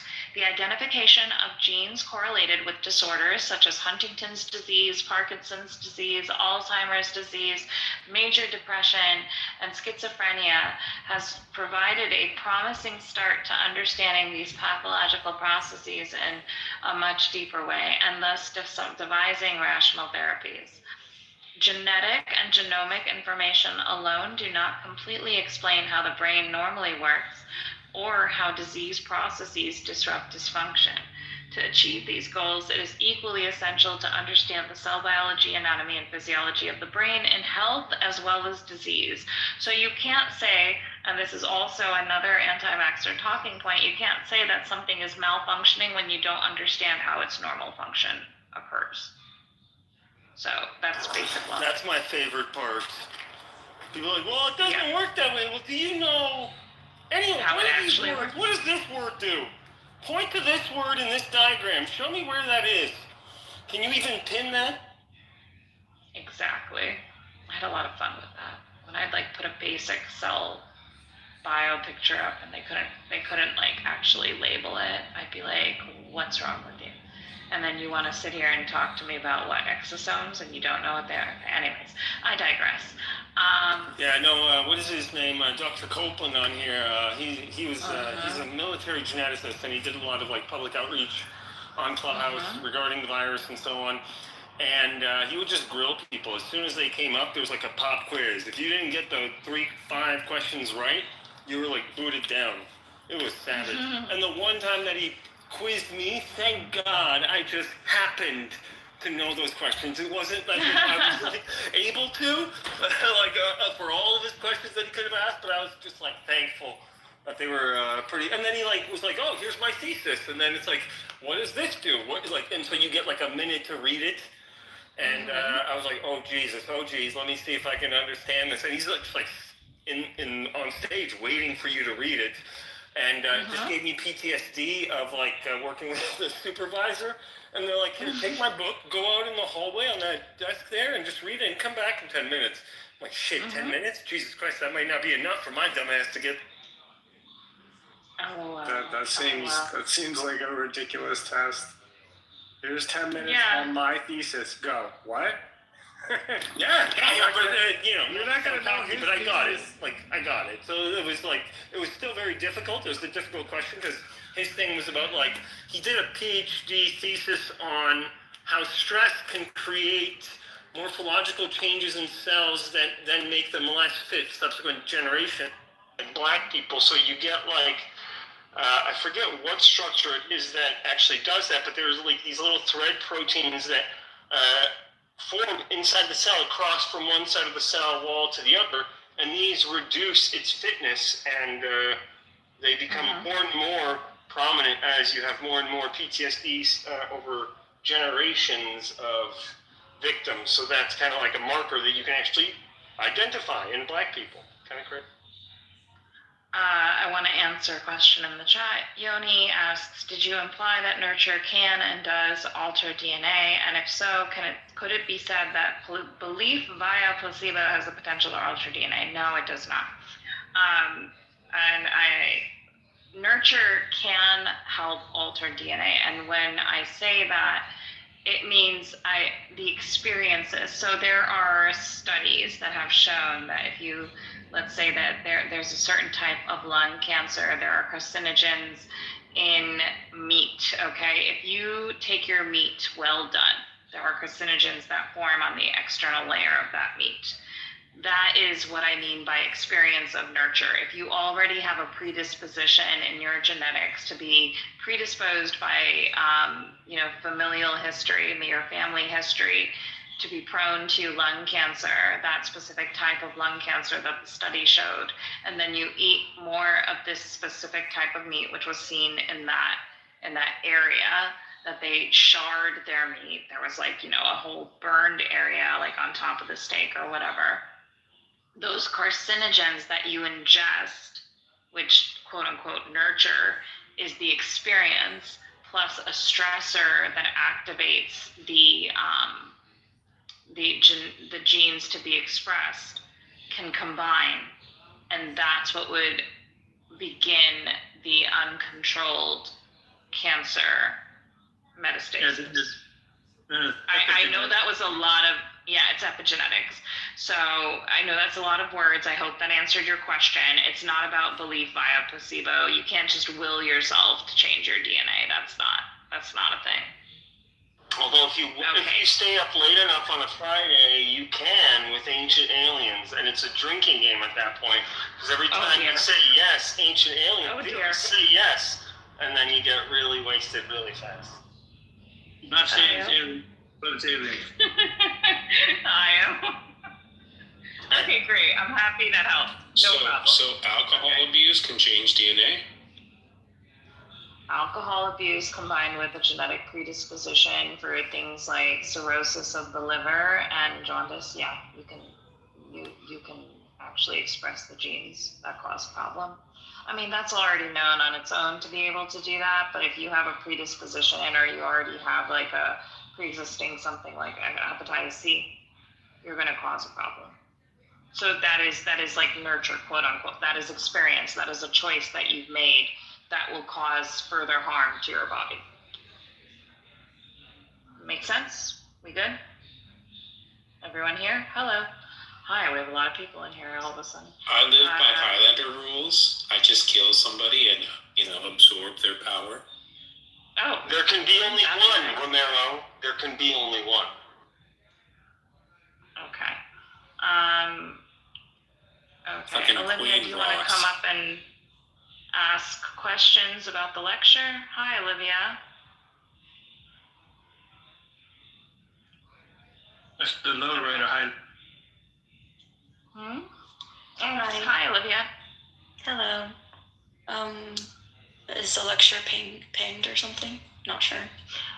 You know what? I can try to figure out how to do that. There's a comment in the chat here. I'll recopy here. I'm going to put it again.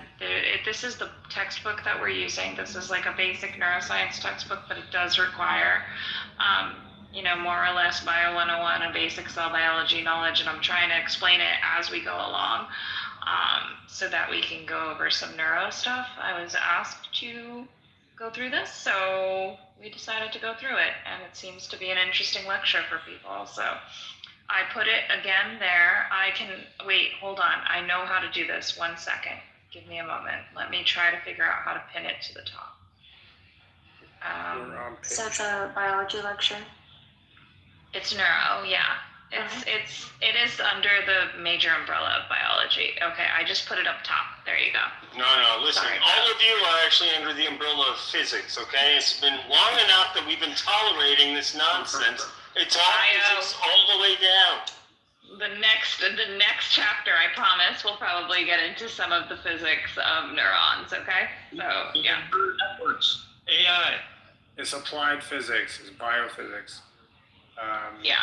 We're Well, on that's page a 20. little different, but yeah. I don't know, what page are we on? We're not on 20. There's no way. Are we on 22. 20? No, we're not. We're on page 2. Well, I'm talking about if you're looking at it on the PDF view. No, I thought I was. Is it the document or the textbook page? So the PDF page or the document? Yeah, dude, exactly. It's different. It's, okay. They're actually both correct. Can I have the document page? The document page is 22. All right, great.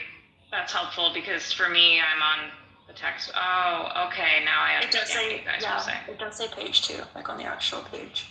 Cool. Except okay, it's thank you for letting actually, me know. it actually identifies as page 20, but we like Okay, fantastic. Love that. That's a great analogy there. All right, let's see what we got going on. Okay, so then we talked about the quantity variability and cellular specificity. So we are on the first full paragraph on page 2 of the book and 20-something on the PDF. Okay. One of the most promising dividends of sequencing the human genome has been the realization that one or a few genes, when altered or mutated, can be, oh wait, I already went through this. Hold on, let's go on further. Genetic and genomic information, I'm on the third paragraph before the cellular components of the nervous system. Genetic and genomic information alone. See now, here we go. Genetic and genomic information alone. That means, your nature does not completely explain how the brain normally works or how disease processes disrupt its function. To achieve these goals, it is equally essential to understand the cell biology, anatomy, and physiology of the brain in health as well as disease. Yeah, we said that already, but it's good to say it again because as you've heard me, I've been on those Copeland spaces. I've definitely been on the panel. I've been one of the people having to do Socratic method. Like I was brought up in that. So the cellular components of the nervous system. Early in the 19th century, the cell was recognized as the fundamental unit of all living organisms, right? So the cell is the smallest part of your body, the smallest part of your organs, the smallest parts of your tissues that still retains the characteristics of that tissue, right? So when we talk about the heart, we talk about cardiac tissue, and I'm sure a lot of you have learned that colloquially. And so we have cardiomyocytes that are the basic building units of that cell. Now that, the cardiac tissue that we have, majority of it all is muscular tissue. So when we talk about cardiomyocytes and you break down the word cardio for heart, myo for myo is muscle and cyte is cell, right? So the cardiomyocyte is a heart cell. Okay, and we further differentiate that into striated and skeletal muscle, right? But we can talk about that later. Not skeletal, I apologize, but striated muscle tissue. It was not until well into the 20th century, however, that neuroscientists agreed that nervous tissue, like all other organs, is made up of these fundamental units. The major reason was that the first generation of modern, quote-unquote, neurobiologists in the 19th century had difficulty resolving the unitary nature of nerve cells with the microscopes and cell staining techniques that were then available. Now, I'm going to go through, oh, wait, hold on. This inadequacy was exacerbated by the extraordinarily complex shapes and extensive branches of the individual nerve cells, which further obscured their resemblance to the geometrically simpler cells of other tissues. As a result, some biologists of the era concluded that each nerve cell was connected to its neighbors by protoplasmic links, forming a continuous nerve cell network or reticulum. So when we talk about reticulum, if you remember anything from Cell Bio 101, which some of you may or may not be familiar with, we have things called like the endoplasmic reticulum, endo meaning in, plasmic meaning within the plasma, reticulum meaning network, right? So this is how we learn basic medical terminology. Everything is Latin, everything is broken down. You have to, literally, the only way to understand this is to memorize it. So for anyone who's going into it or trying to learn it, that's how that works. Okay.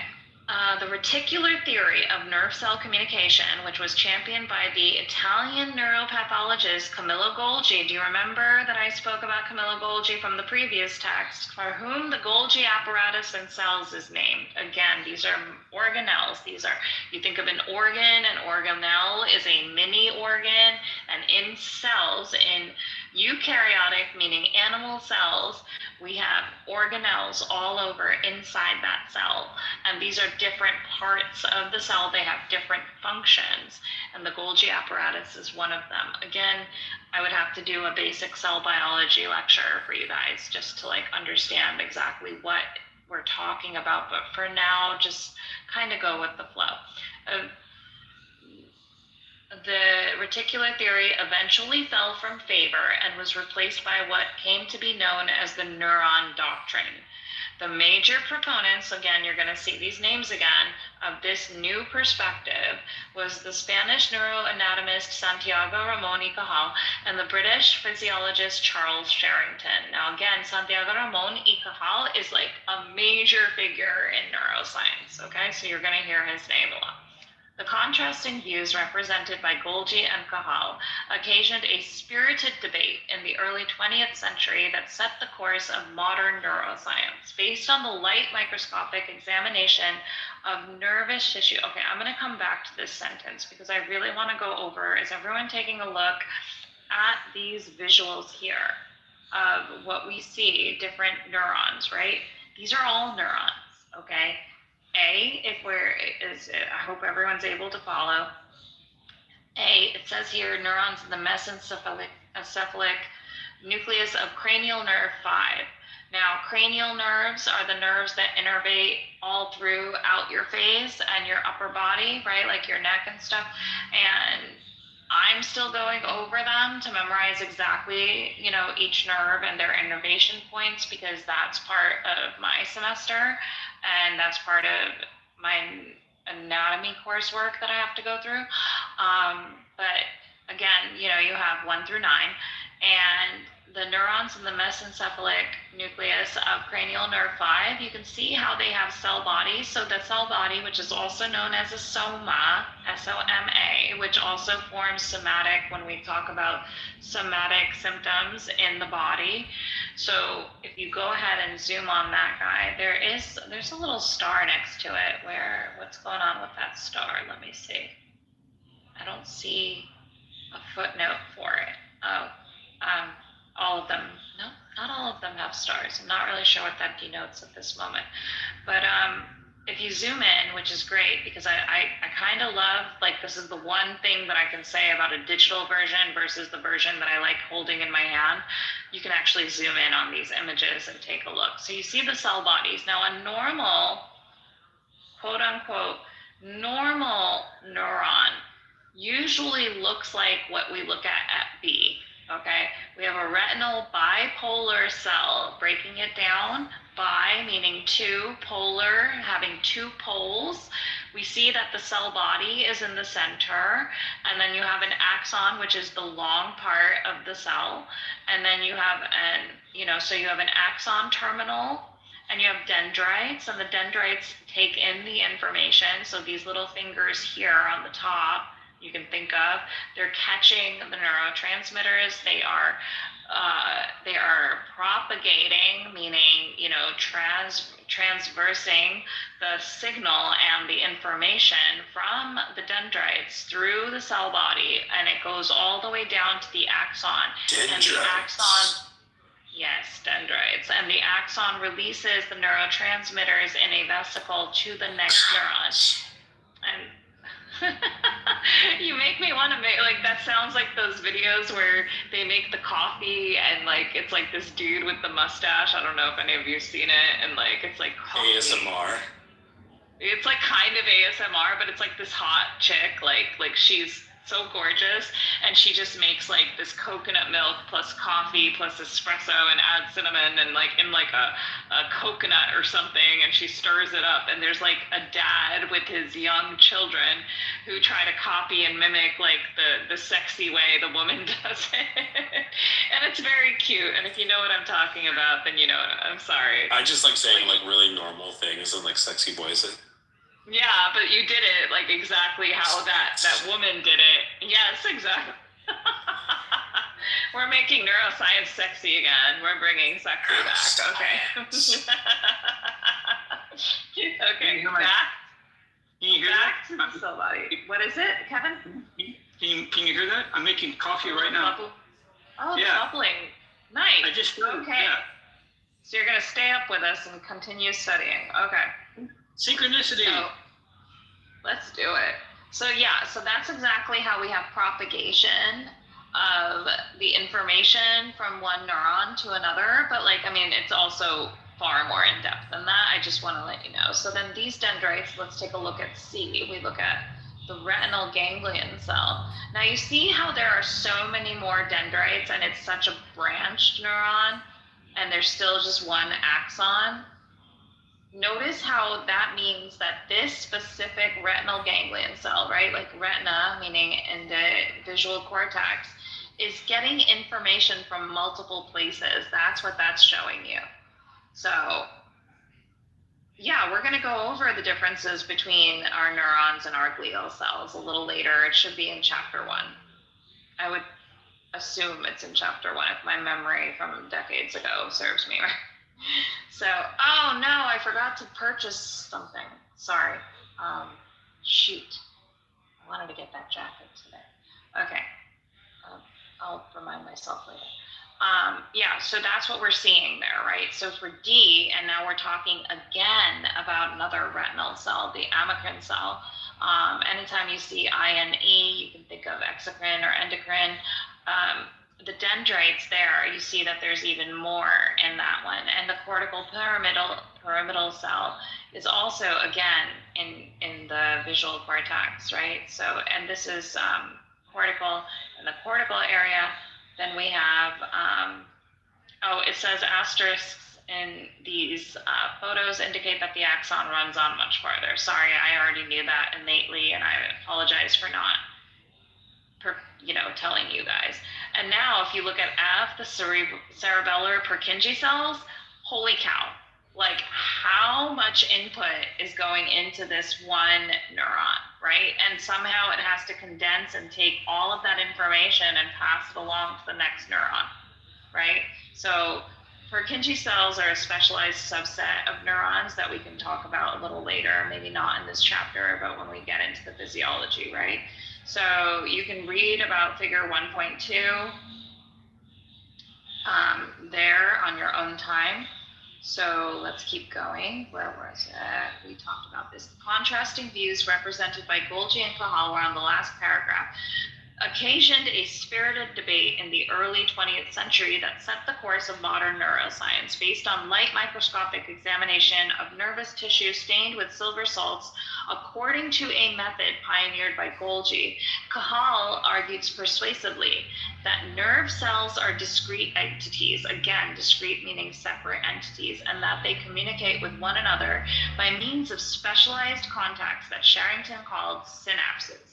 And this is where we are going to learn about the synaptic cleft and how neurotransmitters are given in a vesicle, like they are created into a vesicle and travel across the synaptic cleft to the next neuron. The work that framed this debate was recognized by the award of the Nobel Prize for Physiology or Medicine in 1906 to both Golgi and Cahal. The joint award suggests some ongoing concern about just who was correct, despite Cahal's overwhelming evidence. The subsequent work of Sherrington and others demonstrating the transfer of electrical signals at synaptic junctions between nerve cells provided strong support of the neuron doctrine, quote unquote, but challenges to the autonomy of individual neurons remained. It was not until the advent of electron microscopy in the 1950s that any lingering doubts about the discreteness of neurons was resolved. The high magnification, high resolution photos that were obtained with the electron microscope clearly established that nerve cells are functionally independent units. Such pictures also identified the specialized cellular junctions that Sherrington had named synapses. And we'll take a look at figures 1.3 and 1.4 at that point. The histological studies of Cajal, Golgi, and a host of successors led to the further consensus that the cells of the nervous system can be divided into two broad categories: nerve cells, again, which are also known as neurons, and supporting cells called neuroglia, or simply glia. Nerve cells are specialized for electrical signaling over long distances, and understanding this process represents one or more of the more dramatic success stories in modern biology, and the subject of Unit 1 of this book. Supporting cells, in contrast, are not capable of electrical signaling. Nevertheless, they have several essential functions in the developing and adult brain. So, Yoni, we are going to go over the neurons and glia and the differences. Can we give a simple example of how neurons form circuits to do something basic like a reflex? Yes, very, very simply, the brain elicits a thought. The thought gets converted into a neuron that has a neuromuscular junction to move your finger. The neuromuscular junction, the sensory neurons have feedback. The neuromuscular junction is activated throughout the long neurons in your arm. You move your finger, and then after you move your finger, then you want to move it back. Your brain has feedback, instantaneous feedback, nearly instantaneous feedback. Alongside what we have are myelin sheaths on neurons, which allow the propagation to go faster because it's like insulation, right? And it'll just, anything you want to do when you move a muscle, that's the feedback loop. It turns around and comes right back up to the brain. That's your basics. It gets very, very complicated with inhibitory and excitatory neurons and synapses that have to go back and forth, but we can talk about that later when we get to it in the chapter. Hi, Richard. Welcome. We're having a neuroscience lecture. Okay, so now let's go up to the we have the subheading of neurons. Neurons and glia share the complement, meaning, they're complementary. They go, one hand in hand with each other, of organelles found in all cells, including the endoplasmic reticulum, which I spoke about earlier, endo meaning inside, plasmic meaning the cytoplasm, and Golgi apparatus, which we all know from what scientist? We have a mini quiz. Come on, somebody give me the scientist's name. Who discovered the Golgi apparatus? Mario. No, Was not Mario. Was it Buffalo Bill from Silence of the Lambs? No. Gosh, I thought you were going to say it like Buffalo Bill. Was it Buffalo Bill? It was Golgi. I fucking hard. It was a coincidence, but Andy got it. Good job, Andy. You get a star. Golgi discovered the Golgi apparatus and therefore earned, and what else did he earn alongside Cajal in 1906? What award? Oh, come on, I just read it out loud to you guys. Was it a Nobel? Yes, it was a Nobel Prize in 1906. So again, like I said, Ramon Cajal is a major figure in the neuroscience world, as is Golgi. Okay. So the Golgi apparatus, mitochondria, and a variety of vesicular structures. Does anyone know what the mitochondria is also known as? The cell's battery? Kind of. We call it the powerhouse of the cell, right? So that's where all the energy comes through. Power. And yeah, so you have a lot of wellness grifters that want to tell you that your metabolic issues and your mitochondria, we're going to help make sure that your mitochondria are maximized, mitochondria maxing, et cetera, and so forth. There's really no way to do that. Oh, you just got to drink apple vinegar, right? Like apple cider vinegar will cure everything. Why not? Take like a shot of that, take a shot of other things. There's no evidence, there's no evidence-based science to correlate the two, to causate the two, et cetera, and so forth. But the fun fact about mitochondria is that it comes from your mother. Your father has no bearing on your mitochondria. Mitochondria has its own DNA and it's maternal. Fatherchondria. No fatherchondria. Mitochondria only has maternal DNA. So, Mitochondria is the wild. line. Yeah, low emission, Mitochondria. extremely low emission photons might be the reason why mitochondria can communicate across such long distances. I'll drop a link to a paper. That's a great link. And a variety of vesicular structures in neurons. For all of our new friends who are joining in, letting you know, the link at the top is a link to the textbook that we're using. We're doing lecture on chapter 1. So if you'd like to learn some neuroscience today, just go ahead, jump in, follow along how you'd like to. Why are some receptors fast and others slow? Okay, so we're gonna go over this. And it's not the receptors that are necessarily fast, although, okay, this has to go into cell biology. You have receptors and you have cell signaling pathways that are activated by those receptors. Receptors are different from neurons, okay? There are receptors on neurons. So just to let you know, basic physiology. Why are some faster? Because there's different parts. So some receptors, when you activate them, they can instantaneously have a transformational change, or what we call a conformational change, which means that the actual shape of the receptor changes, which initiates, if you've ever watched, I forget the name of the type of things, when you drop a ball and it goes down a chute and then it hits another ball, which tips a bucket, which does this, which does that, and then at the end it drops some. The Rube Goldberg machines, right? So that's how you can think of cell signaling. Something has to create a conformational change, which changes something else, which allows another activation, which brings in another molecule, which creates another conformational change. It could be a G protein, it could be something else. And then you have a pathway that the body has to go through in order to initiate the transcription of certain proteins, et cetera, and so forth.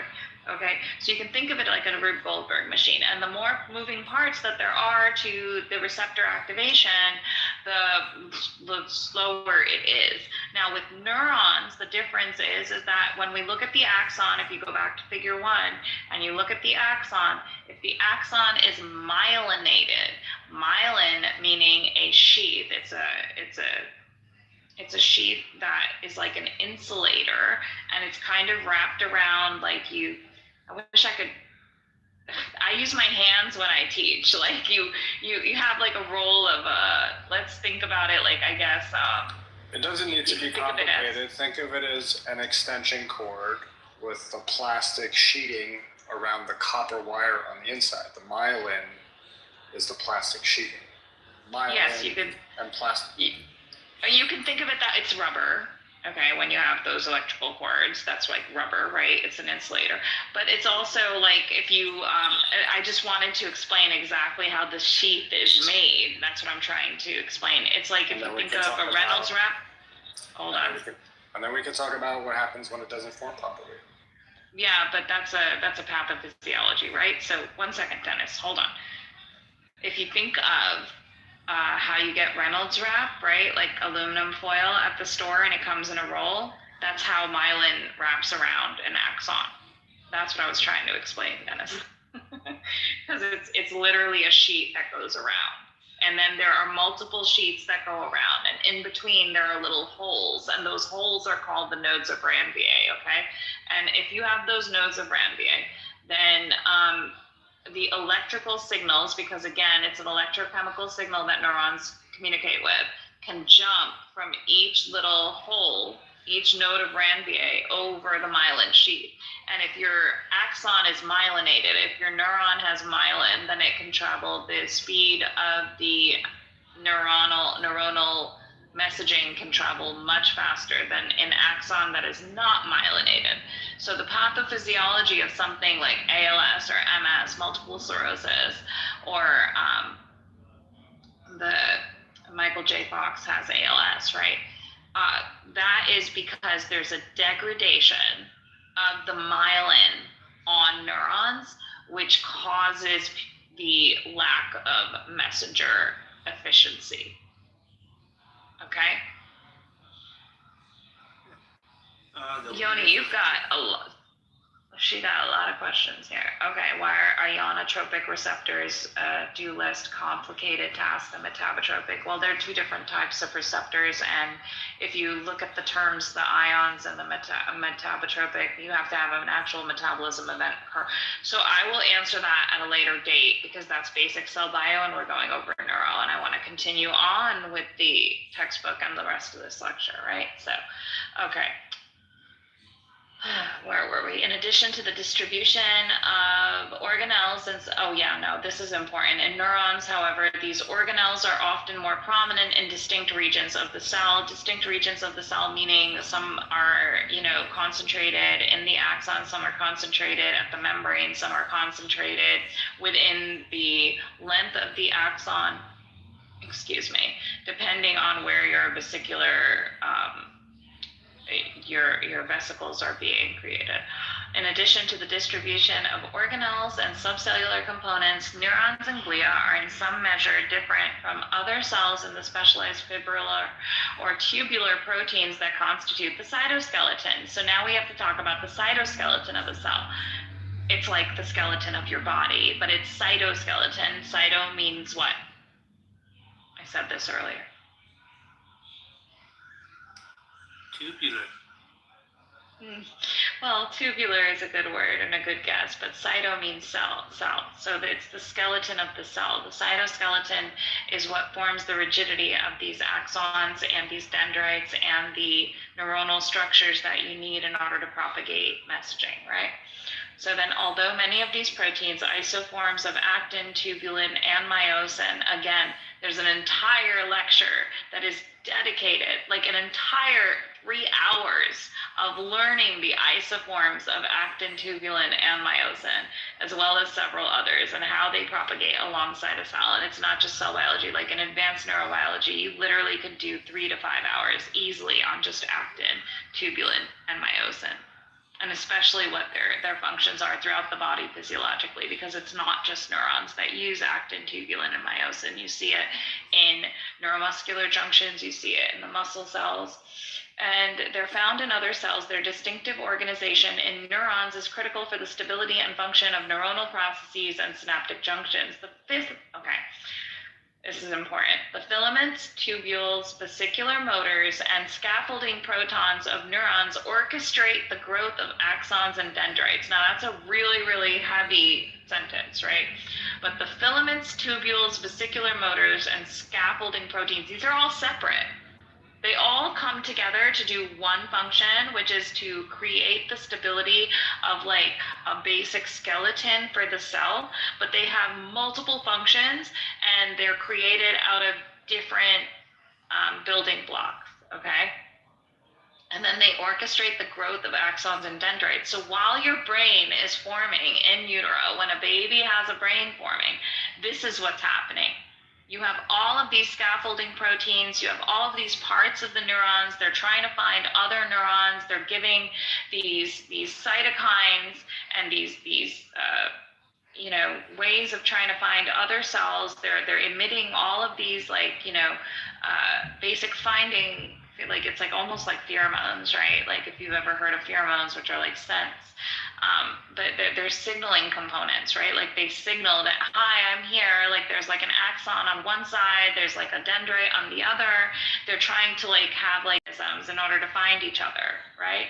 So let's see. The trafficking and appropriate positioning of the membrane components, organelles, and vesicles, and the active processes of exocytosis and endocytosis. Again, if I'm talking about cytosis, what's the basic meaning of cyto?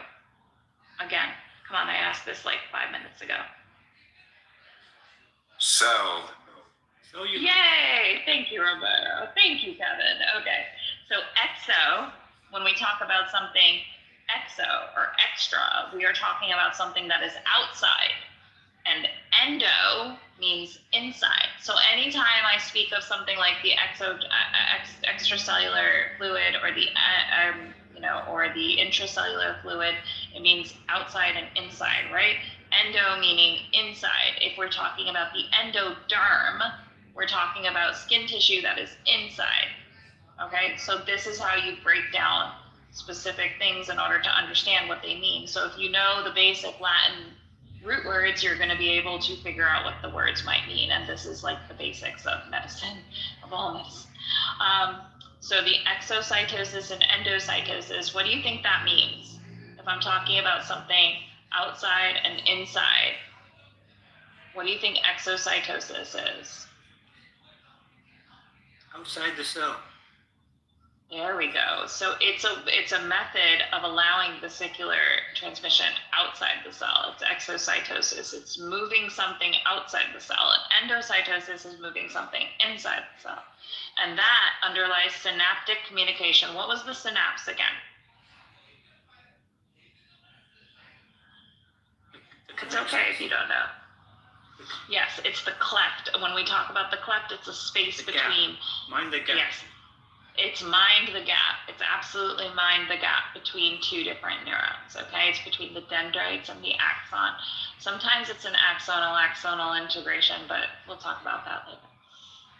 Okay, understanding the ways in which these molecular components are used is to ensure the proper development and function of neurons and glia. That remains a primary focus of modern neurobiology. If something goes wrong there, that's where you have neurodevelopmental challenges in utero, right? And not only in utero, you have pathophysiology that occurs otherwise. The basic cellular organization of neurons resembles that of other cells. However, they are clearly distinguished by specialization for intercellular communication.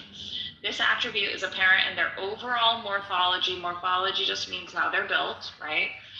In the specific organization of the membrane components for electrical signaling and in the structural and functional intricacies of the synaptic contacts between neurons. The most obvious, again, we're going to go over figures 1.3 and 1.4. The most obvious sign of neuronal specialization for communication via electrical signaling is the extensive branching of neurons. We went over this in figure 1, right? The extensive branching of neurons when we looked at the branching of the dendritic aspects of the cell. The most salient aspect of this branching for typical nerve cells is the elaborate arborization. Notice how it says arborization, arbor is another term for tree, right? And you know how the dendrites can look like tree branches. So the elaborate arborization of dendrites that arise from the neuronal cell body, remember I told you that is also called the soma. So these dendritic branches, again, we are talking about the arborization. We talk about it like it's a tree. It's a dendritic branch or dendritic processes. Processes is another term for all of the branches. Dendrites are the primary target for synaptic input from other neurons and are, oh gosh, look at all this electron microscopy. Okay, hold on.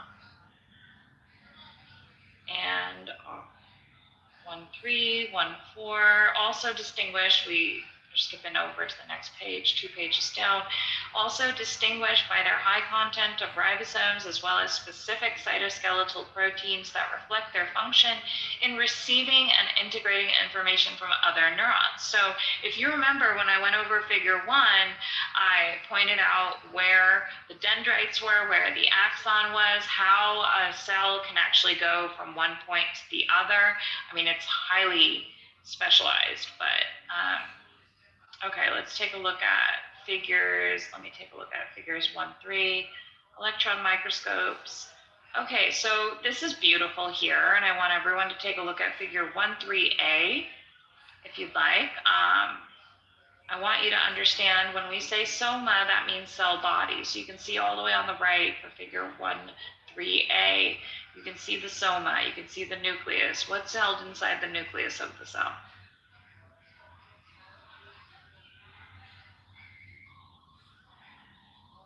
Anyone? What page? It's page 5 in the text. I don't know what page it is on the PDF. Scroll down until you see some alien-looking thing, which is actually a cell inside your head. Damn, aliens got me again. I'm not saying it's aliens. These are your neurons. So it's figure 1.3. Figure 1.3, and I'm looking at A, and I'm explaining A. anyone who's new here, I don't think we have anyone new, but the link is up at the top in the nest in case you'd like to follow along in the textbook. I see. Okay. Good. You're there, Kevin? Yes, affirmative. Cool. Okay, so you see here that inside the nucleus houses all the DNA, right? So the DNA is wrapped around on chromosomes. We're not going to go into histones and things like that at this moment. You can see that it shows you the other organelles, the ribosomes, the mitochondria, and the Golgi apparatus. What I really want you to look at is the axons, which are in blue, right? You can zoom in on that if you'd like. And you can see that there's like an axon hillock, which is like the big round thing at the end. You can see that there are dendrites, and the dendrites are in purple. So that's getting all the information in, and it's going out of the axons towards the axon hillock. And you can see it in figure 1.3a. If you look at where the letter C is. Now, you see how it's like kind of pinched in the middle, and you see those greenish brown colored circular, they look like pili to me, but I'm not really sure how else to explain it. They look like little cylinders on top of the axon. They're covering the axon. That's what I was talking about when I talked about the myelin sheath, okay? That's the myelin sheath. And that is those little holes in between, like that little pinched area. Those are the nodes of Ranvier.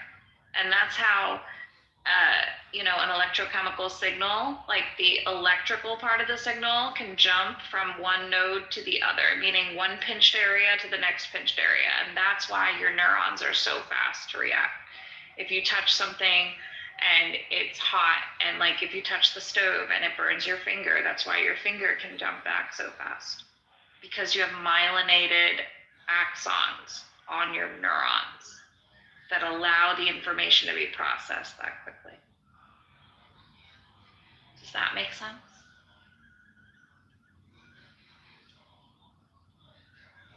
I lost connection looking at it, so I'm going to transfer to another device. But yeah, the part I heard makes sense. Yeah, I saw the diagram. Yeah, I had to open it up on my laptop in order to read and hang out with you guys at the same time, because it wasn't working too well on my phone. I could have opened it up on an iPad. Okay, let's see. I'm looking at figure G, the actual node of Ranvier. I have not seen this photo before. It's cool. Well, you can see the indentation, right? Yeah. So you see that greenish brown area? Those are that's the myelin. That's like the sheets of myelin on top of the axon, which is, in blue. And then it's got two little bumpies on the outside of it, but that's the node. And that is where so what happens when the electrical pulse goes through is when you depolarize the membrane at that point. So there's a membrane there. Then those ion channels can get activated. And that's how you propagate the electrochemical signals. So those ion channels have a huge aspect, like a huge part to play as well. Again, we'll have to go into it in lecture 2, but it also reminds me of the way that a tomato plant will put up nodes. Like this looks vaguely enough like a microscope slide of a tomato plant stem. And where I don't know what that looks like. Yeah. It looks like this. That's what I'm telling you. And so, oh wow. Okay, calm down. out of those nodes would be growing actual roots, potentially, if it was below the soil line, or if the plant was stressed enough that it was trying to put out roots above the soil line. But yeah, it looks like this. Okay, I'm just scanning through the rest of the chapter real fast. are we doing? Do we need a break? It's been a while. Yeah, I don't know. How are you feeling? Because it seems like. Oh, I just shifted. I see some hands. Okay. Oof. Yeah, you're the one doing all the heavy lifting. I'm fine. I don't know about anyone else. You know, I made my coffee like you heard.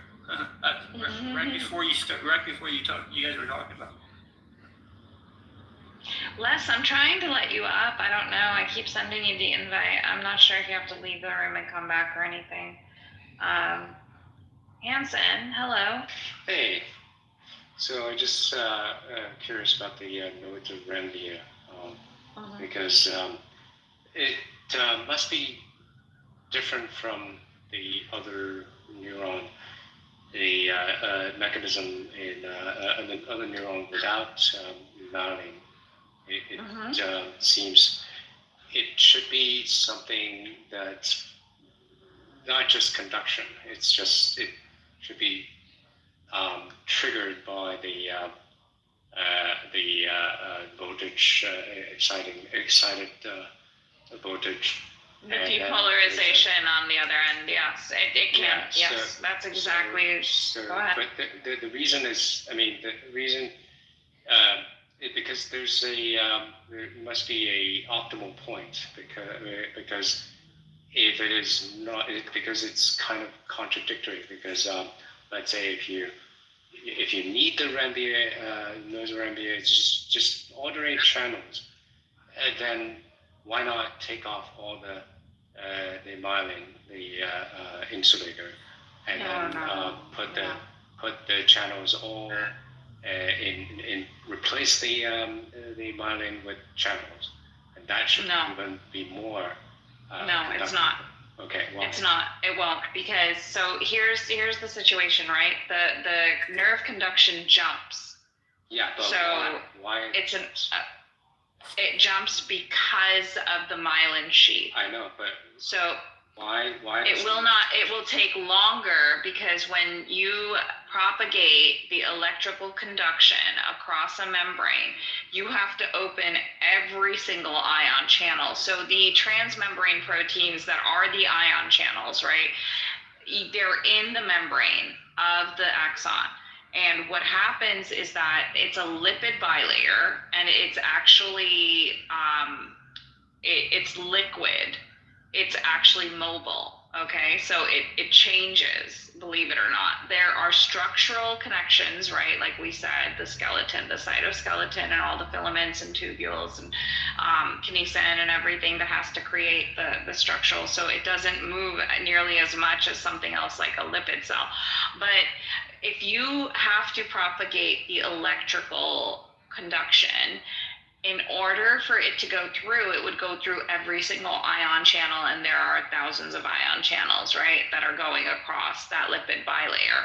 What the myelin sheath does is that it covers up those ion channels, and it only needs to hit one small area that's not myelinated, the node of Ranvier, and then it will jump on the myelin sheath. It will actually propagate over the myelin sheath, skipping all of the other ion channels, and go directly to the next one, which is faster than going through like another 100 ion channels. Yeah, but why? Hanson, do you want housing? Do you want electrical wire in your housing to have holes in it?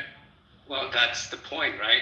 If that's the case, then cover up replace all the Renvia nodes with the insulator. Well, you need the nodes because you still need. Things don't work. Yeah. Yeah. So that's it won't jump. It won't jump from one end completely to the other. Exactly. Because you also have different innervations, right? So different axons also are innervated. Like it's a whole system. Physiologically, anatomically, it's an entire system. So you're getting inputs. Yeah, you're getting inputs from other neurons. It's not just one set of neurons. You have excitatory neurons, you have inhibitory neurons. When you have nodes of Ranvier, they have to get inputs from different neurons at the same time, right? So let's say that you let's say that your body decides, wait, hold on, like I'm about to hit a pothole, but I've got to avert the pothole, right? And then suddenly there's something else on the side of the pothole and you're going to have to jump over it, right? Those are all different innervations that are going to change the motion of you running or walking or whatever it is, right? For you to avoid danger. And that's why you have nodes of Ranvier, because there are different positions and points that these other neurons are going to innervate. Does that make sense? No, it doesn't make sense, because I mean, make it simpler, right? We have just one neuron, one like a cable, right? Basically you can model it with a cable, and the voltage and resistance and if there's an inductor. When you have insulator, obviously there are two things at work, opposing things at work. I mean, you wanted the insulator, and then you conducting, and also conduction could be different forms. One is diffusion, the other is actually current going through. So depending on what kind of the materials is at. Well, myelin is lipid, right? Like it's fat. It's what? Fat. Okay, fine. It's fat, and model it whether it's resistive, resistance,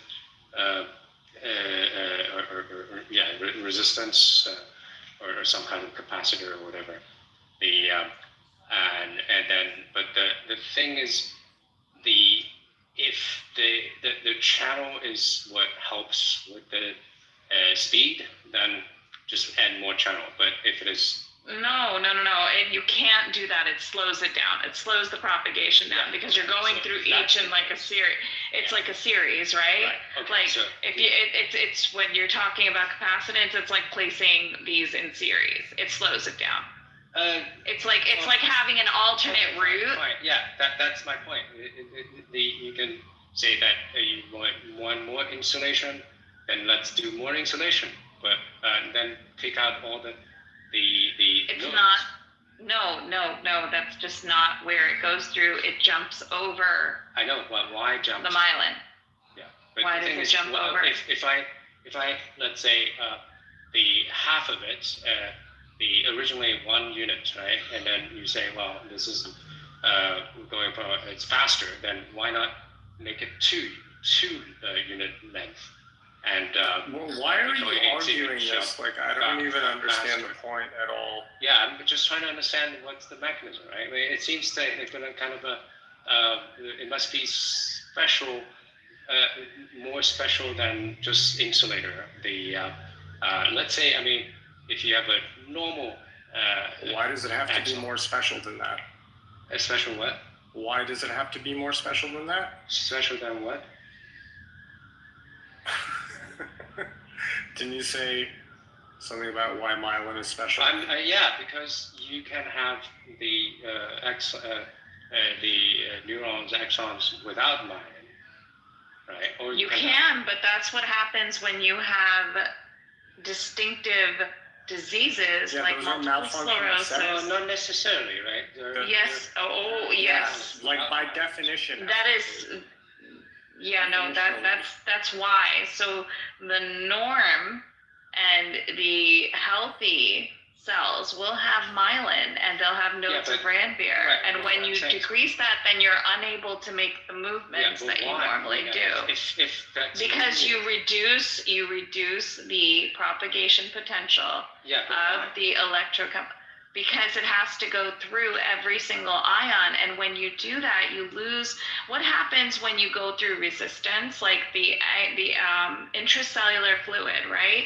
What happens when I put some type of fluid in between? What you're doing when you have the myelin sheaths is you're skipping the fluid. You're skipping the intracellular fluid. You're skipping the viscosity that's inside the cell. That has all of the ion channel. Yes, it is about the viscosity. Yes, it is, because you're putting it through. Yes, it is. It is not. Yes, it is. When you have, how is this? current. Yes, if you put a current, if you put a current through fluid, what happens? Slows it Well, down. current is moving faster than the fluid. No, And the if- current if- is if- not moving faster than the fluid. The fluid slows So it you're down, saying doesn't that it? if it is solid, if the conducting is a solid, the current will not. I'm move. saying that when you have this lipid bilayer, it allows the current to jump from one set of Yeah, but ion you're saying that channels to because the it's next. fluid, Why are you overtalking her, it's dude? conducting, right? The fluid is on the inside of the cell. The myelin sheath is on the outside Yes. of the So cell. you're saying that the current moves because it's fluid, and then the current No, I'm speed saying the is current equal to the speed. fluid speed. No, no, I did not. I said the Okay, current so- speed is slowed down inside the cell because there's more things to go through. There are items in the cell, remember? We have organelles, which are mini organs, all throughout the cell. We have tubulin, we have the cytoskeleton. The inside of a cell, especially of a neuron, is filled with other mini organelles. It's filled with barriers. There are more barriers within the cell. In order for the propagation to occur, is it easier to drive on a road with a lot of cars, or is it easier to drive on a road faster with no cars? No cars. Well, Hanson, so Hanson, according to the nodes of Ranvier allow for faster transmission. Yes, Quite but simple. why? But Why are you arguing with her? I'm saying that. Like, I don't understand why this took what's 10 the minutes. mechanism, right? What's the mechanism? And then the car's analogy doesn't The work. mechanism is the changes in sodium and potassium, hyperpolarization and depolarization of the membrane potential on the outside of a neuron. No, we did not go over it yet. Yes, there's a lot of physics to it. Yes, there's a lot of electrophysiology to it. If you'd like me to start doing the actual mathematical equations, I can do that. But what I'm trying to explain to you very simply is that inside the cell, there's a lot more things. Like it's like putting a tree in front of you. If you're running a race, you've got a tree, you've got hay bales, you've got a fence, you've got a bunch of stuff. Or is it easier for me to run as fast as I can on just plain grass? Or is it easier for me to run when I have a way to jump over certain areas? Well, It's easier if I'm jumping, I'm covering more ground. If the speed does not depending on the trees, it's not about the cars moving, The speed, then it doesn't matter. but the speed is impeded. But Can you go? Can you really go as fast as you would be able to on an empty highway versus a highway that's filled with traffic? Because, I mean, if the carrier is not, Because what? right? And then But it is about the cars. It is about the fact Well, that you have so different according to organelles and you- different according blockages. to Yes. you, the electric current in the metal, which is a solid, It's not a metal. This is would be yeah. it's electrophysiology. You're comparing it to something that's metal. But Bro, I'm why- just saying that why because would you're you saying And there are- if there's cars on the highway, then it will cannot move. You have multiple. Right? Are you okay? Dennis, What? give me a second. I'm going to try this. I didn't. No, I can't hear what Hanson. she's saying. Here, no, give me 1 second, Dennis.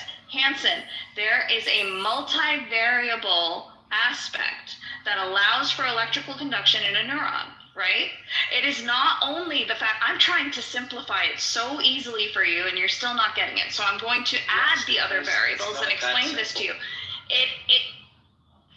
Sir, there are multiple ion channels that are open at the nodes of Ranvier, okay? Those ion channels actually have to interact with each other. You have positive and negative charges. Do you understand what a positive and negative charge is in an ion, I assume? Because we're talking about a physiological mechanism, right? This is biophysics. This is not regular physics that has to do with conductors and capacitance, although that figures into the electrophysical calculations that we do in neuro, right? So here's the thing, I am balancing, or the neuron is balancing not only intermembrane, like, organelles that are within the membrane, plasma, it's a plasma membrane, it still is fluid, and the transmembrane proteins, in addition to the ion channels that are necessary in order to make sure that there is even a resting membrane potential. This is something I went into last night. And it is that you have to have all of these parts, the depolarization of the membrane, in order to elicit an action potential, which is an all or none phenomenon, right? And I think what you're doing is that you're trying to compare it to something that is physical chemistry, which is absolutely inappropriate because it doesn't apply to biomechanical mechanisms. The models are the same principle. The models for what? Is it a biophysical model? I'm saying that it's not the same. It is not the same because you have too many moving parts. It's a biomechanical mechanism. Yeah, you can. We have the same. Understand it. We can still use a Nernst equation. We have to adjust it. We can still use the Goldman equation. We have to adjust it. But you're not understanding the fact that when you have a conductor and you're able to transfer the jump from one node to the other, it goes faster than if you have to go through the traffic. Yeah, but how do you... And then not only do you have to... How do you jump? I'm just saying that this rationale doesn't work. I mean, in a simplistic manner, there are two opposing factors at work. The one is the you want the insulator, and the other is that you want not too far. And what the two mechanisms are opposing mechanisms, and there must be an optimal point that yes, and that is what we call the activation potential of a neuron, right? We have to activate the neuron. There's a depolarization of the membrane. There has to be a sufficient amount of neurotransmitter that allows for an electrochemical signal to come in at the axon hillock. And then you have the propagation. It has to come in at the dendritic branches. And then what you have is you have a conduction velocity, and the delay in the arrival of the action potential ends up contributing to whether or not you have a successful set of points along the axon, meaning the nodes of Ranvier. The electrical changes that are produced by a passive current flow contribute to the resting membrane potential. The problem is that if you have the resting membrane potential, you don't depolarize it significantly enough, you will not have an action potential that travels across the neuron, which means that you will not have firing of the neuron, which means that the neuron is not going to function. In order to efficiently activate the function, you have nodes of Ranvier and myelin sheathing. Myelin sheathing is made by lipids, and then you have an efficient transmission. When you have a pathodegenerative disease like ALS or MS, then those myelin sheets are destroyed, which means that your neurons are destroyed, which means that they no longer function in the neuromuscular junction, and the ion channels have to propagate one by one as opposed to having maybe 5 that need to go and propagate. And I am simplifying this so much.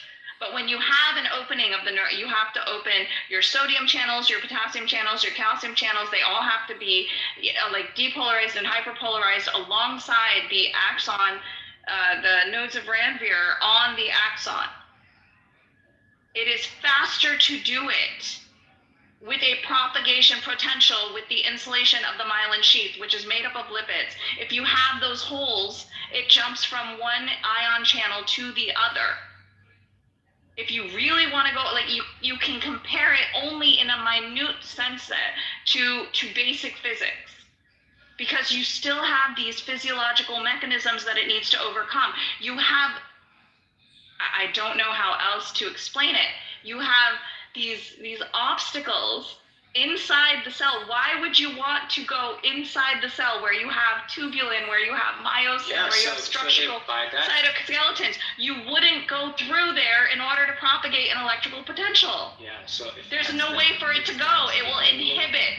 If that's the only factor, then you just take out the intermediate Ranvier. The myelin is on the outside of the axon. I understand, but I'm just saying that why would you take out? Because it will be even faster by. No, it wouldn't, because what you do not have any ion channels on the myelin sheath. It is lipid. Bro, it's not a rocket ship. This is a human body. Stop. Yes, but it plays the same principle, same physics principle. Okay, so, and logic as well. and then No, and it is even not, better, because even better. you're not even understanding. There's a passive membrane property, and then there's the fact that you have a neuromuscular You junction don't understand that needs to be activated. to logic it properly, Hanson. But okay, so tell me what I'm missing. I've already told you what you're missing. Everything you didn't hear that she just said for You last have 10 delayed minutes. activation. Yeah, I did hear. I mean, the thing is, all the things. How do you even? Okay, can you explain to me? No. Let's try it this way. Can you explain to me how the sodium and ion, like the ion channels, work in order to propagate an electrical signal? Can you explain that to me in any way, shape, or form? Because every time you have it, I was about to do it for you. Tell me how that works, and then explain to me why it would be faster to not have. If you are going through 20 ion channels versus 3. Yes. Yeah, so which one is faster? Yeah. Well, the thing is, if you take the thing out is the what? intermediate channels, right, and then there's no the propagation, the voltage difference is going to be small, going to be less. No. And then no. Why the same? If we do no. the same token, then we take out the whole. The connecting axon, and you can have isolated you're thinking of it. Linear nodes, and we don't even need the connecting axons. Yes. Oh my God. Okay. Let's try this again. That's just not how it works, right? When you propagate the signal and you propagate the electrochemical signals, right? Each ion channel contributes to the depolarization of the membrane, okay? Each ion channel has to do it, and it only does it in the location that it's in. Yeah, which means, yes, that's how it works. If that's all it needs, then we can take out the axon and connecting the two nodes. Why would you take out the axon? Yeah, because the axon is the reason. We don't need an axon? Do you have any background in any biology whatsoever? No, the answer is no. I'm well aware, but I have. Okay. Yes, there's a difference. And logic. And biophysics is different. Well, your logic and that's doesn't fine. obey physics laws, you say. Hanson, your logic sucks because you don't understand the biology. Because you don't understand the physiology. Just shut up, all right? You'd be a moron. No. Logic, but you don't It's understand the same enough. logic. You're It's not the applying same the logic physics properly. principle. It's You have not. insufficient facts. It's the same physics principle. If you propagate a signal along the cell membrane has to depolarize at every single ion channel. If you are able to skip the ion channels, it allows for the propagation of the signal over the myelin quicker, because you're removing the amount of ion channels that have to depolarize in order for the hyperpolarization of the membrane to occur at the end. Okay, if that's the case, then we take out the axon connecting the two channels. You are absolutely out of your mind. You cannot remove an axon. Why? Because what is the axon? You don't understand the physiology. You don't understand the anatomy of the neuron. What you are saying.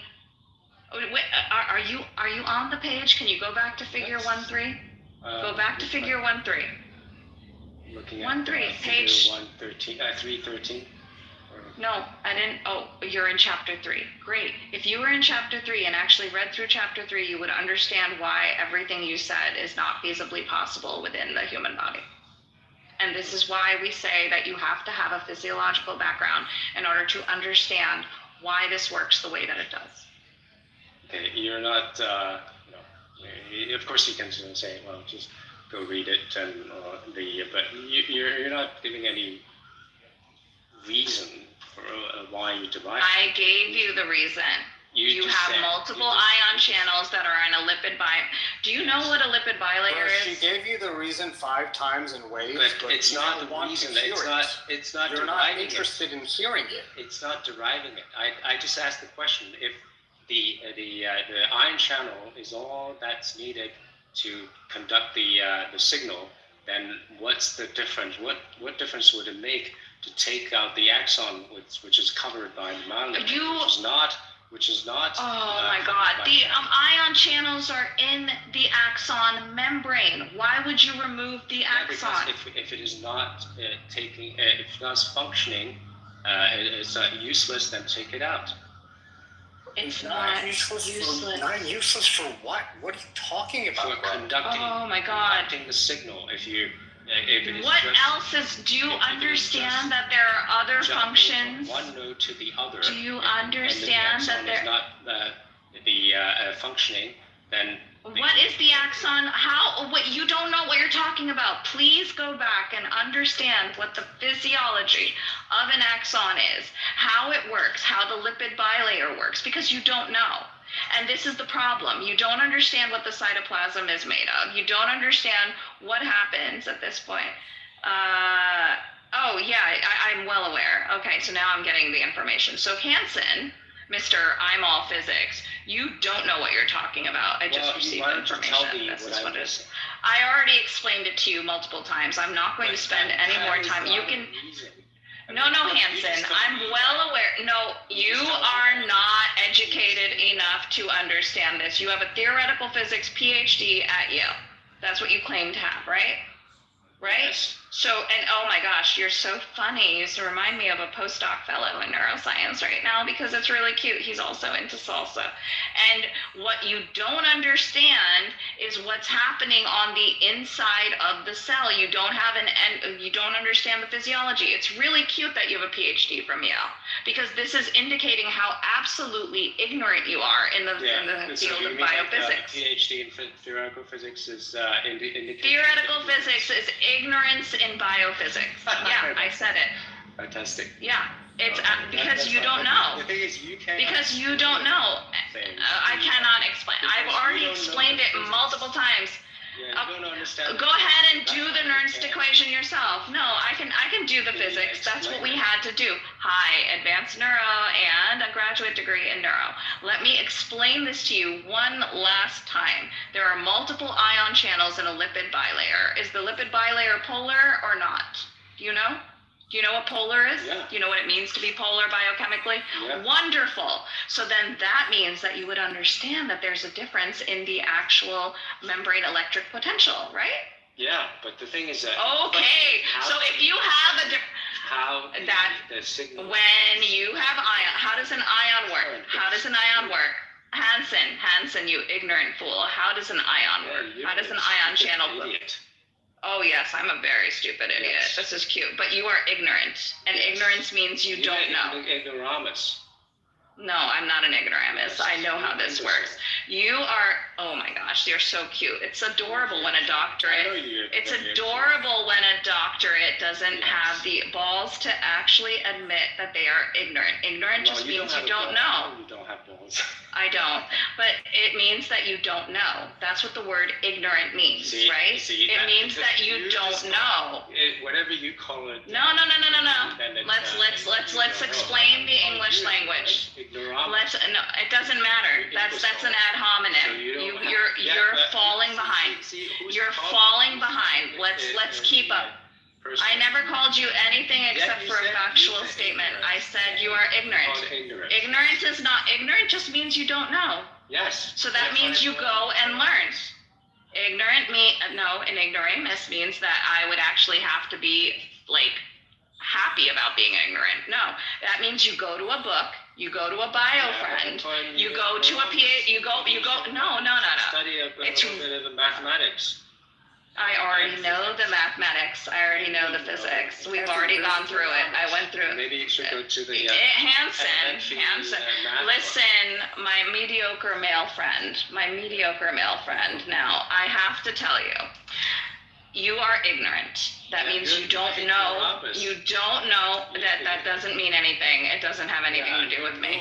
This means that you don't understand the biophysics of this. Oh, my IQ is way further than yours. I'm not even worried. Would you love? Well, I would love to. Would you like to? Would you like to go through an IQ exam? You know, I am so. You're just high.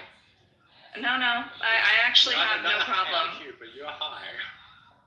Well, I think you're wow. projecting. This is. He's been projecting. He actually doesn't know what he's talking about. That is what ignorant means. Try looking up the English dictionary. You're speaking for yourself.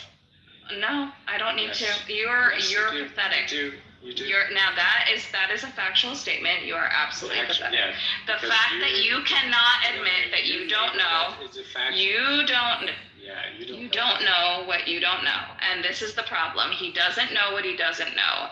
And the beauty of having higher degrees is that at some point, a real academic who actually knows what they're talking about can say that they don't know what they don't know.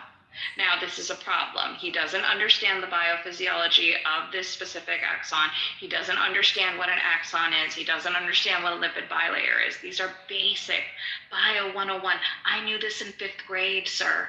That's why my IQ is higher than yours, but that's okay. You can sit there in your ignorant fool self and adore yourself in the mirror and think that you know something that you don't. I would never go and try to speak in a theoretical physics. Actually, no, I probably would, because I would be able to understand it far better than you. We already went over the Nernst equation yesterday. And for that, good sir, you and your mediocre inability to understand that you don't know what you don't know self can just make your way right back to the audience. Have a seat. Jesus, if you don't understand the propagation of the potential through the ion channels, especially when you have sodium channels, potassium channels, calcium channels that have different ions that work. No, Hansen. Oh, it's cute. Well, I'm not triggered. I'm totally fine. Thanks, Lee. Okay, I didn't know. I wasn't checking the chat. I engage in good faith all the time. Sorry, Davey. How was your shower? No, this wasn't about religion. Sorry about that. Yeah, so there's an ignorant fool in the audience right now, and ignorant just means he doesn't know, so maybe he'll study some biology and come back and then be able to sit there and discuss a Nernst equation with me. Theoretical physics doesn't understand biophysics. There's thresholds, there's resting potentials. We went over this yesterday. You have to depolarize the axon and continue, and removing an axon means that you're not going to function. That is literally creating death. So anybody who tries to tell you that you don't need axons is an absolute idiot. All right, so continue onwards, because if you have no axons, then you don't even have a functioning body. Now, let's just quickly increase conduction velocity. Now, when you have myelin, you're able to improve the passive flow of electrical current. As I was saying, when you insulate the axonal membrane, then you're able to increase the distance upon which that specific current moves.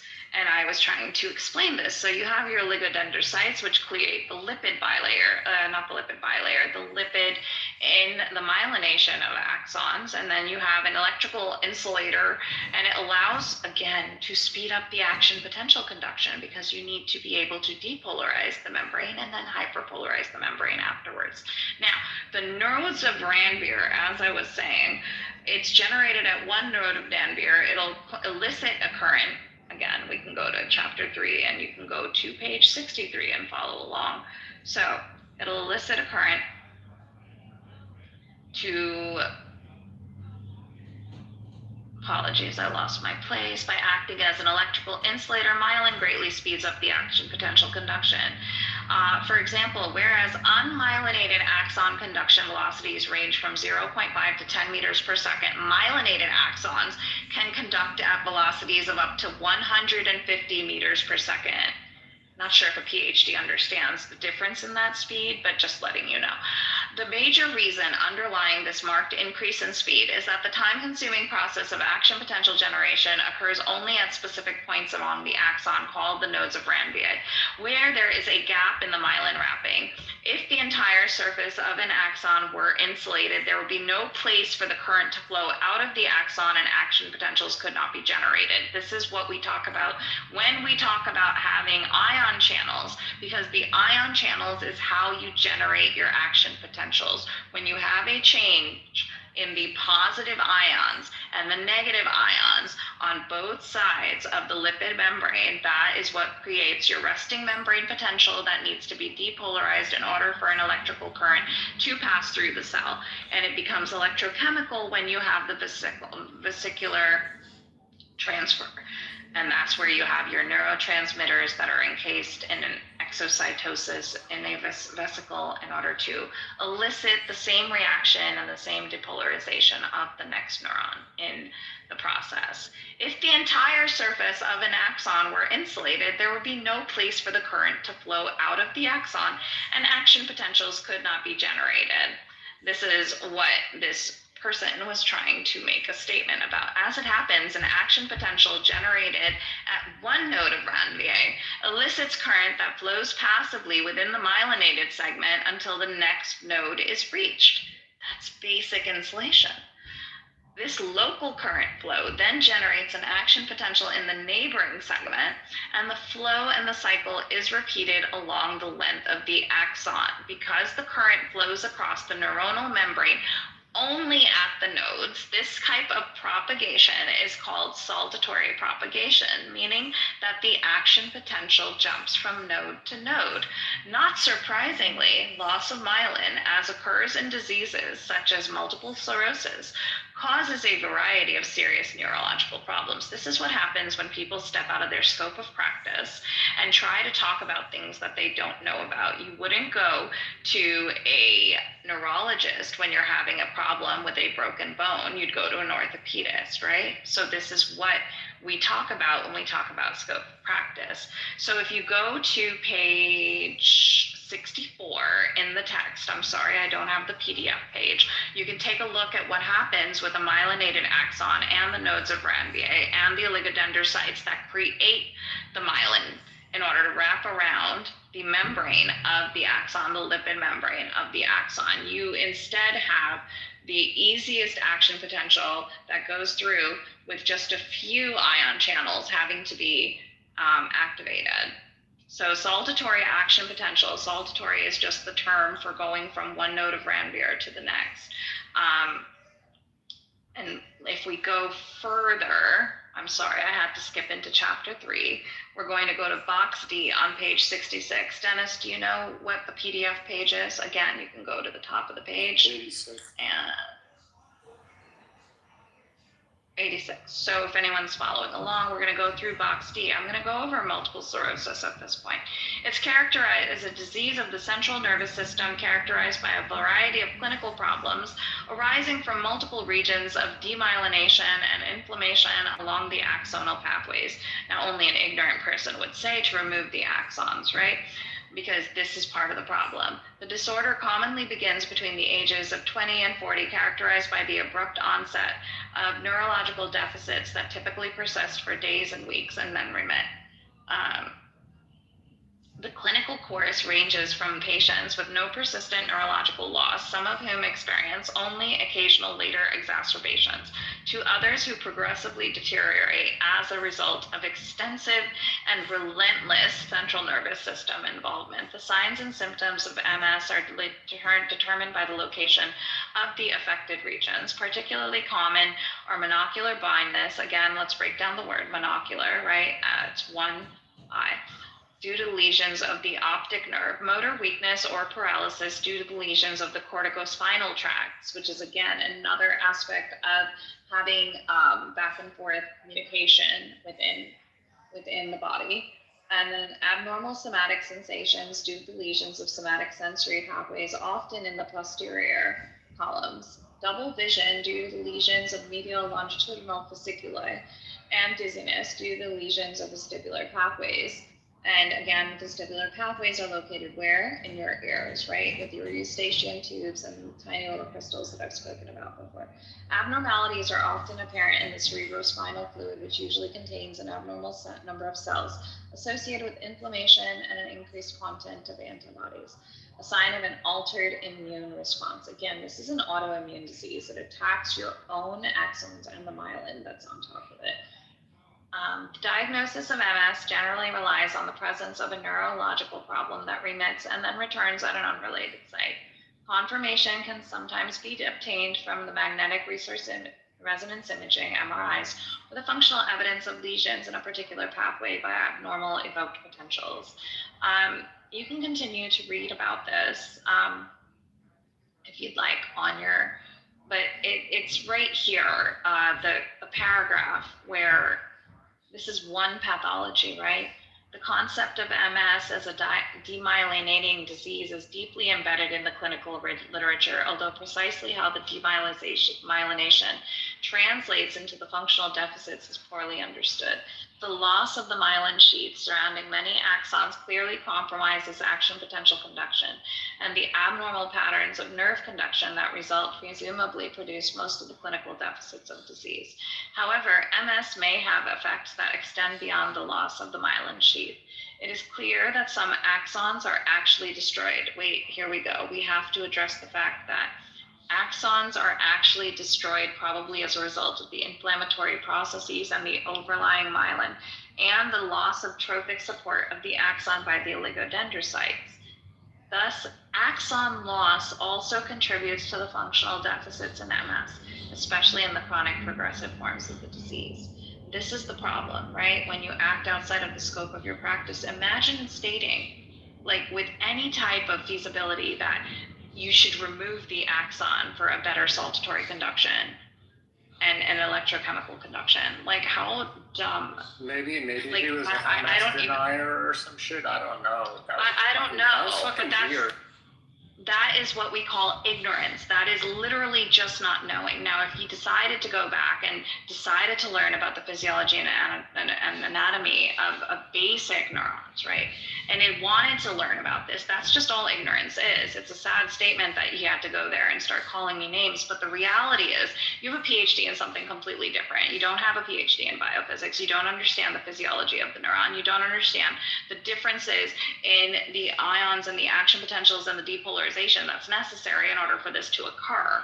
And yet you make the dumbest comment I think I've ever heard in my life regarding a neuron and say, remove the axon. That was literally like tragically idiotic comment. I've never heard something so stupid, and I deal with anti-vaxxers on a daily basis.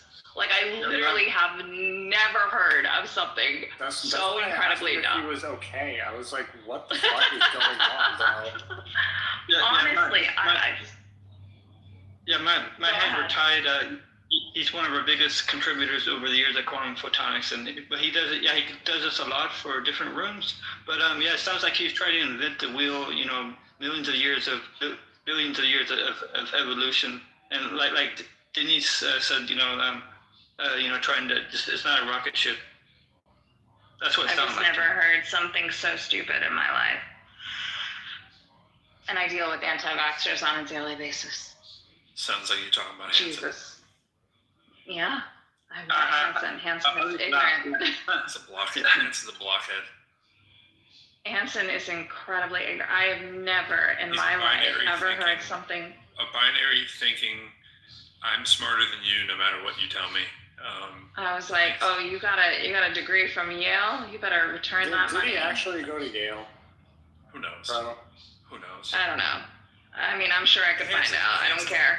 Yeah, I've been in thousands of math and science rooms with people, including Hanson, quite a bit, and he's not a fraud. I mean, he knows what he's talking about, but his domain is limited, and he thinks it expands to other areas, and it just never does because he can think it's a black and white thinker. It's fine, not knowing is fine, right? But like, be open to learning, and he's not. Yeah, I mean, he cannot be wrong. He's like a whiny. He'll take his phone. It was so. He threw. He called me an ignoramus. I feel like all day I've been called so dumb, and I'm like, you don't know what you're talking about. This is a problem. Yeah, get him a little mad. His real feelings will come out. It came out real quick. I'm an ignorant. What else was there, Dennis? I don't even remember. I was just like, I don't understand. I'm getting a red bar. Evolution, smell evolution. Yeah, it's trying to over efficiency and let the market take care of itself. Yeah, I agree. Why isn't it efficient? I'm like, this is efficient. There's literally like, it's 0.5 meters per second. You hear anybody who's let the market take care of itself like he is, that's his gospel. I mean, everybody gets why. Everybody knows his background, the communist thing, and the Red Scare, all that. I get it. But it's like, bro, like, That doesn't mean you're right about everything. Bro, that I mean, has you're never literally worked. talking to it. Like, it just, I was literally ready to like, oh my God, he really said get rid of the axon. I'm like, do you even know what an axon is? And if Do you even know how a cell works? I didn't know Gong Show was an option on the menu. Otherwise, I would have invoked it. Like that took like at least 20 minutes. I would have done it at like minute 5. I took far too long to drop him down. Like, I have to learn how to do that quicker because I never know how to hit the buttons to do it. I was glad you did it eventually. But now that I know it's an option, I'm hope invoke it early. I mean, I saw Dr. Priya showed up for like a hot second, and I was like, oh, where was she when I needed her to tell him what an ignoramus he was? Welcome back, Pro. Hey, Taro. I didn't look in the chat until, because I was literally just sitting there with like my head in my hands, like staring at my computer. Like, I'm looking at this figure. This is how this works. This is how the cell is created. Yeah, I think they don't hold that pretty well, in my opinion. Yeah, like. Oh, it's funny when they flip out. It's always like. Oh, go ahead. Sorry. The only reason I had the comment in the chat was like I wanted to like give you a warning, but like at the same time, like I could tell you hadn't read it, and so it was like it's okay. And then my position now has become, as much as I would love to just come up and be like, look out, don't talk to him, you know, then I seem like the crazy person, and then I kind of like had to like be like, okay, well you just have to like she'll know. You just gotta experience it. Yeah. Apparently, I had to go through it once. It's frustrating. So I apologize for not coming up and just like giving you the heads up. But I was like, oh, you could have. Yeah, that's fine. Then it turns into, oh, she's crazy. Look at her, and like. No, you're fine, Taro. I've interacted with you. I'll see it. I appreciate you for trying to give me the heads up. I got the heads up in the middle from another DM, and I saw the notification go out. Yeah, what's evolution though, anyways, compared to the market? I don't know. I was just sitting here. I don't know. I just was like, oh my gosh. And it's always to a woman. Like, it's harsher on a woman every single time. Like, God forbid, it's a woman who's telling you you're an absolute ignorant person who doesn't know what you're talking about. And it has nothing to do with anything else. Would I really go in theoretical physics and say that I know more than you? Obviously, I didn't do the same amount of work as you. Could I hold my own? I would like to think that I could. But do you want me to go? I asked him, I said, do you want to go through the Nernst equation for this? Would you like to go through Goldman's equation for this? Would you like to understand how the problem? But you don't. It's literally just to aggravate someone. He got triggered. He was a snowflake. He couldn't handle it. It's fine. I'm used to it. It's just mediocre. That's all. It's trying to take Benjamin's contrarian job. On the contrary. Benjamin and I have an understanding. We're well aware of how we troll each other. It's fine. Ruby, he didn't study no biophysics. That was the most attention he's probably ever gotten in his entire life. Yeah. Yeah. No, he definitely has done that more than once. So. I appreciate the kindness. I did not. No, excellent talk before the derailment of H. I appreciate that, Z. Thank you. I think Z left. And see, look at that. Now the entire momentum of lecture went out the window. Yeah. Apologies, people. You remember Bob? Bob Pray. Dennis. In quantum photonics. Well, one time he had to basically tell Hanson, just to be quiet. He's going on and on. Yeah, no. I have no intention of ever letting him up again, so it's all right. That's what he did. Yeah, no, he was banned from Science Society for that. LOL. For the exact same shit he just pulled. LOL. It's fine. That's what I got. That's okay. No big deal. No big deal. But I just wanted to make sure that, people understand exactly what was happening. It's hard because, again, all of these aspects of neuro and all of these aspects of cell bio literally are lectures within and of themselves. The electrophysiology and the physics of neurobiology, we had an entire, I swear to God, it was half of our semester It was the majority of advanced neurobiology to go through the electrophysics of cell propagation. And I'm trying to keep it simple. I had no idea this dude claims the PhD. And then I would have been like, all right, then let's get into it. But if you don't understand the structure of the cell and how it works, then you're not going to be able to comment upon it. And again, this is like an exquisite example of being out of your scope of practice. It's an exquisite example of how one aspect of STEM doesn't necessarily translate into another aspect of STEM. And when we tell you that that's not how it works, you don't understand what the basic normal is, you don't understand what healthy is, then you don't understand what the pathophysiology is. You don't understand what is abnormal. I lost Pro again.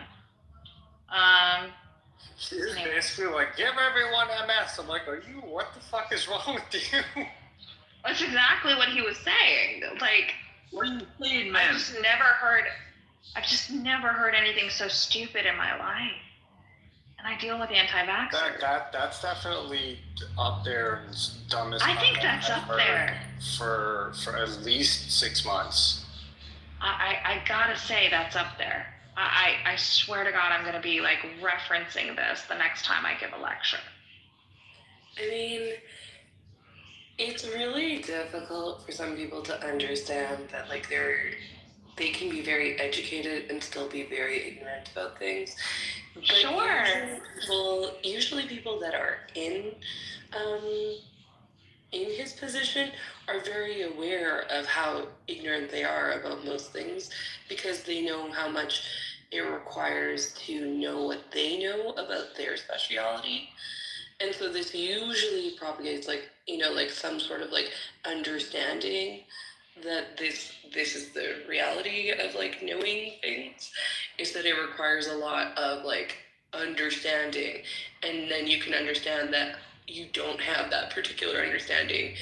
But yeah, Henson's just somebody who doesn't engage in good faith, and so I know that. And I treated it in good faith because that's the kind of person I am. That being said, it's okay.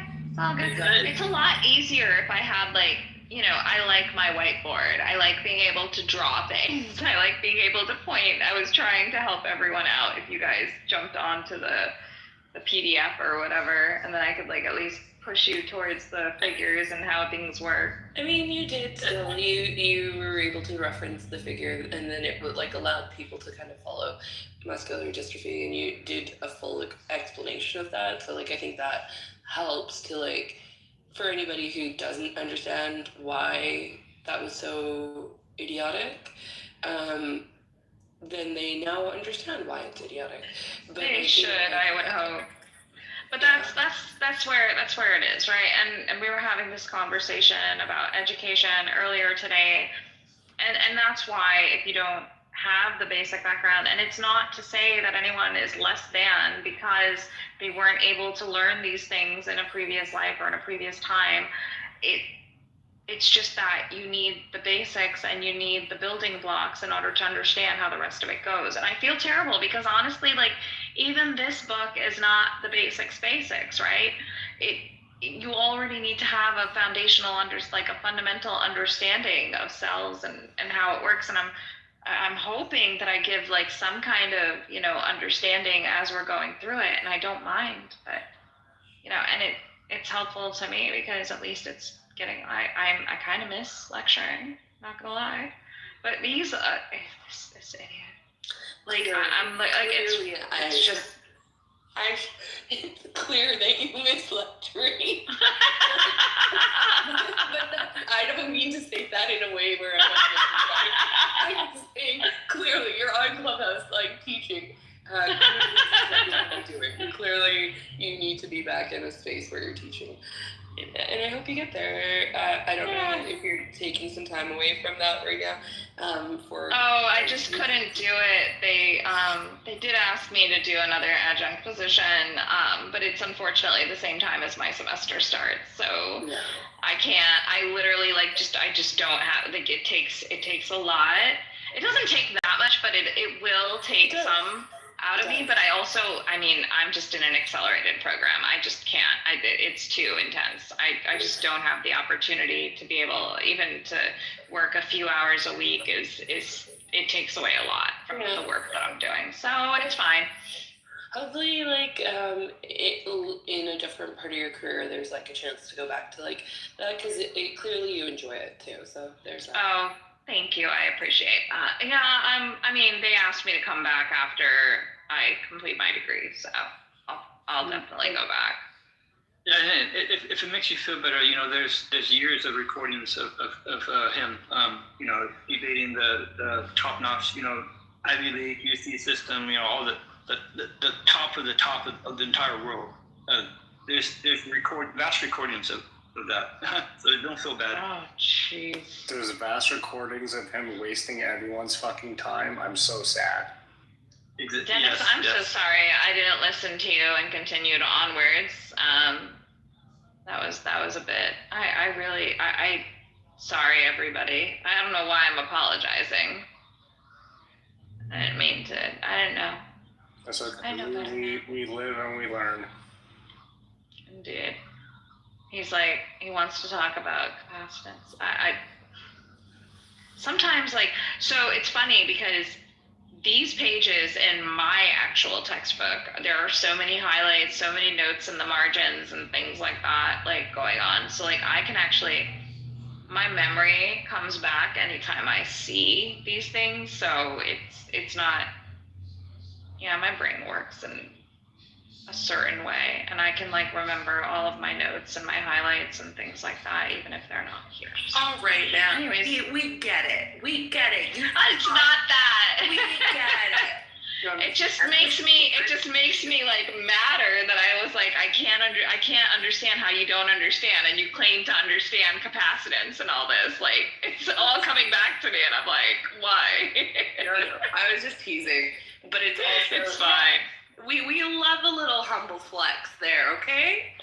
Yeah, there's some real work that goes into knowing what you know. We get it.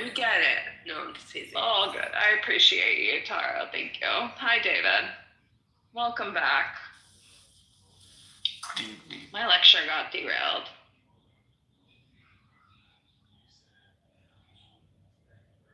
I didn't mean to interrupt you. You can talk. Saying Pluto's had to either in the top 1% or leave the house and ticket it so that everybody's got something on their lower left. What is actually no, I asked it, and then people were like, don't worry about it, and I don't really care either way about this 1% or whatever, but I guess if you'll see it one day. Okay, I appreciate it. Anyways, I didn't hear. I heard Plutus. Plutus. Is it Plautos or Plutos? I've been saying Plautos all day. We always say Plautos more, but yeah. I actually have to. We talked to the founder and all the. I'll have to see exactly what they think, but we usually say Plautos. What does it mean? It's the Greek god of wealth and abundance. That should be correct. I didn't name it. The founder's from MIT, and so it's his fault. So you're just flying a flag for them?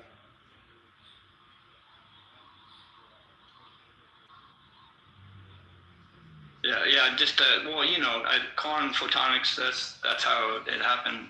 It was so then that transferred. That's a polymath. Club, invite only. So then it went to, so everything's AI.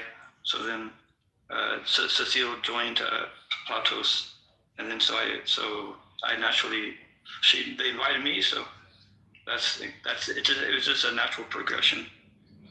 Cool. And then AI literally covers everything. So that's polymath as well. So yeah, just totally organic. I'm concerned about the sustaining of polymath when you relinquish your thinking to a machine. Okay. Before we go on, Oh, that's so cool. Viv, I can't play drums. I think it's amazing that both your hands can do different things at the same time and keep a beat. I think that's phenomenal. So, you know. Do we want to continue onwards with our neuro, or shall we continue onwards with normal clubhouse shenanigans at this point? How It's do a you vote. Okay, so it sounds like you want to continue. Well, no, I mean, I can't. There's a difference. Like, I mean, you know, if I'm in the middle of an overnight shift, I'm happy to do my work. It's totally fine. No, the question is, do you want to also, in addition to, do other people want to?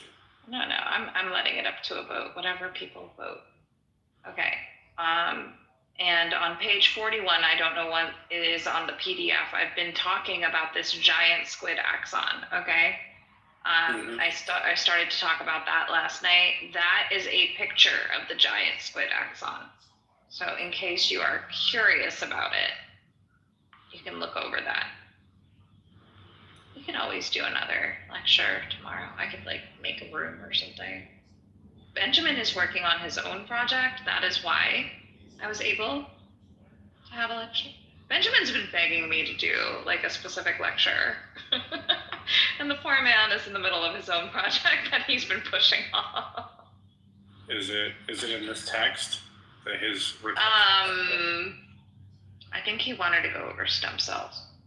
Oh, okay. He wanted to go over hematopoietic stem cells, or I forget exactly what he wanted to go. This is just, sorry. It just makes me mad. Like. Okay, now I know what kind of person that person is. Also, And I was good job at observing that it has caused that trigger in you. Like, because I know you said you didn't get triggered, but like, and I don't think you reacted in a way where you were emotionally triggered, but like what he was saying was triggering. It's rude. Well, what he was being rude. Not that. It was his stupidity. Stupidity triggers me. Okay. It is his stupidity, but he weaponized his stupidity, right, to be rude. That's what he was doing. That's always the stupidity. I don't care about the rudeness. I deal with men like that all the time. This man probably is the most obnoxious looking person in the room. It's like always. You very rarely have people who actually have like legitimate self-respect, self-esteem, and confidence who need to devolve into that. So that's fine. Also, I mean, if you survive the modeling world, you can survive anything. It doesn't matter. I couldn't care less. You can say anything you want. It's stupidity that triggers me. It's actually like that in the video game industry as well. You get everything thrown at you, everything you can imagine. You know, because you go to the rooms, you know, and they have nothing to do except sit around and debate, you know, and show how smart they are. We have to defend our interests and our knowledge. I believe that. Sort of like that. I believe that. I mean, there's been enough times that I've been in the middle of these rooms. I think the first time that I was sitting, one of the first times that I was sitting in a clubhouse room, like literally some dude decided to come up and tell me that he wanted to anally rape me. And I was like, I'm sorry, excuse me, huh, what? And I didn't know. And I still feel so silly sometimes because I don't know where to click in order to kick them out or block them or whatever. And I had to like ask everybody, how do I block this person? How do I like... You know, unfortunately, these attacks on women are just very common, and especially in academia, and especially when they make you look dumb. Yeah. I'll drop a book in the chat around that particular topic. Feel free.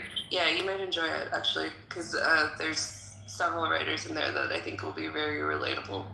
But, like, yeah, like, there's also, it is, like, amplified in academia, and then obviously the beauty industry as well. Well, it's everywhere now, right? Because Epstein and all of that stuff, and we've been talking about that, you know. But largely, all media is dominated in this way, and that's why, like, there is an argument to be made around how the patriarchy kind of rears its head in these spaces like this way, and so that's why it's like nothing a necessity to kind of point it out when it happens, because then it's like helpful so that others can like learn from it, even though they might find it really like annoying to have to hear about like, oh, that was very misogynistic. And then people might be like, oh my god, she's such a feminist. And it's like, not really. Like, that's not really what like, that was a very like easy to explain kind of thing that happened in that space. And you did a really good job explaining it. You've already explained like a large quotient of like what is necessary to understand how that happens. But yeah, he's like that in a lot of spaces. He doesn't understand economics, and he'll be in economics conversations all the time, espousing the most like ignorant information available. I mean, it's armchair expertise, right? Everybody's an armchair expert about everything when they know nothing. He's the poster child for Dunning-Kruger. That shit is wild. I was not expecting. I want to go get a Twinkie now. Excuse me, everybody, just a moment. I'm gonna get myself a Twinkie. Eat if you're hungry, people. Let the market take care of itself. Twinkies will save themselves and ho-hos. The market is Twinkies at 50,000. Twinkies. I'm a big fan. Twinkies. Actually, I have gotten a Valentine's Day present of Twinkies on socks. So, just an FYI, I like Twinkies. So, Twinkies and green tea. BRB, everybody. Twinkies and green tea sounds like a... Arizona green iced tea. I love this stuff. I just bought a bunch of it from Costco yesterday. I think I've gone through half of it. It sounds like the name of a band. I like it. I also like donuts and champagne. So if you love me, you can bring me donuts and champagne. That is also a very, athletically prominent breakfast that you can have. Well, my cousin's band in Arizona is pelvic meatloaf. So that's a... I think I've heard you say that before. What? Pelvic meatloaf? Yes, speaking of food, pelvic meat. Yeah, they're a big underground groove metal, since the 90s group. And he's the owner, operator, producer of Building Recordings for so speaking of.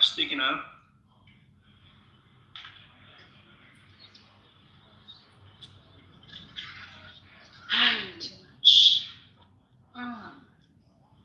Okay. Do we want to continue onwards? I will have this. I'm ready for the dive. It's a break. It's a break. It's like having a 3-hour lecture, which is what normally happens in higher education, and you have a break at about an hour and a half, and you need to get yourself a snack, and you need to get yourself some stuff. So all we did was take a break. How are we doing? Or your brain's going to stop working. Yeah. Well, this is what, okay, do you know what your brain runs on as we are going through a neural lecture? Glucose, and glucose is sugar, and therefore I am putting some more sugar back into my brain. This is your brain. This is your brain on drugs. Any questions? This is your brain on sugar. All right, just a moment. I have my Twinkie, which actually was a semi-Valentine's Day present as well. Sugar is a drug. Many scientists, nutritionists. Actually, if you watch the South Park episode about Ozempic, it is fantastic. It is so good. It's not an episode. It's like a whole thing.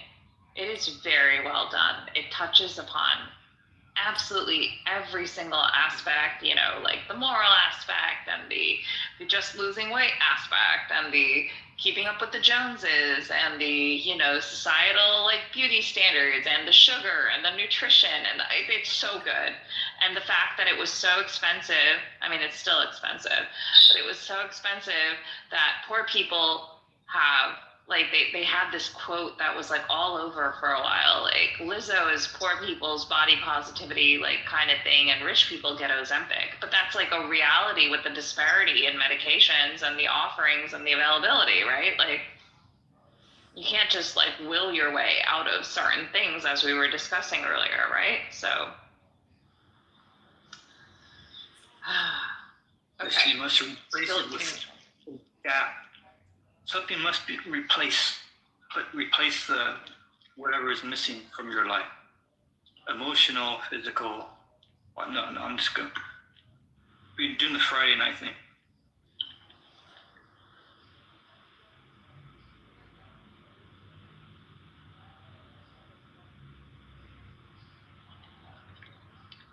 well, I appreciate you, Viv. I see all your work in the chat. Just an FYI. Anyone else want to come up? Feel free. Raise hand. Hi, Richard. Sorry, I don't know what time it is. You might be sleeping. Who knows? We got Twinkies. We got a book. And I miss Nancy. Is probably, well, she might be up.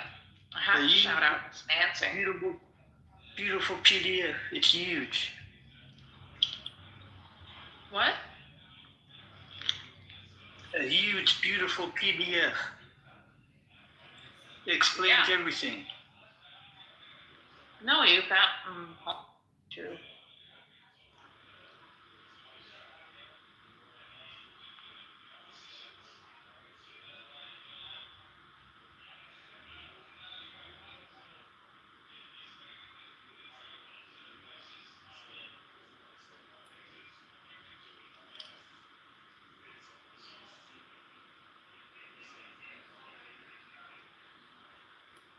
Need the Twinkies to dip in my coffee.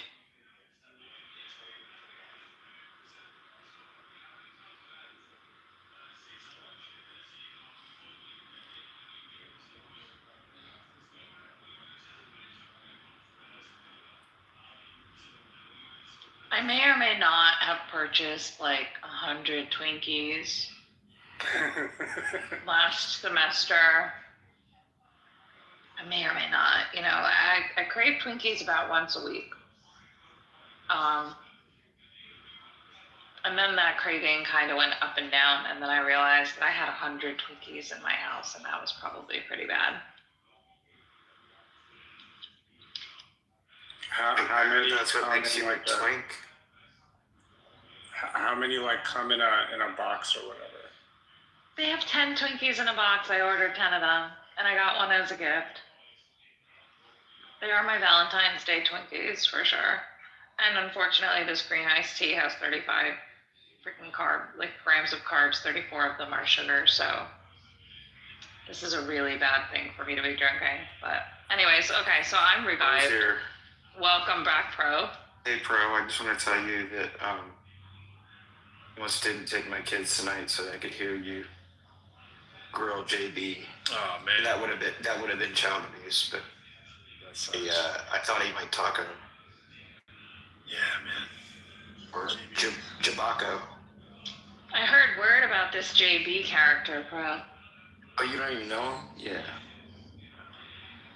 Yeah, I got a message in the back channel. He didn't have my number, so he said, "Oh man, sorry." I did tell him I was going to give him some harder questions. So I was like, "Well, everything needs to be on the table, right?" And he said, "Yeah." And then I just kind of, after I got like a whole another bunch of conversations with a lot of people, mostly women, were like, "Yeah, can you like not interview him?" And blah, blah, blah. You know what I'm saying? I was just like, "Look, there's a lot of concerns out there, JB. I'm just saying. So gonna come with the like you said, anything's on the table." So and then he was like, I don't know if it was related, but he was like, "Oh man, got some family stuff to do. How can we make it?" So Io was very vocal earlier. He was not a fan that you were interviewing. yeah, he's emailed me many times in the past about not just him, but people seem very concerned about who I speak to. There's a whole issue about platforming bad people. Yeah, it seems like the idea that Clubhouse is a platform somehow is still weird for me.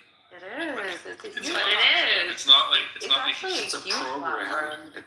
It's an internal platform. No, dude. I don't buy it. I get why people think that, but it's just not very external facing. I mean, I would disagree, and I could probably like map that out further for you, but I also understand that you may not be using it in that same utility, so it may be inconsequential for you to map out. I look at who's in the room when these happen, and I would say it's everybody I know, right? But like in terms of, it's not like a lot of, maybe there's an anon in there every now and then, but it's like 20 people. You know what I'm saying? It's like 20 people on Clubhouse who I mostly know who come in the rooms. It's not like this like megaphone of a thing. It's not like 1,000 people in a podcast kind of thing. It's very, very like whatever, but I mean, it's something, but it's not like people losing sleep over people talking in a room. It's like, look, it's really not broadcast via satellite around the world kind of thing.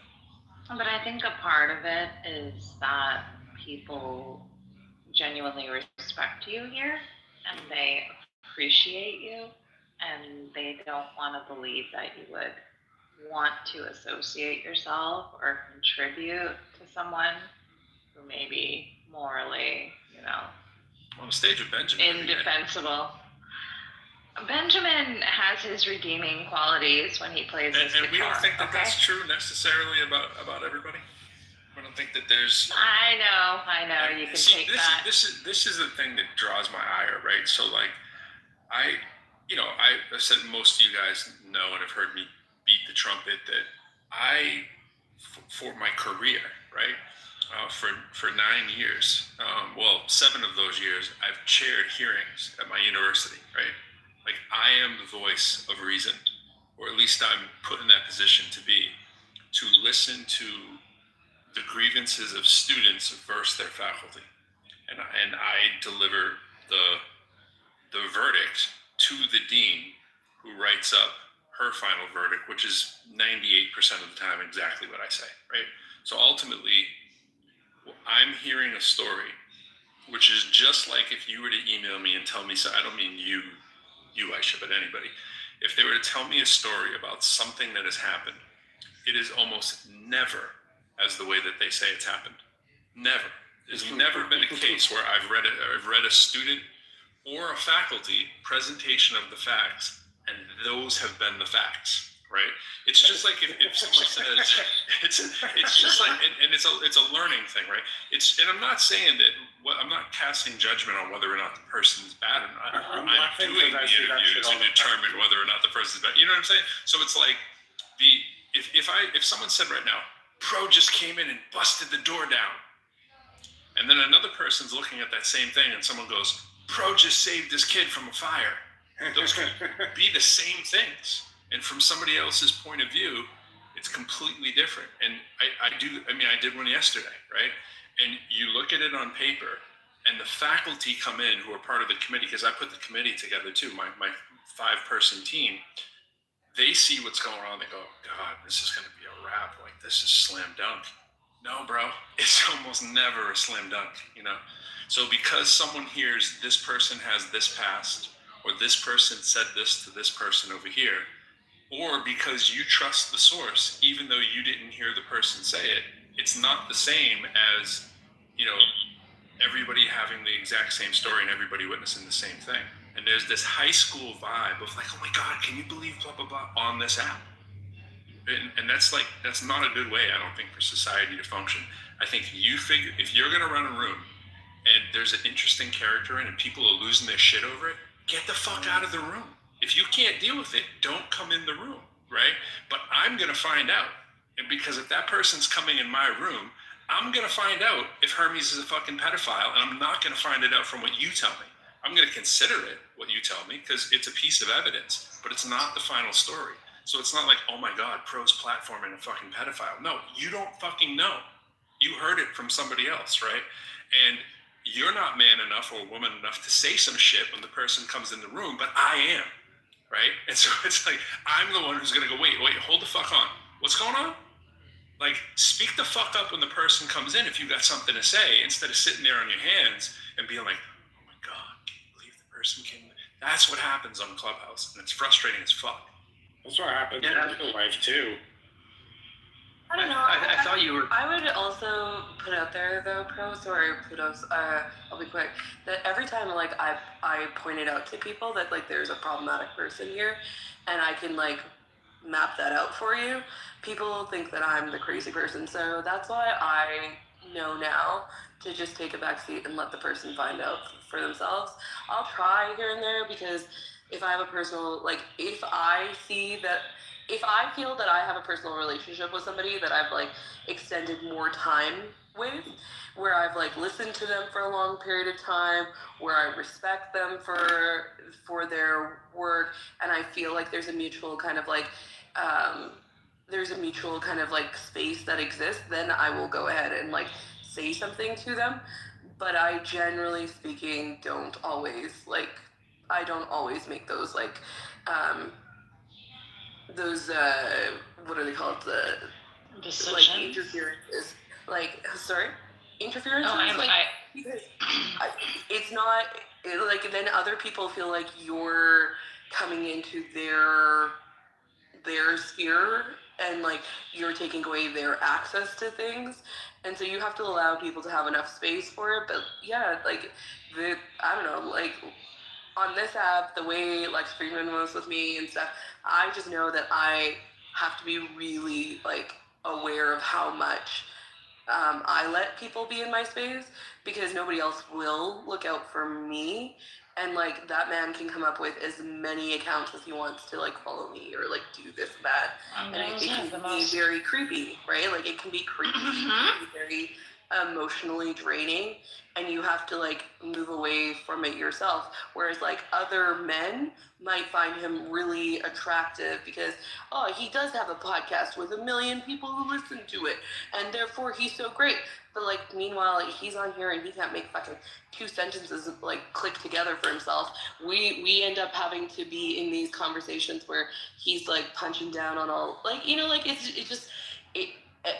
like he has influence, but he also doesn't on this app anymore because of like how many times he's been taken down.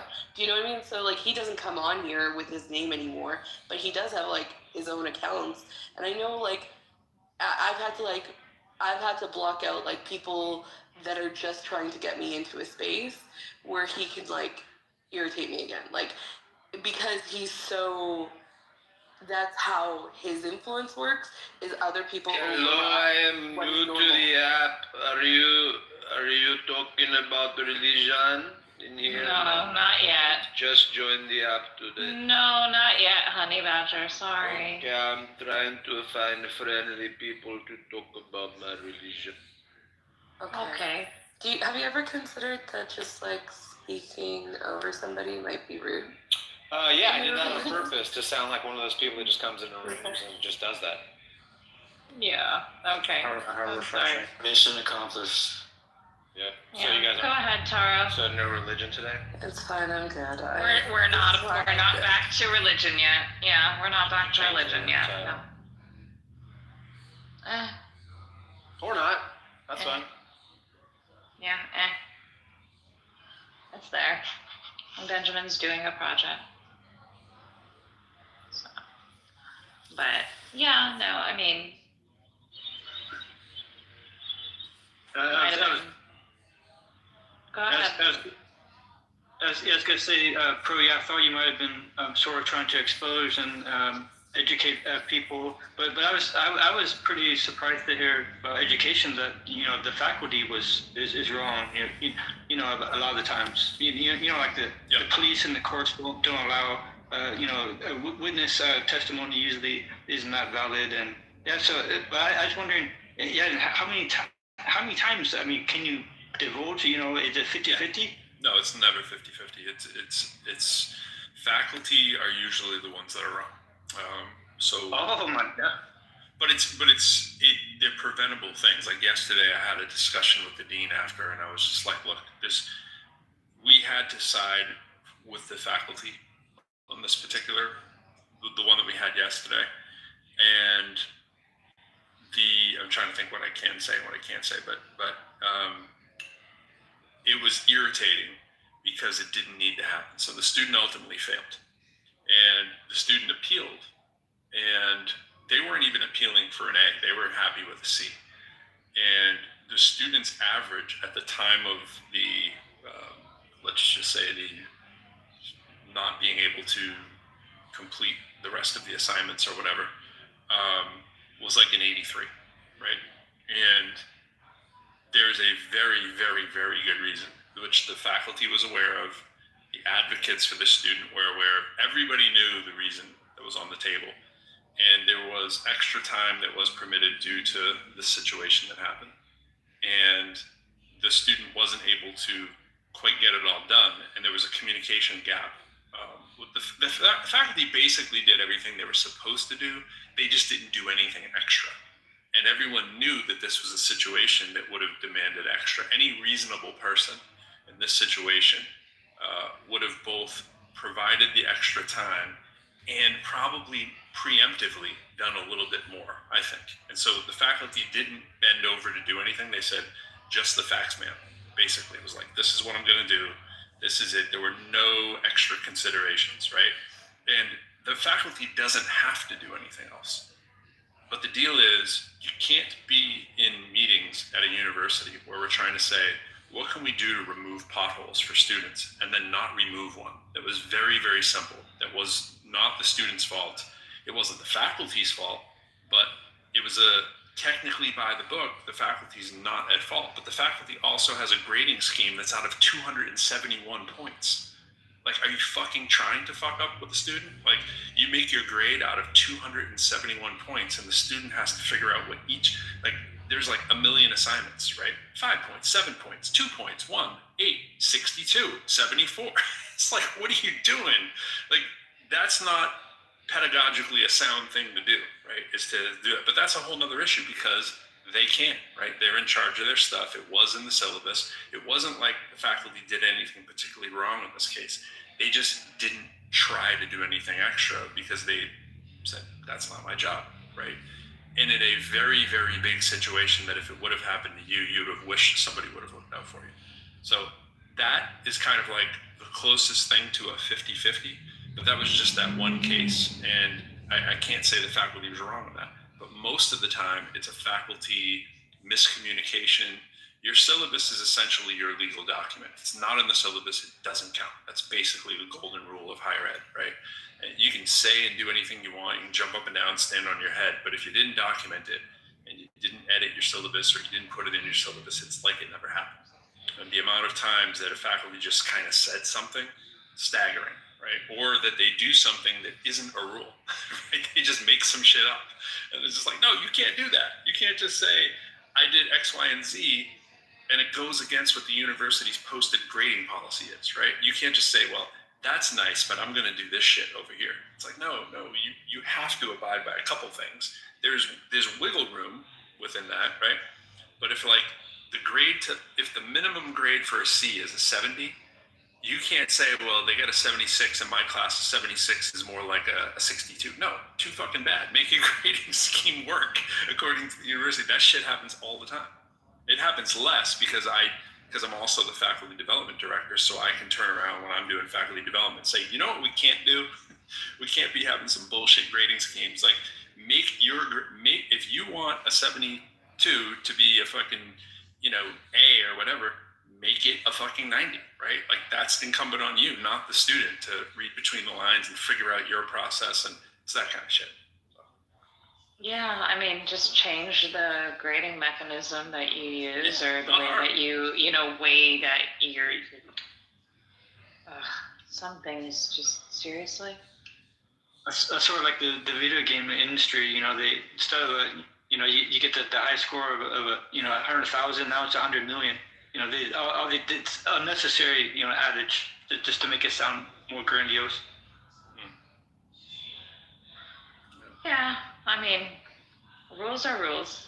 They're placed into university policy, right? And you were talking about this yesterday too. You were talking about things that aren't rules, and yeah. So. I should preface this too. It's not like, oh my gosh, I can't believe the faculty does all this shit wrong. By the time it gets to me, the process for it to get to me, you've weeded out all the basic shit where it's usually the student who was wrong. Like the ones that get to me, it's usually like a major thing because they gotta they got to meet with the faculty, they got to meet with the division director or dean, and then it still has to be unresolved, and then you escalate it up to a hearing, right? And by the time you escalate it up to it, and then I'm also trying to, while it's escalated to me, I can try to maneuver so that it doesn't actually have to be a hearing just by looking at what's happening. A lot of times I can jump in and go, oh shit, this is what's happening. Okay, like let me just communicate with the student and then get back to the faculty and kind of, broker the intermediate kind of thing. But, it's, my larger point is a lot of times it's not what just somebody thinks. If we just live our life because somebody that you respect it's just like Hansen, right? Hansen is a physicist, right? If you just think, well, fucking Hansen told me and it's got to be true and it's fucking liberal arts, it's like, well, that's a bad decision on your part. You know what I'm saying? I would never consult Hansen on like many subjects, right? And you should know what the expertise are of the people that you're dealing with. And if you don't know, don't assume because somebody told you some shit that it's right. It almost never is. And people get offended by that. It's like, no, sorry, I'm going to decide for myself. That's just my policy, right? I'm going to take it into consideration what you said, but I'm also going to take into consideration that you have a bias and you may have been in a different frame of mind. And when we're upset and our emotions come into play, we don't necessarily hear things the way we think they were said or vice versa. Yeah, no. Scope of practice and being able to admit that you don't know what you don't know. Very simple. I think again, I think I'm roboting. Yeah, it's if you can hear me, that's theoretical physics as well. So he likes to theorize. So perhaps he likes to theorize more and try to figure things out. But yeah, it's not practical, obviously. It's not logically correct, dude. You don't have enough facts. Your logic is incomplete. Damn it, Tim. I'm a doctor, not a theoretical physicist. God, Sheldon wouldn't have made those mistakes, let me tell you. Sorry. You would have known better. Yeah, so neuro lecture on hold, friends, or I'm ready. Let's go. Second half. I was looking at this giant squid neuron thing. I told you to look at the giant squid neuron. That's what we work with, like all the time. Giant squid neurons. This is like the thing. So, what was that? Figure 3 point. Yeah, the only ones with no optical nerve behind their eyes, so that only ones without a blind spot. Them and octopi. Yeah, it's a fact. Yeah. Well, I'll take your word for it. But that's one of the aspects, like what's exciting about those neurons, right? Is that like they're analogous to what we see when we have like the development of the human embryo, right? Like we can actually like have a way to understand what's going on. And the neurons are actually, that giant axon is so much easier to deal with when you're looking at the propagation that we were talking about with the electrochemical stimulus. Like it's so much easier to do the experiments on that giant size.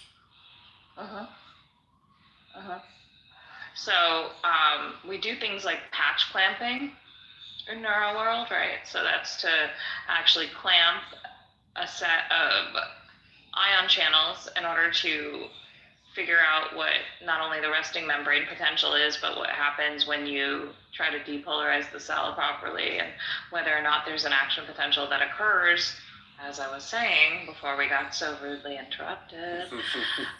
And so then if you go to, well, I mean, we're gonna have to get to it because this is chapter 2, right? So like the receptor potentials and the action potentials and recording them, and the depolarization that's required in order for the hyperpolarization to occur at the end. It's all fantastic and wonderful. And then if you add in the ion channels, which I was trying to explain, in addition to the different receptors that are activated, you have your NMDA receptors, you have glutamate, you have all these other receptors that get into it. Yeah. So it's again, variable amount of things that happen and go on in order to affect the physiology and the electrophysiology of what's happening in the cells. And it's so amazing. The human body is absolutely amazing, regardless. Chapter 2 is where we go over active and passive transport, and then obviously the resting membrane potential is a passive aspect as well, but where did we leave off? We left off right before I got to get to glia, right? Because we talked about.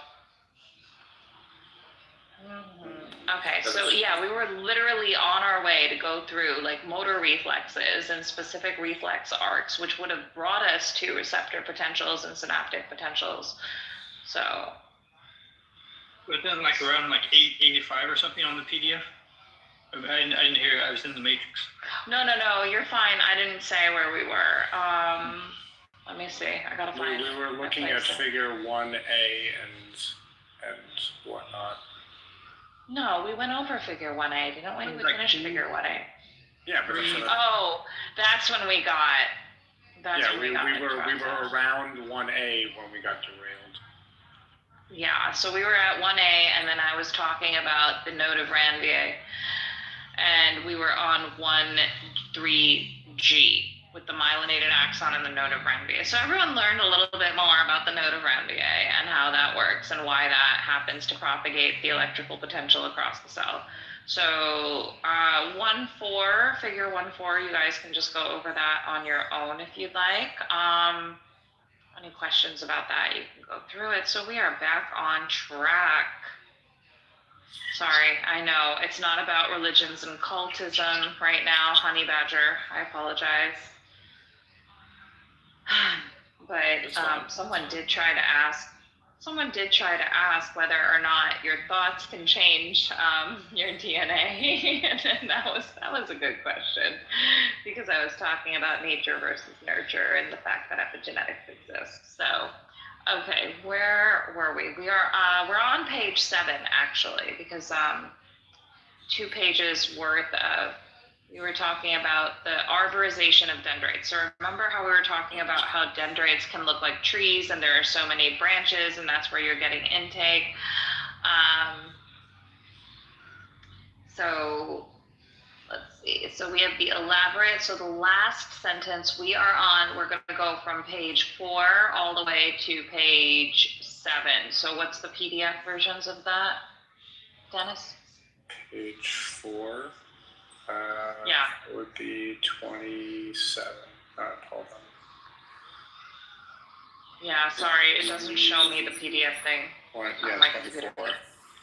24 and then over to 27. Okay, so the bottom of page 24 on your PDF and 4 on the actual text is the most salient aspect, last sentence, well, the second to last sentence, the most salient aspect of this branching for the typical nerve cells is the elaborate arborization of dendrites that arise from the neuronal cell body, also known as dendritic branches or dendritic processes, right? So dendrites are the primary target for synaptic input from other neurons, and now we skip over to, I think, 27 on your PDF, then page 7 on the top for me. Also distinguished by their high content of ribosomes, as well as specific cytoskeletal proteins that reflect their function in receiving and integrating information from other neurons. The spectrum of neuronal geometries, again, we went over that in 1A, right? The spectrum of neuronal geometries ranges from a small minority of cells that lack dendrites altogether to neurons with dendritic arborizations that rival the complexity of a mature tree.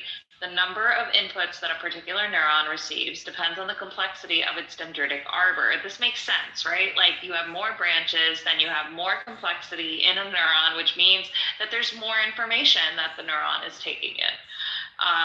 The number of inputs. Hi, Shalnito. We have a PDF on the top of the screen in the nest if you want to follow along. We're learning some neuro today. Taro, go to bed if you have to then. No biggie.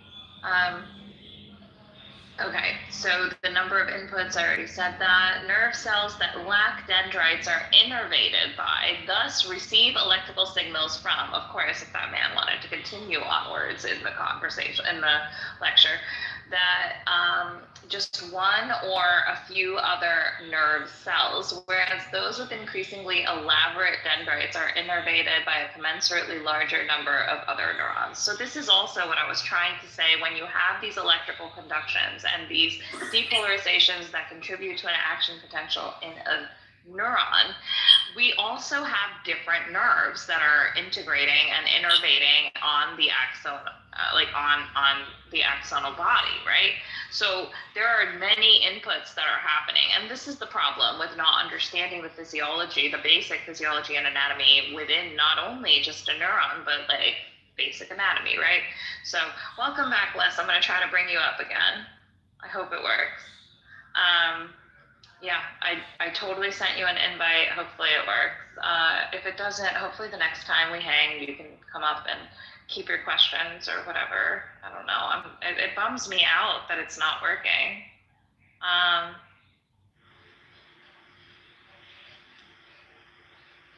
Yeah, it's not letting me bring you. I'm so sorry.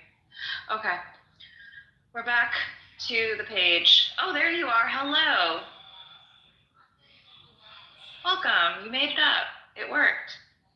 I'm just going to be listening, but thank you. No, of course. I felt so terrible that you wanted to come up. See, I operate in good faith. That derailed our chat for like an hour. Okay. And then it says, whereas those with increasingly, like I said, elaborate dendrites are innervated by a commensurately larger number of other neurons. Now, next paragraph, the synaptic contacts made on dendrites and less frequently on neuronal cell bodies comprise a special elaboration of the secretory apparatus found in most polarized epithelial cells. Typically, now here we go, you've heard me say this before. Hi, Indigenous. I agree with everything you said. I appreciate you. Thank you. You're so kind.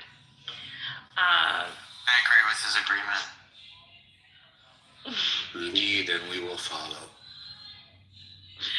Back to dendrites we go. Back to dendrites we go. Stated with the ASMR. Typically, the presynaptic terminal is immediately adjacent. No, Romero had the ASMR, sorry. The presynaptic terminal is immediately adjacent to a postsynaptic specialization of the target cell. Again, we have target cells in our CNS and PNS, right? Like our central nervous system and our peripheral nervous system. And the central nervous system is comprised of the brain and the spinal cord. The peripheral nervous system are all the other nerves that go to your extremities, right? Where is this in the Bible, though? I gotta change that title of the room, I think.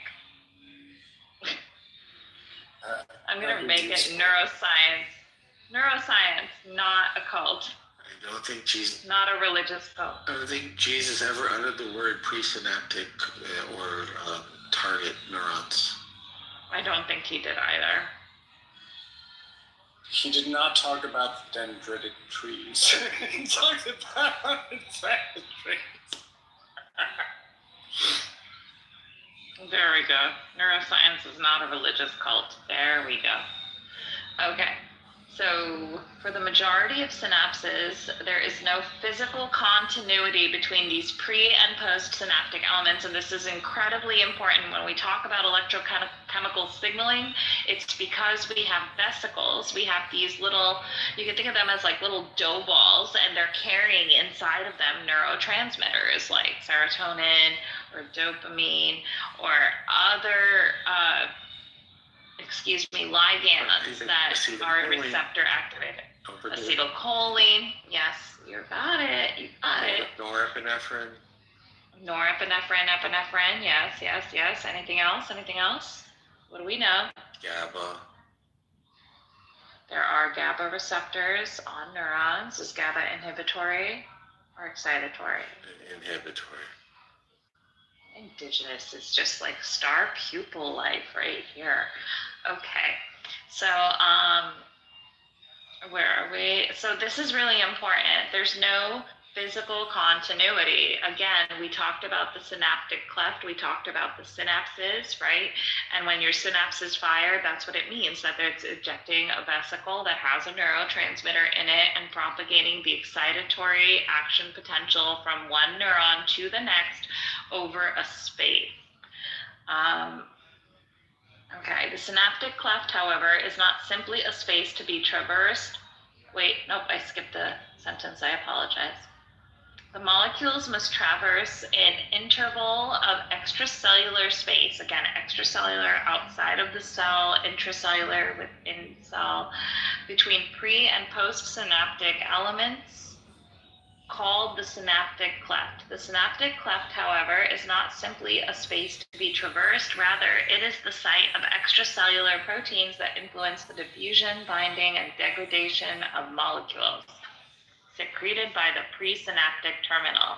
Okay, so this is where like things like SSRIs are functional. When you think about antidepressants and you want to increase the amount of serotonin within the synaptic cleft, you want to increase the amount of serotonin within on the receptors, you want to increase and decrease the degradation of something like serotonin within the synaptic cleft, so you would inhibit anything that metabolizes the serotonin. There are so many methods with which you can actually allow for a neurotransmitter to remain within the synaptic cleft and able to continue to activate the certain neurons that you need it to activate, right? So certain types of depression, certain types of OCD, certain types of what's the other one that I was just about to mention? Anxiety can be mitigated by what we call selective serotonin reuptake inhibitors, right? Because it gets there's a reuptake. Your cells are going to endocytose the serotonin again, and then it will get broken down. But instead of having that happen, it wants to, antidepressants will keep that within the synaptic cleft and allow it to continue, right? So hold on 1 second. I'm just taking a different seating arrangement on the bed. And here we go. So we talk about what influences the diffusion, the binding, and the degradation of the molecules. The number of synaptic inputs received by each nerve cell in the human nervous system varies from 1 to 100,000, okay? Seriously. Realize that there are so many different things acting upon your neurons that being able to regulate it, this is huge if you're able to regulate it, especially with medication and pharmacology.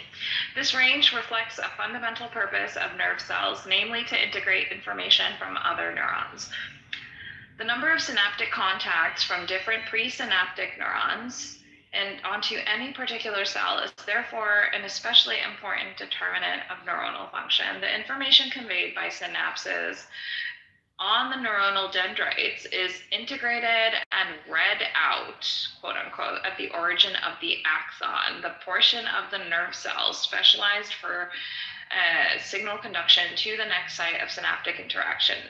See figures 1, 2, and 1, 3. We already went over them. The axon is a unique extension from the neuronal cell body that may travel a few hundred micrometers. And you can see how micrometers is abbreviated. It's usually called microns or much farther, depending on the type of neuron and the size of the species. Moreover, the axon also has a distinct cytoskeleton whose elements are central for its functional integrity. Many nerve cells in the human brain, as well as that of the other species, have axons no more than a few millimeters long, but a few have no axons at all. Notice how it says a few have no axons at all. What happens if you don't have an axon? And I know I went over this ad nauseum just earlier with the troll.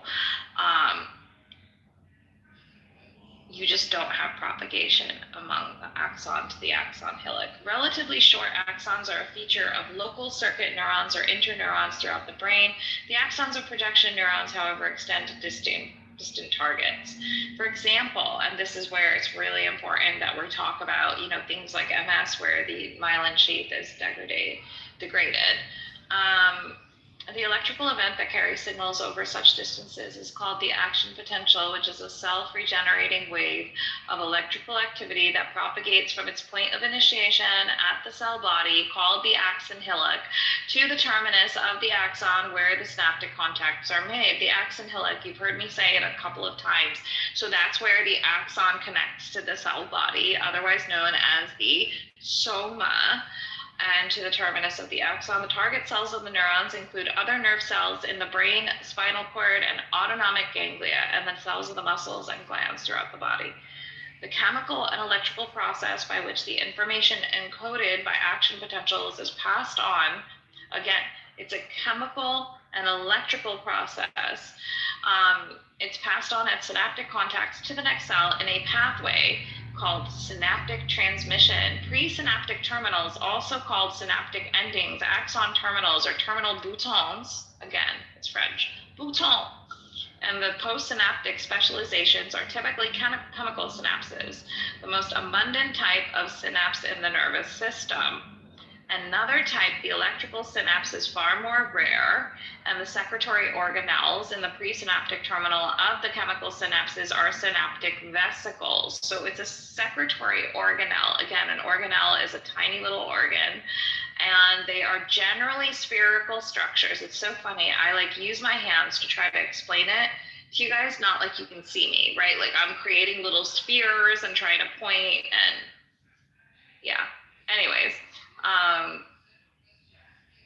So, oops, I lost my space, apologies. The secretory organelles in the presynaptic terminal are synaptic vesicles, which are spherical structures filled with neurotransmitter molecules.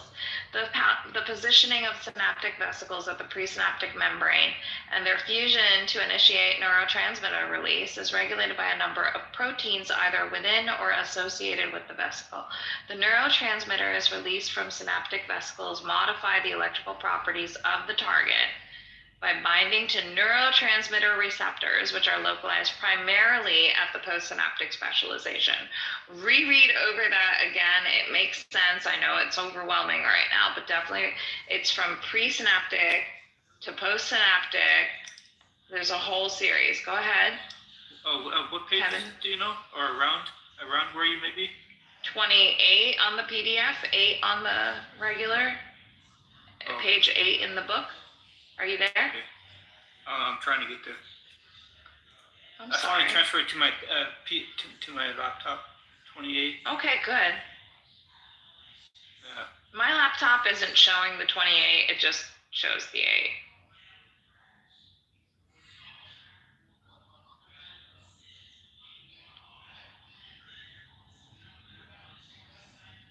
Okay. Yeah. I'll get there. Yeah, I'm on 26. Yeah, 28. Yeah, it says 28 now. Okay. So the intricate and concerted activity of neurotransmitters, receptors, related cytoskeletal elements, and signal transduction molecules are all thus the basis for nerve cells communicating with one another and with effector cells of muscles and glands. So next time, because excuse the yawn, also my computer is dying and I don't have the charger in here. Next time we're going to start with the glial cells, and we're going to talk about the cellular diversity in the system. Feel free to read ahead and try to figure out what's being said, but we can go over it. How's that?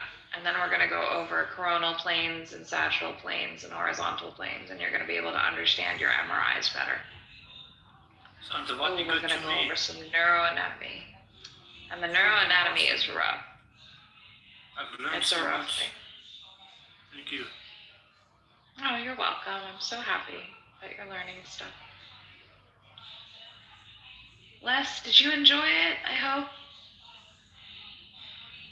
It does get confusing and complicated for sure. Oh, you were talking about something else, Viv. I think so. It was really good. Hey, Benjamin, were you actually listening? I thought you were working. I changed the title. You can change it back. I had a small conversation about AI and fusion, and I did some work, and things happened, but it was good. No, I don't need to change the title. Usually things wrap up this time of night. Yeah, I changed it because people kept thinking we were still talking about it. Like Honey Badger came in and was like, are we talking about religion cults yet? And, I guess he wants to do that.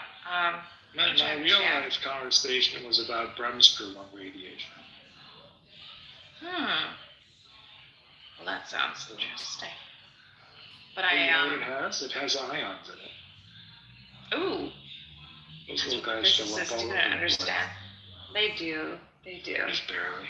Just barely.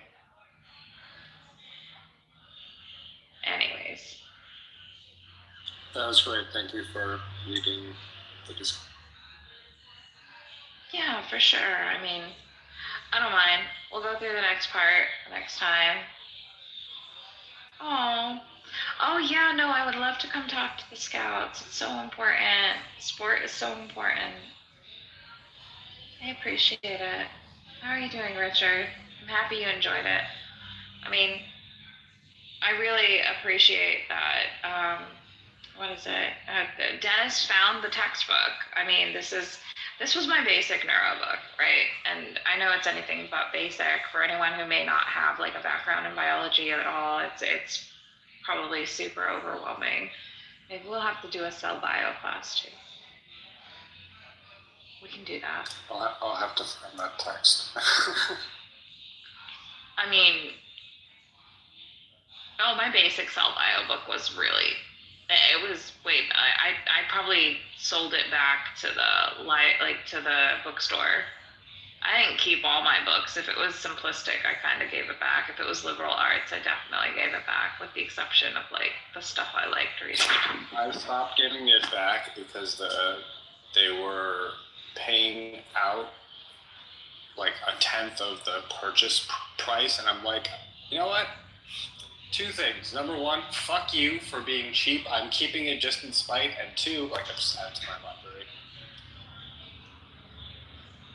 Here's a fun bit of trivia about ions. Dennis might appreciate this. Okay.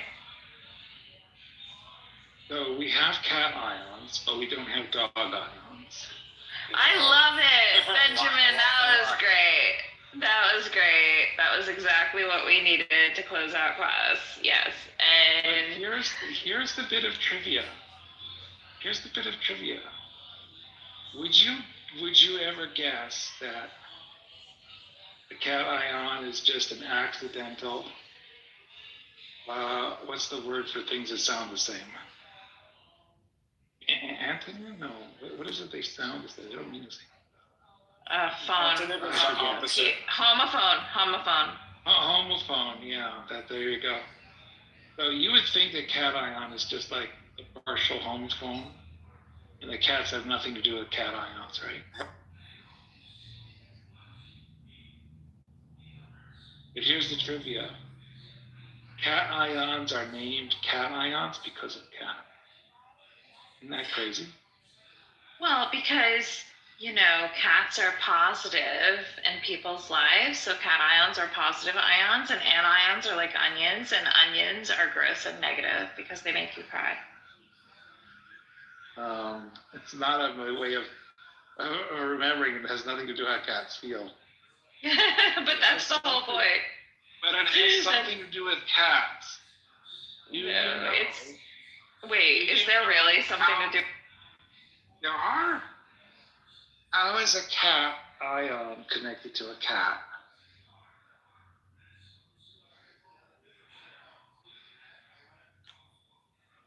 Well, Io's not here to tell us, so. Oh, I'll give you a hint. Anions are connected to amber.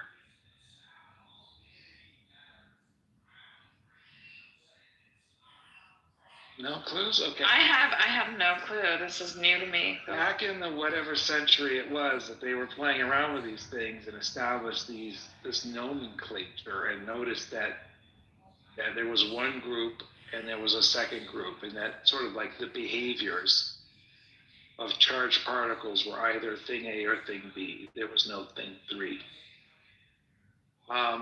The things were denoted as being cat hair. This becomes cathode. This also becomes cat hair and amber.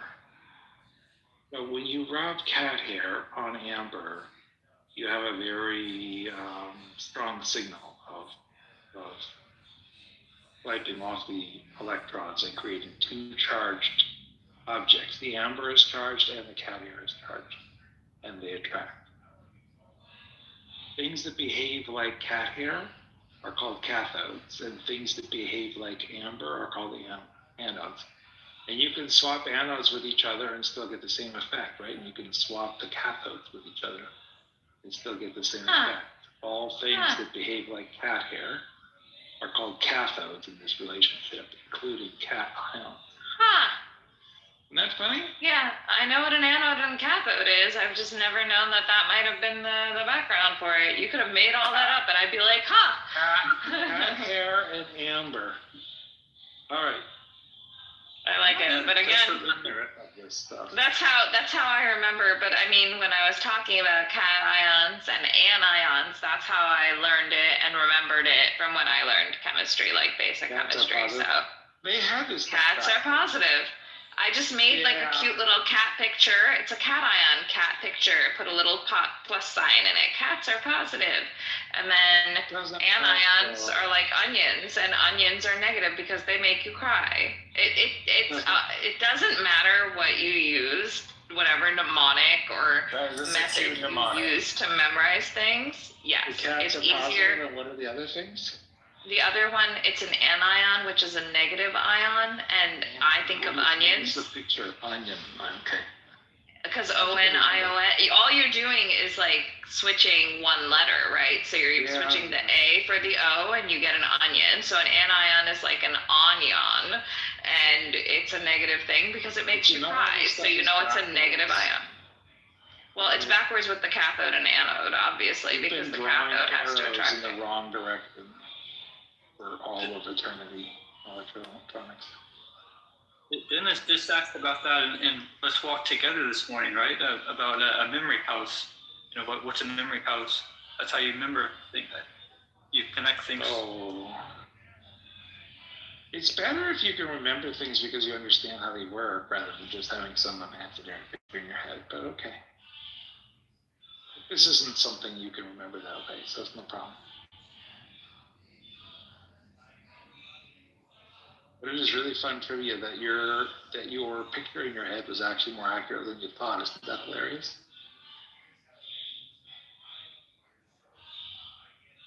I'm a fan. I like the pictures and. All right. Richard is here. We got to hear that beautiful voice before we go to bed. Davey is here. Someday we're going to hear Dave's voice. Hey, Benji. What's up, guys? Aisha, how's the class? How's the class? I'm in New York, man, soaking up the ice cold. Just doing my usual 5 miles every morning. I don't care, snow or whatever. Got to keep the fitness going, you know? Because I got to show up on these scouts, man.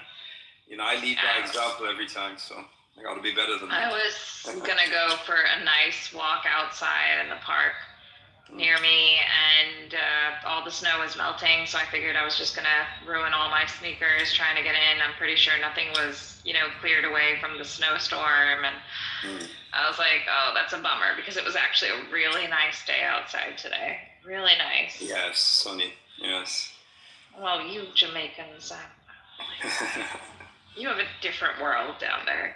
Yeah. And a Jamaican bobsled team that I got to see all the commercials for during the Olympics. I didn't talk to you at all during the Olympics. Oh, yeah, I saw the commercials. Was it for, who was it? Airbnb, I think. Was it Airbnb? I think. Yes, it was an Airbnb commercial for the Jamaican bobsled team. Cool Running. I remember Cool Runnings? Yes, John Candy. Is it over? I didn't see this closing ceremony announcement. Yeah, no, it's over. It's been over for 5 days. It's okay. I mean, She's so mad. Oh, well, I mean, I think that everyone could learn a lesson from Alyssa Liu, who won the gold medal for figure skating, a U.S. American athlete, because she left the sport. She actually retired at 16 and then returned back at 20. She was she was at the top of the sport at 16, could have gone to the Olympics, etc. and so forth. She left, she retired, she said, I'm done. And she had lost the joy. She didn't, they were directing and demanding to control every moment of her life, her coaches, her parents, her father, what she ate, how she slept, like what she wore, what kind of music she was choosing. And she lived her life. She just hung out. She climbed, I feel like she climbed mountains. She just did whatever she wanted. She made friends. She didn't care. She didn't think anything about skating until at one point, I think maybe a year or two, a year ago, she decided maybe she wants to check out the ice again. She gets on the ice. She's like, okay, everything came right back to her. She contacted her coaches. Her coaches are like, you're going to fail miserably. Don't do this. She's like, no, we're just going to do it my way, which means she ate whatever she wanted. She chose her own music. She could choose when she wanted to train. She was going to choose how she was going to train, and the coaches had to be on board with it. They tried to talk her out of it, but they didn't, and they acquiesced. And when she got back on the ice, it was like nothing had changed except for the fact that she chose joy. And one of the biggest aspects of sport is to choose the joy. Once you lose the joy, it's a problem, The passion must melt the ice. Yeah. Didn't she got inspiration from Lucy Liu, I think, movies, and the U.S. hockey team won for the first time since 1980, right? The gold medal. Yeah, but if anything you're gonna watch that gold medal performance by Alyssa Liu, because all you feel is the joy. It's extreme. She did not care. It wasn't a competition. It was a performance, and she just needed to hold herself to her own idea. You can see it, you can feel it. It's completely palpable. It's entirely different. It wasn't competitive. She was so supportive of absolutely everyone. There was a smile on her face that never left the entire competition. Just joy. And if you can tap into that when it comes to sport, you're undefeated automatically. So follow your passion. I think in learning that happens too, something has to have salience to you for you to actually learn it. It has to have meaning of some sort. Relevance helps with retention, yeah. Mm-hmm.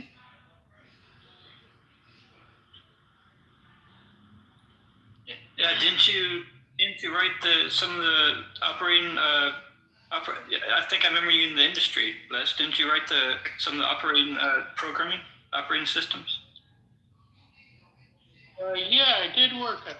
I'm really glad I'm out of the industry because it's just amazing what AI can do. But yeah, I worked on that, and I also taught. And one thing I think made it tough for you, Aisha, was all the interruptions you were getting while you were trying to teach, and there are people that have all these sideline questions, and it's just very tough, So it really made it, I think, much harder to teach. I know you're trying to be helpful to people, but I think it also, it's just so much harder, and it's not that this one guy's questions were bad, but they weren't, they were kind of side trains, and there are 20 people that you're trying to teach. But yeah, appreciate that you're doing this, and so it's just very interesting stuff. well, thank you so much for those kind words. Benjamin has been trying to get me to do random lectures here and there. He wanted to, so I'm happy he gave me the chance to be able to do that today. everyone got to make that choice, and it helped because he had work to do. Otherwise, probably would have started to ask questions like, "Okay, I'm bored of this. I don't know, Benjamin, would you?" But I can try to maybe open some rooms when I have time.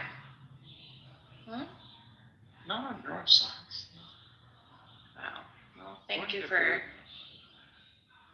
the time. Absolutely. So it's okay. I do appreciate the ability or the opportunity to be able, and I've spoken about this to Taro too, to like test my patience and see how much of I have as well while I'm in the middle of these things. About the other people distress interrupting. intolerance training. Well, there's nothing wrong with it. It's just like teaching a lecture in the classroom as well, because students are going to raise their hand, they're going to ask questions, or something's going to happen. So addressing those things, this is normal. Yes, and yes. if it wasn't, yes, stress testing is fundamental, obviously, in software and video games, of course.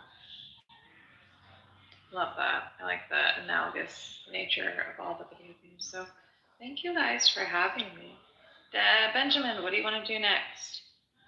And thank you, Les, for the for the input. I hope it helped. People feel free to grab the link and learn on your. I'm done. We can just say good night. I think we can I'm close done. I'm done. Tomorrow's another day. Yeah. Maybe we'll do a different subject tomorrow.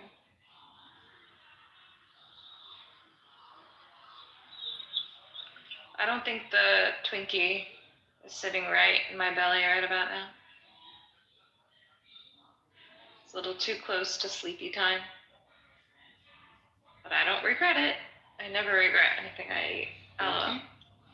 Yeah, I had a Twinkie to like so much sugar rush. So much work to do with your life, I swear. I know. Once a week, there's nothing wrong with a Twinkie. If you're on your period, there's nothing wrong with a Twinkie. Indulge yourself. Have the probiotic yogurt. Make it taste exactly like Twinkies. Oh my gosh. Your stomach that would be brilliant. Yeah, that would be brilliant. I used to love Twinkies, but I've been staying away from sugar. Rightfully so. My diet is such a huge distance away from Twinkies. Like if you eat well for 5 years, yes, the thought of eating fast food or a Twinkie or something that's wrapped in plastic and has been sitting on a shelf for like 17 months. Yeah. Doesn't even enter your mind. I agree. When I'm in training and I am on my training diet, quote unquote, whatever that was, it's the same thing. Once you start eating cleaner and you get used to it and your body gets used to it, it's very helpful to make you want to crave those types of foods. And it doesn't feel very good when you do introduce foods like a Twinkie. I very rarely have poor choices. I think once a week there's nothing wrong with having something. No, not at all. What you really want is a dish I like for me, which is a banana bread base heated up with Noosa honey yogurt and maybe a vanilla creme fraiche on top. That sounds excellent. That's going to be pretty close to a Twinkie in terms of the textures and the flavors, but this is all real foods. And it's that's the whole point of eating clean, quote unquote, is just learning how to replace what you have or what you're craving with something that's a better choice. And I always advise that. With cold cream. Again, the dinner, when I fly out to Colorado, Mr. Benjamin, we'll have to put it on the menu. I do have some zucchini bread at the house, so that's probably a better choice than my Twinkie is. I just wanted a Twinkie. Yeah, and try the healthy taste test. The blindfolded and see if it doesn't taste similar. You may not know the difference. Oh, LOL. That's funny. I would know the difference, but I would much prefer the banana bread. Well, I would. I'm fine with either. Again, I can't wait. You all. Yeah, so the thing is to learn how to cook too, you know. Oh yeah, no, I can't do that part. Yeah, and that really made a big difference to me. And also I'm retired, so I have the time to cook. So I'm making a pastrami as we speak. Ooh, that sounds so good. Does everyone always talk about food by this point in the night? Because the Joe guy was talking about pizza the other night, and then I really wanted a slice of pizza in the middle of the Look night. at the time. Look at the time. It is a midnight snack time, you're right. And we just did some heavy lifting. Yes, I'm happy people appreciated the lecture. I'm more than happy to do more of them. I got a series or something before school. Oh, so what are you gonna be taking next or teaching next? I feel like there's just a lot of cell bio that we kind of glanced over. I'm not sure, but maybe I'll make it a regular room or something. This time of night, Crow likes to do his interviews and his canceled today, so it won't be like every Friday night, but whenever I can. Wow, okay, I lied down just now. My head hit the pillow and it's like, oh, you're done. Miss Nancy, you missed the last of my lecture. Just gonna say hi to Miss Nancy real quick. So how many pages of reading did you have to do for your thing today?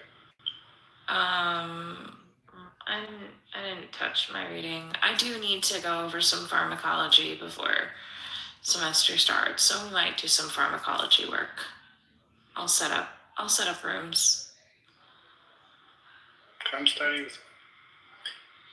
What are you studying, Dennis? I am studying law, but Okay. also studying this text.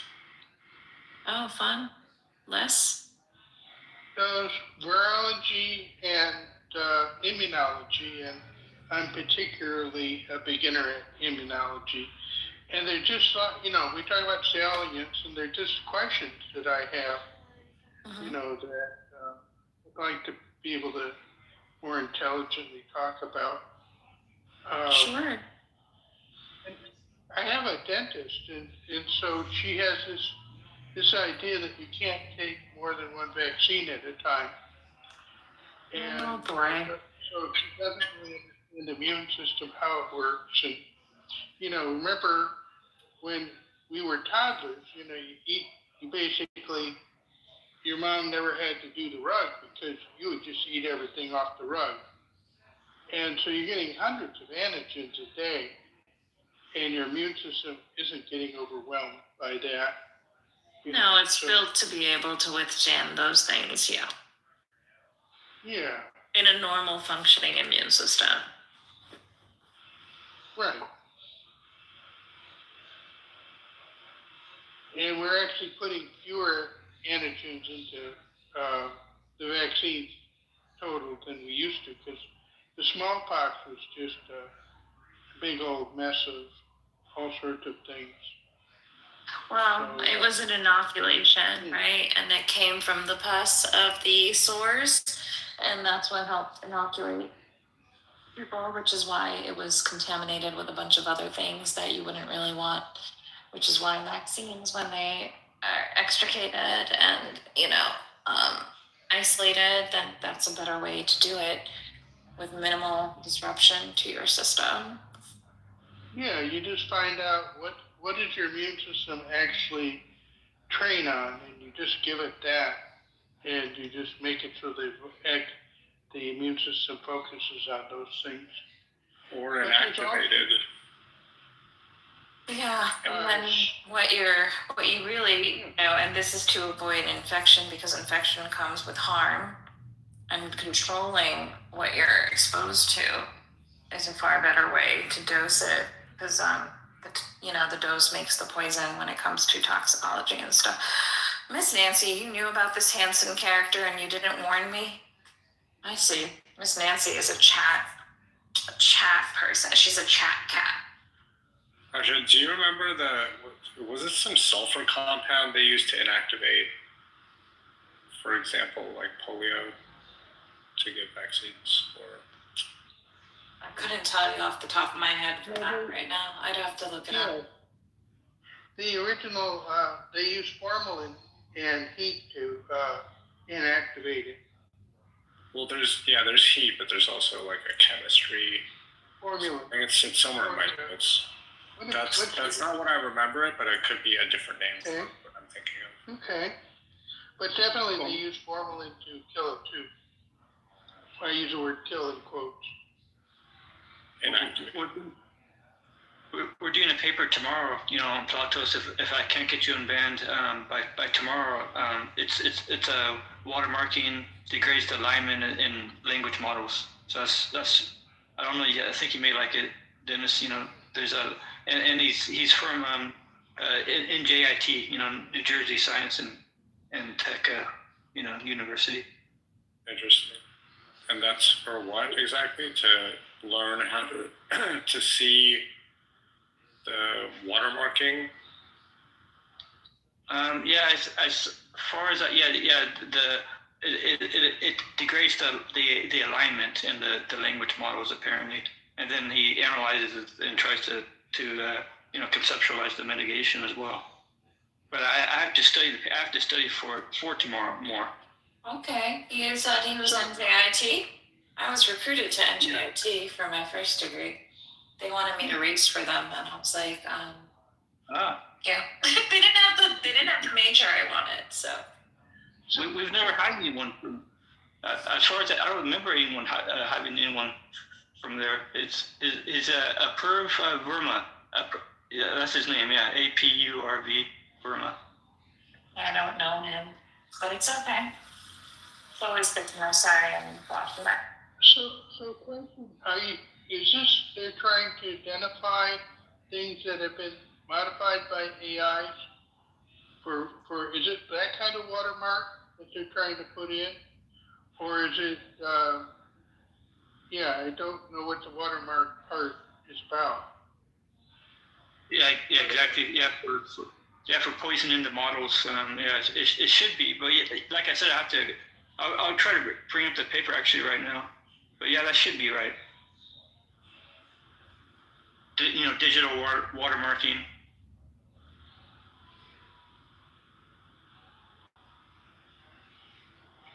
Is it about applying them, removing them, or detecting them? Well, apparently it's he analyzes it and then proposes how to mitigate it. Well,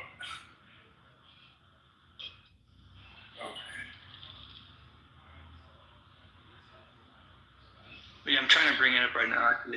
I should have probably brought it up before. Okay. When you get a chance to, you can tell us then,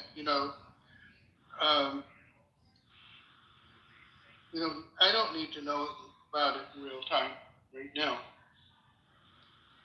Another day would be just as fine for that. Oh, okay. So the question in neurology, all these diseases, and are all the misfolded proteins that seem to be at the scene of the crime. The prion diseases, and they think they might be involved in other neurodegenerative diseases as well. And and there are just so many problems with coming up with a treatment. By the time someone's demented, it's too late to treat them because the damage has been done. And it's like an iceberg. You want to catch it when it's starting. And, how do it might take a long time to figure out if a treatment's working, because these are really disease processes that go over a long period of time too. I'm You're right. You're right, Les. I mean, the protein misfolding, that's definite. reason for things. You're right. I'm sorry. Go ahead, Plutos. Oh, no, sorry, I might have interrupted, but I'm in the matrix. But I'm putting the archive paper in the chat, and here I can read. Here's the abstract is I can read that. It's watermarking has become a practical tool for tracing language model outputs, but it modifies token probabilities at inference time, which were carefully tuned by alignment training. This creates a tension. How do watermark-induced shifts interact with the procedures intended to make models safe and useful?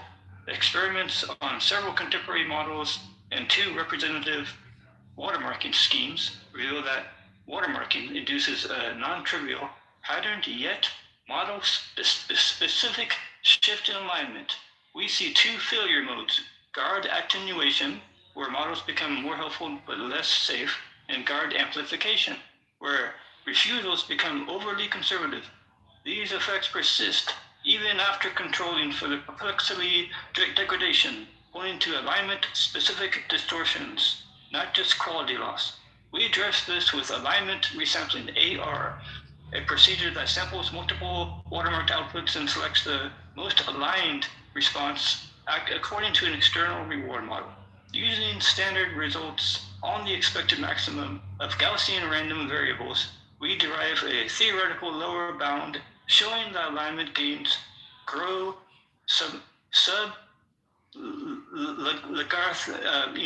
algorithm of logarithmically with sample size.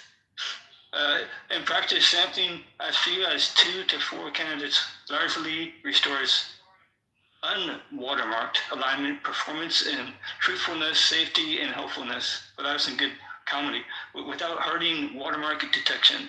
Last sentence, this is the first empirical study of watermark and alignment interactions. It shows that a simple inference time fix can recover alignment. That's the abstract. Okay, so And I'll put it in the chat. yeah, basically what I heard is they're trying to. This is at the model level, like in terms of ability to detect deepfakes or anything. This doesn't sound very useful. Well, About model. not all abstracts are easy to understand, especially if it's out of your whatever. Well, good. Did you say that you were going to finish law school, or Were you implying that this is out of my scope? Because it's definitely. I don't know. I was just saying. Yeah. I was just asking about, you were saying about law school, so that's cool. Can we just take out the axiom of cell molecule? I have to read it. I have to read it. Oh yeah. Sorry, I just heard that. Yeah, that's gonna be from now. I swear to God, I never. No. Just give everyone MS. Yeah. I'm never gonna giggle so hard again. I'm never gonna giggle so hard again. Like Brilliant plan, Hanson. Brilliant. Well, one thing I was thinking was, like, let's say if you put all the signal, you put it through the cell itself. It's like that would disrupt what's happening in the cell. You know, you would kind of, yeah. But that's. I don't know anything about neurology. No, you were listening just fine. It would disrupt, but it's also a controlled disruption when you depolarize the cell at one end and then it hits the axon hillock, and then you have the continuous depolarization, meaning the initiation of the electrical stimulus, right? And it goes across the axon, which again is one part of the neuron and one part of the nerve cell. And so the problem there is a problem when you will disrupt the cell, and that's the whole point. It's not a problem to do that. the problem happens when you need it to go faster, and the myelin allows it to go faster. And as we saw, it was 0.5 meters per second on a regular neuron that doesn't have any kind of myelin or oligodendrocytes to create that lipid bilayer and insulation, just like an electrical cord, versus 150 meters per second for an axon that does have myelin sheath on it. And the myelin sheath is the normal, and the lack of myelin is abnormal. And it's there's only a couple of different neurons in the body that can go, that you can handle having a slower conduction rate. So, and this is just my simple model, but,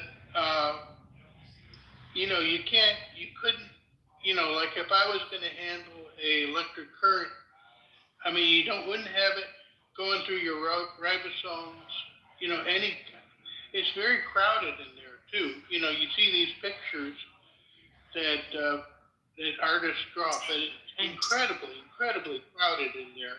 Exactly. Yeah. And they just make it simple so the pictures look nice and are understandable. And actually, everything that's getting around inside the cell, it's not just random diffusion. There has to be pathways to make it happen, which is kind of interesting. But so I have a quick question, and that is, you have these signals, right? But the signals aren't going through the cytoplasm, right? They're just that otherwise that would make no sense. Yeah, so there's a lot of things that are done in the cytoplasm. You're creating proteins in the cytoplasm. Your mRNA is being translated in the cytoplasm. There's a lot going on in the cytoplasm, yes. But an electrochemical signal, the electrical aspect of the signal has to happen propagated along the axon. Right, and because if you noticed in the pictures that you have ion channels, and we didn't really get into the ion channels very much, but they're in the membrane. That's why we call them trans, meaning across the membrane. That's the definition of transmembrane ion channels, and some of them are voltage gated, some of them are passive.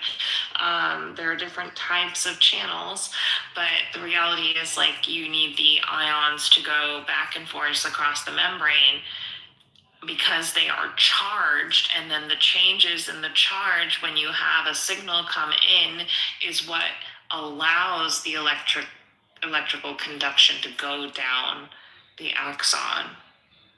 Does that make sense? Yeah, it does. And unlike standard computer memories,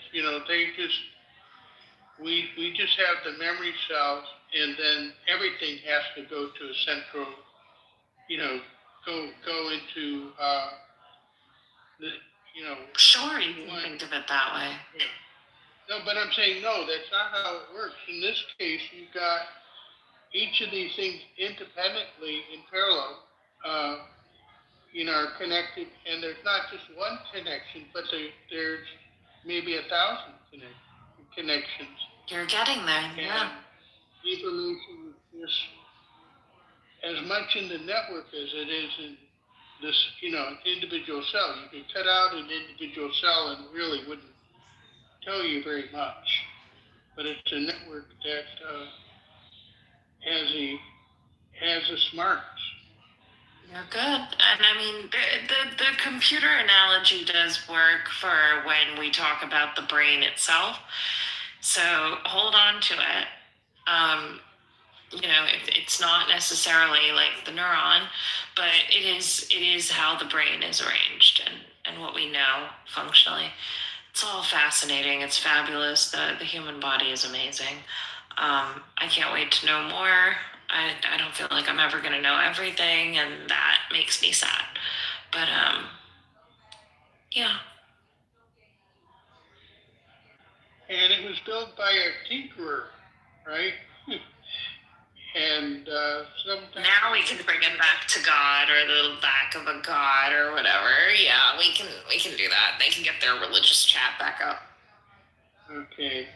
Well, I'm not a religious person, but because there isn't, it's just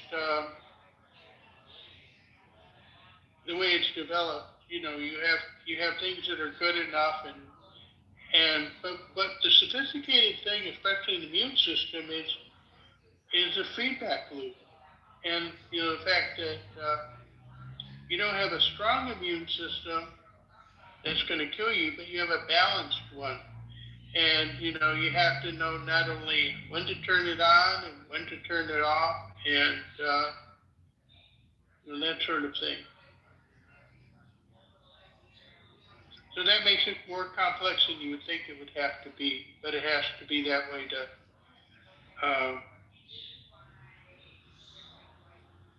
you have to have balance in many of these functions.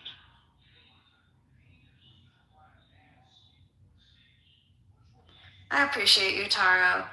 All right, my friends, I'm going to go wander off to Pro's music room if anybody wants to join. Benjamin, do you want to lock up? It's up to you. Yeah, we done? Yeah, I'm good. I'm going to go over to Pro's room and hang out with music. Yeah, homeostasis. Okay. Good night, everybody. No.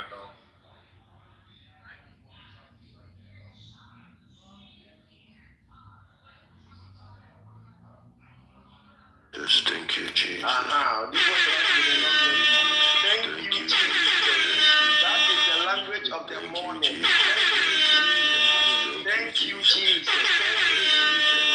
Somebody say thank you, Jesus. Thank you, Holy Father. Thank you, our Lord. Thank you, Jesus. Thank you, Jesus.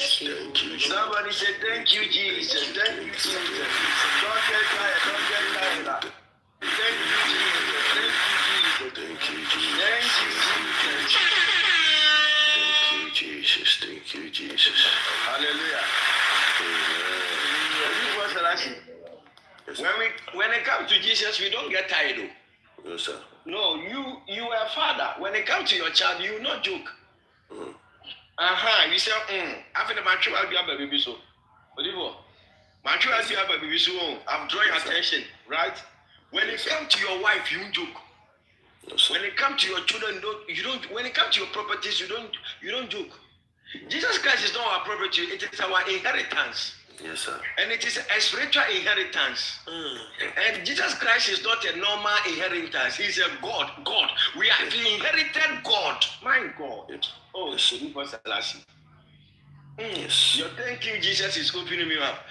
I love when I hear warriors' voices, especially in the morning. It's early in the morning. I will wake up.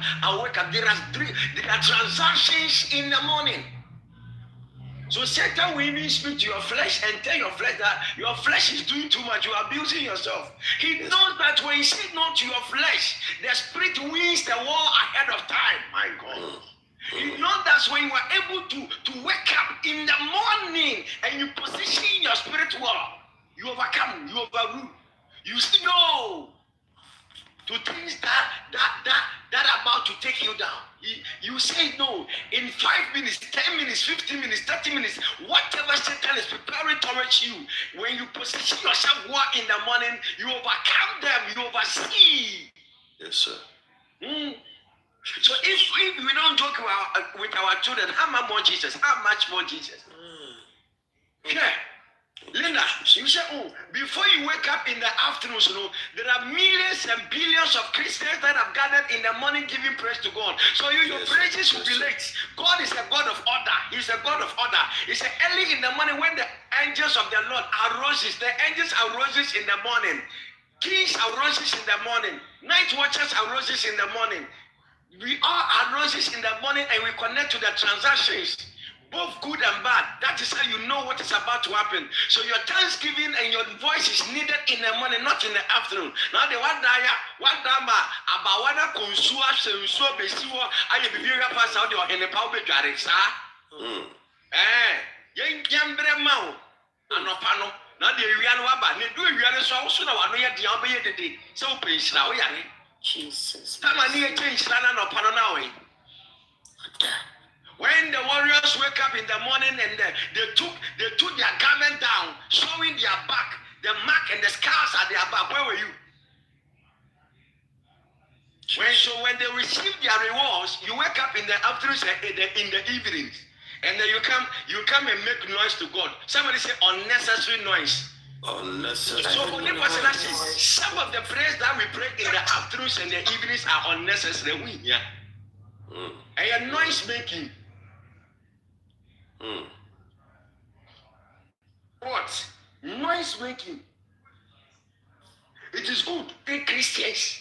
It is good for every warrior to be up in the morning. In the morning. The morning is the beginning of the day.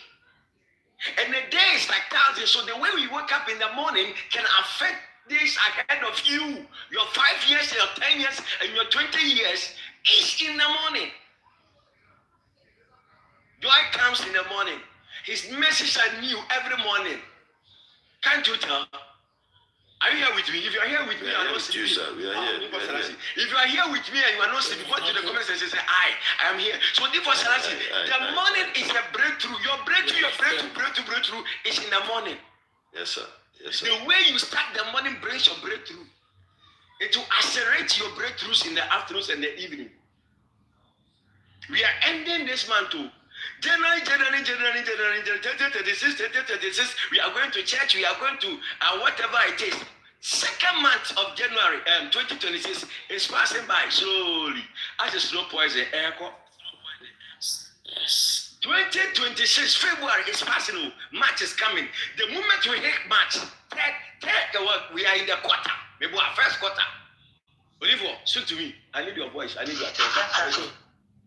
The moment we hit March, first quarter, am I right? Yes, sir. Where is Selassie? I'm here, sir. Come, I need you. Yes, sir. First quarter, get me oil. Let me bless you today. I will bless you from my heart.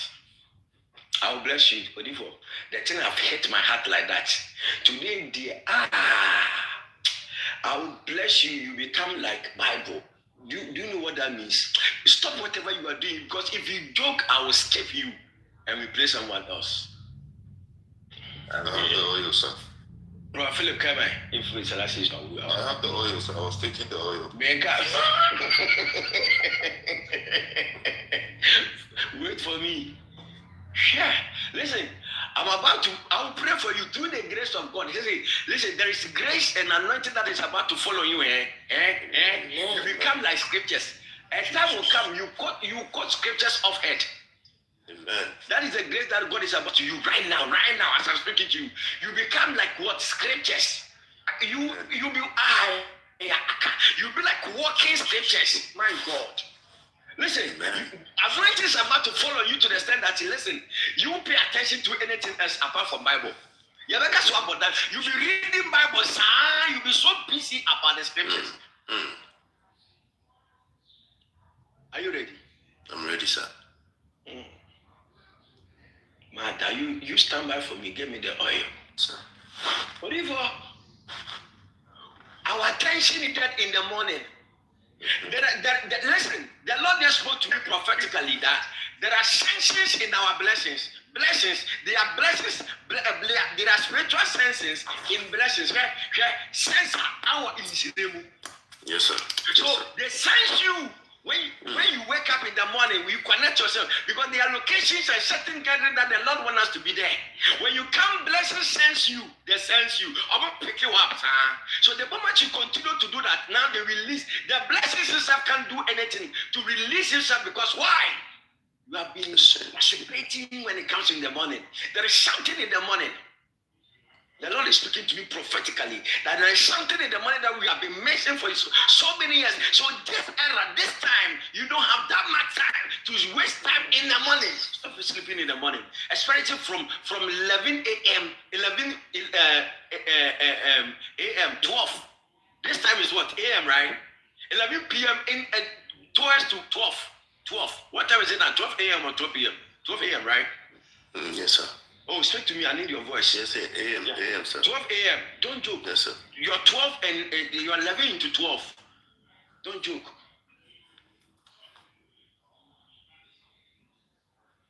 I said don't do what? Don't joke. Don't joke. Don't play. Don't play. You need to be present. Your mornings. Forget about what is going on. Forget about how you are breathing. Forget about what is threatening you. Forget about what is saying no. Forget about the competitions that they are giving you. Forget about your competitors. Forget about them. They are distractions. They are distractions. They are distractions. Oliver, they are distractions. Yes, sir. Yes, sir. They are what? They are distractions. Who is that? They are distractions. In the morning, we need to be, our voices need to be activated in the morning. We live by voices. We speak, it got to pass. I can't see you, but you can hear me. I hear you when you speak. Your voice is so powerful. If you don't know, yes, sir. You underestimate the power in your voice. Life started by what? By voice. The first person that spoke is God. God spoke and it was life. The moment he spoke, life started. I'm telling you. So there is something in your voice. And there are times that you need to speak and there are times that you don't even bother to speak. You need to be serious and connect to this. You need to know time and differentiate time. Jesus. This morning, wake up. Since yesterday, the Lord has been doing something great. He always, not since yesterday, he has been doing it, but yesterday was different. And I know by the grace of God upon this house and upon my head and your head. Yes, Lord. Let me tell you, iron sharpens iron. Some of you, your voices and your presence alone pushes us to dive deep. So the anointing upon your head and the grace upon my head, I know heavens will move in our behalf. I didn't hear you. I know the heavens will move. The heavens will move, and there shall be a shift. There shall be a shift. Oliver, yesterday the Lord pointed out 4 mistakes in my life to me. Yeah. I didn't pray. He spoke through my vehicle. He spoke three things in my vehicle to me. The enemy will trouble you for you to be frustrated. In my frustration, he was speaking to me in my frustration. In my anger, he was speaking to me. Jesus. After everything, I sat down and said, I thought God doesn't speak to me, but he speaks. I thought he speaks when I'm praying alone.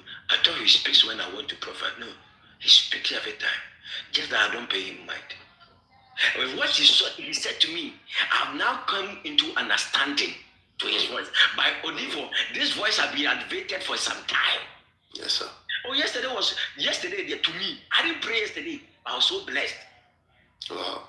After that, there was a continuous revelations again in my life. And connected to books. So I need to buy the books. Jesus. You can't just tell God that you want to grow and grow anyhow. Grow by his voice. And then live by it. And make sure you obey when he speaks to you. Today, I know the Lord will bless. He will bless us. Amen. Amen. We underestimate the blessings of God. The message that he gave me is small, but it has changed my heart. I'm telling you. I will started reading the book, but I'm already blessed because my mindset is already made that those things I won't do it again.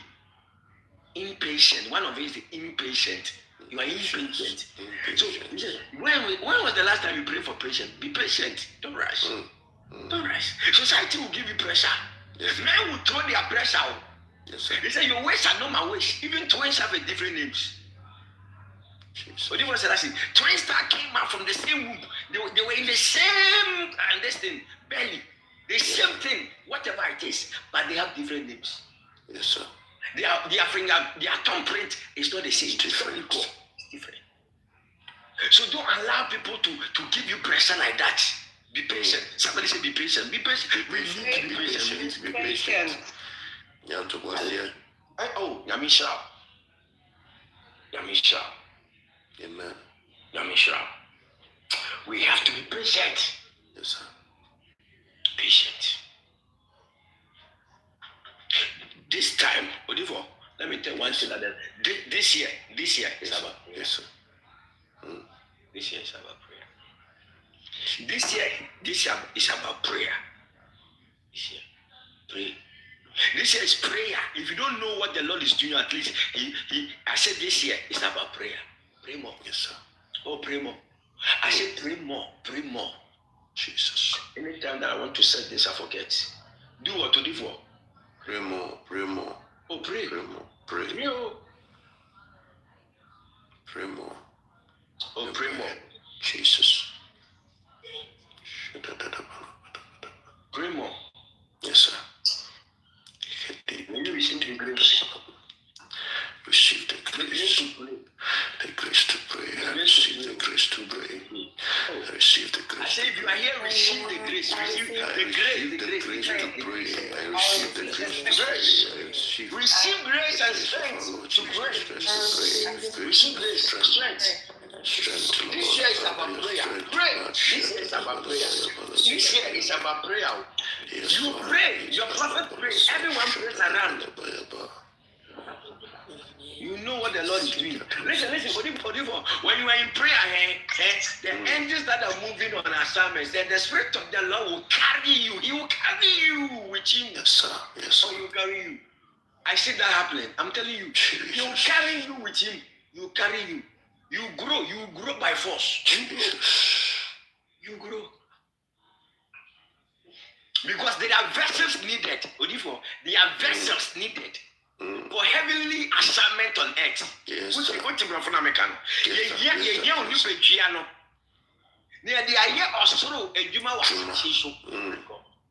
Jesus. The only thing that will make you qualify is prayer. Yes, sir. Righteousness, purity, holiness, immunity. Holiness is there.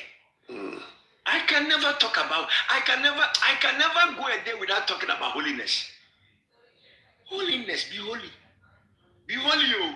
Be holy. Because the body doesn't belong to you. Jesus. It belongs to a God. It belongs to God. Yes, sir. Father, Yes, forgive me. Your body doesn't belong to you, but it belongs to God. It doesn't belong to men. It doesn't belong to millionaires and billionaires. It doesn't belong to celebrities and kings and queens. It belongs to God. Yes, sir. So keep it holy. And the God that belongs to him is holy. Yes, sir. Be holy and pray. You see life in a different dimension. Jesus. The Spirit of God is here. Amen. I feel him when I speak. I know when the Spirit of God is. I know. Jesus. How can you just wake up? I set my alarm 5 minutes before the platform, and then I wake up 5 minutes before my alarm. I just jump on the platform and I'm speaking like this. Jesus. I'm not telling you that I can identify the Holy Spirit upon my life. Amen. Yes. Can we pray? Yes, sir. Can we be proud of ourselves? But if you're waking up every day on commanding the morning, it's not a joke. No, sir. Everybody, I know the grace of God wake us up. There are so many people that the Spirit of God and even angels are waking them up. They are still dead. They are dead. They are dead. Some of them will wake up later. Some of them will be dead forever. They are dead. Some of them, they slept. They are not waking up again. But if I say some of them, you check the platform. Later you see people joining like that. Then we keep on increasing. Some of them, they wake you up, you are up. You think like it's normal. It is not. It depends the kind of how you have built yourself. Yes. So you are growing in how to want to connect to the things of the spirit. So they must want to catch you now. You are up. Yes, you are addicted to commanding the morning to the extent that when you are sleeping, you don't sleep. Something wake you up. Yeah. And some too, they love it now, but for them to wake up, unless you wake them up, that's alarm grandfather. Alarm grandfather. They watch the alarm and turn it down. Say, they don't call them party with us. My brain. Mercy. It's that the spirit is wrestling with the flesh. Yes, sir. And the flesh is wrestling with the spirit. I'll come to that. First March, I'll start talking about this. Yeah, how to work in the spirit. I will start mine on first. I think you and General and Prophet, this thing have already started. May the Lord bless you for your teachings, but maybe by the grace of God, I will start mine on first March. How to work with the Holy Spirit, how to work with the Holy Spirit. Jesus. So I will start, God willing, by the grace of God on first March, maybe I pray. Hallelujah. Amen. So you make money. Amen. I'm telling you that you make money. Yes, Lord. Amen. I say you make money. I will make money. Yeah, you make money. Jesus. You make money. Amen. You make money. Amen. Give me the oil. Lift it up. Father, in the name of Jesus, O Lord, I activate this oil. Before something happened yesterday, the Lord spoke to me and He showed me certain things to do. Yeah. So now when I'm doing things, I do it.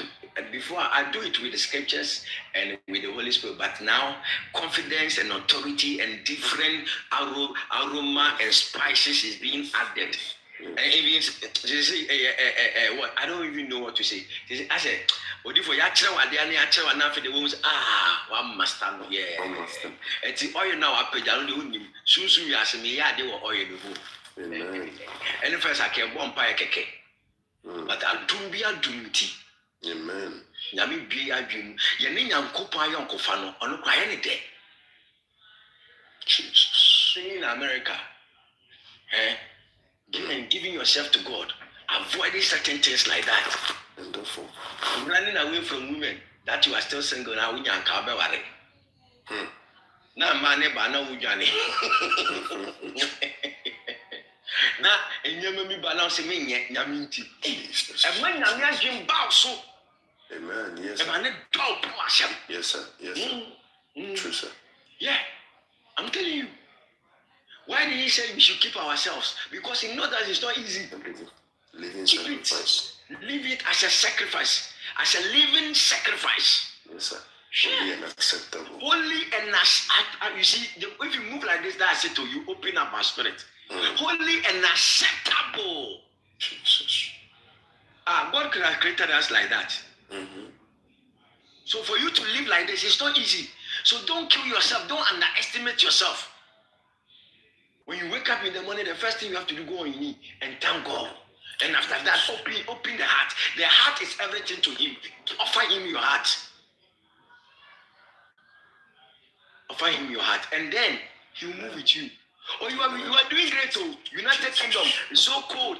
America is so cold, but still we want to be on command in the morning to start our day. Yes, sir. Heaven are watching us. We have monetary spirit. Where did they copy from? From the scriptures. Satan is copied everything from the scriptures. He was born there. He knows. So if monetary spirit, demonic spirit are monitoring us, how much more divine spirit? They are watching us as well. They are watching us. They are oh, these people, they are doing well. Hey, they are doing well. Every morning they are here. This is the 3rd year. And they are always here. Wow. So you think heavens are not talking about us? Yes, sir. Yes, sir. Hey, everything that we are doing, we copy from the heavens. He said, as it is in heaven. So as it is in heaven, gradually we are learning the things of heaven. But sometimes, I'm telling you. Yes, sir. Oh yeah. Sometimes God will make you even confused. Like you don't even see what you are doing. Before you realize you have done something good. And that's what you are doing. Don't give up. Don't give up. Don't give up. Osubeba, arehobeba, ohani adwendwenbeba. Neso da, yes, Yes, Lord. Yes, Lord. Temptations, frustration, anger, pain. But please, you are doing great. I'm telling you. Don't judge yourself. Don't cruise up. Some of you are your own crucifixion. You cruise too much. Don't. What I told you one that you have been crying. You're making me sense that God doesn't love you. If God doesn't like you, He will never wake you up in the morning. Never you. If God could tell a prophet to prophesy on a dry bone to come back alive, how much more us would that we are living? I love those scriptures. What do you see? Dry bone. And can that dry bone live again? dry bone leave a much more ass. What do you for? I would. So that's why I'm not scared of cancer and certain things. So what are you talking about? Really funny. Dry bone leave again. So what is cancer? What do you for? Jesus. Dry bone leave again. What is diabetes? What is heart attack? Unless God said I'm done with you. Me, that is my faith. When it comes to those areas, my faith are more than, I don't know, you can't percentage my faith. What do you for? What the prophet say? You can't percentage my faith, don't you say? Won't you mean if I into On born in crime, percentage out of the man. To me measure, you can't measure. Won't you measure no yen if you have because a bro standard in there my papa. But when it comes to certain things about God, my faith, by other ways, they are not faith, kakra. Oh, nipa de one can correct. Tell the truth, we live by the truth. I'm telling you. But when it comes to certain things that I read from the scripture, dry bones came back again and live. And you say you will kill me. Oh no. But they me, I'm not scared though. No, I'm not. I don't know which demon can kill me. I'm telling you, this was the last thing. Sure. Waking up every day by the grace of God, praying. Oh no, you can't kill me. No power can take me down except the power of the Holy Spirit. I'm telling you. You see, you are so scared, you can't even receive, you can't even connect with. Listen, even if you are scared, by declaring these messages, just connect. The Lord will bless with them. Listen. Spiritual blessings are inherited. Do you understand? So faith alone, if you don't have it and you connect, you can receive impartation from my faith that you shall not die. You will not die. Me, I'm not scared. Me, catch on what to me, Muslim, me, you'll be coming on by it. You'll be coming on by it. Yes. A deep Paco woman. Yes, so Christ, I go with you. I don't tell them a clan imagine a man. And this happened to me. What to your mess? I dare you. Oh, thank you, Jesus. The Adini Paco woman did the pastor, a mama prono. Yes, I go about 20 minutes. And not tell me, see. I push my woman feel me, take ready. I mean, you didn't put my bed, my family won't do it. And I'm saying, so. To me won soon, to me was assassin, to me won from memory and I said for Nemo, me want to me be a brute to me in also. I don't know where I said the last century. Was I sorry? If you, I'm never class as a four, I saw some for a costro. Yes, sir. I may in your young when you are in a hotel in your Yamakunum. Jesus. Now the Numa seminar, so I have prapo, I'm a book. Yes. I love the papa, Diano, or send the papa, Yamano. Now the end of the other, the papa budget, no, it's not so damn. Jesus. I was at the Pebiana, so I make keeping me home. No, me didn't cramano. No, me who one year make us a body of one, and I mean, who papa, because the papa's dear papa, the Mendian dancing crew and Chantro. I'm a man, ye precope, no, my son, the wind, saying, I mean, I'm a woman, I'm saying, didn't she? My God, Jesus. A dear, mamma, what papa, what any, and 20 money, we are Jesus. Antonio Maka, Messon and Sassy, Mechanism, or if one so be a Cantonia Wakamuda. Say it again. Mecha 20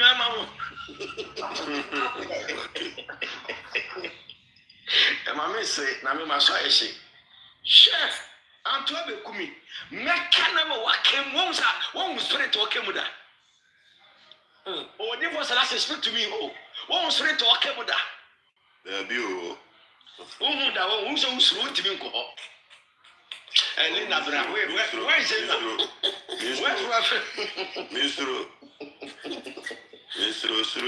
Misuro, Bibiara. Misuro, Bibiara. Aha, Misuro, Bibiara. Missy Misuro, Bibiara. Misuro, Bibiara. Misuro, Bibiara.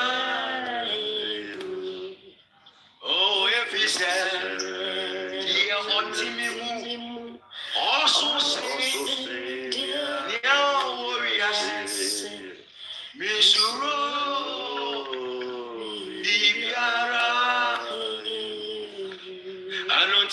every say, Nia Timimu, also say, Nia warriors, Misuro.